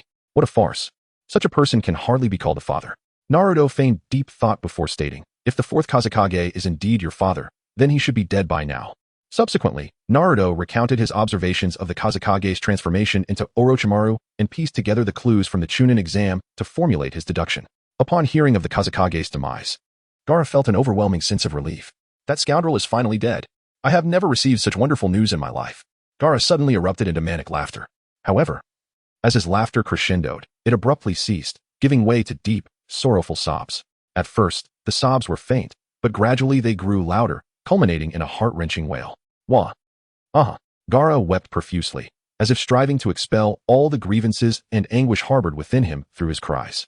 Temari and Kankuro stood by, witnessing Gaara's profound sorrow, and their hearts swelled with compassion. Temari's eyes glistened with unshed tears as she bit her lip, striving to suppress her emotions. Kankuro lowered his head, his fists clenched tightly, struggling to contain his own feelings. Naruto thought to himself, what a wretched scoundrel, to have caused his child such suffering. Even a tiger does not consume its young. He is less than a beast. TSK, he deserves his fate. Chapter 62 would release before long. Naruto urged Gaara and the others to depart swiftly. At this moment, Gaara's gaze reflected none of the madness from his past. Instead, it was imbued with a profound serenity and clarity, as if he had genuinely evolved into a being of flesh and blood, brimming with emotions. Temari and Kankuro perceptively recognized the monumental transformation within Gaara, their hearts swelling with both joy and nostalgia. Naruto glanced at the trio and said, all right. We shall have the opportunity to converse later. You must leave now. Kankuro nodded in acknowledgement, replying, understood. Temari sincerely expressed, thank you. With that, the three hurried away, swiftly vanishing into the night. On the return journey, an initial silence enveloped them. After a considerable pause, Gaara broke the silence, softly uttering, Temari, Kankuro, I have always been sorry. Temari was momentarily taken aback, unsure how to respond. Kankuro reassured him, there's no need for apologies. It's something we never held against you. Meanwhile, on the opposite side of Konohagakure, Orochimaru and his subordinates fled the scene, while Sarutobi Hiruzen closed his eyes for eternity. The village was shrouded in sorrow, the faces of its inhabitants etched with grief, and the oppressive atmosphere permeated the streets. At this time, Naruto sat alone in his dimly lit home.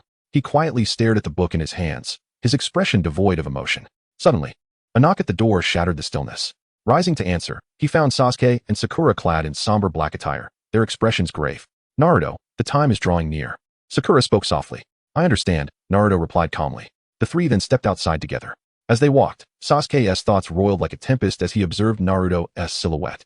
He had clearly heard the conversation between Naruto and Gaara, learning that Naruto was, in fact, the son of the fourth Hokage. This revelation struck him like a thunderbolt, stirring tumultuous waves within his heart. In his mind, the fourth Hokage had always been a hero, a savior in times of peril. Yet now, it seemed bewildering that a hero would seal a monstrous entity within his own flesh and blood. Was this truly an act befitting of a father? Sasuke recalled moments from his childhood, when Naruto would merely glance at a mask, prompting the shopkeeper to lash out at him.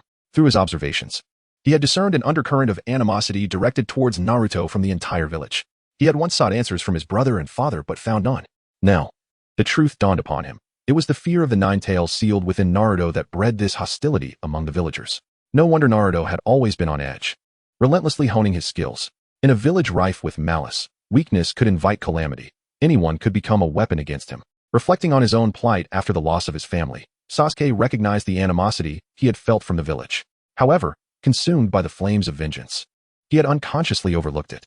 In hindsight, The malevolence lurking beneath the surface of tranquility was indeed terrifying. Is this why you are so strong, Naruto? Sasuke pondered silently, observing Naruto's retreating figure. Before long, they arrived at the memorial stone. With solemn expressions, they offered flowers in remembrance of the departed third Hokage. Holding a flower, Naruto gazed at the photograph of Sarutobi Hiruzen and silently declared, "Hiruzen, may you rest eternally within me." He then recalled the need to retrieve the Death God mask. After the ceremony concluded, the three returned home, each harboring complex emotions. Days later, under the cloak of night, Naruto swiftly executed the Flying Thunder God technique. Vanishing from his location, with his destination set for the Land of Waves. "Zabuza," he called out upon arrival. "Ah, Naruto, you've come." Zabuza replied. "Is the kunai ready?" Naruto inquired.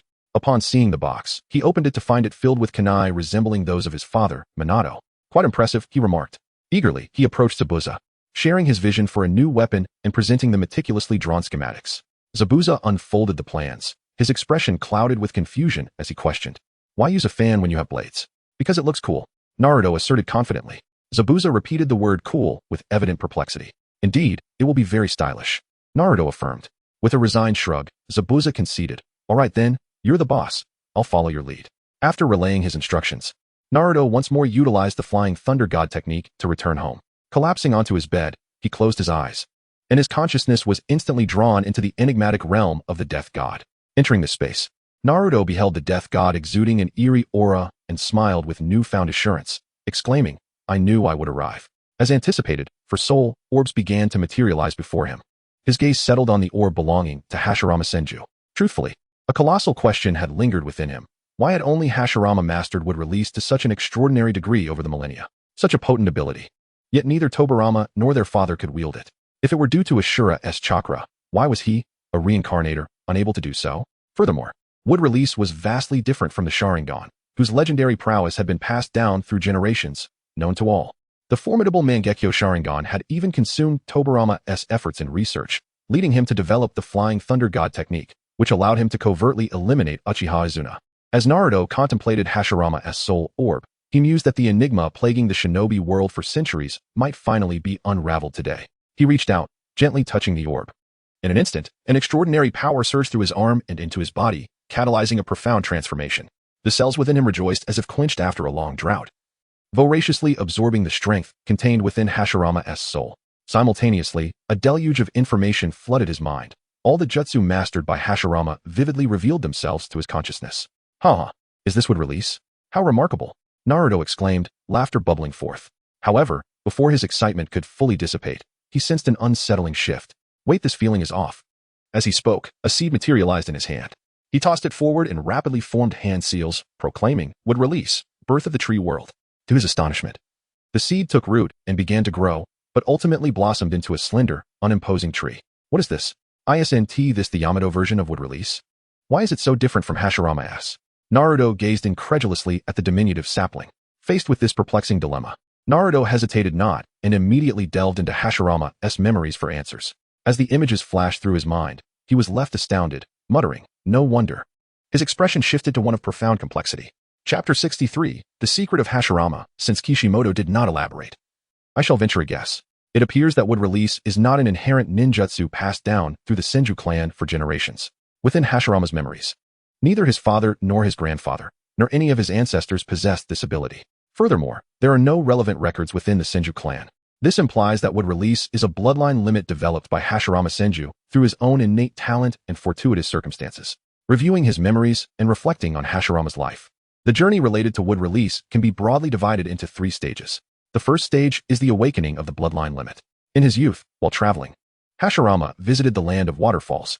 He and other members of the Senju clan had walked for a long time and were parched. Just then, they stumbled upon a crystal-clear pool of water.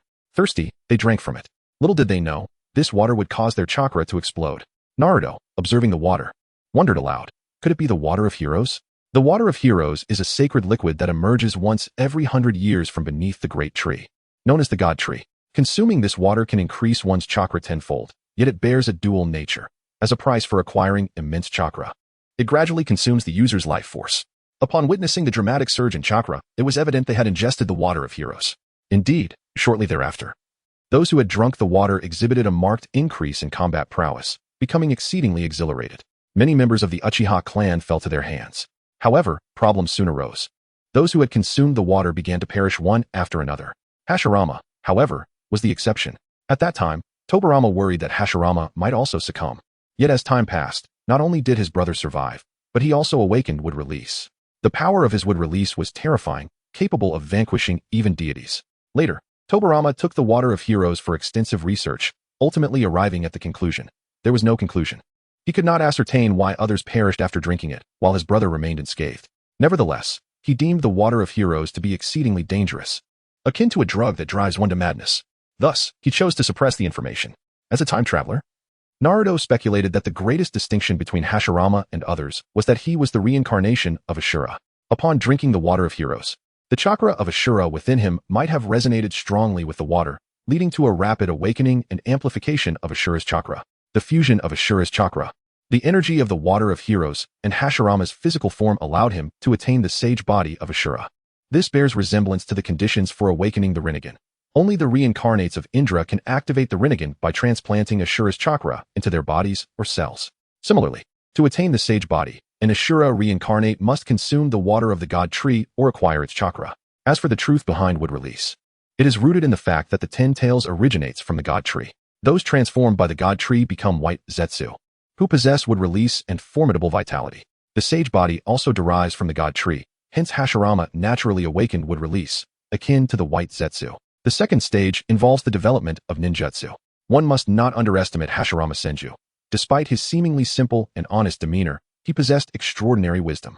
He was an exceptionally gifted ninja, a talent so profound that even Uchiha Madara had to concede that Hashirama surpassed him. Moreover, as the son of the Senju clan leader and the future head of the clan, the ninjutsu he could access and learn far exceeded that of ordinary individuals. He possessed an exceptional ability to create ninjutsu. After awakening wood release, he developed various wood release techniques. Oh, you have Susanoo? Well, I shall secretly develop the wood dragon technique. What? Your Susanoo can grow legs? Fine, I shall secretly create the wood golem technique. What? Your Susanoo can transform into its complete form? Very well, I shall develop the even more formidable, true thousand hands. Ah, this clever strategist. No wonder Uchiha Madara harbored both admiration and resentment towards him. The third stage focuses on the study of ninjutsu. It is well known that Hashirama's wife was Mito Uzumaki. The Senju clan and the Uzumaki clan, both descendants of Ashura, branched off into two distinct clans throughout history. The Uzumaki clan is regarded as a distant blood relative of the Senju clan. The two ninja clans took divergent paths. The Senju clan became mired in the quagmire of war, while the Uzumaki clan carved out a unique existence on a remote island, disengaged from conflict, focusing on the development of sealing techniques. Upon interacting with the Uzumaki clan, Hashirama, much like Minato, learned the sealing techniques and other related ninjutsu from his girlfriend. Among these, the most representative are the 8 gates and the Rashomon. Many mistakenly believe that the contract scroll of the Whetbone Forest is a generational inheritance of the Senju clan. However, this is not the case. Both the Senju and Uchiha clans are proud clans that thrive in combat, frequently engaging in battles. Both clans possess high pride, and thus, they would not enter into contracts with sacred lands. One can discern from the proud demeanor and speech of Hashirama and Tobirama that they disdain the use of summoning beasts. Furthermore, the slug of the Whetbone Forest cannot provide the same formidable combat power as the summoning beasts from the other two sacred lands. Conversely, the Uzumaki clan, with their immense chakra and tenacious vitality, coupled with powerful medical ninjutsu and their benevolent nature, easily gained the recognition of the Whetbone Forest, leading to the establishment of a contract. The Uzumaki clan learned sage arts from the Whetbone Forest, subsequently developing numerous ninjutsu exclusive to sage mode, such as the 8 gates. One might wonder if Hashirama's sage arts were learned in the Whetbone Forest. The answer is no. The sage arts of the 3 great sacred lands belong to the summoning beasts. Thus, upon entering sage mode, one retains a beastly semblance. For instance, Naruto represents the epitome of sage mode, yet even he bears the eyes of a toad. Similarly, the Whetbone Forest exhibits the same. Upon entering sage mode, one's body becomes slimy, and the eyes resemble those of a slug, exceedingly unappealing. Hashirama, upon witnessing the unappealing aspect of sage mode, promptly abandoned the idea of learning the Whetbone Forest version. However, having consumed the Water of Heroes, which originates from the god tree, and knowing that the god tree is the 10 tails, which is replete with natural energy, Hashirama had previously felt the natural energy and could control its immense power. Under the guidance of the Uzumaki clan, Hashirama swiftly mastered sage mode. His sage mode differs significantly from that of others. He can activate it instantaneously, maintain it for extended periods, and wield tremendous power. This is because his sage physique akin to that of the 10 tails, continuously provides him with abundant natural energy, facilitating his seamless entry into Sage mode. With this unparalleled wood release, Hashirama attained the supreme title of the God of Ninjas. Subsequently, after establishing the village, he did not forget the origins of his wood release. Thus, when distributing tailed beasts, he gifted the 7 tails to the village hidden in the waterfalls. Upon witnessing this memory, Naruto comprehended why such a humble place as the village hidden in the waterfalls possessed a tailed beast, specifically the 7 tails. The reason was now clear. As Naruto continued to delve into Hashirama's memories, he realized that aside from the secret of wood release, there remained an unsolved enigma. Despite his remarkable prowess and vitality, why did he still die? As he pondered, Naruto began to understand. As the saying goes, the rise and fall of pillars are both attributed to the hero's water. The success of Hashirama is derived from this mystical liquid, and ultimately, his demise is inextricably linked to it as well. Hashirama did not succumb to illness. Rather, when his chakra was abundant, the negative energies of the hero's water could hardly affect him. However, once his chakra was excessively depleted, he faced the same backlash as others who had consumed the hero's water. In the monumental battle against Madara, Hashirama exhausted his chakra and sustained severe injuries. In such a weakened state, he became susceptible to the backlash of the hero's water, leading to a gradual deterioration of his condition, ultimately resulting in his demise under its adverse influence. Witnessing this, Naruto felt a pang of conflict within himself. He longed to acquire the wood release abilities akin to those of Hashirama, which necessitated the consumption of the hero's water. As a reincarnation of Ashura, he believed he could harness formidable wood release powers. Yet, he realized that if he were to drink the hero's water, he must avoid complete depletion of his chakra, lest he repeat Hashirama's tragic fate. Upon further reflection, Naruto recognized his unique advantage. He possessed not only the full power of the 9 tails, but also the remnants of the 1 tail. From this perspective, consuming the hero's water might indeed be worth a try for him. However, a new question arose in Naruto's mind. Why did the brothers of the feathered garments, inheritors of Kagaya's powers, age and perish, while the Tsutsuki clan enjoyed immortality? Was it the power of the fruit, or were there other underlying reasons? Chapter 64. Hidden Memories. Naruto found himself immersed in the memories and knowledge acquired from the soul of Hashirama Senju, with many intricate details of ninjutsu experiences and training methods taking root in his mind. Reflecting on Hashirama's life, it unfolded like a captivating legend, leaving Naruto utterly enthralled. Within Hashirama's memories, he encountered numerous intriguing scenes, such as the fiery physique of Mito during her youth, which elicited an involuntary exclamation of admiration from him. Moreover, Mito's beauty, in Naruto's eyes, surpassed even that of Kushina. To his surprise, Hashirama had a penchant for gambling, exhibiting luck that rivaled Tsunade, marking him as a remarkable gambler. No wonder the village was so impoverished in its early days. However, Naruto did not linger on these amusing anecdotes for long. He swiftly redirected his focus to the soul of Tobirama Senju. Upon connecting with Tobirama's essence, Naruto felt as if he had unlocked a treasury of ninjutsu, mastering the secrets of numerous forbidden techniques, while also learning clever methods to simplify various jutsu. With such a wealth of ninjutsu at his disposal, they would soon belong to him. Yet, as he perused the vast array of memories, his demeanor soured. What was this? It was all about the Uchiha clan. Aside from matters concerning the Senju and the village, nearly everything revolved around the Uchiha.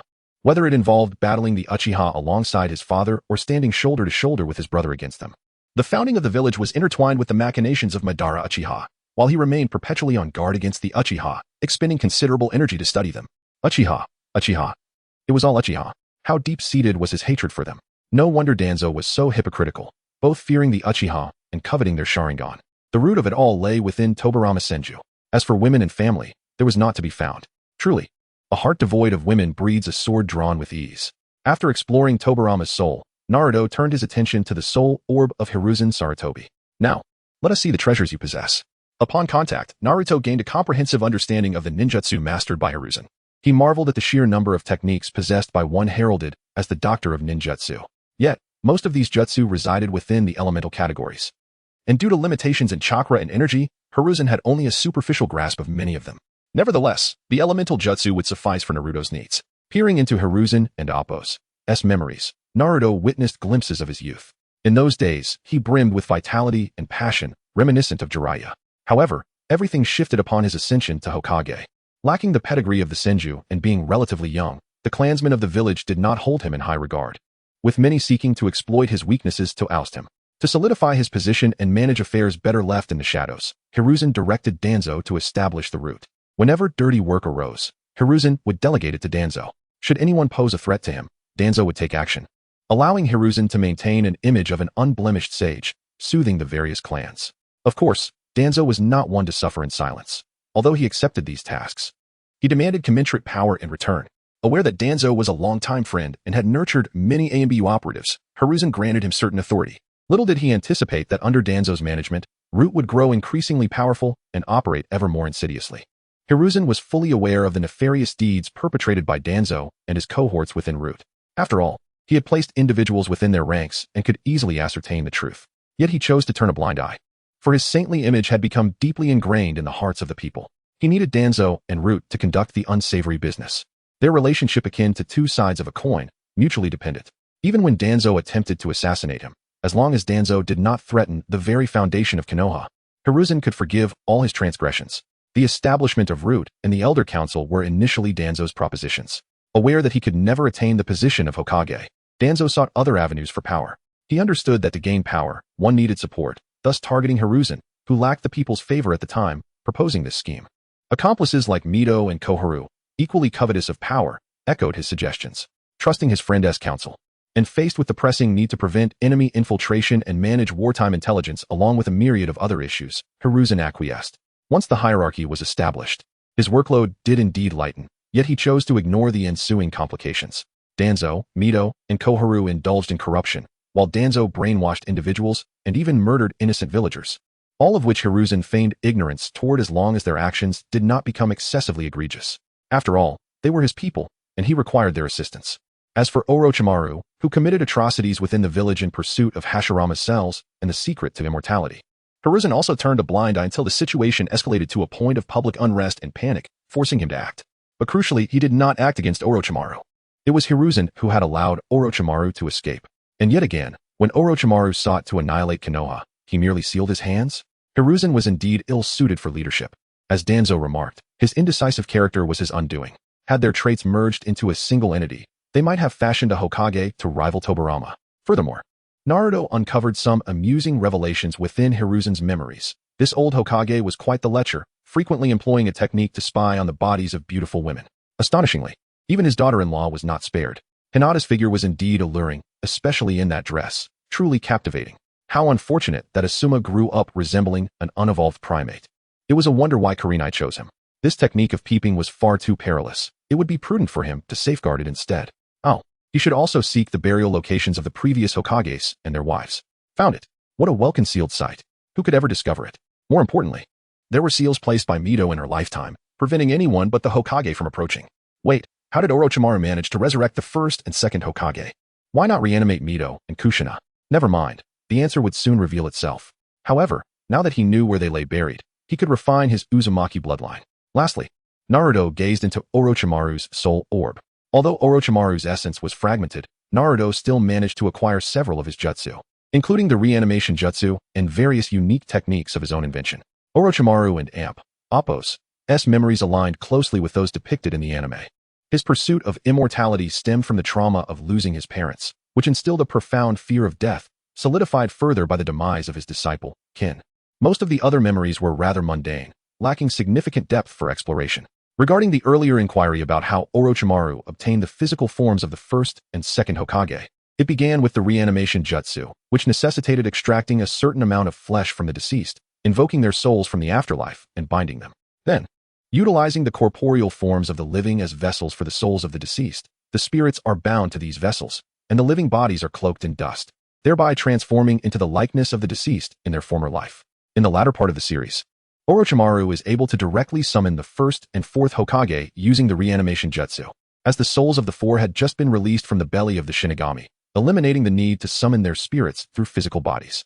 Thus, at that moment, Orochimaru could employ the reanimation jutsu without hindrance.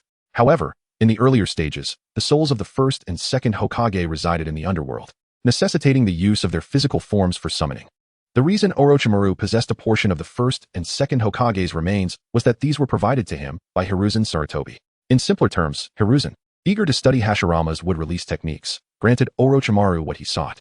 Initially, the cells of the first Hokage were insufficient, prompting Orochimaru to request a part of the second Hokage's remains, reasoning that since they were brothers, it might expedite the research process. Hiruzen found this logic acceptable and thus entrusted a portion of Tobirama's remains to Orochimaru. Consequently, after acquiring the bodies of the two, Orochimaru could naturally perform the reanimation jutsu on them. As for the absence of the reanimation of Mito and Kushina, it was solely because he had not obtained their remains. After all, their graves were known only to the successive Hokage. This resting place was established by Mito Uzumaki, and one must admit, she was indeed a genius. Naruto was growing increasingly curious. If he were to consume her soul, he wondered what treasures he might acquire. In the subsequent time, Naruto did not rush to leave the realm of the Shinigami. Besides mastering the first Hokage's jutsu, he devoted himself entirely to learning all the techniques of the second and third Hokage. Through relentless effort and experimentation, Naruto was pleasantly surprised to discover that he not only mastered the 5 elemental jutsu, but also wielded the simplified techniques of the second Hokage with ease. Once he had a firm grasp on these abilities, Naruto turned his gaze towards the Shinigami, who had been silently observing him. Gazing at the Shinigami's enigmatic visage, Naruto couldn't help but reminisce about the extraordinary experience of controlling the Shinigami's body. It felt as though he had become one with the Shinigami, embodying its essence. In that moment of becoming the Shinigami, he was overwhelmed with a sensation. He could not restrain himself from asking, "Am I you?"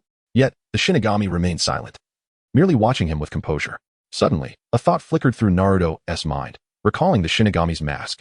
This item must not fall into Orochimaru's hands. After all, in the anime, when Orochimaru discovered and donned the mask, the Shinigami promptly struck him down. Naruto pondered to himself, "Goodness, if I truly become the Shinigami and end up striking myself down upon being summoned, that would be no jest, absolutely not. No, he must locate the mask at once." At that moment, a fervent desire ignited within Naruto. He was resolute in acquiring the Shinigami's mask, Mito Uzumaki, Kushina Uzumaki's corpse, and the hero's water, all of which he deemed imperative to obtain. Chapter 65. In the village of Dawn within the confines of the Death God's realm, Naruto meticulously devised a series of actions. Upon encountering Dans, he intended to employ the technique of the Bition Shun to control him, followed by an excavation of the Hokage's gravesite to unearth the resting place, and thereafter, seek the mask of the Death God. As for the hero's water, he planned to steal it personally, seizing the opportunity to abduct the Seven Tails in the process. Once these preparations were in place, he would pursue other solitary-tailed beasts. Controlling Dans had long been a fervent desire of Naruto, for the old man possessed a plethora of Sharingan, which Naruto coveted. Previously, due to his ignorance of Dan's whereabouts, coupled with the presence of Hiruzen Sarutobi, he had no opportunity to confront Dans. However, with Hiruzen now deceased, and Naruto aware of the location of the Root organization, everything seemed to be aligning with his plans.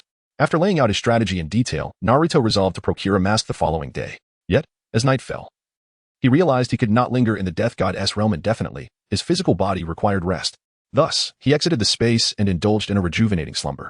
The next day, after breakfast, he made his way to a shop that sold masks.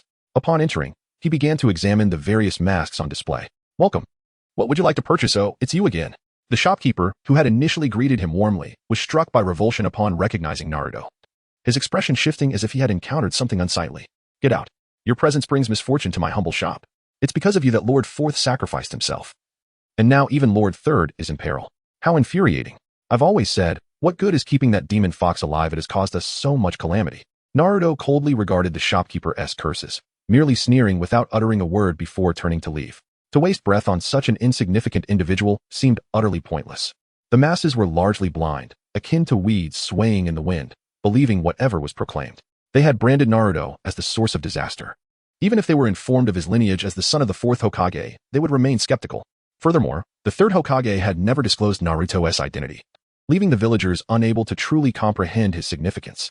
Unlike the Raikage, who protected his Jinchuriki and treated them as kin to the third Hokage, Naruto was merely a weapon for the village. His sole purpose was to indoctrinate Naruto to unconditionally follow the Hokage's commands, safeguarding the village. Thus, the villagers harbored animosity towards Naruto, with the exception of the third Hokage, who bore no ill will against him. This should have been the case, but sadly, that Naruto had perished. Well, when pain arrives, you shall all meet your demise. I need not seek vengeance myself, Naruto mused, feeling significantly more at ease. However, this incident reminded him that he had not ventured out to shop in quite some time, and the majority of villagers remained reluctant to sell to him. It seemed the task of acquiring the mask would have to fall to Zabuza. At that moment, Naruto suddenly sensed an immense surge of chakra emanating from the village, accompanied by a chakra fluctuation he had never encountered before. This chakra rivals my own. Could it be Kisame? Naruto pondered. The other must surely be Itachi Uchiha. One could not deny that Hashirama Senju's chakra sensing ability was remarkably acute, allowing him to nearly perceive the entire chakra dynamics within the village. At this instant, Naruto discerned that Kisame and Itachi were engaged in battle with two individuals, while Kakashi lay in ambush nearby. Does this mean Kakashi is in trouble? Naruto contemplated. Yet, this aligned perfectly with his plans. Only if Kakashi faced misfortune and Jiraiya departed the village would he have the chance to seek out dance.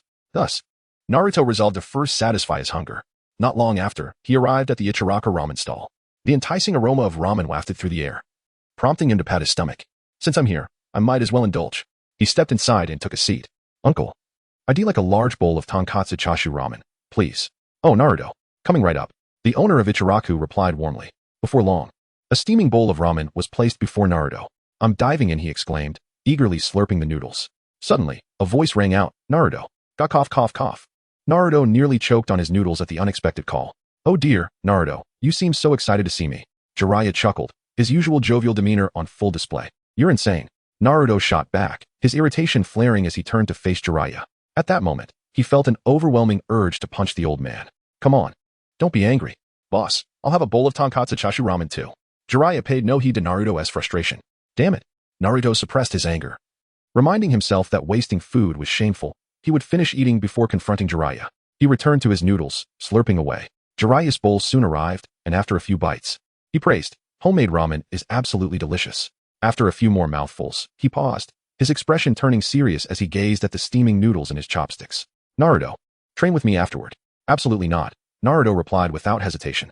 Let me share a little secret. Training with me means you'll meet beautiful women. Jiraiya attempted to entice Naruto. Not interested, Naruto remained unmoved. She's a super gorgeous lady. Jiraiya persisted.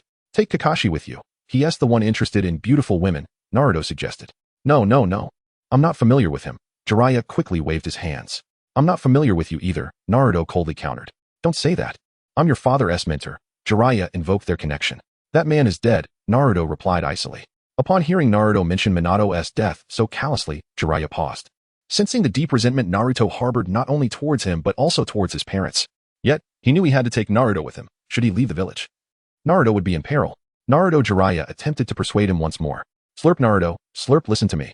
Huh, I'm full, Naruto declared, having finished his ramen. Even drinking the broth down to the last drop. He placed his payment on the counter and rose to leave Ichiraku. Seeing Naruto depart, Jiraiya hurriedly scarfed down his noodles, tossing down his money before chasing after him. However, once he exited the shop, Naruto had already vanished from sight. Jiraiya rushed toward Naruto's home, only to find him absent. He then visited several other locations where Naruto might be, yet still found no trace of him. Where on earth has Naruto gone? Jiraiya fretted, scanning his surroundings anxiously. Unbeknownst to him, after leaving the ramen shop, Naruto had leaped directly towards the land of waves. Therefore, no matter how fervently Jiraiya searched, he could never locate him. Please, Naruto, don't get into trouble. Akatsuki and Dans are all searching for you. Jiraiya silently prayed within his heart. Chapter 66, Naruto. Let us perish together on a splendid sunny day. Naruto once again set foot on the land of waves. He hurried along, his heart brimming with an urgent desire to craft a mask. Before long, he found Zabuza, who, without even exchanging pleasantries, was met with Naruto's earnest request. You want a mask? You should consult Haku, Zabuza replied nonchalantly, as if it were a trivial matter. Haku, what do I need him for?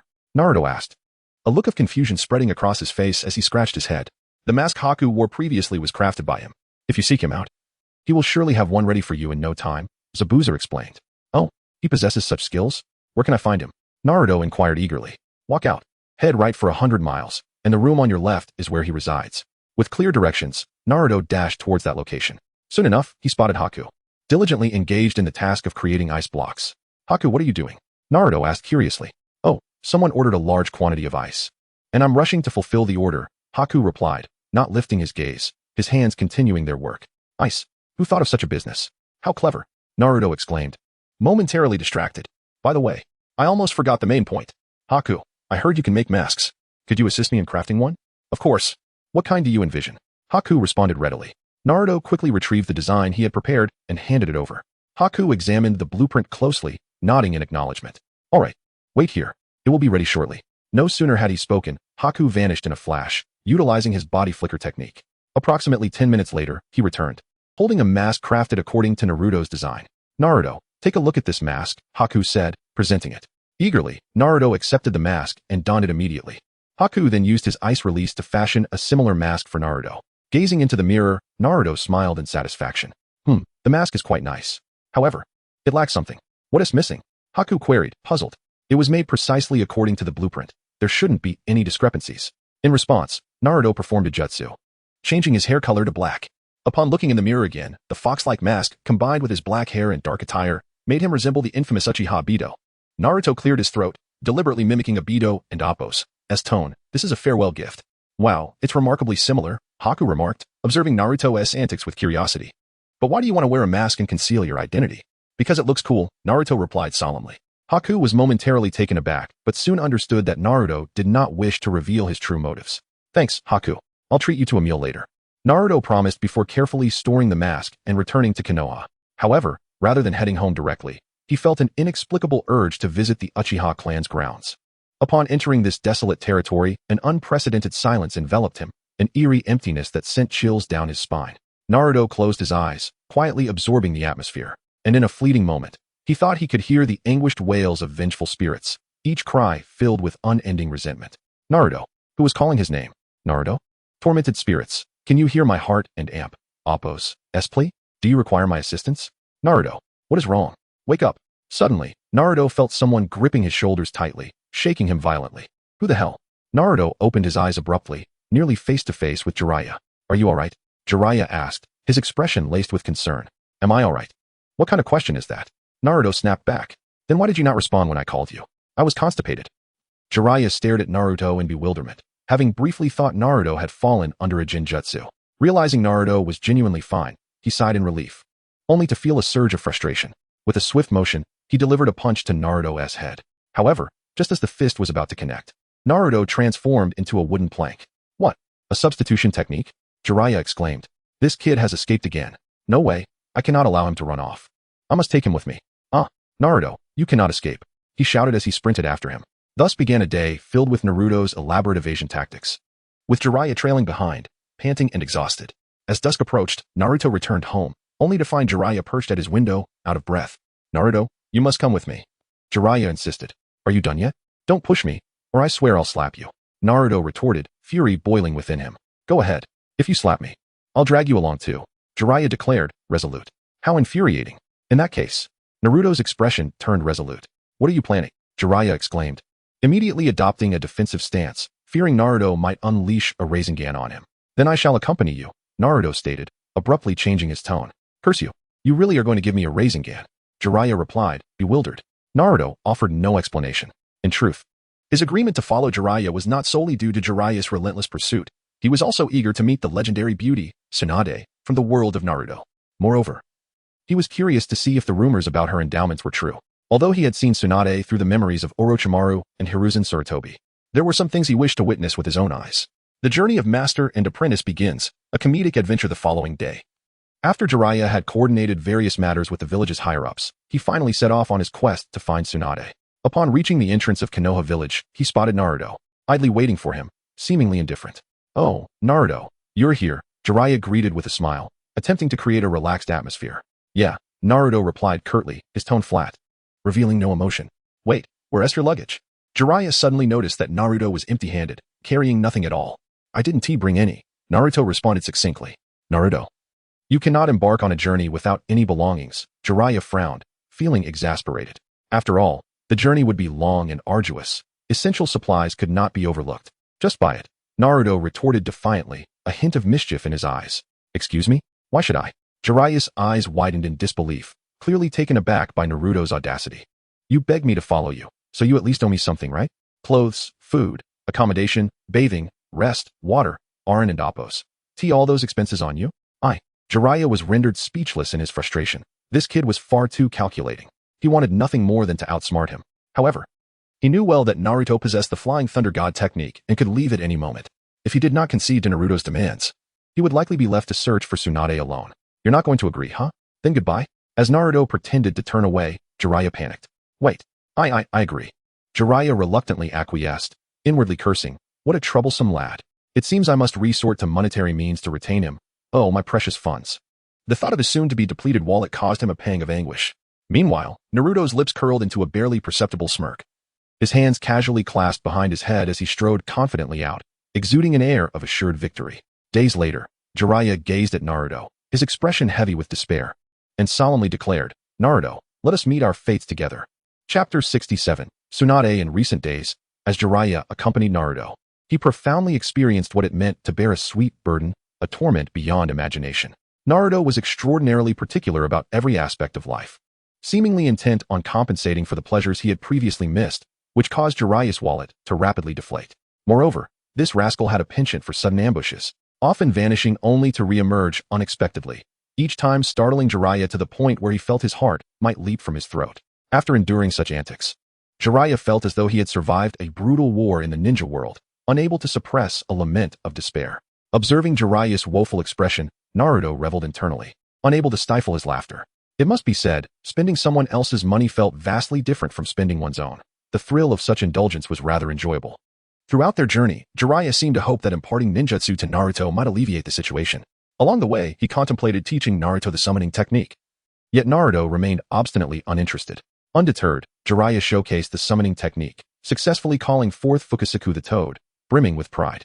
However, without missing a beat, Naruto seized a kitchen knife, grabbed a plate and some seasonings, and approached. Realizing the impending disaster, Jiraiya panicked and exclaimed, "Naruto, what are you planning to do?" To which Naruto replied nonchalantly, "Since you've brought out the ingredients, I can't be polite." Jiraiya was utterly exasperated. Fukusaku, too, wore a dismayed expression, internally screaming, "What? This little brat intends to eat me." With a cold chuckle, Naruto reassured him, "Don't worry, Big Toad. The pain will only last a moment." As Naruto advanced menacingly with the knife, Fukusaku, sensing danger, hastily dispelled the summoning and vanished without a trace. Witnessing Fukusaku's hasty retreat, Jiraiya finally surrendered to despair. Yet, he couldn't help but wonder, what does toad meat taste like? Is it truly that delectable?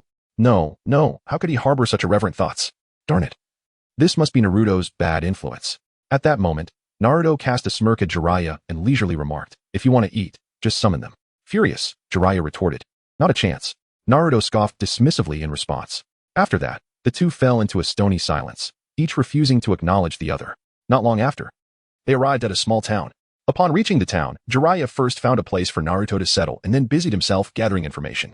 Naruto reclined on a tatami mat, bored and contemplating the unfolding narrative. According to his recollections, Itachi should be making an appearance soon. But why couldn't he sense their chakra? Meanwhile, on the other side of Konoha, Sasuke, having heard that Kakashi was injured and hospitalized, rushed to the hospital in a frenzy. Upon seeing Kakashi's ghastly condition, he could hardly believe his eyes. What sort of adversary could inflict such injuries on Kakashi? After learning that his brother, Itachi Uchiha, was the assailant and that his target was Naruto, Sasuke immediately turned to rush out and save him.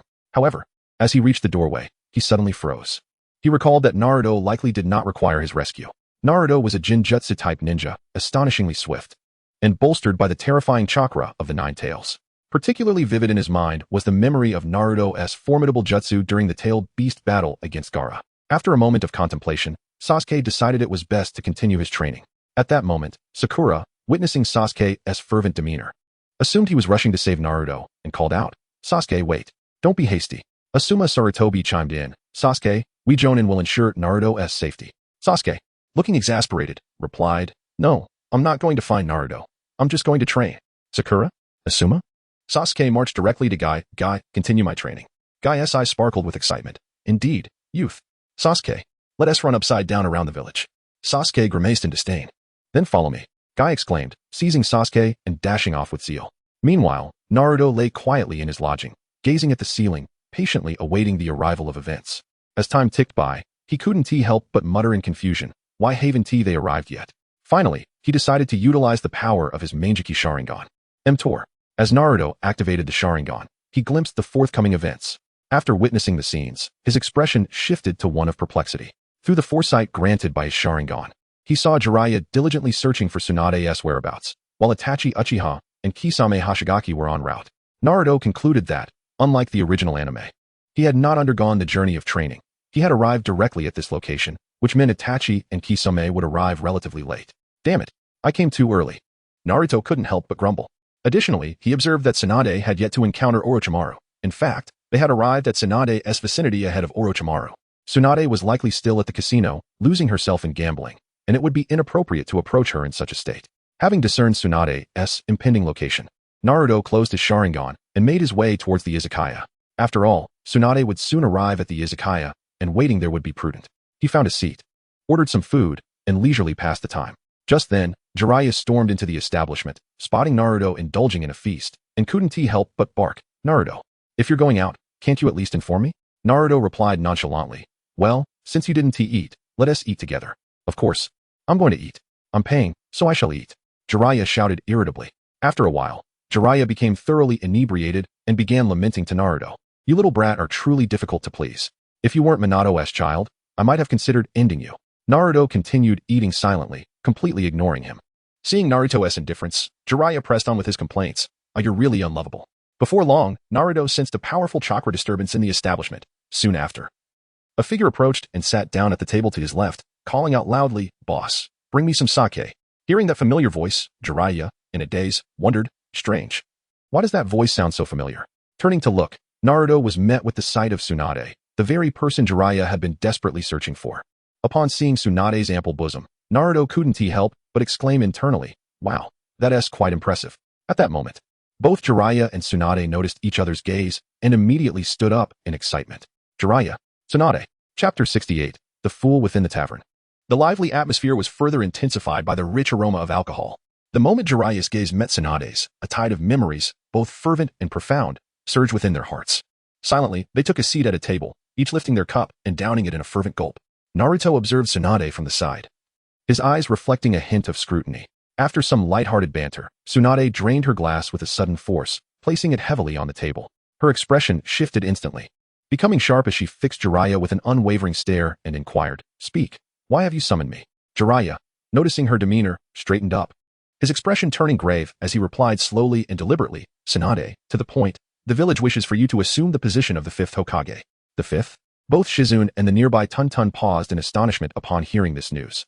At that moment, Naruto shifted his gaze to Tun-Tun, inwardly wondering, can this ingredient truly comprehend human speech? Tun-Tun, sensing the unusual intent behind Naruto's gaze, turned to him, an unsettling feeling washing over it. When Tun-Tun noticed Naruto licking his lips as if envisioning it as a delectable dish, it swiftly darted behind Shizune in fright. Shizune, perplexed, asked, "What's wrong, Tun-Tun?" However, before anyone could recover from their initial shock, Jiraiya delivered an even more staggering piece of news. "The 3rd Hokage has perished." Tsunade's expression hardened. She took a sip of her drink and asked, "Who did it?" "Orochimaru." As expected, only he could commit such an act. Tsunade scoffed, seemingly unperturbed. "Putting that aside, what is your answer? Will you accept the role of the 5th Hokage?" Jiraiya pressed urgently. Tsunade slowly opened her eyes, her gaze piercing as she fixed it on Jiraiya, declaring resolutely, "Impossible, I refuse."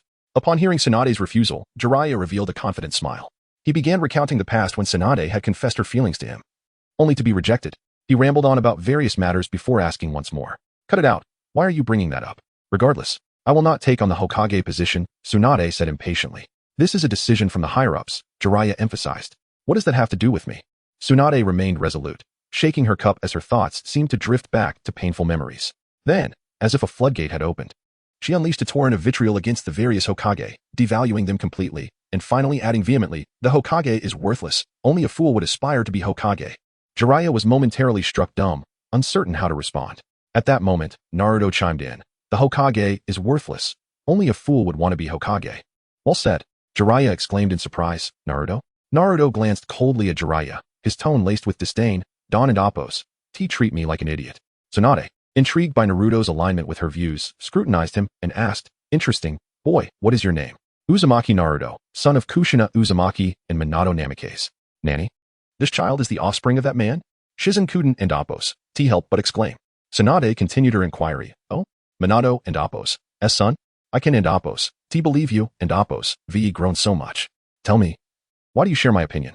Naruto inhaled deeply and spoke with conviction. The 1st Hokage did indeed quell the turmoil among the ninja clans, which was thought to herald an era of peace, but what followed?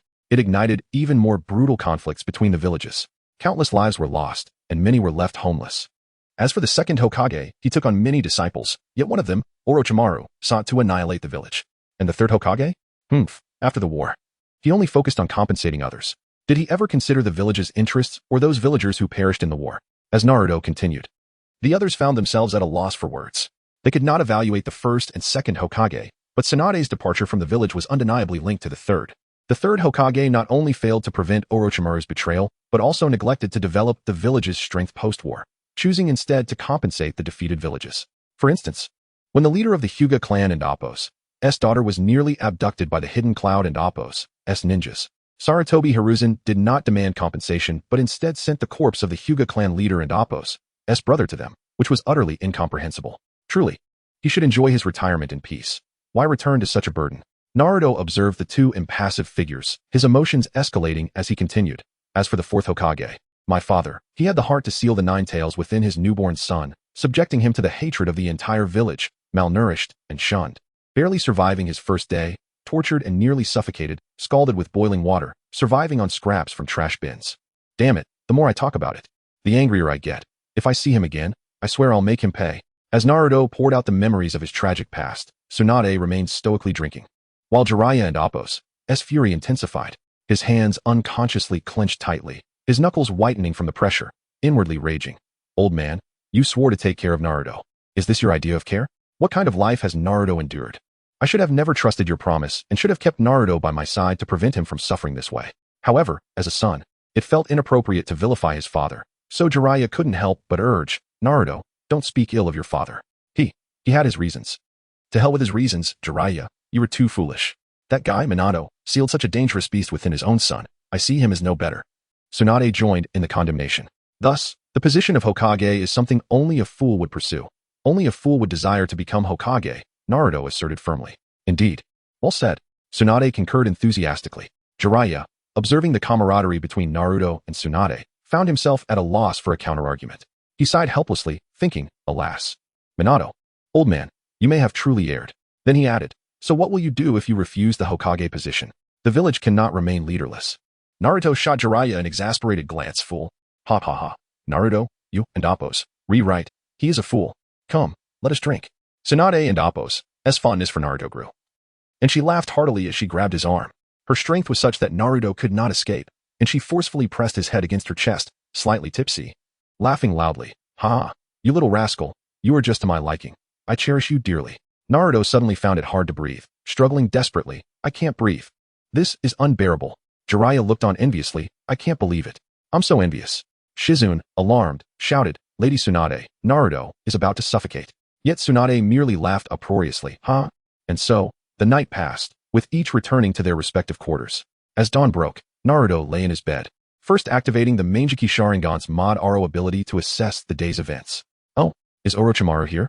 Naruto murmured to himself. As for Itachi and the others, they had yet to arrive and were leisurely making their way towards this location.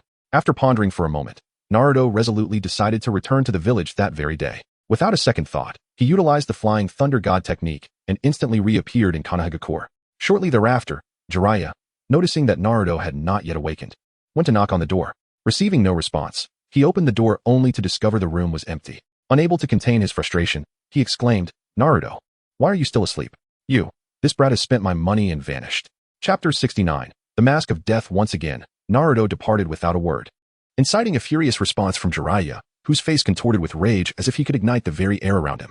Meanwhile, Tsunade remained resolute in her refusal to assume the position of Hokage, further aggravating Jiraiya's distress. Damn it, not a single one of them provides me any respite. He muttered under his breath, his brow furrowing into a tight knot. Yet, he quickly composed himself, pondering, very well, I shall seek out Tsunade for a proper conversation. Surely, with my eloquence, I can persuade her. Even if I must flatter her, I shall do so in a manner that pleases her and sways her heart. With that, Jiraiya departed the house, hastily making his way to Tsunade's residence. However, upon arrival, he found the place desolate. After a moment's contemplation, he deduced that at this hour, it was highly likely Tsunade had ventured to the casino. Thus, he set off in that direction. At the casino, Tsunade was indeed present, and her luck was astonishingly fortuitous, winning every hand. Yet, this extraordinary streak of luck only served to darken her expression. She vividly recalled that with each win came a profound loss. The first win coincided with her grandfather's death, the second with her great-uncle's passing. The third marked her grandmother's demise, the fourth heralded her brother's sacrifice, the fifth, the loss of her beloved, and the sixth, the departure of her mentor.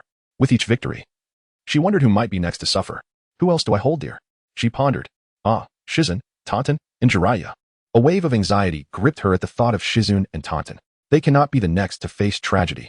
Resolute, she grasped Shizune's arm and hurriedly exited the casino. As fate would have it, just as Tsunade departed, Jiraiya arrived. He scanned the casino, missing no corner. Yet Tsunade's presence eluded him. Strange, she must have been here, he murmured, grabbing a nearby stranger and inquiring.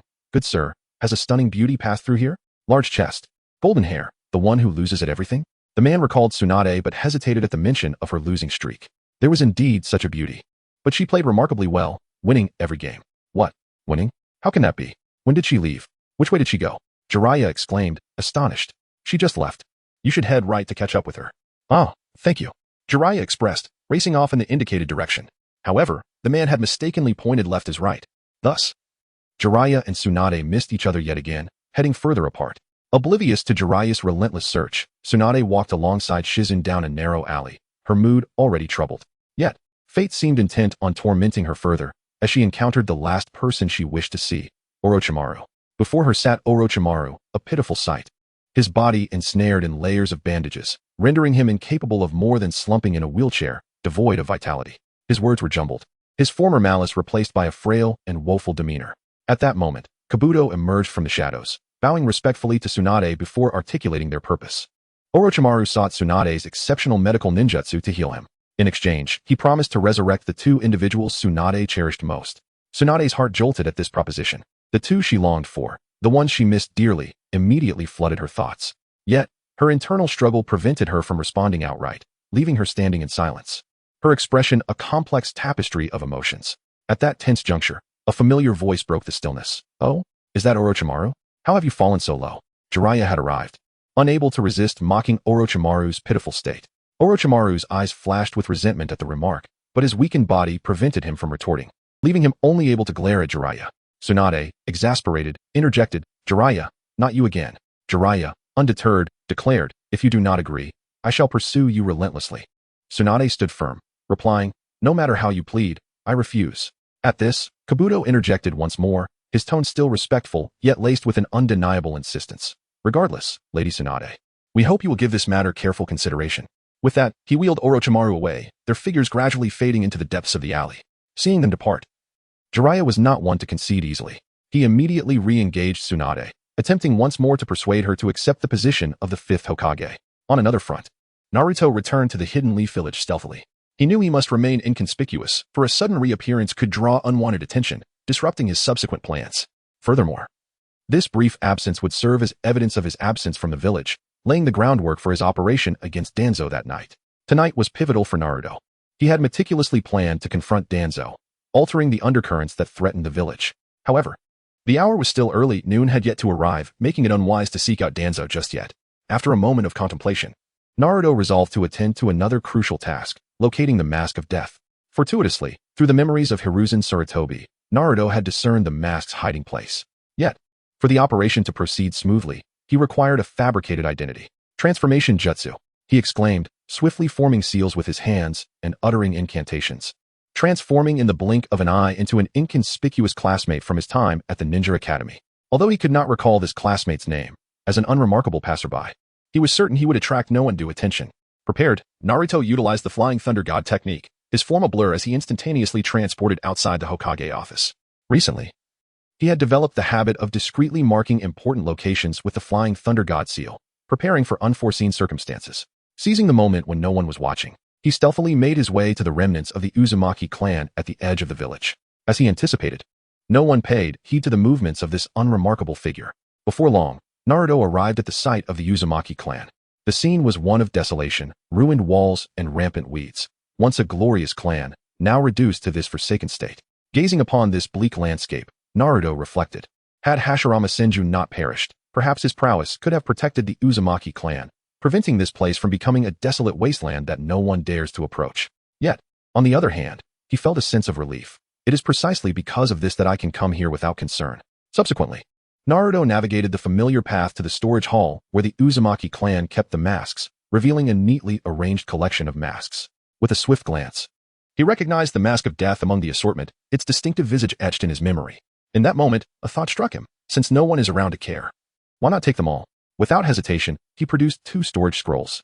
He cautiously sealed the genuine Death God mask into a scroll, subsequently enclosing several seemingly similar counterfeit masks into another scroll, creating the illusion that he had only taken ordinary masks. Once the scrolls were neatly arranged, Naruto once again employed the Flying Thunder God technique, and in the blink of an eye, he returned to his home. Standing within the confines of his residence, Naruto gazed at the 2 scrolls in his hands, his heart aflame with both excitement and trepidation. The Death God mask was now in his possession. adding a significant advantage to his plans. Chapter 70. The roots. The night enveloped the hidden leaf village like a heavy black satin, gently yet resolutely shrouding it in darkness. Before the sky succumbed entirely to the night, Naruto had meticulously completed his preparations. He carefully placed his kunai, shuriken, and specially crafted flying thunder god kunai into his bag. And the iron chain he had brought back from the land of waves was also securely set aside. It was an essential element of his plan, one he could not afford to forget. Next, Naruto executed the shadow clone technique, and with a puff of pale blue smoke, 2 identical shadow clones appeared beside him. He then crouched down, fully engrossed in meticulously inscribing a summoning pattern on the ground, each stroke imbued with caution and focus. Once the preparations were complete, Naruto sat down alongside his clones, methodically refining his chakra. Time flowed like a gentle stream, gradually darkening the sky. As the entire Hidden Leaf village seemed to be wrapped in a veil of mysterious tranquility, quietly concealing its secrets. At that moment, Naruto and his 2 clones were filled with chakra, akin to overflowing lakes, surging with an intensity that threatened to burst forth. With everything in place, Naruto reached for the carefully prepared mask, steadily placing it upon his face. In an instant, his golden hair transformed to black, and he donned the Akatsuki's signature black and red cloud cloak, his demeanor shifting dramatically to one of mystery and coldness. Though he had prepared the mask, he had forgotten to ready the appropriate attire. Looking down at his clothing, he murmured contentedly, "This outfit looks quite dashing. Thankfully I had prepared it beforehand." Naruto stepped forward with a steady gait, assisting his 2 clones in performing the transformation technique. In the blink of an eye, the 2 clones morphed to mirror his appearance. Identical masks and cloaks making them seem like 3 enigmatic harbingers of the night, exuding an aura that was both chilling and ominous. With everything set, Naruto deliberately lowered his voice. "Now, it's time to find Danzo." With a sharp whoosh, Naruto employed the flying thunder god technique, vanishing from sight like a specter. He leapt across rooftops with the agility of a panther, his movements swift and graceful, until he silently arrived at the entrance of the roots. Before entering, he gently pressed his left hand against the door beam and strode confidently inside. However, he had barely taken a few steps when several masked root ninjas swiftly blocked his path. "Stop! Who are you?" You wish to know my identity?" "You are not worthy to ask," Naruto scoffed, a glint of cold light flashing in his eyes. In an instant, his once clear gaze transformed into the blood-red Sharingan, shimmering in the darkness like 2 burning crimson flames. "That's the Sharingan. Are you Itachi Uchiha?" The ninjas gasped in astonishment. Naruto offered no reply, slowly retrieving the iron chain. With a clatter, the chain fell to the ground, colliding with the forbidden scrolls and producing a series of sharp sounds that echoed through the silent corridor like the tolling of a battle bell. Seeing Naruto's silence, the ninjas concluded his intentions were malicious, and without hesitation, they drew their blades, charging at him like hungry wolves. Naruto remained calm, gripping the iron chain tightly in his right hand, swinging it with force as it surged forward like a fierce dragon. Propelled by a gust of wind toward the attacking ninjas, the clash of the chain against the blades sparked brilliant flashes of light in the darkness, illuminating the scene with momentary brilliance. Wielding the chain in one hand and a kunai in the other, Naruto seized the opportunity and dashed toward his target with the speed of a released arrow. At the center of the roots, Danzo stood silently, resembling a statue awaiting news. Just then, a root ninja hurriedly approached, kneeling before him. "Lord Danzo, we have an intruder," the ninja spoke, urgency lacing his tone. "What is their identity?" Danzo inquired. Brow furrowed. "They wear a mask and possess the Sharingan," the ninja replied hastily. "A mask? The Sharingan? I see, it must be Madara," Danzo murmured, a serious expression crossing his face. In that moment, a young yet powerful voice erupted nearby. "Danzo, so you are here." Danzo looked up sharply to see a man in a fox mask, clad in the black and red cloud robe, materialize before him. "You are Madara?" "No, you are not Madara. Who are you?" "The Hokage of the Hidden Leaf has fallen at Orochimaru's hands, and Danzo, you shall meet your end at mine. It seems you do not intend to reveal your identity. No matter, surrender your eyes." Danzo smirked coldly, a glint of greed flashing in his eyes. Before he could finish, several root ninjas appeared out of thin air beside him, rushing toward Naruto like a tidal wave. Naruto regarded Danzo with a contemptuous smile. "You think you can escape with these mere ants?" Danzo was momentarily taken aback, and before he could respond, Naruto charged into the fray like a tiger descending from a mountain. His kunai and chain flew in unison, his movements electrifying, and in the blink of an eye, the ninjas fell before him, blood staining the ground. Just then, a shadow darted toward him like a specter. Naruto reacted swiftly, his hands forming seals with ghostly speed. Earth release, Earth Dragon Bullet. The ground erupted as a massive dragon composed of earth roared forth, charging toward the shadow. Naruto quickly discerned the source of the shadow, and without hesitation, he raced toward the ninja performing the shadow mimic technique. However, the enemy was undeterred, and danger loomed. Naruto decisively formed seals once more. Water release, water surge wave. In an instant, a swirling torrent of water spiraled upward, then cascaded downward like a raging waterfall, crashing upon everyone present. In that moment, all were swept away by the sudden onslaught of water. Danzo, sheltering against the wall from the surge, gazed at the astonishing ninja technique in shock. This is my master's technique. How is this possible? Who is he? Danzo's mind was rife with confusion and unease. The mysterious figure not only possessed the Sharingan, but also wielded the second Hokage's water release, and his hand seals mirrored those of his teacher. Just then, a figure flashed through his mind.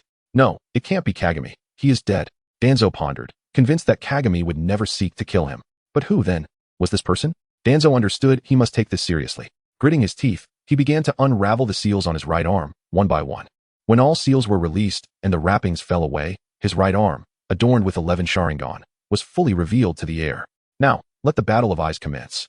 Chapter 71. Danzo's demise. As Naruto gazed upon the 11 swirling eyes on Danzo's right arm, a shiver ran down his spine, prompting him to exclaim, "What the hell? This is giving me a severe case of trypophobia." In that moment, Danzo swiftly formed the seals for the rabbit, pig, and sheep, then lunged at Naruto with the ferocity of a tiger pouncing on its prey. Witnessing this, Naruto's Sharingan underwent a startling transformation, resembling the shape of a Rasengan shuriken. In the blink of an eye, a terrifying surge of chakra erupted around Naruto, coalescing with the intensity of a tsunami. Within seconds, a colossal white skeletal frame burst forth from the ground, followed by the rapid growth of muscle and sinew, until a magnificent Susanoo stood proudly before Danzo. The Susanoo wielded a massive blade that shimmered ominously. Naruto, observing the alabaster figure, questioned, "White? Why isn't it green?" After a brief contemplation, he reassured himself, "Never mind. The white looks far more impressive." Furthermore, he noted that the form of this Susanoo was tailored to his unique style, distinct from Shursue's. Eagerly, he resolved to test the might of this white Susanoo. With a powerful swing of its sword, the Susanoo unleashed a fierce wave of energy that surged towards Danzo with blinding speed. Danzo's eyes widened in determination as the Sharingan on his right arm flared with brilliance. Instantly activating Izanagi, the Susanoo's blade struck the ground with a thunderous crash, as if cleaving the earth itself, causing the surrounding walls to collapse into a cloud of dust. A vast fissure opened in the ground, resembling a gaping abyss. Although it appeared as though Danzo had met his end, at that moment, he inexplicably materialized behind Naruto, thrusting a kunai with fierce intent. Crack! The kunai struck the Susanoo's form, shattering into 2 pieces. Danzo gasped in astonishment. "It's remarkably resilient." Naruto scoffed derisively. "It's astounding that Tobirama has such a fool for a disciple. He must be blind." "You! How dare you? This is intolerable." Danzo seethed with rage, promptly unleashing his jutsu. Wind release, vacuum wave. He expelled a sharp gust akin to a scythe, slicing through the air towards the Susanoo. Naruto made no attempt to counter, allowing the blade-like wind to batter the Susanoo. Yet, the formidable defenses of the Susanoo were not so easily breached by such rudimentary techniques. Not done yet. Wind release, vacuum continuous waves. Danzo persisted, intensifying the gale until it finally penetrated the Susanoo's outer layer. However, unbeknownst to him, the Susanoo was not only immensely sturdy but also possessed regenerative capabilities. Is that all? Prepare to perish. The Susanoo raised its blade once more, relentlessly attacking Danzo. Each strike bore the weight of cataclysmic force, causing the very foundation of the base to tremble as if on the brink of collapse. Danzo, utilizing his Izanagi, narrowly evaded fatal blows, his form flickering like a specter amidst the onslaught. Once, twice, thrice. Naruto commanded the Susanoo, striking Danzo down repeatedly, 9 times in total. He was met with death in various forms, decapitation, crushing, and more. Each time, Danzo was resurrected through the power of his Izanagi. Yet, with each resurrection, his complexion grew increasingly pale, beads of sweat cascading down his forehead, as both stamina and energy dwindled rapidly. "Damn it! Summoning Jutsu, arise, Dream Eater," Danzo declared. With a resounding crash, a long-nosed summoning beast appeared. It opened its maw wide, greedily inhaling the surrounding air, causing Naruto to stagger as he was gradually pulled toward it. Alarmed, Naruto thought, "Oh no, not this. Watch this. Fire, damn it. I'm wearing a mask. I can't breathe fire." Just then, Danzo, seeing Naruto's momentary pause, smirked, believing he had gained the upper hand. Enraged, Naruto resolved that being unable to use fire release didn't equate to surrender. In a surprising turn, he commanded the Susanoo to sheath its weapon, its hands forming seals with incredible speed. Fire release, great fireball technique. The Susanoo unleashed an enormous fireball directed at the Dream Eater. Due to the beast's immense suction, the fireball surged forth at an accelerated speed. The Dream Eater swallowed the inferno whole, its body engulfed in flames, emitting a wretched howl of agony. "Cursed! I never expected the Susanoo could do this." Danzo was drenched in cold sweat. Yet, before he could ponder further, a thunderous crash resonated as the Susanoo struck him down once more. After Naruto had dispatched Danzo for the 10th time, the latter finally recognized the dire predicament he faced. Though his Izanagi allowed him to temporarily escape death, prolonging this battle would surely lead to his demise. This cannot continue. Danzo gritted his teeth, contemplating retreat. Seizing the moment when Naruto commanded the Susanoo to retract its blade, he dashed like a shadow toward the exit of the base. However, Naruto seemed to anticipate his every move. Just as Danzo neared his escape, Naruto appeared before him, blocking his path. The massive form of the Susanoo loomed like an insurmountable mountain. Did you think you could escape? Naruto's voice emanated coldly from behind his mask. Danzo's heart sank, yet he refused to yield. A glint of malice flickered in his eyes as he feigned surrender, slowly lowering his hands. In the instant Naruto relaxed, the Sharingan on Danzo's right eye flared with intensity, activating Kodo Amatsukami. Become my pawn. Kodo Amatsukami, Danzo shouted. In an instant, Naruto lost consciousness within the Susanoo, his arms falling limply to his sides. Danzo, reveling in his perceived triumph, approached Naruto, eager to unveil the identity of the man who had nearly brought him to death's door. Just as he was about to remove the mask, the figure before him vanished with a resounding pop. What? Shadow clone. Danzo gasped. Naruto, moving with lightning speed, closed in on him. The kunai in his hand glimmered menacingly, striking swiftly to sever Danzo's right arm. Ah! Danzo cried out in anguish as blood gushed from the stump. Without a moment's hesitation, Naruto swiftly extracted Shirsue's eye. Ah! Danzo writhed in agony, his fury erupting like a volcano. He understood that losing Shirsue's eye meant losing his trump card, leaving him with almost no chance of victory. Who are you? Danzo roared in anger. Truly hideous, Danzo, Naruto coldly replied, his voice laced with disdain and contempt. Chapter 72. New abilities in the dim corners of the root base. Danzo stared at Naruto in astonishment, disbelief etched across his features as he exclaimed, Are you truly Kage? Naruto offered no response, neither confirming nor denying, but quietly retrieved a vessel, carefully storing Shirsue's eyes within. Seeing this, Danzo's conviction grew that the individual before him was not Kage. He shook his head vigorously, asserting, No, you are not Kage. It is impossible. Kage would never attack me. Naruto regarded Danzo with a glint of mockery in his eyes and queried, Danzo, how long has it been since you last looked in a mirror? What? Danzo was taken aback by this nonsensical question. You are far too ugly now. And you are so weak, Naruto continued mercilessly. The you of the past would never have been so feeble. You. Danzo trembled with rage. The non-Uchiha you forcibly using the Sharingan has led to your own decline in power. You, feeling your strength waning, do not wish to strive for improvement. And instead, you wish to rely on Izanagi to escape? Naruto incisively pointed out Danzo and Appo's flaws. What do you know? Everything I do is for the sake of protecting Konoha. It is all worth it. Danzo attempted to justify himself. Protecting Konoha? Do you think others are unaware? You are the most selfish and cowardly individual.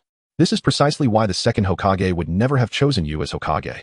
Upon hearing this, Danzo's emotions shattered, and he vehemently denied Naruto's claims, shouting, It was the teacher who was blind, appointing Hiruzen as Hokage. His indecisive character, submissive even to enemy ninjas, makes him unworthy of the position. Ah, you are right. But you are no different. He may be indecisive, yet you are ruthless and heartless. At least he understands the need to protect the village and its citizens. What about you? Where were you during the Nine Tails incident? Where were you when Orochimaru invaded Konoha? Naruto continued to interrogate. What do you understand? Everything I do is for Konoha. Without me, the village would have been destroyed. Danzo was still desperately struggling. Really? You are not acting for Konoha. You are merely power-hungry. You piece of trash. If Tobirama were alive and knew he had taken you as a disciple, he would surely have killed you on the spot. Damn it. Danzo could not restrain himself from cursing. Ah, you dare to curse me? Naruto remarked, raising his hand and delivering a resounding slap that made Danzo see stars. I will fight you. Danzo roared madly, disregarding the pain from his severed arm, determined to confront Naruto. Wanna die? Not on my watch. A glint flashed in Naruto's eyes as his left eye activated Kodo Amatsukami. Kodo Amatsukami, Naruto murmured. In an instant, a powerful ocular force surged into Danzo's consciousness, utterly submerging his will. The once frenzied gaze became vacant, gradually regaining clarity, yet now tinged with a hint of submission toward Naruto. From this moment forth, you shall be my subordinate, Naruto stated. His tone calm, yet imbued with undeniable authority. Yes, my lord, Danzo replied respectfully.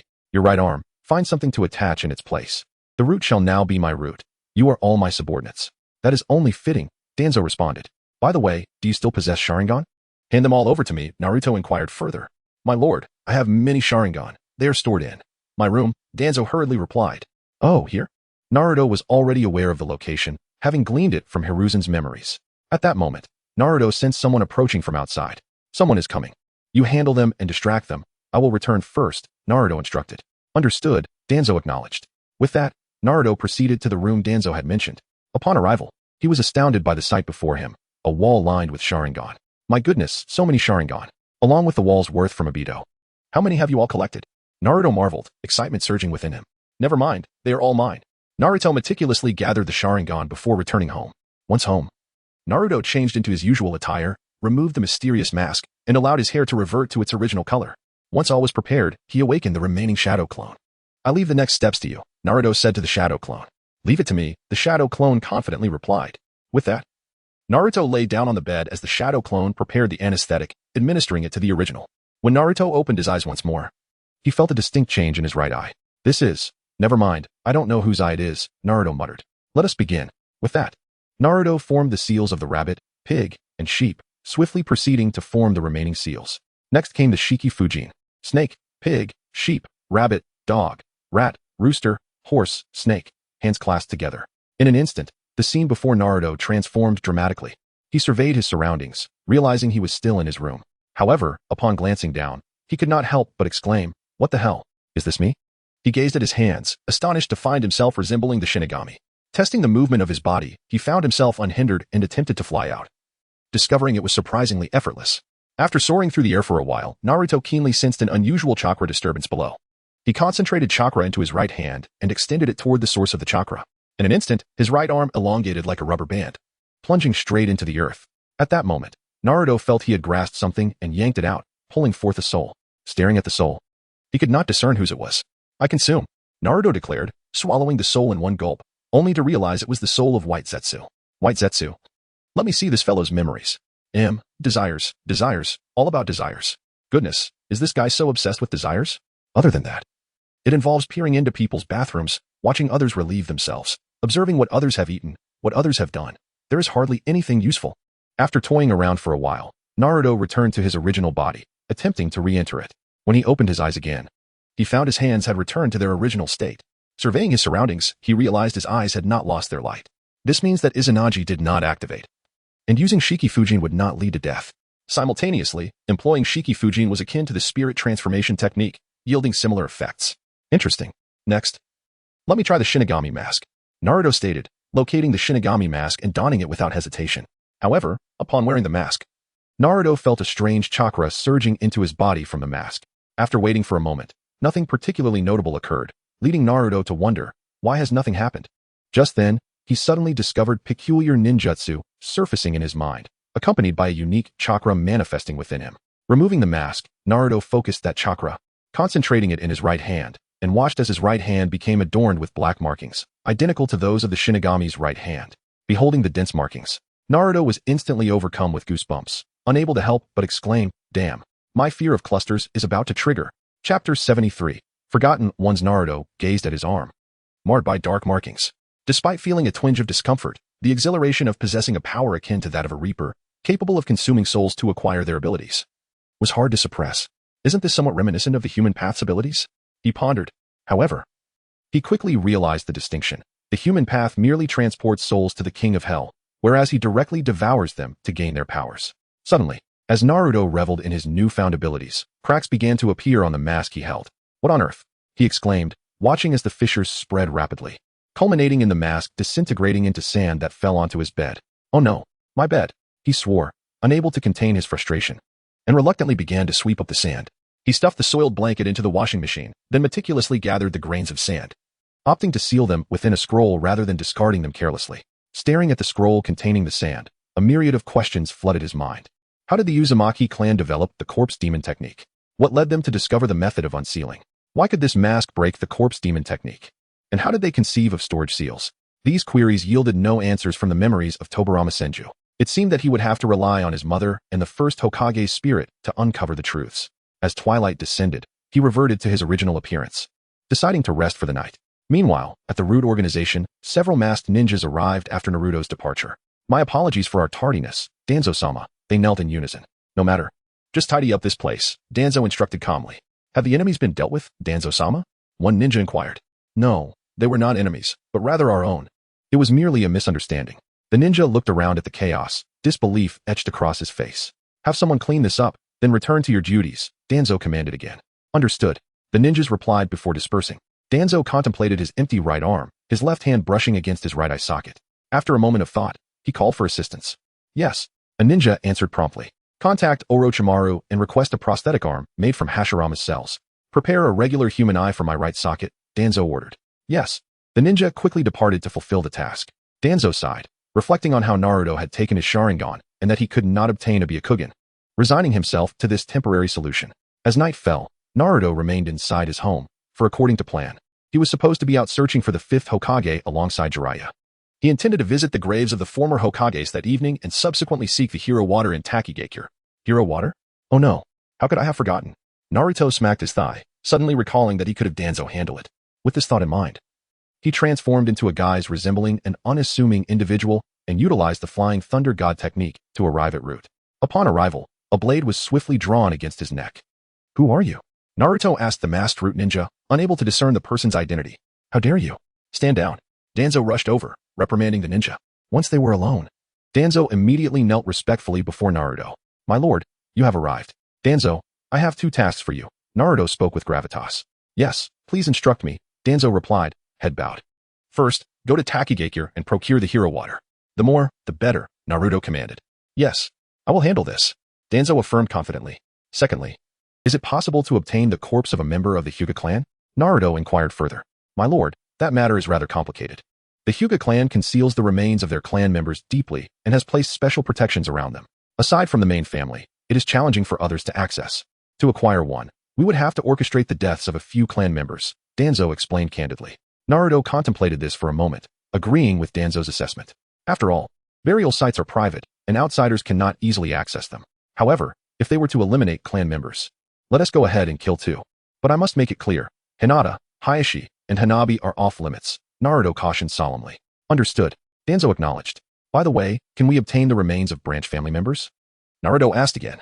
My lord, the burial sites of the branch family are also well guarded and similarly inaccessible, Danzo replied resignedly. Naruto suddenly recalled that during the Edo Tensei, only Neji was resurrected from the Hyuga clan. It seemed, as Danzo had suggested, that special ninjas indeed took extraordinary measures to protect their corpses. Speaking of which, the most unfortunate clans in the ninja world were the Uchiha and Senju clans. After the Uchiha clan was annihilated, their eyes were confiscated, and their bodies were incinerated. The Senju clan, like ordinary civilians, had their remains cremated, leaving only ashes behind. In truth, cremation was a custom reserved for the bodies of commoners and criminals, while esteemed ninjas were laid to rest. Hence, Kabuto could locate the remains of figures like Asuma Sarutobi for the Edo Tensei. It must be said that cremating bodies indeed eliminated the possibility of resurrection. Let us also eliminate 2 branch family members, but Neji is off limits, Naruto concluded after reflection. Yes, Danzo nodded in agreement. I will return tomorrow night. If you find the hero water, use this kunai to signal me. With that, Naruto produced 2 ordinary kunai, inscribing the Flying Thunder God seal upon them. Danzo looked at the 2 kunai, puzzled. My lord, why 2 kunai? Leave one at Takigakure, Naruto replied. Understood. After these words, Naruto vanished using the Flying Thunder God technique. Danzo immediately dispatched operatives to carry out the assassination of the Hyuga clan's main and branch family members. That night, the Hyuga clan's burial grounds lay in serene silence, with everyone fast asleep. 5 members from the main family and 5 from the branch family were abducted without a hint of awareness. The following morning, as dawn broke, Naruto lounged at home, idly passing the time. Just as he settled down, his eyes suddenly widened. The shadow clone left near Jiraiya dispelled, and memories surged into him in an instant. In those memories, Jiraiya was engaged in a fierce battle with Orochimaru, while Tsunade had yet to overcome her hemophobia and was unable to fight. With Shizen standing guard beside her, Tsunade was in danger. Should I intervene? It seems unnecessary, but upon further reflection, appointing Tsunade as the 5th Hokage could be a wise choice. After all, she is well suited for it, unlike Sarutobi Hiruzen, who was rather ineffective. With this decision made, Naruto donned a mask, darkened his hair, altered his physique to that of a young man, and instead of wearing his Akatsuki attire, casually draped a kimono over himself. Once dressed, he opened his eyes to reveal the Sharingan. Let us go, he murmured softly. With a swift motion, Naruto utilized the Flying Thunder God technique to arrive at the inn he had previously stayed at, his body radiating with the flickering of lightning as he dashed toward the direction of Jiraiya and Appo's battle. Upon reaching the battlefield, Naruto discovered Jiraiya ensnared in peril. The tail of Manda was crashing down upon Gamabunta, who valiantly clutched the tail, but suddenly, Manda lunged from behind, aiming to swallow him whole. In an instant, Naruto appeared at Manda's right side, delivering a powerful kick that sent the serpent flying. Who was that?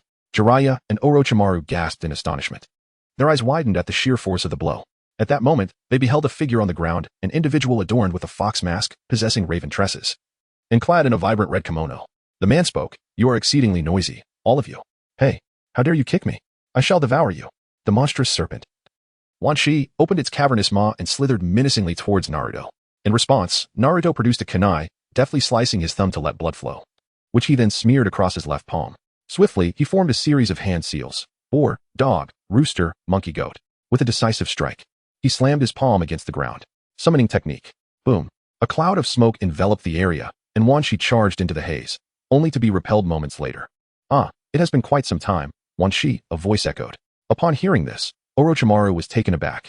That voice could it be? As the smoke began to dissipate, a magnificent crimson serpent emerged before the onlookers. Orochimaru gasped. That is Wan Shi seethed. Shinya Chapter 74. The Masked Man's Interference. As the crimson serpent, Shinya, descended upon the battlefield like a blazing inferno, the already tense atmosphere escalated to a breaking point. Shinya emanated an intimidating aura, its red scale shimmering under the sunlight like finely forged metal armor, glistening with a fierce luster that appeared impervious to all worldly assaults. "Shinya, how dare you disrupt my plans?" Wan Shi seethed with fury, its enraged roar resonating through the surroundings like thunder rumbling in the low sky. Shinya, however, lifted its head with an air of arrogance, disdain evident in its eyes as it retorted, "Wan Shi, from where do you draw the audacity to speak to me in such a manner?" It was then that Wan Shi noticed the masked man atop Shinya's head. It was genuinely surprised. The usually erratic Shinya had actually acknowledged a new master, a revelation that left it astounded. "Humph, I never imagined this lunatic would find a master," Wan Shi mocked. "This individual has caught my eye, and possesses formidable strength, worthy to be my companion." Shinya unabashedly expressed its admiration for Naruto. "Companion? Huh. It seems you cannot change your ways. Who inflicted that injury on your eye? Have you forgotten?" Wan Shi attempted to strike a nerve. "He's different. Besides, aren't you the same? What about that on your head?" Shinya countered. "Orochimaru is merely my subordinate. If I were to engage, he would first need to offer me a living sacrifice." Upon hearing this, Orochimaru felt a burning shame wash over him, his dignity shattered, leaving him in silent fury. "Enough of this chatter. Since we are here, let us battle." "Wan Shi, it has been far too long since our last spar," Shinya declared, brimming with combat fervor. "You think I fear you? Let us fight." Wan Shi replied defiantly, instantly entering a battle stance. Barely had the words left its mouth when the two serpents lunged at each other like twin gales. Shinya, akin to a red lightning bolt, struck first, lunging fiercely at Wan Shi, its enormous maw capable of swallowing an elephant, its sharp fangs gleaming with a chilling light, aimed directly at Wan Shi's throat. Wan Shi reacted with remarkable speed, twisting its body like a nimble dragon, narrowly evading the lethal strike. Shinya inwardly rejoiced, sensing an opening. "Huh, take this." It forcefully expelled a stream of liquid. "Ugh, I must dodge." Wan Shi agilely contorted its body to evade Shinya's attack. Following this, it raised its robust tail high, resembling a purple steel whip, whipping through the air with a thunderous roar, striking fiercely toward Shinya. Seeing this, Shinya deftly sidestepped the ferocious blow, then coiled its body like a python, attempting to ensnare Wan Shi tightly to capture it. The two colossal serpents engaged in a fierce struggle on the battlefield, their exchanges punctuated by earth-shattering sounds. Each clash sent dust soaring like mushroom clouds, the ground beneath them cracking like it had endured a devastating earthquake. At that moment, Orochimaru watched the fierce duel with mixed emotions, astonished that his opponent had summoned the renowned Shinya, yet concerned that should this battle spiral out of control, it would exceed his grasp. Jiraiya, meanwhile, observed the masked man with keen curiosity, pondering the identity of this mysterious figure. He sensed a powerful and enigmatic aura surrounding the masked man, far surpassing that of an ordinary ninja. Meanwhile, Naruto stood calmly to the side, his Sharingan spinning like precision scanners, closely monitoring the movements of the two serpents, missing no detail. As the battle raged on, Shinya seized a fleeting opportunity, lunging forward like a hungry tiger, sinking its teeth into Wan Shi's body. "Roar!" Wan Shi cried out in pain, its furious bellow echoing through the air. Shinya, seizing the moment, violently swung its body, sending Wan Shi's massive form hurtling like a cannonball, rolling through the air before crashing heavily to the ground, kicking up a cloud of dust. "Damn it!" Wan Shi roared with fury, its eyes burning with murderous intent. It coiled its body, gathering force, then sprang forth like a tightly wound spring, its speed surpassing before, crashing toward Shinya with great momentum. Shinya retaliated with equal ferocity, charging headlong to meet the onslaught. Boom. The two massive serpents collided once more, the immense impact causing the ground to crack like a spider's web, terrifying fissures radiating outward. At that moment, Naruto caught sight of Orochimaru seated atop Wan Shi. "Oh, you've taken to a wheelchair, have you? With someone assisting you? How tragic," he mused. However, Naruto's mind raced. Leaving behind a shadow clone, he leaped forward, akin to a black meteor, landing atop Wan Shi's head, then mercilessly kicked Orochimaru away. "Ah, Orochimaru screamed. But before he could crash to the ground, Naruto caught him. Panic-stricken, Orochimaru gazed at the masked man, utterly perplexed, filled with questions, wondering why this individual was constantly targeting him. "Who are you?" he stammered. "Me? I am your nightmare," Naruto coldly replied. It was then that Orochimaru noticed the eerie red glow of the Sharingan behind the mask. "Sharingan? Are you Itachi Uchiha?" Orochimaru speculated. "Yes," Naruto murmured ominously. "Magical binding technique." With a sharp command, several large iron spikes materialized, brutally impaling Orochimaru, rendering him immobile. This scene was all too familiar for Orochimaru. Previously, while in the Akatsuki, he had been subjected to this very technique by Itachi. The feeling of helplessness burned into his memory. Damn, this person is undoubtedly connected to Itachi. Just as Naruto successfully restrained Orochimaru, the battle on Shinya's side drew to a close. Shinya's saliva accurately struck Quan Chi's tail, and in an instant, it began to petrify as if enchanted, the petrification rapidly spreading like a tidal wave toward its head. Realizing the dire situation, Quan Chi cursed under its breath. Understanding it could no longer linger in battle and needed to return to seek assistance from the old white serpent. "Damn it, wait for me," Quan Chi spat. Vanishing from sight, Naruto turned his gaze to Orochimaru, smirking as he remarked, "The legendary Sannin is nothing more than this." At that moment, Kabuto and the four sound ninjas leaped in like specters, launching an attack to protect Orochimaru. Kabuto swiftly embraced Orochimaru and made a hasty retreat, leaving the four to guard their escape. "Oh, you wish to stop me?" Naruto raised an eyebrow. Meanwhile, Shinya slowly crawled behind Naruto, both observing the four ninjas. The four, witnessing the scene before them, were drenched in cold sweat. They had witnessed Quan Chi's miserable fate and were acutely aware of the terror posed by the duo before them. Suddenly, they heard a chilling sound emanating from Shinya. Fear drained the color from their faces as they hurriedly exclaimed, "We apologize. We will leave at once." Immediately, they fled the scene like frightened dogs. Watching the retreating figures, Naruto turned to Shinya, expressing his gratitude. "Thank you, Ibwa. Call me anytime." Shinya replied with a hearty tone before vanishing from view. At this moment, Naruto approached Tsunade, gazing down at her intently. Jiraiya and Shizen promptly positioned themselves protectively before Tsunade, who trembled in fear at the sight of blood. "Stop," Jiraiya commanded, while Shizen urgently pleaded, "Lady Tsunade, please regain your composure." Naruto halted his steps, casting a gaze of sympathy upon Tsunade as he lamented, "How tragic. This is the lamentation of the ninja world, the sorrow of war, the grief of death." Jiraiya furrowed his brows and inquired, "What are you trying to say?" Naruto replied slowly, "Nothing much, merely reflecting. This world of ninja should have perished long ago." Jiraiya's eyes widened in disbelief as he retorted vehemently, "What? What are you intending to do? The very existence of our ninja world is a mistake. We shall obliterate this realm, bring an end to all ninja villages, and then forge a new world, a new order." "What a madman!" Jiraiya exclaimed, preparing to unleash an attack on Naruto. Yet at that moment, Jiraiya's eyes widened in horror as he beheld something terrifying. Chapter 75. I am the god of death. Jiraiya's gaze was firmly locked onto the peculiar Sharingan hidden beneath the mask, where the three tomos spun like rapidly rotating gears, suddenly altering their form. "Koto Amatsukami," Naruto exclaimed, and in an instant, his right eye erupted with a vast golden radiance, sweeping Jiraiya's consciousness into a fantastical, illusionary realm. Upon observing the extraordinary architecture of this ethereal space, Jiraiya quickly realized he had plunged deep into the world of Genjutsu. Release. He hastily incanted, seeking to break free. However, his efforts proved futile. At that moment, the moon in the sky abruptly revealed an eternal kaleidoscope pattern, which swiftly transformed into a crimson moon. The light of the red moon cascaded down, illuminating the enigmatic masked figure standing silently before it. "Futile," Naruto's calm voice echoed within the illusionary realm. "In this space of Genjutsu, I wield absolute control. No force can withstand this illusion." A cold sweat broke out on Jiraiya, an impending sense of doom washing over him. Yet, as a ninja of Konoha, he resolutely forced himself to regain composure. "Are you Itachi Uchiha? Why are you attacking us?" Naruto replied with an air of undeniable authority. "I am not Itachi. I am a god, the god of death." As he spoke, the fox mask on his face instantaneously morphed into a deathly visage, its ghastly appearance growing increasingly eerie under the crimson moonlight. "The god of death?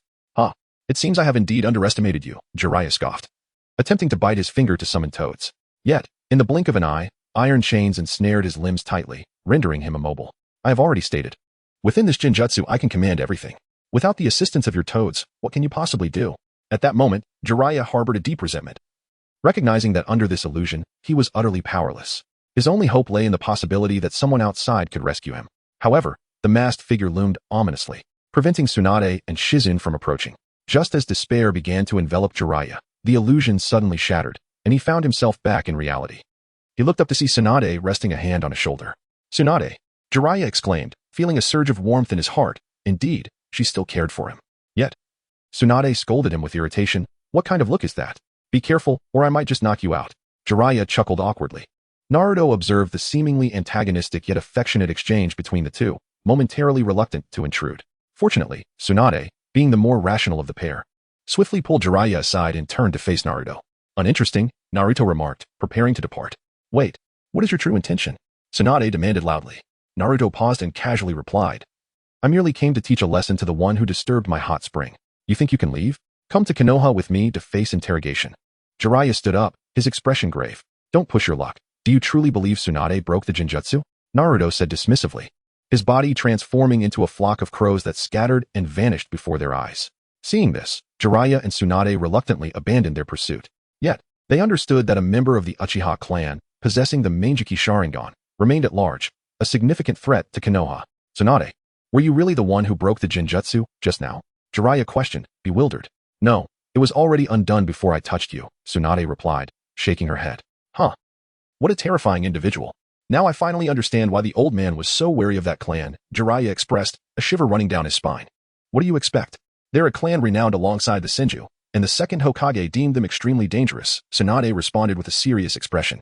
I never believed it before, but now, I am convinced, Jiraiya reflected. Let us go, Tsunade declared, picking up her coat and preparing to leave. Where are you headed? Jiraiya asked, hastily following her. To fetch something, then back to the village. Tsunade replied without looking back. Wait, have you agreed to succeed as Hokage? Jiraiya inquired with surprise. Yes, I cannot allow such a lunatic to destroy what my grandfather painstakingly built. Moreover, I cannot let anyone else ruin the village that Shodame and Nidame wish to protect. Tsunade asserted firmly. Hearing her words, Jiraiya smiled with relief. Soon, the two returned to the village together. Meanwhile, after resolving his matters, Naruto returned home. He removed his mask, reverting to his original form, though the fox mask still lingered in his memory. Reflecting on the god of death mask he had donned in the illusion, Naruto couldn't help but feel a surge of pride. It certainly elevated his status. After all, presenting oneself as the god of death was far more impressive than merely wearing a plain mask. Naruto entered the bathroom, soaking in the warm water, contemplating. Having done all this, Tsunade should agree to take up the mantle of Hokage, right? The village is in dire need of leadership, and she is undoubtedly the most suitable candidate. He recalled how, in the original anime, Tsunade's ascension to Hokage had propelled Konoha to new heights of strength. During Sarutobi Hiruzen's tenure, he had left behind numerous unresolved issues. These messes required someone to address them, or else the village would descend into chaos and possibly ruin. Living here was comfortable, with delicious barbecue and ramen. The climate was pleasant, making it a delightful place to reside. Moving elsewhere would be a torment.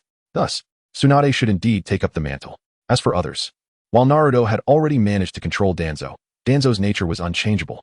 He merely gained a new object of loyalty. Beyond Naruto, he would continue to view the village as his personal property, harboring contempt for any who would succeed him as Hokage and disregarding other ninjas.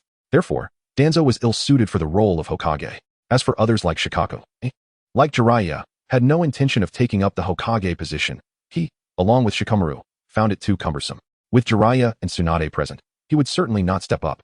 Consequently, Naruto meticulously orchestrated this scenario, speaking extensively to Tsunade and employing Genjutsu on Jiraiya. Only by allowing Tsunade to hear those words and witness her friend on the brink of death could he hope to sway her decision. While he was uncertain if her fear of blood had been resolved, he hoped it would at least compel her to accept the position of Hokage. However, before Tsunade returned, Naruto had another crucial task to undertake, digging a grave. Yet first, he needed to confront Danzo to resolve the issue regarding the Byakugan. After all, possessing the Byakugan would be akin to having binoculars, making it far easier to locate things.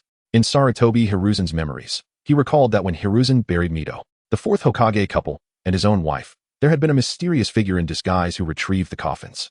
If he were to act recklessly, it might hinder his efforts. Hence, possessing the Byakugan would enable him to locate them more swiftly. With that thought, Naruto patiently awaited the arrival of night. Once darkness enveloped the world, he returned to the root headquarters. Danzo. Chapter 76. Byakugan as twilight descended, the village of Konoha was enveloped in a dim, golden hue. Within the depths of the root, Danzo was furrowing his brow over a pile of documents. Suddenly, an indistinct presence approached with such swiftness that it left no time for reaction. Naruto, like a phantom of the night, silently materialized behind Danzo. His footsteps as soft as falling leaves, devoid of any sound. Who is it? My lord. Danzo sensed Naruto's arrival and immediately stood, slightly bowing in a show of respect. Danzo, how is the preparation of the corpses coming along? Naruto's expression was serious, cutting straight to the heart of the matter without any pleasantries. My lord, they are right here. Danzo swiftly produced 2 scrolls from his ninja tool pouch, his movements precise and efficient. As the scrolls unfurled, the characters Zong and Fen prominently appeared at their center. In quick succession, Danzo formed hand seals with his left hand, and as the final seal was completed, the scrolls erupted in a billowing cloud of smoke. Bang! A resounding blast shook the air, revealing 10 corpses sprawled across the ground before Naruto. My lord, these are the bodies of the main and branch families. Danzo stood calmly beside the grim sight, as though it were an everyday occurrence. Naruto, gazing at the array of lifeless forms, couldn't help but gasp. Goodness, I asked you to bring 2 each, and you've brought 10 instead. You really outdid yourself. His tone was a mixture of astonishment and playful sarcasm. He stepped closer, crouching down to inspect the corpses. The eyes of the main family members still gleamed brightly.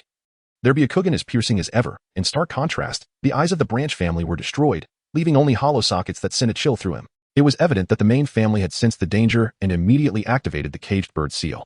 The caged bird, truly a terrifying technique, Naruto remarked, his voice heavy with reflection. They had merely gone missing, yet the Hyuga clan had resorted to murder, eliminating these branch family members. If one were to speak of cruelty, it was hard to find a clan more ruthless than the Hyuga. Though both belonged to the same clan, there existed a stark division between the main and branch families. The main family was tasked with perpetuating their lineage, while the branch family existed solely to safeguard them. But was it truly so? It was laughable. Danzo's expression remained stoic, his voice as frigid as the frost of a winter night. The main family could have 2 children, but only one could remain in the main family, while the other was doomed to the fate of the caged bird, their life and death entirely at the mercy of the main family. In name, the branch family was there to protect the main family, but in reality, they were mere slaves. A slight misstep could lead to the activation of the caged bird, subjecting them to torment or even death. As Naruto listened to Danzo's words, he fell into a contemplative silence. He had been shocked by the twisted nature of the Hyuga clan system when he first watched the anime. The moment he saw Niji unveil his forehead protector to reveal the caged bird symbol, he began to grasp the cruelty of the clan. In the original story, Naruto had vowed to change this system. Whether he had succeeded remained uncertain, but Hinata and Hanabi bore no marks of the caged bird. Naruto pondered how he would address the matter if he were to marry Hinata in the future. After much contemplation, he could only conceive of 2 extreme solutions. Either eliminate all the unyielding members of the Hyuga clan or impose the caged bird seal upon the main family members as well. He couldn't help but chuckle at the irony. Being part of the Hyuga clan, why should the main family be exempt from the bonds of the caged bird? Yet, these thoughts were premature. He and Hinata were still merely children and friends, with romance nowhere on the horizon. Please leave for now. I will call for you shortly. Naruto instructed Danzo. Understood. Danzo acknowledged and swiftly exited, his movements composed and deliberate. Naruto surveyed the corpses before him, which had been lifeless for a day. Their souls long departed.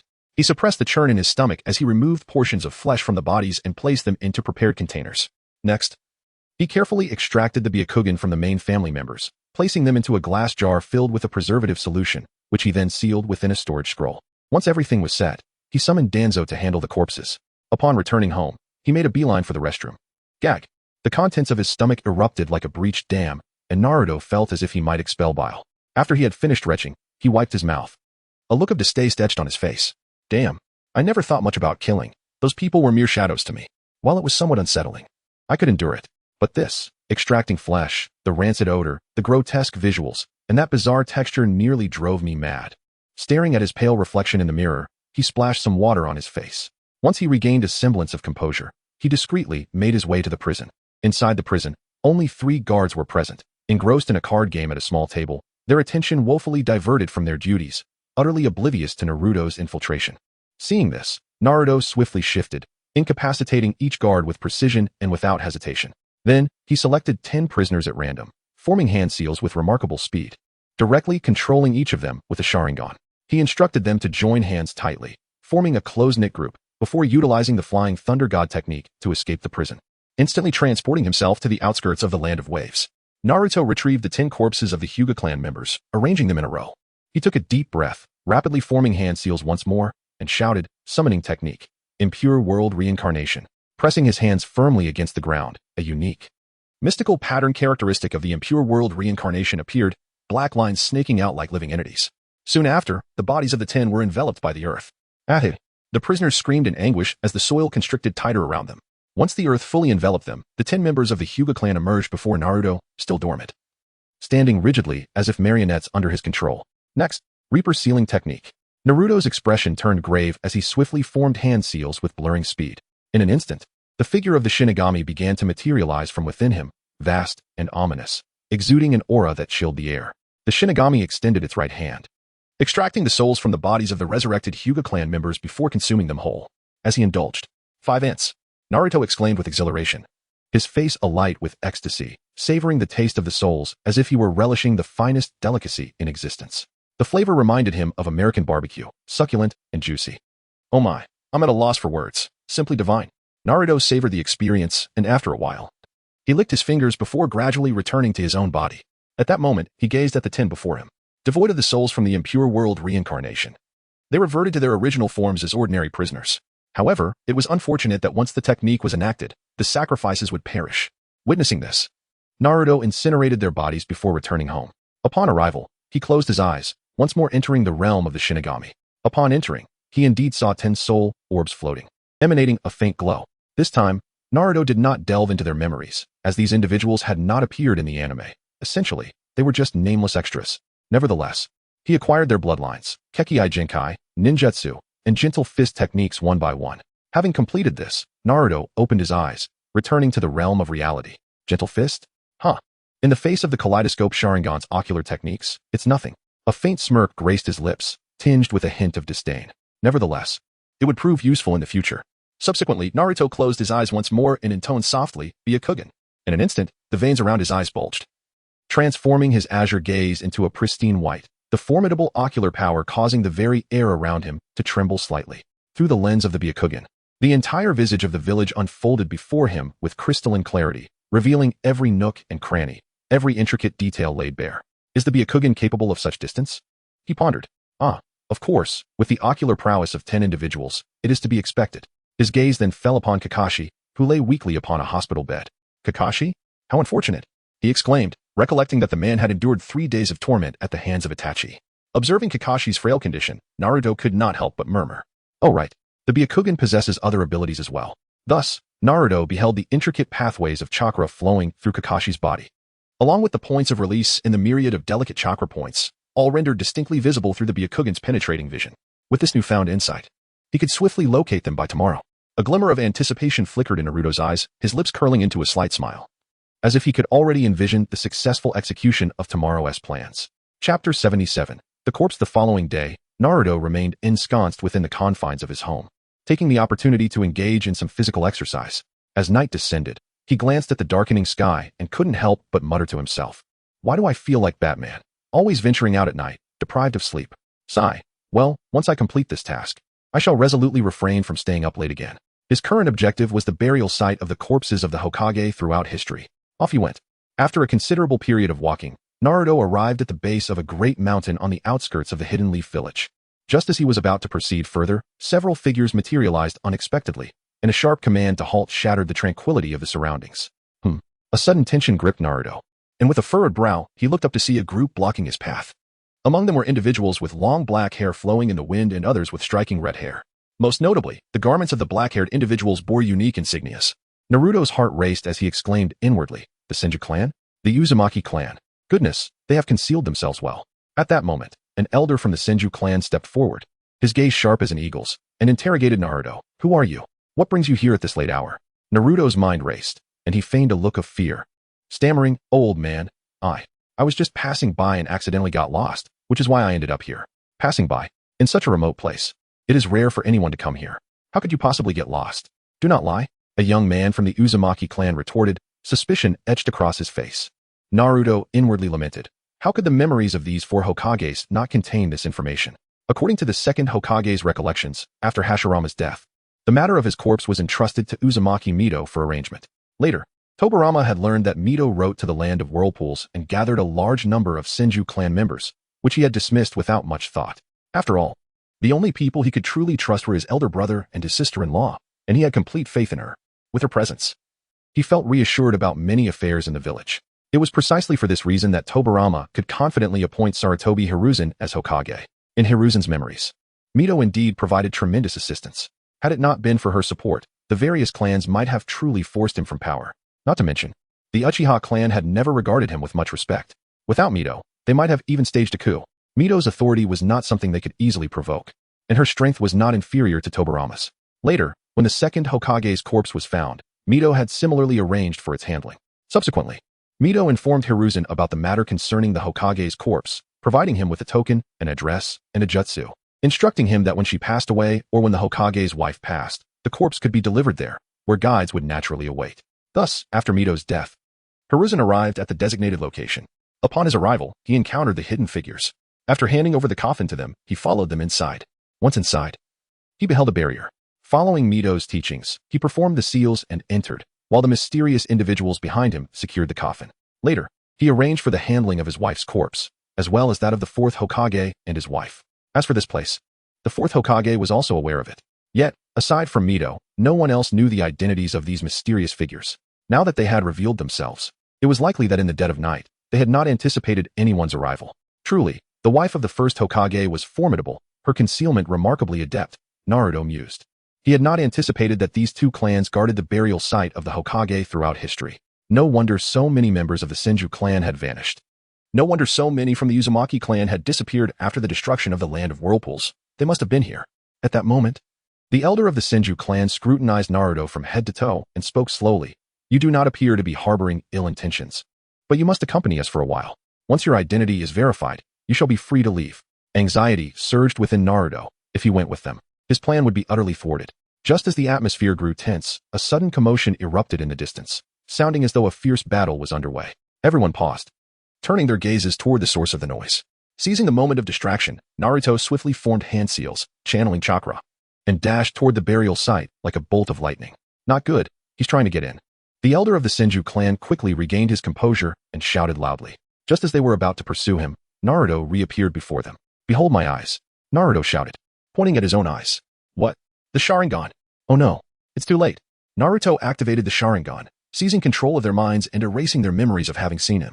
With a single use of this ocular technique, they not only lost their memories but also collapsed to the ground. Witnessing this, Naruto sprinted toward the burial site, activating his Byakugan as he ran. Byakugan, I found it. True to its reputation, the Byakugan revealed the location of the buried corpses at a glance. However, there were still a dozen individuals guarding the area. Only a dozen? The advantage lies with me. Utilizing a transformation jutsu, Naruto morphed into the elder of the Uzumaki clan and approached with a measured pace. Lord Hiruzen, what brings you here? My eyes are not feeling well. Could you assist me? Your eyes? What is wrong with them? My eyes, the Sharingan. One and all fell to the ground. Naruto slowly approached the burial site, where he beheld 7 coffins, each adorned with a photograph of the deceased in their prime. They were Senju Hashirama, Uzumaki Mito, Senju Tobarama, Sarutobi Hiruzen, Sarutobi Bawako, Namikaze Minato, and Uzumaki Kushina. As Naruto drew nearer, he saw the transparent barrier. Drawing upon Hiruzen's memories, he quickly formed the seals. Upon completing the final seal, a breach appeared within the barrier. Stepping through the gap, he began with Hashirama, extracting pieces of flesh and the heart, placing them into prepared glass vials. He had an inkling that this heart would undoubtedly prove useful in the future. After organizing the vials, Naruto proceeded to extract portions of flesh from the others in turn. Upon encountering the bodies of his parents in this world, he couldn't help but feel a surge of emotion. Although his soul was not the original Naruto Uzumaki, his body involuntarily responded. Perhaps this is what they call a blood connection.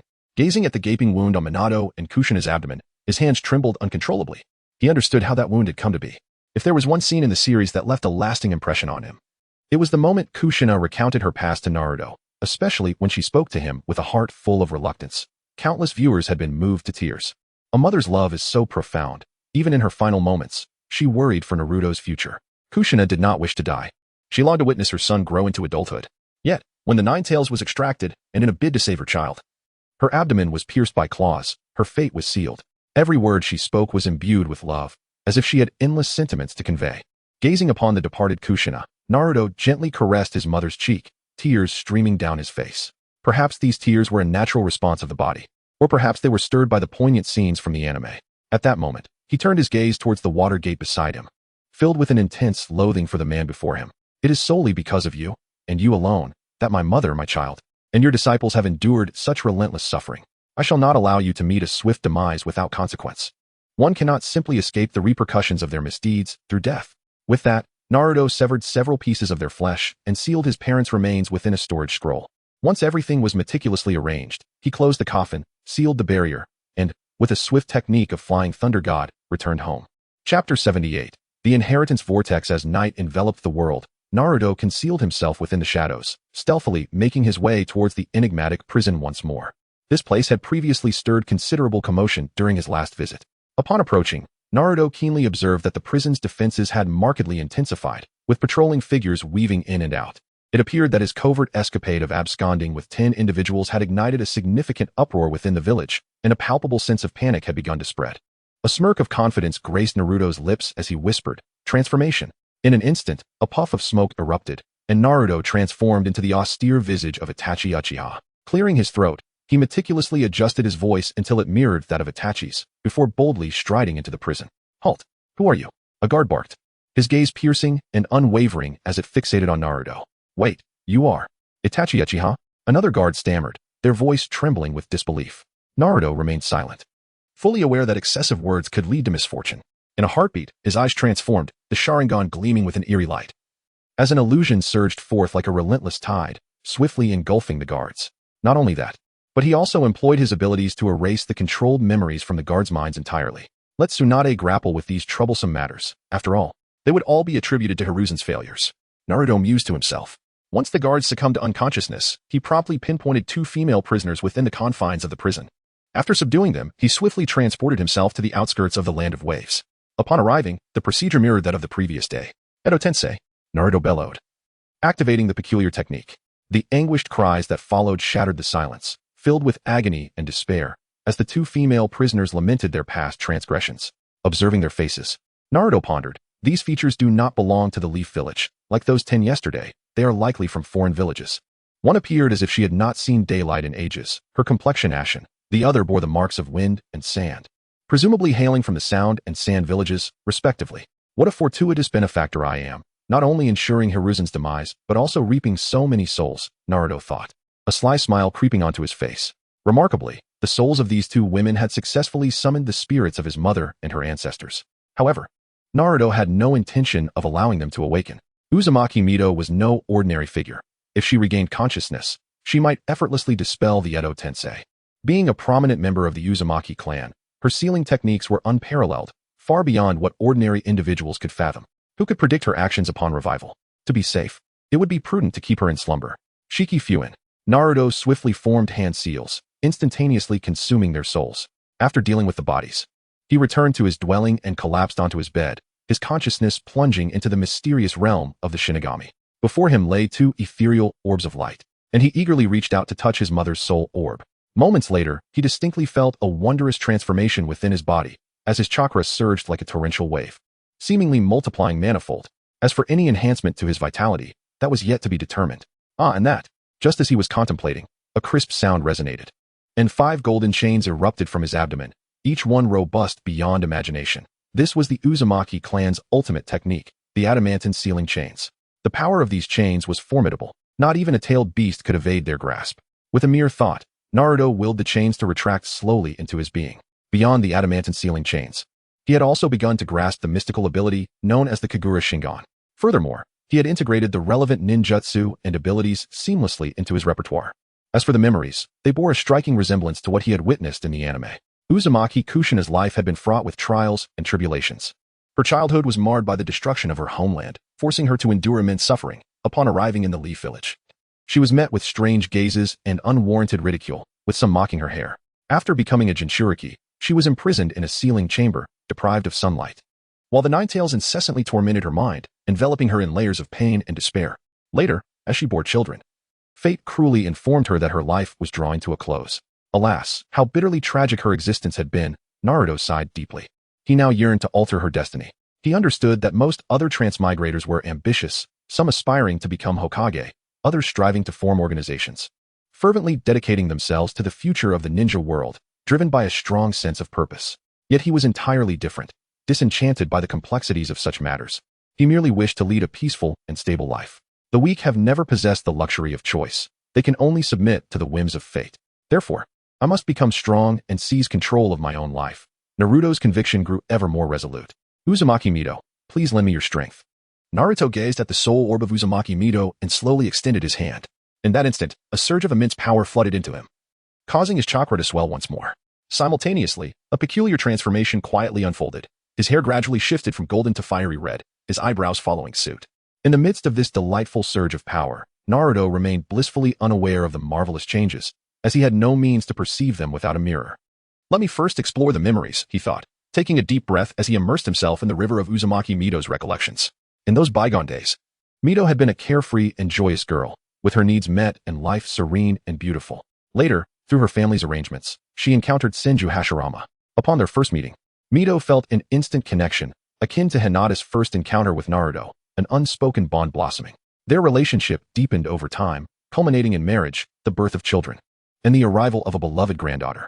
The subsequent memories echoed those from the anime, depicting Mito's tumultuous later years, as her loved ones departed one after another, leaving her heart to wither in endless sorrow. After absorbing all this, Naruto delved into the sealing techniques mastered by Uzumaki Mito, dedicating himself to their study. It must be said that the Uzumaki clan's research into sealing techniques had reached unparalleled heights, boasting a remarkable variety that left one astounded. Simply in the realm of sealing-tailed beasts, Mito possessed dozens of techniques. Thank goodness I never allowed her to awaken. Naruto silently rejoiced. During his studies, he made a surprising discovery. Hidden within Mito's memories lay a sealing technique for souls. Should Mito awaken and sense something amiss, she would undoubtedly resort to sealing herself, embarking on a journey to the afterlife, never to be subjected to Edo Tensei again. Thank goodness, Naruto patted his chest in relief.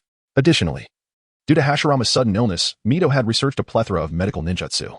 It could be said that Tsunade's medical techniques were largely inherited from Mito. Moreover, Naruto unraveled the mystery behind Mito's ability to sense malice. It was not her innate skill, but rather a gift from the Nine Tails. The Nine Tails, a manifestation of hatred, was particularly attuned to feelings, thus amplifying the pain and animosity it could perceive. Mito's sealing of the Nine Tails was nothing short of exemplary.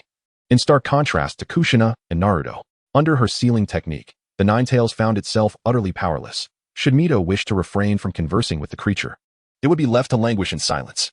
Moreover, Mito possessed the ability to effortlessly extract the purest chakra from the Nine Tails to nourish herself. Her utilization of the Nine Tails chakra was marked by remarkable restraint, perfectly measured, unlike Naruto from the anime, who was enveloped in a golden aura.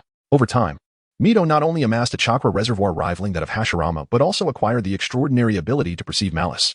Naruto, viewing this as a treasure, meticulously tucked away this unique method before continuing to observe. Wait a moment. Suddenly, Naruto's eyes widened in astonishment, his face alight with joy. This is 8 trigrams sealing, release, 4 symbols sealing, release, along with other methods and concepts for breaking seals. Goodness, with these, who needs keys? Naruto was so exhilarated he could hardly contain himself. He was eager to rush out and test this astonishing discovery. With that, his consciousness swiftly withdrew from the realm of the death god, eager to validate his remarkable findings. Chapter 79. The Watergate couple. As the night deepened and the sky remained dark, Naruto stealthily returned to the outskirts of the Land of Waves. Unsealing the seal was no trivial matter. Should the villagers become aware of the disturbance caused by the seal's dissolution, it would lead to considerable trouble. Naruto was acutely aware of the stakes involved, and he dared not be negligent. Would release, would clone. Presently, he could only perform the same would-release techniques as Yamato. Naruto glanced at his clone, his expression earnest as he instructed, "I entrust you with keeping watch over the surroundings." The clone confidently replied, "Leave it to me." After making the necessary arrangements, Naruto resolutely entered the sealing space. At this moment, within the sealing space, there were 2 cages. In one cage, the Nine Tails was constrained and unable to move, while the other contained the one tail, which had lost its tail. The eyes of both tailed beasts bore the patterns of the Sharingan, indicating that they were firmly under Naruto's control. Naruto approached the one tail without hesitation, prepared to release its seal. Shikako had long been subdued, and the original intent of sealing it was to confine it within himself. Following the steps etched in his memory, Naruto's hands flew swiftly, forming intricate hand seals as he pondered. The efficacy of Mito's method shall be revealed with this attempt. 8 trigrams sealing, release. In an instant, a thunderous roar erupted, and unlike the depictions in the anime, all the structures surrounding Shikaku vanished in an instant, plunging the area into an abyss of darkness. With all seals disappearing without a trace, Shikaku stood quietly before Naruto, akin to a doll rendered immobile by a spell. To his astonishment, Naruto thought, "Is it truly this easy to release? Now to unseal the Nine Tails." But then, a sudden thought crossed his mind. What if the unsealing of the Nine Tails brings my parents back? No, why should I be afraid? I have done nothing wrong. If they were to return, it would be a blessing. I would have to give father a punch to let him know the filial piety I have accumulated over the years. With these thoughts in mind, Naruto quickly approached the Nine Tails and once again swiftly formed hand seals. 8 trigrams sealing, release. Instantly, the structures surrounding the Nine Tails disappeared as if devoured by darkness. The Nine Tails finally broke free from the confines of the cramped space, its 9 tails unfurling freely, and its massive form fully upright. Like Shikaku, it remained eerily still. Meanwhile, the entire ceiling space was enveloped in darkness. At that moment, 2 figures abruptly materialized within the shadows. What is happening? Where is the seal? How could such a significant seal be gone? A voice filled with confusion echoed. This is not what Father Minato described. Another voice chimed in. Kushina? Minato? Kushina. Minato, Naruto, winky face. Minato and Kushina, oblivious to the presence of others, embraced each other tightly, overwhelmed with joy and tears. Ahem. Naruto cleared his throat twice. It was only then that the Watergate couple, as if awakening from a dream, realized they had long since passed away and that their appearance was due to Naruto's need. They slowly released each other and noticed a red-haired boy standing before them. Minato, with a puzzled expression, inquired, "Who are you?" Before he could finish his question, Kushina playfully tapped Minato on the head, exclaiming, "You big fool. You can't even recognize your own son? Ouch, ouch, ouch." "But Kushina, I remember our son being blonde," Minato protested, feeling aggrieved. I don't care, but I know he is my son," Kushina declared, stepping forward to Naruto, her eyes brimming with tenderness and anticipation as she cautiously asked, "You are my son, right?" Naruto, with his eyes glistening, Naruto nodded vigorously, "Yes, mother." Upon receiving Naruto's affirmation, Kushina enveloped him in a tight embrace, tears streaming down her face. "I have longed to see you, Naruto." Naruto reciprocated the embrace. "So have I." Minato, smiling gently, watched the heartfelt reunion between mother and son, filled with warmth and satisfaction. Yet, he did not forget the reason for his presence. Upon raising his gaze and meeting Shikaku's, he was struck dumb with astonishment. "Isn't that the one tail from Sunagakure? How did it end up here? Wait, where is its tail? Who stole its tail? And why has the 9 tails grown so large?" He recalled that after extracting half of the 9 tails chakra, its size should have been reduced by half. More importantly, why had the seals vanished completely? And why were they both so eerily quiet? Minato rushed to the 9 tails, scrutinizing it closely. It was then that he discerned the source of the tailed beast anomaly. "This is the Sharingan. This is bad. Naruto is in danger." His expression shifted dramatically as he realized something was amiss. He immediately feared that the masked man from the past had inflicted harm upon Naruto. He intended to cast the contract seal on the 9 tails once more. However, Naruto would not allow it. From the moment he entered the ceiling space, he had been channeling the Kagura mind's eye, keeping a vigilant watch over Minato. The instant Minato made a move, Naruto sensed it immediately. Seeing Minato charge towards the 9 tails, Naruto forcefully shoved Kushina aside. "Naruto?" Kushina exclaimed in shock, unable to comprehend her son's sudden action. In a dazzling display of lightning, Naruto swiftly appeared before Minato, raising his fist and delivering a heavy blow to Minato's face, sending him flying. "Naruto, stop! Why are you hitting your father?"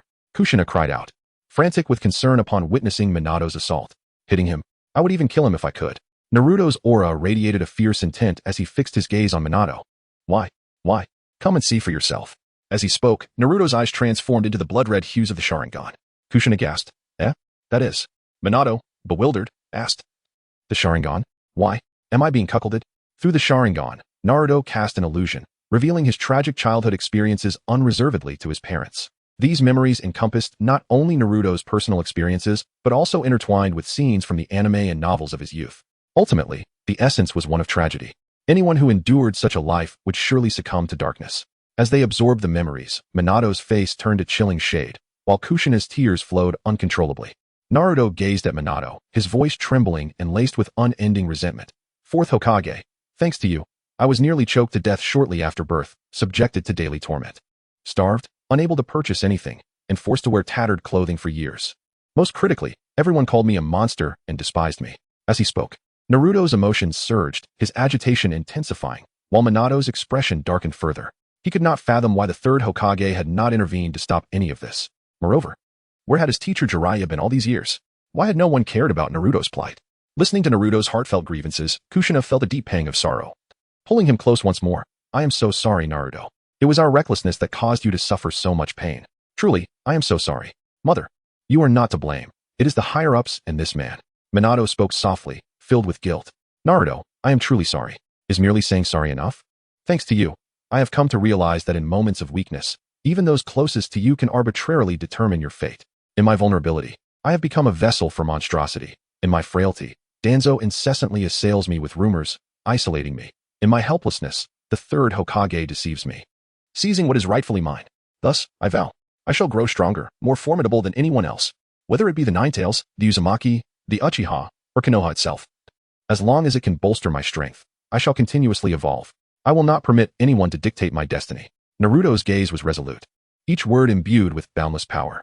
Minato found himself at a loss for words. Listening to Naruto, he began to grasp the unfolding events. The boy, destined to be the son of a hero, who should have basked in the admiration and affection of the villagers, had instead been reduced to a despised demon fox. Minato was acutely aware of the difficulties Naruto would face as a Jinchuriki. Hence, he had hoped that Naruto could earn the villagers and Appo's kindness as the son of a hero. Yet reality cruelly revealed his misplaced trust. The third Hokage not only embezzled the inheritance he had left for Naruto, his home, his rights, his jutsu, but also concealed the truth, leaving Naruto to bear the brunt of the village's hatred and malice in solitude. Furthermore, Danzo relentlessly spread malicious rumors, inciting the villagers' disdain and fear towards Naruto. Minato understood Danzo's character all too well. Danzo, a man of countless misdeeds and extreme disposition, had targeted Kushina multiple times during her life, causing her immense suffering. At that time, he had yearned to punish Danzo, yet the third Hokage consistently protected him, rendering it impossible for Minato to reclaim Danzo's power or enact justice. In retrospect, he was filled with regret. Had he known, he would have vehemently opposed the third Hokage, seeking to eliminate Danzo, but alas, it was too late to rectify the situation. Chapter 80. All for the sake of handsomeness. Naruto, I deeply apologize, but I must inquire about your hair. Additionally, how did you come to possess the Sharingan? And what is the situation with the tailed beasts? Minato's expression was grave, his eyes filled with worry and concern. Despite the guilt weighing heavily on his heart, as Hokage, he had to clarify certain matters for the safety of the village and Naruto's future. I'm sorry. I cannot disclose my secrets to someone who has caused me a lifetime of suffering. Minato opened his mouth, but found his throat constricted, words failing him as he struggled to articulate his thoughts. Naruto, let me ask you this. The powers you have acquired, they were not obtained through harming others, were they? Kushina stepped forward, her gaze tender as she looked at her son. Don't worry, Mom, Naruto replied with a slight nod, easing Kushina's anxious heart. Oh, right. There are a few others involved in this. Aside from the enemies from various villages, only the Hyuga clan remained. However, all the Hyuga members had perished at Danzo's hands. And it was not his doing. This was not his concern. Listening to Naruto, Kushina's heart finally felt at ease. As for whether Naruto would seek vengeance against Konoha, the hell with that. Having caused her son such suffering, she believed Konoha deserved every misfortune that befell it. No, there was still one person. At that thought, Kushina's eyes reddened, and she cast a fierce glare at Minato, realizing he was also to blame.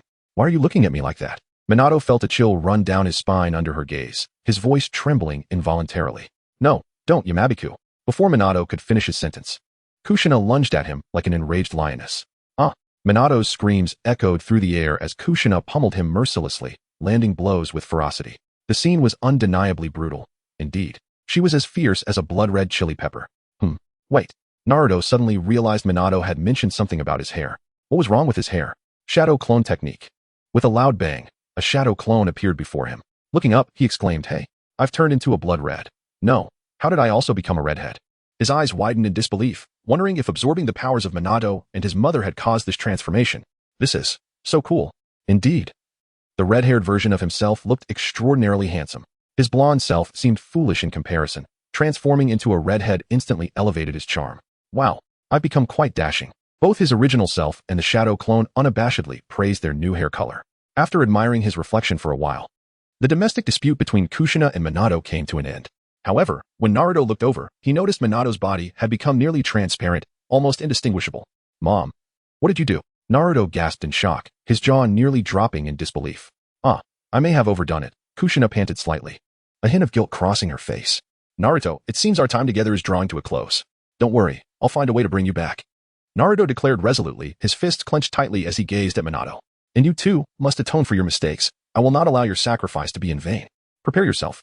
Minato remained silent. Kushina shook her head. Naruto, just seeing you has brought me contentment. No, you may be satisfied, but I am not. Rest assured. I have faith. As for you too. Genjutsu, Sharingan. As soon as Naruto spoke, Minato and Kushina's eyes transformed into the Sharingan. Then, Naruto summoned the Reaper's chakra within him, causing his hands to become adorned with intricate markings. He touched both of them, and instantly, Minato and Kushina were absorbed into his being. At the same time, Naruto's consciousness shifted into the Reaper's realm, where he witnessed their chakra entering the soul orbs of Kushina and Minato. It appeared that this chakra and their memories had also integrated into his essence. That is for the best, he mused, and his awareness returned to the real world. At this moment, he noticed that his wooden clone had also transformed into a redhead. Awesome, he exclaimed, giving a thumbs up. The clone chuckled, you too. Now, use transformation technique to become a mirror. I want to try that mode. All right, transformation. Immediately, the clone morphed into a mirror that reflected Naruto's entire figure. Taking a deep breath, when Naruto opened his eyes again, his body radiated golden light, enveloped in golden chakra, and his attire adorned with black tomo. Gazing into the mirror, he admired his newfound power. Is this the strength of the Nine Tails? It's undeniably captivating. However, the 6 markings on his face were rather unsightly. Originally just 6 whisker-like marks, they thickened into a coarse appearance in the Nine Tails mode, reminiscent of Guy and Lee's eyebrows. Fortunately, there was a special hair removal method devised by the women of the Uzumaki clan, which worked wonders. After 6 treatments, he would never have to worry about it again, and his skin would become incredibly smooth and fair. The ingredients were simple. He could easily find them at Shikamaru's home and could go buy them at dawn. In light of this, it was time to return home and rest. Whoosh. After a refreshing nap, Naruto awoke comfortably around noon. Observing his reflection, he grew increasingly pleased with his red hair. After freshening up, he boldly headed to the Nara clan's territory. Upon arrival, he spotted Shikamaru returning home. Hey, Shikamaru. Naruto called out from a distance. Who are you? Shikamaru looked at the red-haired youth with confusion.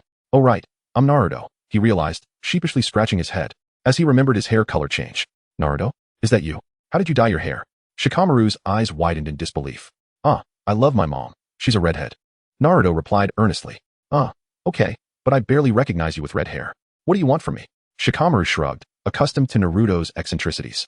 I want to buy some herbs, Naruto stated plainly. Are you sick? Shikamaru inquired with concern. No, I want beauty products, Naruto asserted confidently. Shikamaru was momentarily speechless, feeling that this Naruto was a stranger, always making baffling statements. Taking the note Naruto handed him, Shikamaru read the items listed.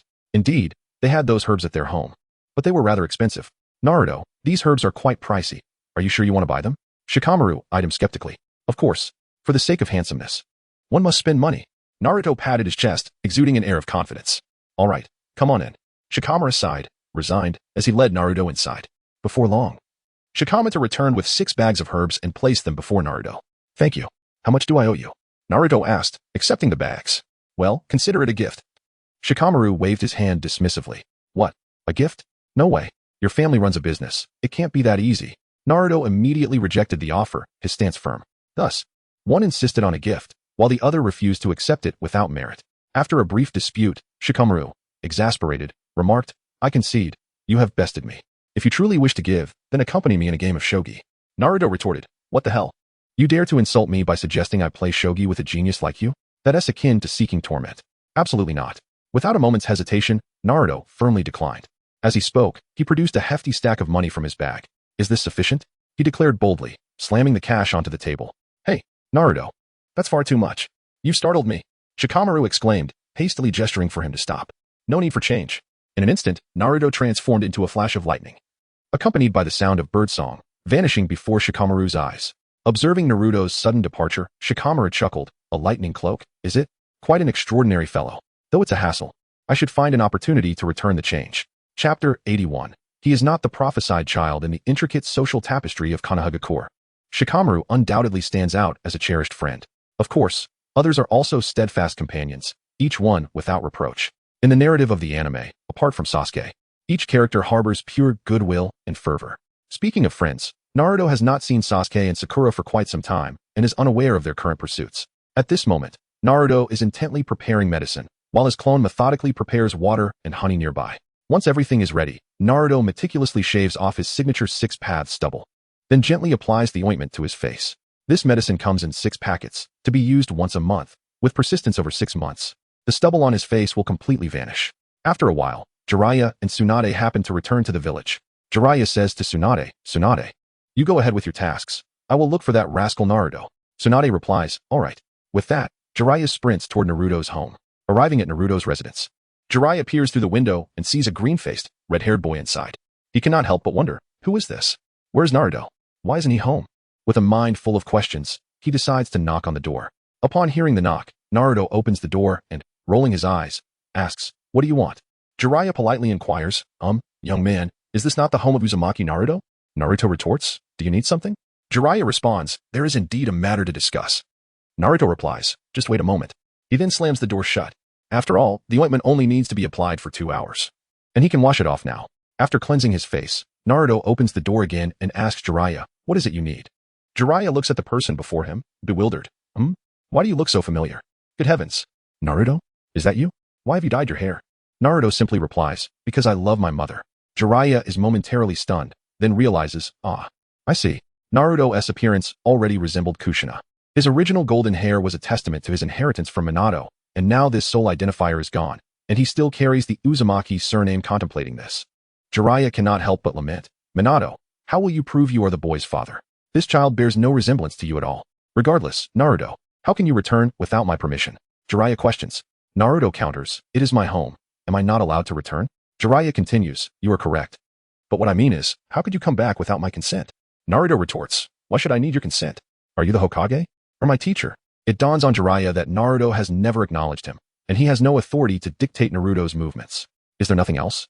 If not, then please leave, Naruto states. Slamming the door once more, he then begins to exercise within the house. Jiraiya scratches his head, feeling exasperated, and decides to drown his sorrows in a drink. Originally, he had planned to take Naruto out to gather intelligence on the Akatsuki organization, but given Naruto's attitude, that seemed utterly impossible. Could he force Naruto? That would be utterly unrealistic. Naruto can utilize the Flying Thunder God technique, arriving and departing at will, entirely disregarding Jiraiya's demands. However, he cannot afford to leave Naruto behind. The Akatsuki is a significant threat, particularly that dangerous individual resembling Itachi Uchiha, who requires further investigation. If he departs, and they suddenly attack Konohagakure, Naruto would be in peril. Yet, Naruto refuses to accompany him. Arc, the headache. After settling his tab, Jiraiya heads toward the Hokage's office. Upon arrival, he finds Tsunade seated in her office. Her face aflame with anger, clearly in a foul mood. Spotting Jiraiya, she erupts, you are slow? Where have you been? Taking a sniff. She instantly detects the sin of alcohol. How infuriating. You went drinking, didn't you? You scoundrel, while I deal with those two old geezers, you indulge yourself. Jiraiya laments, no. I genuinely want to see Naruto. That kid truly gives me a headache. Tsunade inquires, what happened? Thus, Jiraiya recounts the entire incident to Tsunade. After listening, she sighs, well, if he doesn't wish to follow you, there is no point in forcing him. Let him remain in the village. Jiraiya concedes, it appears that is the only option. Tsunade, I leave Naruto in your care. I shall make amends for him later. At this moment, observing the visibly aged Jiraiya, Tsunade suddenly realizes that among the three legendary Sannin, only Jiraiya has been gradually aging with the passage of time. Both she and Orochimaru maintain their youthful appearances through their respective means. Understanding Jiraiya's troubles, Tsunade holds a contrary view regarding Minato's earlier decision. The Nine Tails is a fearsome entity. When Naruto was born, Minato sealed the Nine Tails within him. What kind of father would do such a thing? Just because he believed Naruto could control it. He made such a hasty decision? Is this not akin to harming him? What kind of father behaves this way? Moreover, what was Jiraiya thinking? Leaving before Kushina was about to give birth? Sigh. It is no wonder Naruto might harbor resentment. Even she cannot help but blame Jiraiya. Tsunade sighs and asks, so, what are your plans now? Jiraiya replies, I intend to seek information on Itachi and the Akatsuki. Tsunade advises, very well, be cautious. Jiraiya confidently assures her. Do not worry. As Jiraiya prepares to leave, reaching the door, Tsunade suddenly asks, Jiraiya, are you still searching for that prophesied child? Jiraiya resolutely answers, of course. The great sage Toad foretold that the prophesied child would be a ninja capable of transforming the entire world of Hokage. Tsunade further inquires, and if that prophesied child is Naruto? Jiraiya hesitates, I am uncertain. The great sage Toad mentioned that the prophesied child would be my disciple. And if Naruto and I lack a teacher-student bond, then it merely indicates that Naruto is not the prophesied child. Tsunade presses on. What if you never find the prophesied child until your dying breath? Jiraiya asserts firmly, that is impossible. The great sage Toad's prophecies cannot be wrong. Tsunade, exasperated, mutters. Very well, do as you wish. Tsunade can hardly suppress her sarcasm. Orochimaru spends all his time with snakes, and not only does he have snake in his name, but his summoning creature is also a snake. He is practically transforming into one. Jiraiya is not much better, constantly surrounded by toads, with his mind consumed by them. Even the symbol on his forehead protector representing Mount Myaboku. It is hard to discern whether he is a ninja of Konohagakure or of Mount Myaboku. At that moment, Shizune enters, carrying a towering stack of documents. Tsunade, gazing at the mountainous pile, exclaims in despair, what in the world? Is this my workload for today? Shizune shakes her head. Lady Tsunade, that is not all. There are still a dozen more individuals behind this. Tsunade internally laments, 12. Good grief. She suddenly contemplates the possibility of relinquishing her role as Hokage. Just then, Shizune adds, oh, right, Lady Tsunade, Mr. Kakashi is still unconscious in the hospital. You should go check on him. Tsunade quickly responds, oh right. Shizune, let's go. At this moment, she wished to avoid these documents for even a second. Tsunade hurried towards the hospital, and upon seeing the unconscious Kakashi, she raised her hand, a green chakra emanating from it, and pressed it against Kakashi's forehead. In no time, Kakashi regained consciousness. Tsunade, somewhat exasperated, remarked, "TCH, as a man, how can you be so feeble? You should refrain from indulging in such lewd literature in the future." Chapter 82. Kakashi's awakening in the hospital ward. Kakashi gradually regained consciousness, only to be met with a tempest of familial concern upon opening his eyes. Who truly understands? Who awakens only to be subjected to such an onslaught? Kakashi internally lamented. He resolved to exercise greater control over his hands and to refrain from indulging in Jiraiya's dubious literature. Look at yourself. How utterly insipid. If you continue this way, your future girlfriend will surely have grievances against you.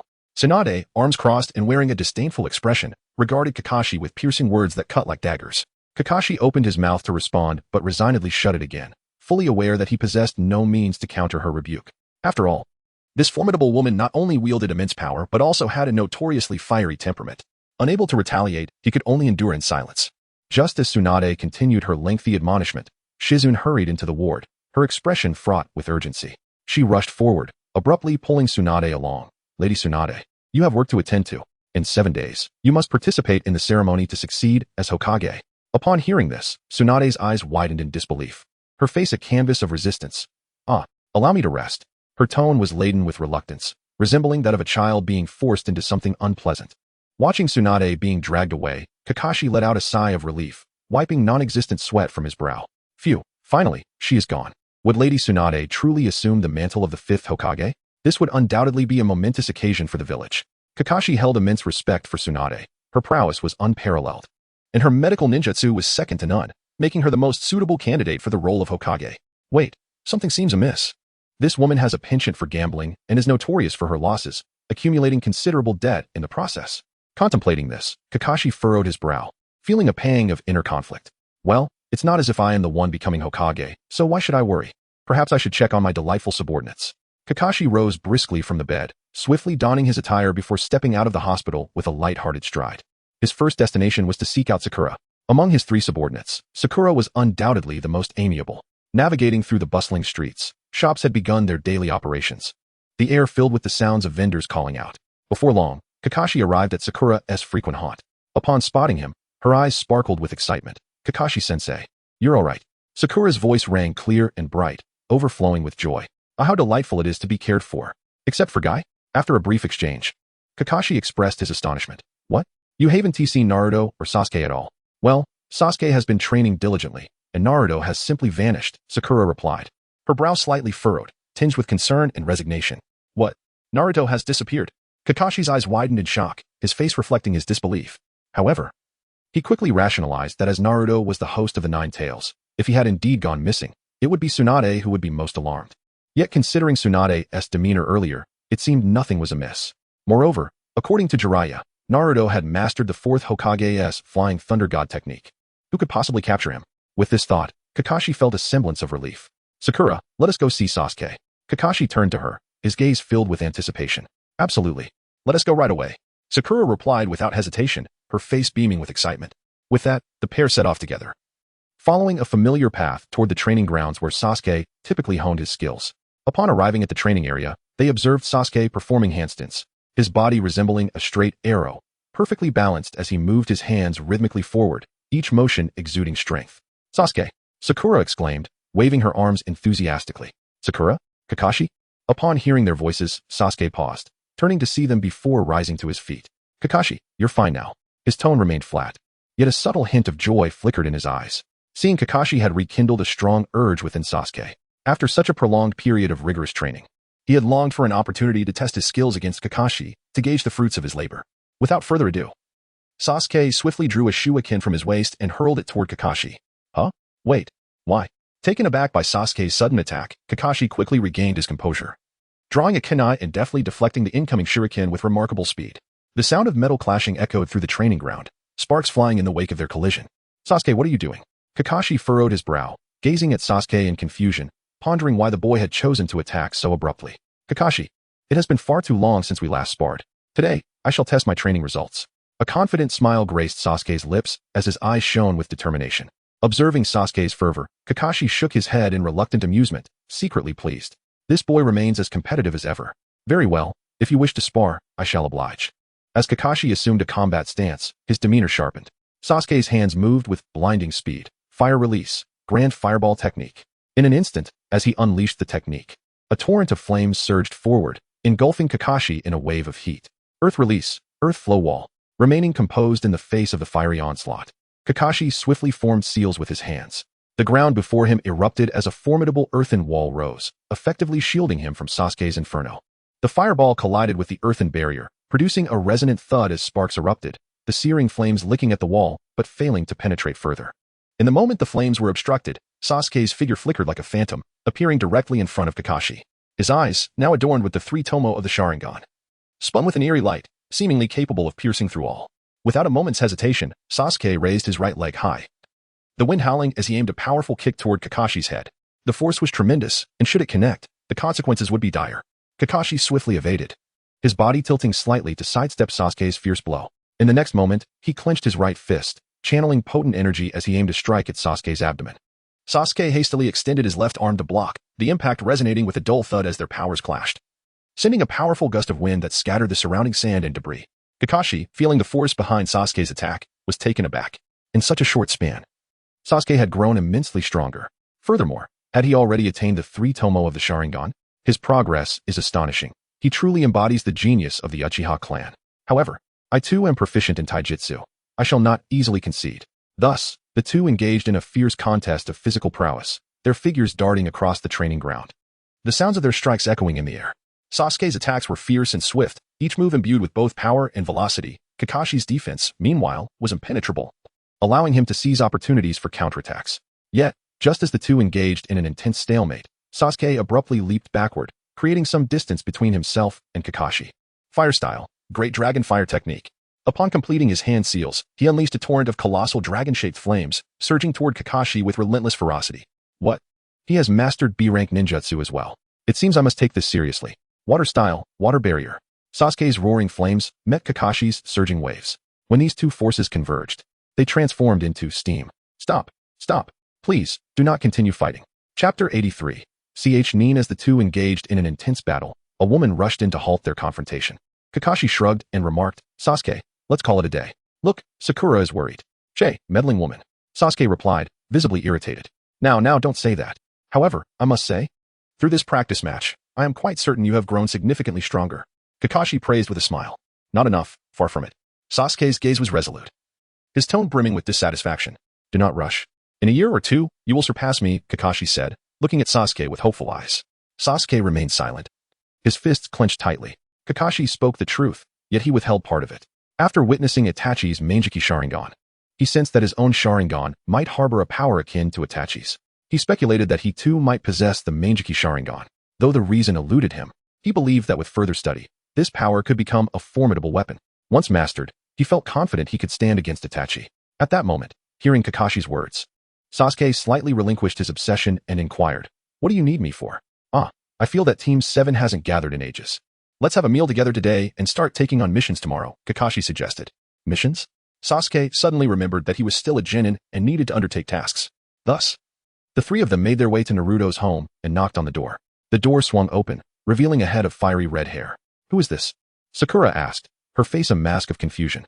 So familiar. Sasuke muttered under his breath. Kakashi's eyes widened in shock. Sensei's wife. No, wait. She's too short, the head shape is wrong. The physique is off. Are you Naruto? Naruto looked at the trio, bewildered. What are you doing here? Kakashi-sensei, are you okay? Naruto? Sakura exclaimed in surprise. At that moment, she internally screamed. What the heck? This handsome guy's Naruto? Where's his blonde hair? Where's his facial whiskers? What a joke. In contrast to Sakura's astonishment, Sasuke appeared remarkably calm, thinking a mere change in appearance was trivial. Naruto, why have you dyed your hair red? Kakashi inquired. Puzzled. Because I love my mother, Naruto replied with utmost seriousness. Speak in normal terms. Kakashi responded helplessly. I don't know, Naruto scratched his head. Forget it. It's just a change in hair color, Kakashi said with a wry smile. With that, Kakashi led his students to a ramen shop. Initially, Naruto suggested going for barbecue, but Kakashi promptly vetoed the idea. He thought to himself that his money had already been spent on limited edition Intimate Paradise merchandise. Leaving no budget for barbecue, ramen would suffice. The trio paid little mind to this, having long since recognized Kakashi's frugality.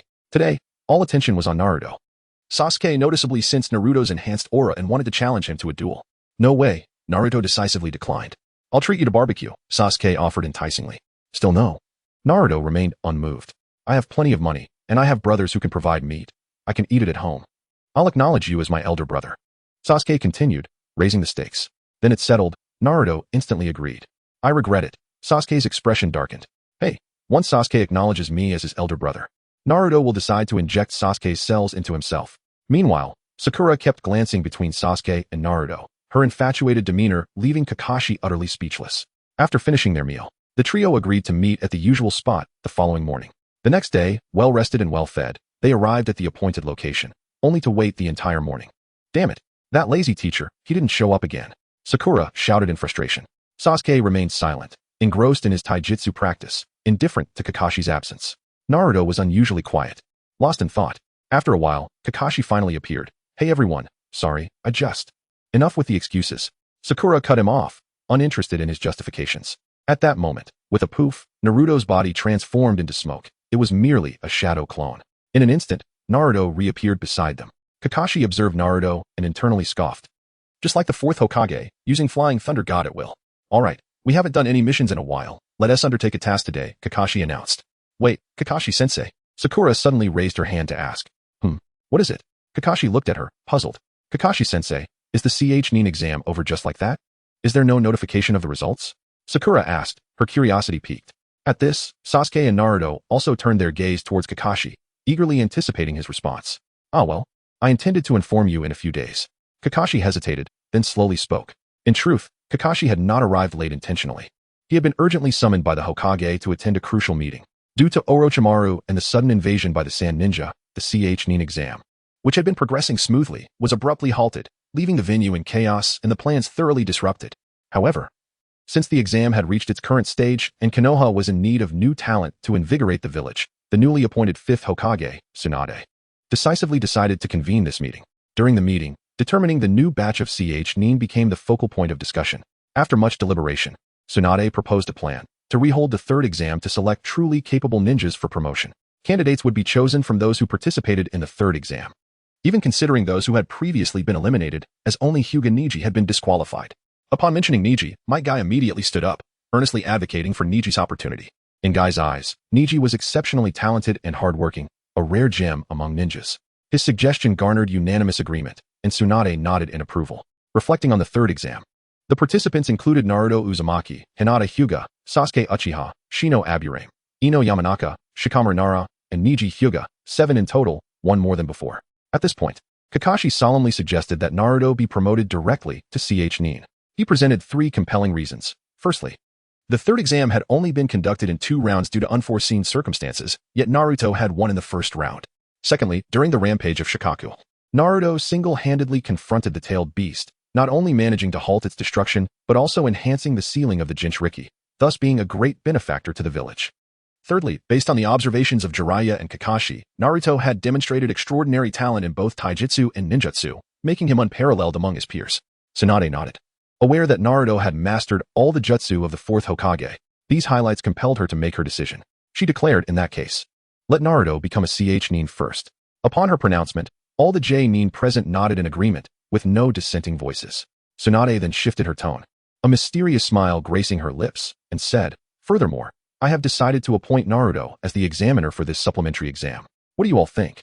The crowd was momentarily taken aback, but soon comprehension dawned upon them, and they all displayed knowing smiles, nodding in agreement.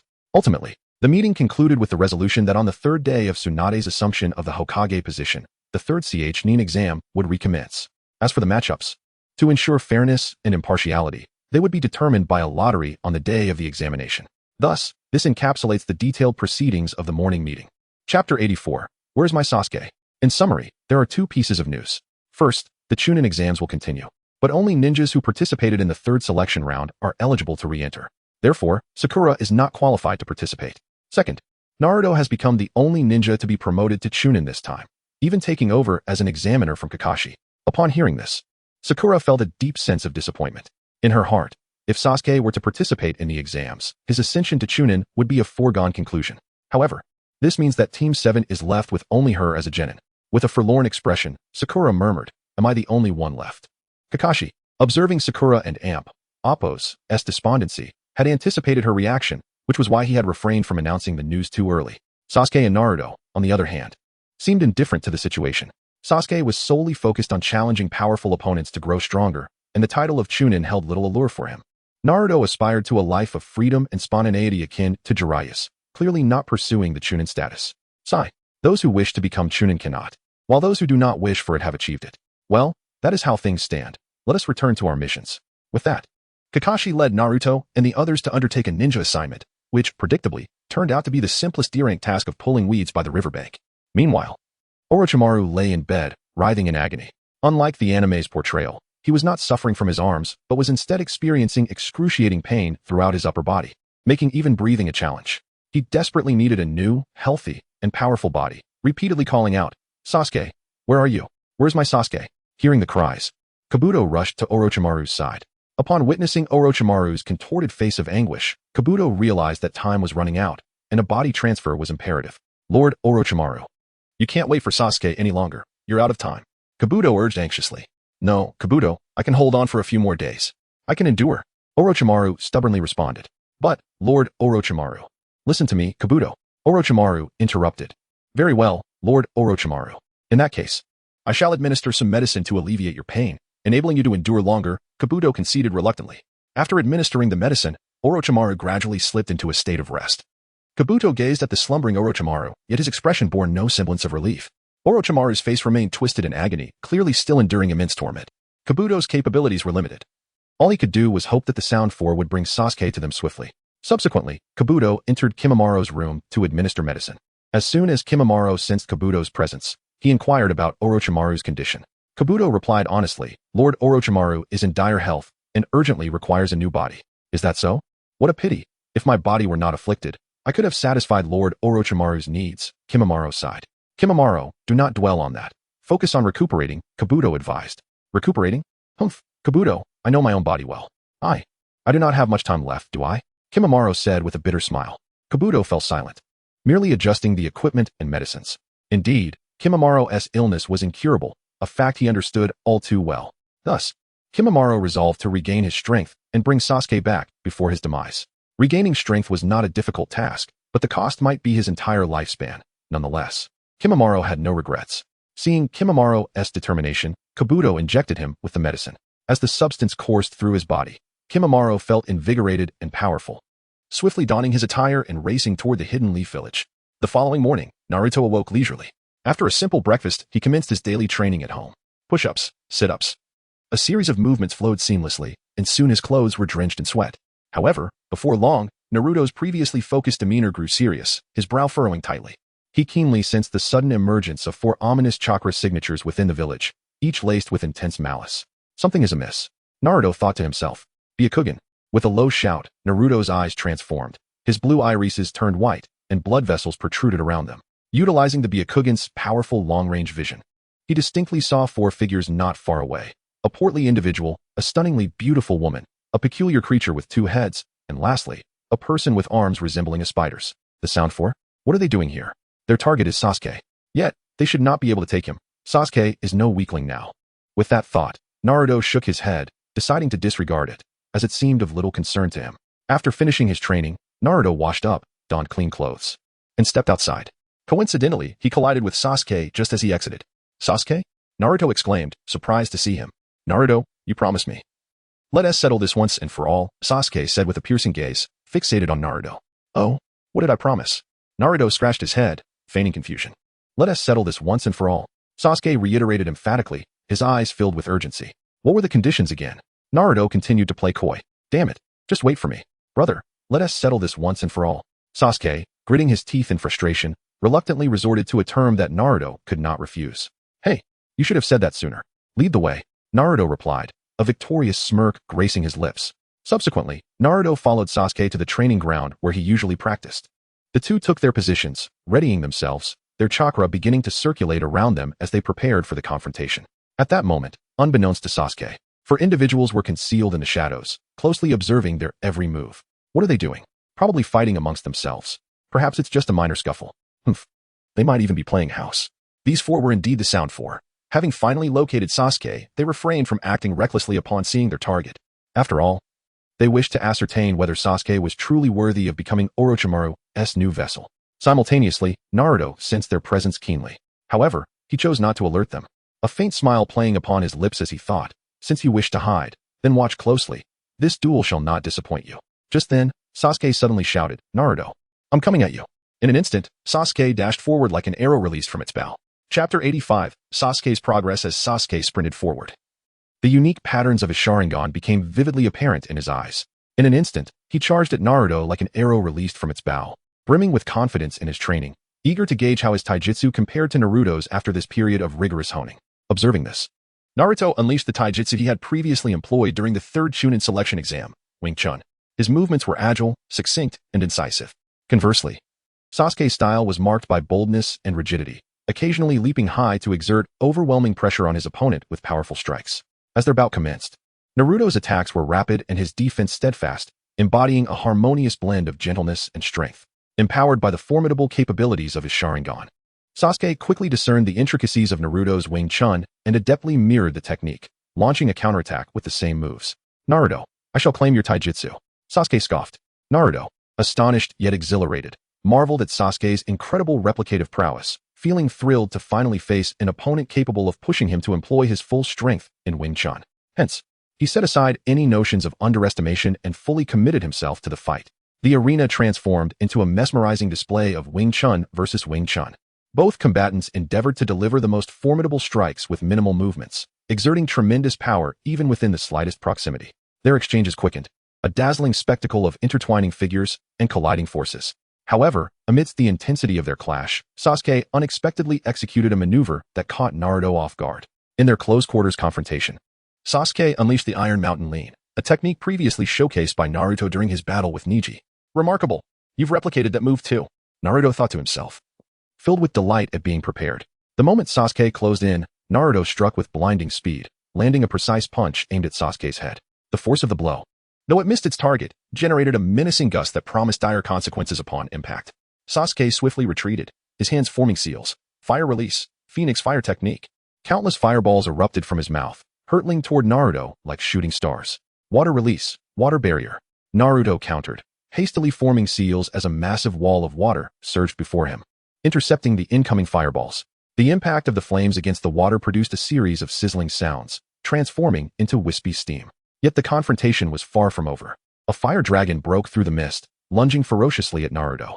Naruto's expression hardened as he swiftly formed seals once more. Water release, water dragon bullet. In an instant, 3 colossal water dragons emerged from the ground, with one charging aggressively at the fire dragon, while the other 2 soared rapidly towards Sasuke's position. The 2 titanic jutsu clashed. The water dragon and fire dragon entwined in a violent struggle, resonating with thunderous roars. Ultimately, the water dragon successfully vanquished the fire dragon, dissipating in the process. Simultaneously, Sasuke's figure vanished amidst the smoke. Suddenly, like a specter, Sasuke emerged from behind a tree, his left hand crackling with lightning and the sound of Chidori echoing. Chidori! Sasuke bellowed, lunging mercilessly at Naruto, his speed akin to a flash, targeting Naruto's heart with lethal intent. Yet Naruto remained unfazed, for from the moment Sasuke concealed himself, he had been monitoring Sasuke's every movement through the power of his Sage Mode. Thus, when Sasuke launched his sudden attack, Naruto was fully prepared. At the precise moment Sasuke approached, Naruto darted forward like a bolt of lightning, expertly grasping Sasuke's wrist. Iron Mountain Lean, Naruto declared, returning the technique against Sasuke, who felt as if he had collided with an unyielding wall, sent careening uncontrollably through the air. Nevertheless, Sasuke refused to relent. He forcefully planted his feet, enduring the pain, and seized the opportunity to deliver a powerful kick to Naruto's chin. The blow sent Naruto soaring into the air.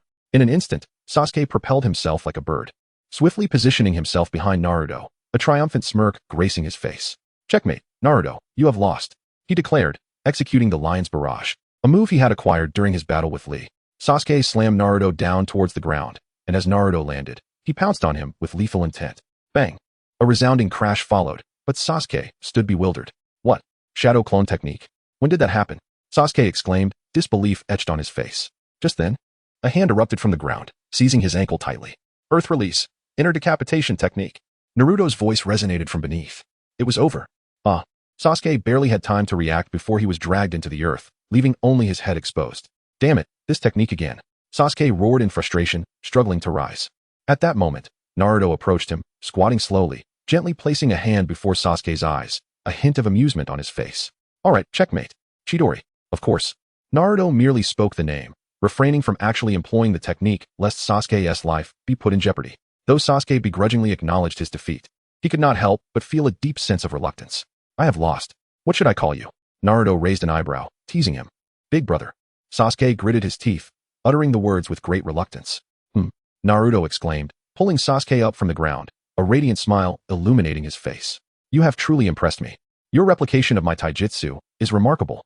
This was no mere flattery. Their recent clash bore a striking resemblance to the exhilarating taijutsu battle between Naruto and Momoshiki in Boruto. That confrontation was a highlight of the series, a spectacular display, and now, the fact that Sasuke could engage him in such a fierce battle filled Naruto with profound satisfaction and pride. However, recalling the 4 individuals lurking nearby, Naruto's expression shifted to seriousness as he inquired, Sasuke, you noticed those 4 observers, did you not? Of course. Do not underestimate my eyes, Sasuke responded confidently, the Sharingan glinting with sharp intensity. You take the normal opponents. I shall handle the peculiar ones, Naruto suggested, raising an eyebrow to propose a division of labor. Agreed. Sasuke replied succinctly, nodding in acquiescence.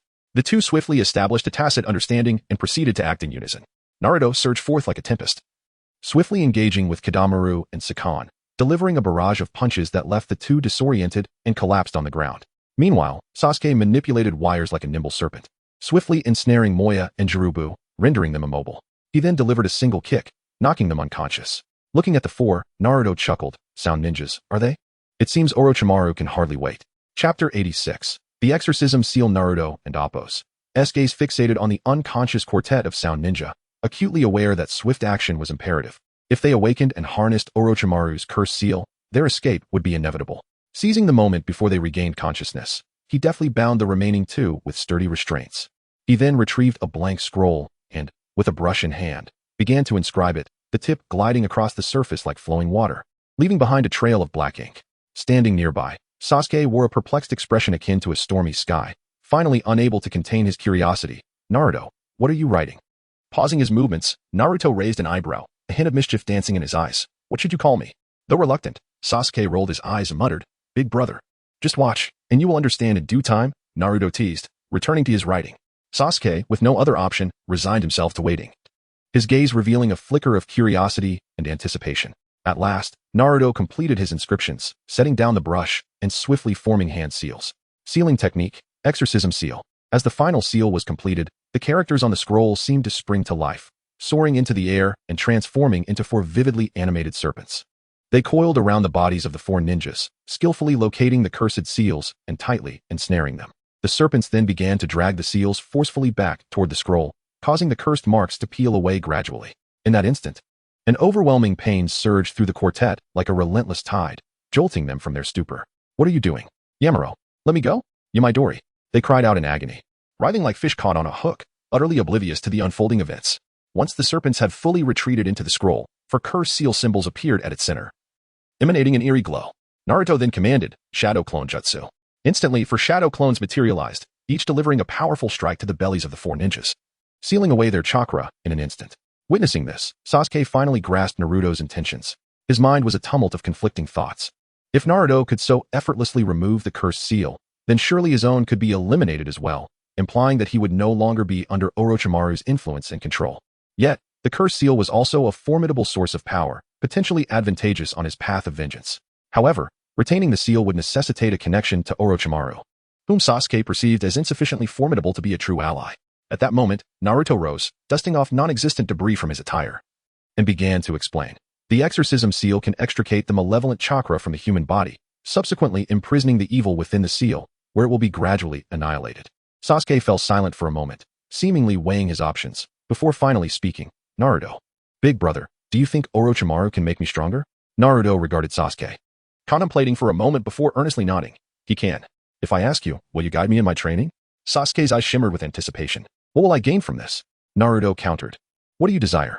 Sasuke inquired, somewhat exasperated. 2 conditions. First, you must take me as your master. Naruto stated with gravity. I accept. Sasuke replied decisively, catching Naruto off guard. He had expected some reluctance. Good. The second condition, you must trust me wholeheartedly and transfer your chakra to me, Naruto declared. Is that all? I agree, Sasuke said eagerly, stepping forward. Wait a moment. Naruto interrupted. I'll be right back. With that, he executed the Flying Thunder God technique and instantly returned home. He rummaged through his belongings until he unearthed the preserved cells from Sasuke, cautiously injecting them into his left arm's artery. A wave of intense discomfort surged within him. Yet Naruto gritted his teeth, refusing to halt his actions. Armed with the eternal Mangekyou Sharingan and Ashura's chakra, he now required Sasuke's cells, infused with Indra's chakra. He aimed to ascertain whether willingly absorbing chakra from Sasuke would awaken the Rinnegan or hasten its emergence. He was also curious if consuming the hero water and achieving the true sage body would lead to the Rinnegan's awakening. All of this awaited verification.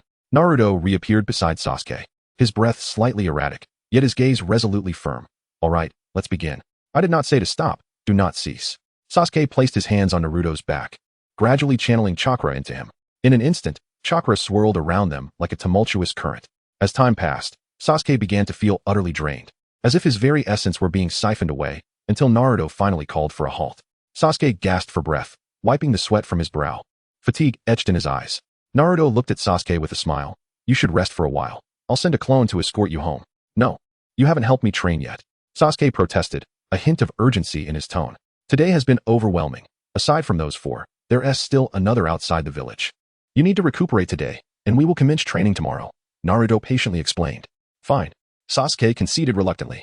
Naruto turned to one of his shadow clones, which promptly understood and dashed toward the Hokage's office. Another clone approached Sasuke, supporting him as they made their way home. The remaining two clones stayed behind to guard the quartet of Sound Ninja. As for Naruto, he turned and departed from the hidden leaf village, racing toward the location of Kimimaro. With the swiftness of lightning, he darted through the forest, leaves scattering in his wake. After a considerable distance, Naruto keenly sensed a malevolent presence ahead. A cold smirk crept upon his face as a cunning plan took shape in his mind. Transformation Jutsu. Naruto morphed into Sasuke's likeness, standing silently in wait for Kimimaro's arrival, a glint of mischief in his eyes. Before long, Kimimaro appeared, momentarily taken aback upon seeing Naruto in Sasuke's form. Seemingly surprised to encounter Sasuke at that location, he then halted and said, It seems you were Sasuke-kun. Excellent, come with me. Lord Orochimaru has need of your body. Orochimaru? That mere insect dares to covet my essence. Very well, lead the way, Naruto provocatively taunted, his tone dripping with disdain, aiming to provoke Kimimaro. Kimimaro's expression hardened, a flicker of displeasure flashing in his eyes. Sasuke-kun, I implore you to retract your words. The greatness of that individual is beyond your comprehension, and to offer your body to him is the greatest fortune of your life. Please proceed with gratitude and accompany me to apologize sincerely to him. Unable to contain his laughter, Naruto erupted. Huh? What are you laughing at? Kimimaro's brow furrowed, confusion and anger mingling in his gaze. I laugh because human ignorance is truly absurd. In this world, among the living Uchiha, there are only two others besides me. Do you know why he seeks me rather than the other two? Naruto teased, his eyes glinting with cunning. What are you implying? Kimimaro asked warily.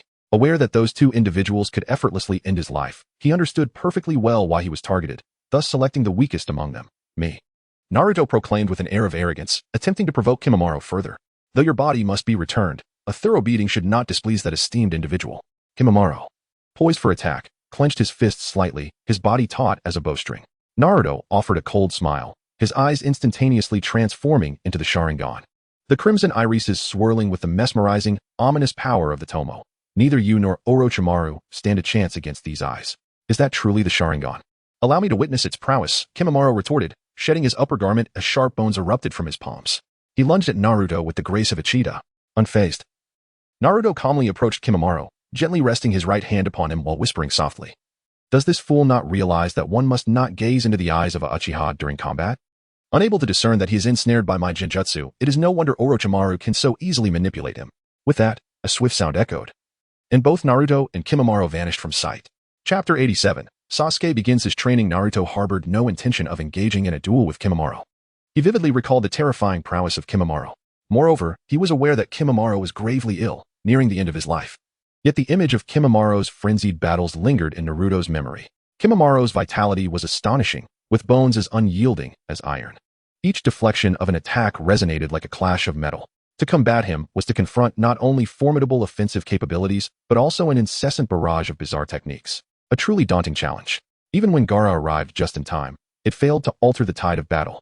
Had it not been for the effects of the medicine wearing off, extinguishing the flame of life, one could only speculate how many episodes that confrontation could have spanned. Additionally, Naruto had initially been intrigued by Kimimaro's resistance to genjutsu, contemplating a test to gauge his skill in that domain. However, upon attempting to do so, he found himself somewhat disillusioned. Kimimaro was merely a berserker, ferocious in combat but otherwise unremarkable. Perhaps he relied too heavily on his bloodline limit and Orochimaru and Appo's as curse techniques. After the battle, Naruto transported Kimimaro's remains to their former meeting place at the outskirts of the Land of Waves. Here, a gentle breeze caressed the grass, and the river flowed serenely. Naruto began the process of handling his remains. He cremated the burnable portions and buried the uncremated, hardened bones in the earth.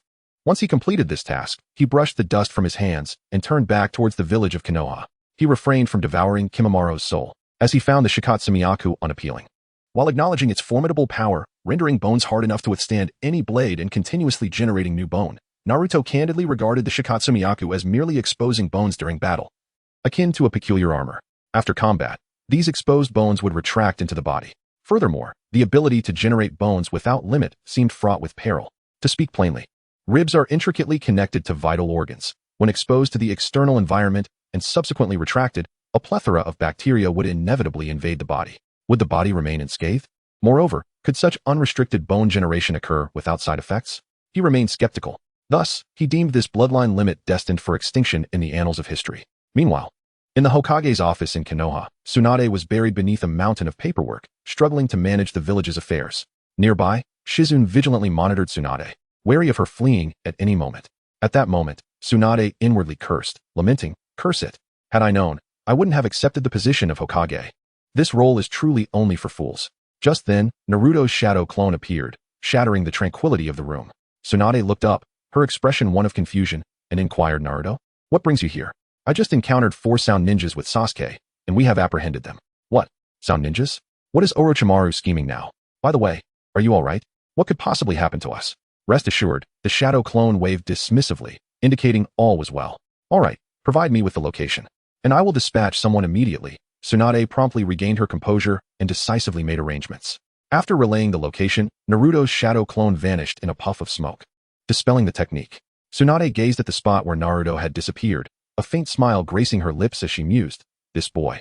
Sending a shadow clone to report back. What a clever little rascal." With that, she quickly set about sending someone to the location Naruto had indicated. Time passed quietly, leading to the following day. As the morning sun filtered into the room, Sasuke arrived punctually at Naruto's home, adhering to their agreement. Observing Sasuke's energetic demeanor early in the day, Naruto felt a sense of approval, appreciating his commitment to punctuality. After a brief exchange, Naruto donned his attire, and together they embarked on their training journey towards a place where Naruto had once sweated profusely. Their first destination was a magnificent waterfall, where torrents cascaded from great heights, sending up sprays of water that roared like thunder. Gazing at the waterfall, Naruto turned to Sasuke and instructed, "You shall replicate my previous training here." Yet, before they commenced, Naruto added, "Sasuke, first create a shadow clone." Without hesitation or doubt, Sasuke formed hand seals, summoning a clone that mirrored him perfectly. Seeing this, Naruto also conjured a shadow clone. The shadow clone of Naruto then addressed Sasuke, "Your original self will train at the waterfall, while my clone will accompany me." Although Sasuke was perplexed and uncertain of Naruto's intentions, he trusted him and complied without question. Thus, the original Sasuke positioned himself beneath the waterfall, where the rushing water assaulted his body like an army of warriors. Gritting his teeth, he commenced his arduous training. Each time he was knocked down by the force of the water, he sprang back up, relentlessly honing his skills amidst the torrent. Meanwhile, the shadow clone of Sasuke followed Naruto into a tranquil grove. Sunlight filtered through the dense foliage, casting patches of golden light. Naruto halted in a clear area and began to elucidate the nuances and intricacies of the shadow clone technique. He spoke eloquently, imparting his understanding of the technique to Sasuke without reservation, from its fundamental principles to its strategic applications in combat and training, as well as the subtle connections between the clones and the original, dissecting each aspect with clarity. After listening, Sasuke inquired, "How many clones could you produce in the past?" "About 1,000 or so." Naruto, observing Sasuke's speechless expression, reassured him, "Do not envy your teacher. I am of the Uzumaki clan, known for an abundance of chakra. Moreover, as a Jinchuriki, I possess an even greater reservoir of chakra after subduing the tailed beast."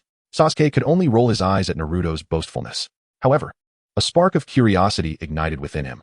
If Naruto could once create 1,000 clones, how many could he produce now? "Wait, did you just say you're of the Uzumaki clan? Is that a prominent clan in the village?" "No, the Uzumaki clan hails from the land of whirlpools.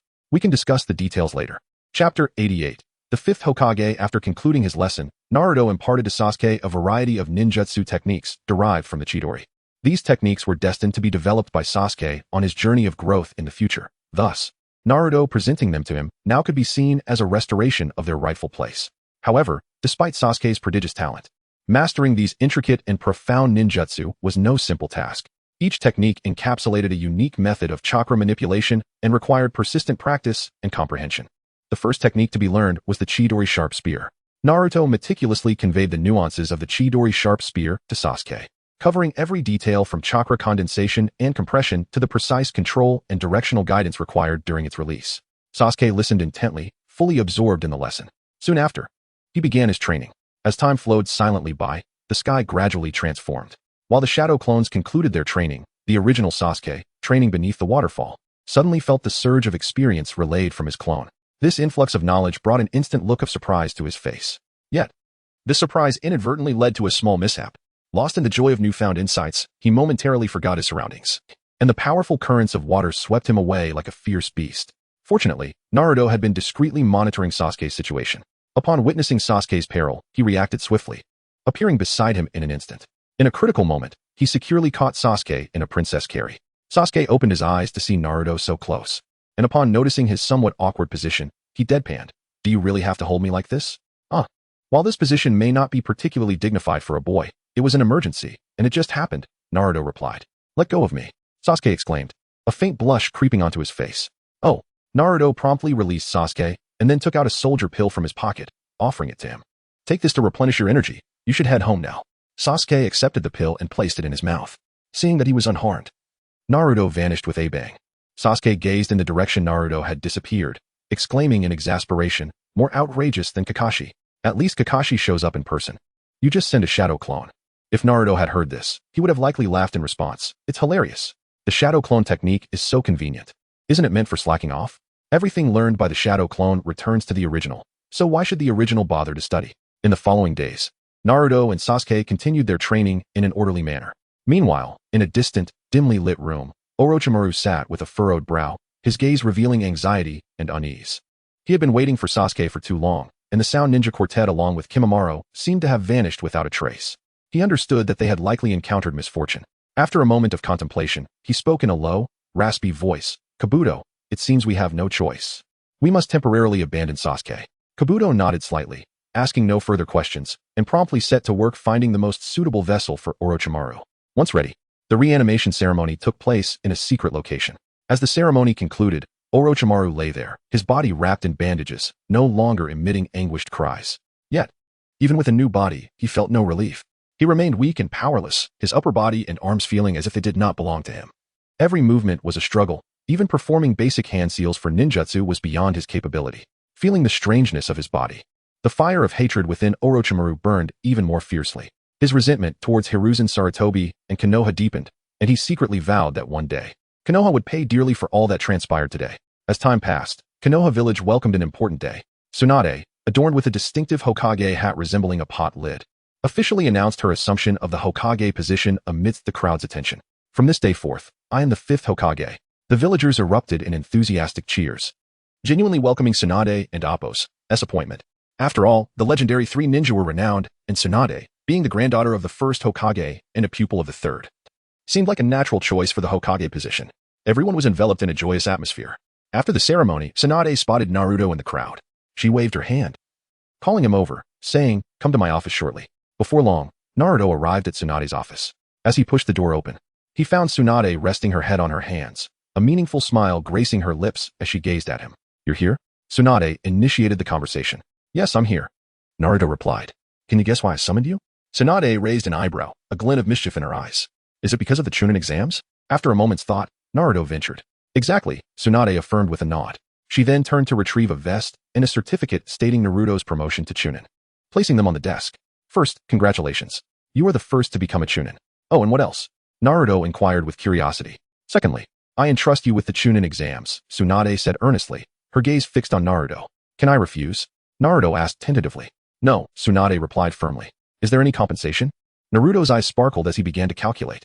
"There is none. This is your responsibility," Tsunade asserted sternly. "No way. No benefits, no deal." Naruto protested playfully.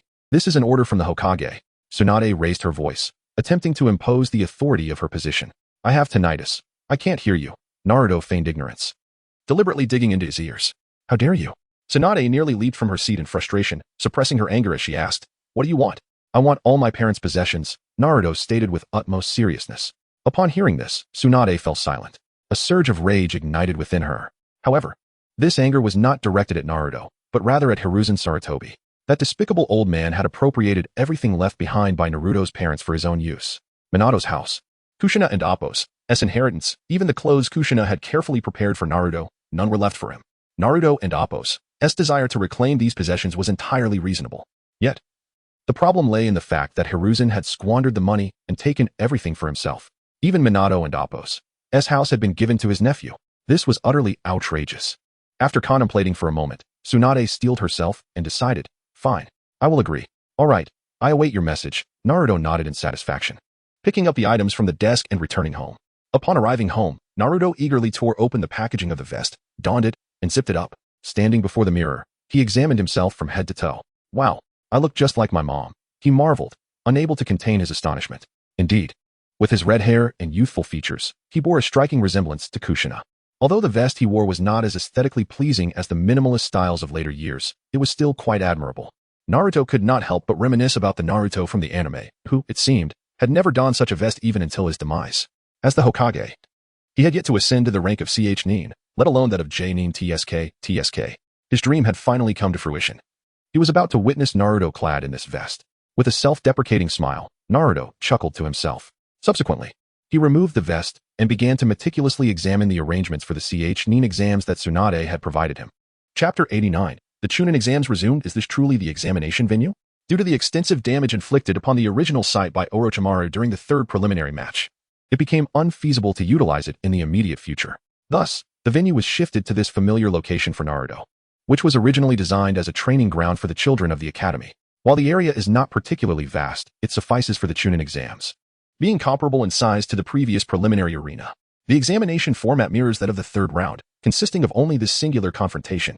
Konoha has extended invitations to nobles, daimyos, and esteemed guests from other nations to attend this event. Tsunade will also be present, personally determining who shall ascend to the rank of Chunin. Of course, victory or defeat is not the sole criterion for promotion. It ultimately hinges on Tsunade's judgment. At long last, the day of the examination has arrived. Naruto arrived at the venue early, awaiting the arrival of others. Meanwhile, Tsunade and various nobles have taken their seats. Ninjas from different clans have orderly occupied their designated spots, eagerly anticipating the commencement of the exams. Shortly thereafter, the candidates entered the arena. Hinata Hyuga, Sasuke Uchiha, Shino Aburame, Ino Yamanaka, Shikamaru Nara, and Neji Hyuga. Upon seeing Naruto donning the Chunin vest, everyone except Sasuke displayed expressions of astonishment. "Naruto, are you the examiner for this match?" Shikamaru inquired, his face filled with confusion.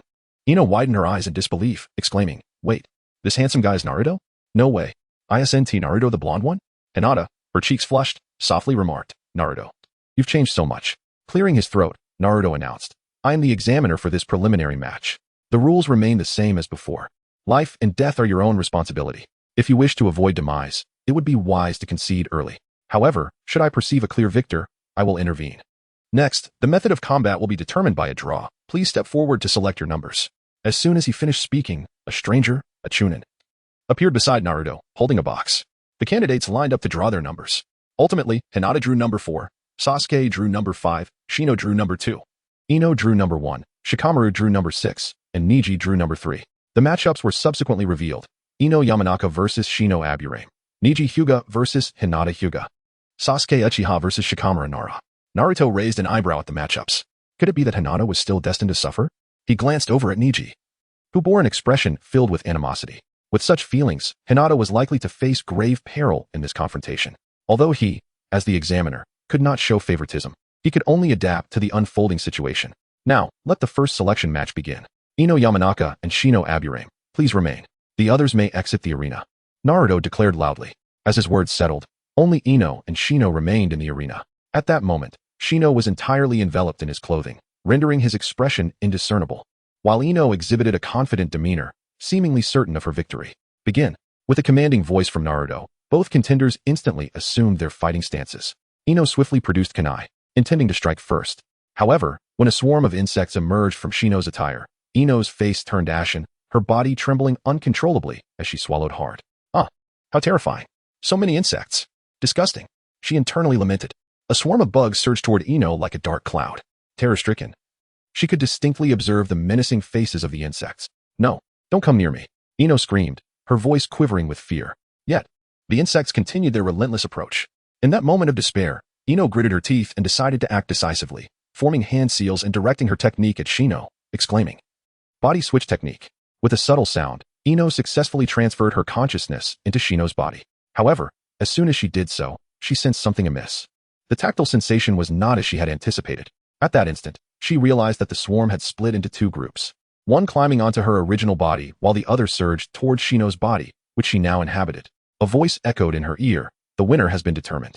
To explain, "You have not possessed my body, but rather my insect clone." "What, Shino? Insect clone?" "No." Ino realized she had fallen into a trap. She discovered she could not control the insect clone's body, helplessly watching as the swarm crawled over her current form. As the insects drew ever closer, the body switch technique automatically dissipated, and Ino returned to her own body, acutely aware of the horrifying sensation of insects crawling all over her. Ultimately, she could bear it no longer, her eyes rolling back as she collapsed to the ground. Observing Ino's pitiful state, Naruto couldn't help but break into a cold sweat. Feeling somewhat speechless regarding the sudden outcome, it appeared she had encountered her nemesis. "The victor is Shino Aburame," Naruto declared with resignation. It was evident that Ino's phobia of insects had thrown her into disarray during the battle. From the moment she laid eyes on the insects, her defeat seemed inevitable. Soon after, medical personnel rushed in to carry Ino away on a stretcher. Next, Niji Hyuga and Hinata Hyuga entered the arena. Hearing the command, Niji and Hinata slowly emerged from the crowd, advancing toward the center of the arena. Hinata appeared timid, her steps hesitant, exuding a lack of fighting spirit. Seemingly unwilling to engage in combat at all, Naruto, standing nearby, keenly sensed Hinata's unusual demeanor. Why does Hinata seem so lacking in strength? Could it be she hasn't eaten properly? At that moment, Niji regarded Hinata with a scornful smirk, his gaze filled with disdain. "You clearly lack the will to fight. If you don't wish to compete, you might as well surrender outright." Hinata paused for a moment, her gaze instinctively turning toward Naruto, as if drawing strength from him. With renewed determination, she lifted her head and declared earnestly, "No, I will not give up." "Is that so? But let me make it clear, I won't hold back." Niji replied, a glint of ruthlessness flashing in his eyes as he prepared for battle. Just then, Naruto approached, sweeping his gaze over the two before announcing loudly, "Begin." This clash felt as though fate had orchestrated a grand spectacle, a sibling rivalry within the Hyuga clan, culminating in the explosive conflict between the main and branch families. Hinata, as a member of the main house, possessed a gentle nature bordering on fragility, while Niji, a member of the branch house, was gifted yet harbored deep resentment toward the main family due to the inequities of their clan structure. Hinata was indeed in a precarious position. "Byakugan! Byakugan!" With simultaneous exclamations, both activated the Byakugan, the unique ocular technique of the Hyuga clan. Their eyes transformed to a striking white, veins protruding around them, granting them extraordinary perception to discern each other's movements with clarity. In the blink of an eye, they dashed toward one another like two gusts of wind. The battle commenced. Niji initiated the assault, his footfalls light as he surged toward Hinata with blinding speed, hands slicing through the air as he unleashed the Hyuga clan's gentle fist technique. Each punch sliced through the air with a fierce whistle, aimed directly at Hinata's vital points. Hinata swiftly sidestepped, narrowly avoiding the brush of Niji's fist against her clothing. Taking a deep breath to steady herself, she retaliated with her own gentle fist technique. However, her strikes paled in comparison to Niji's, lacking both power and speed. Moreover, Niji's blows were heavy, targeting Hinata's chakra points with precision. As he attacked, he taunted her relentlessly. "Is this all the strength you possess?" Hinata bit her lip, refraining from responding, her focus solely on countering Niji's onslaught.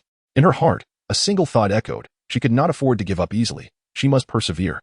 The battle intensified, Niji's strikes falling like a torrential storm, and Hinata gradually found it increasingly difficult to defend herself.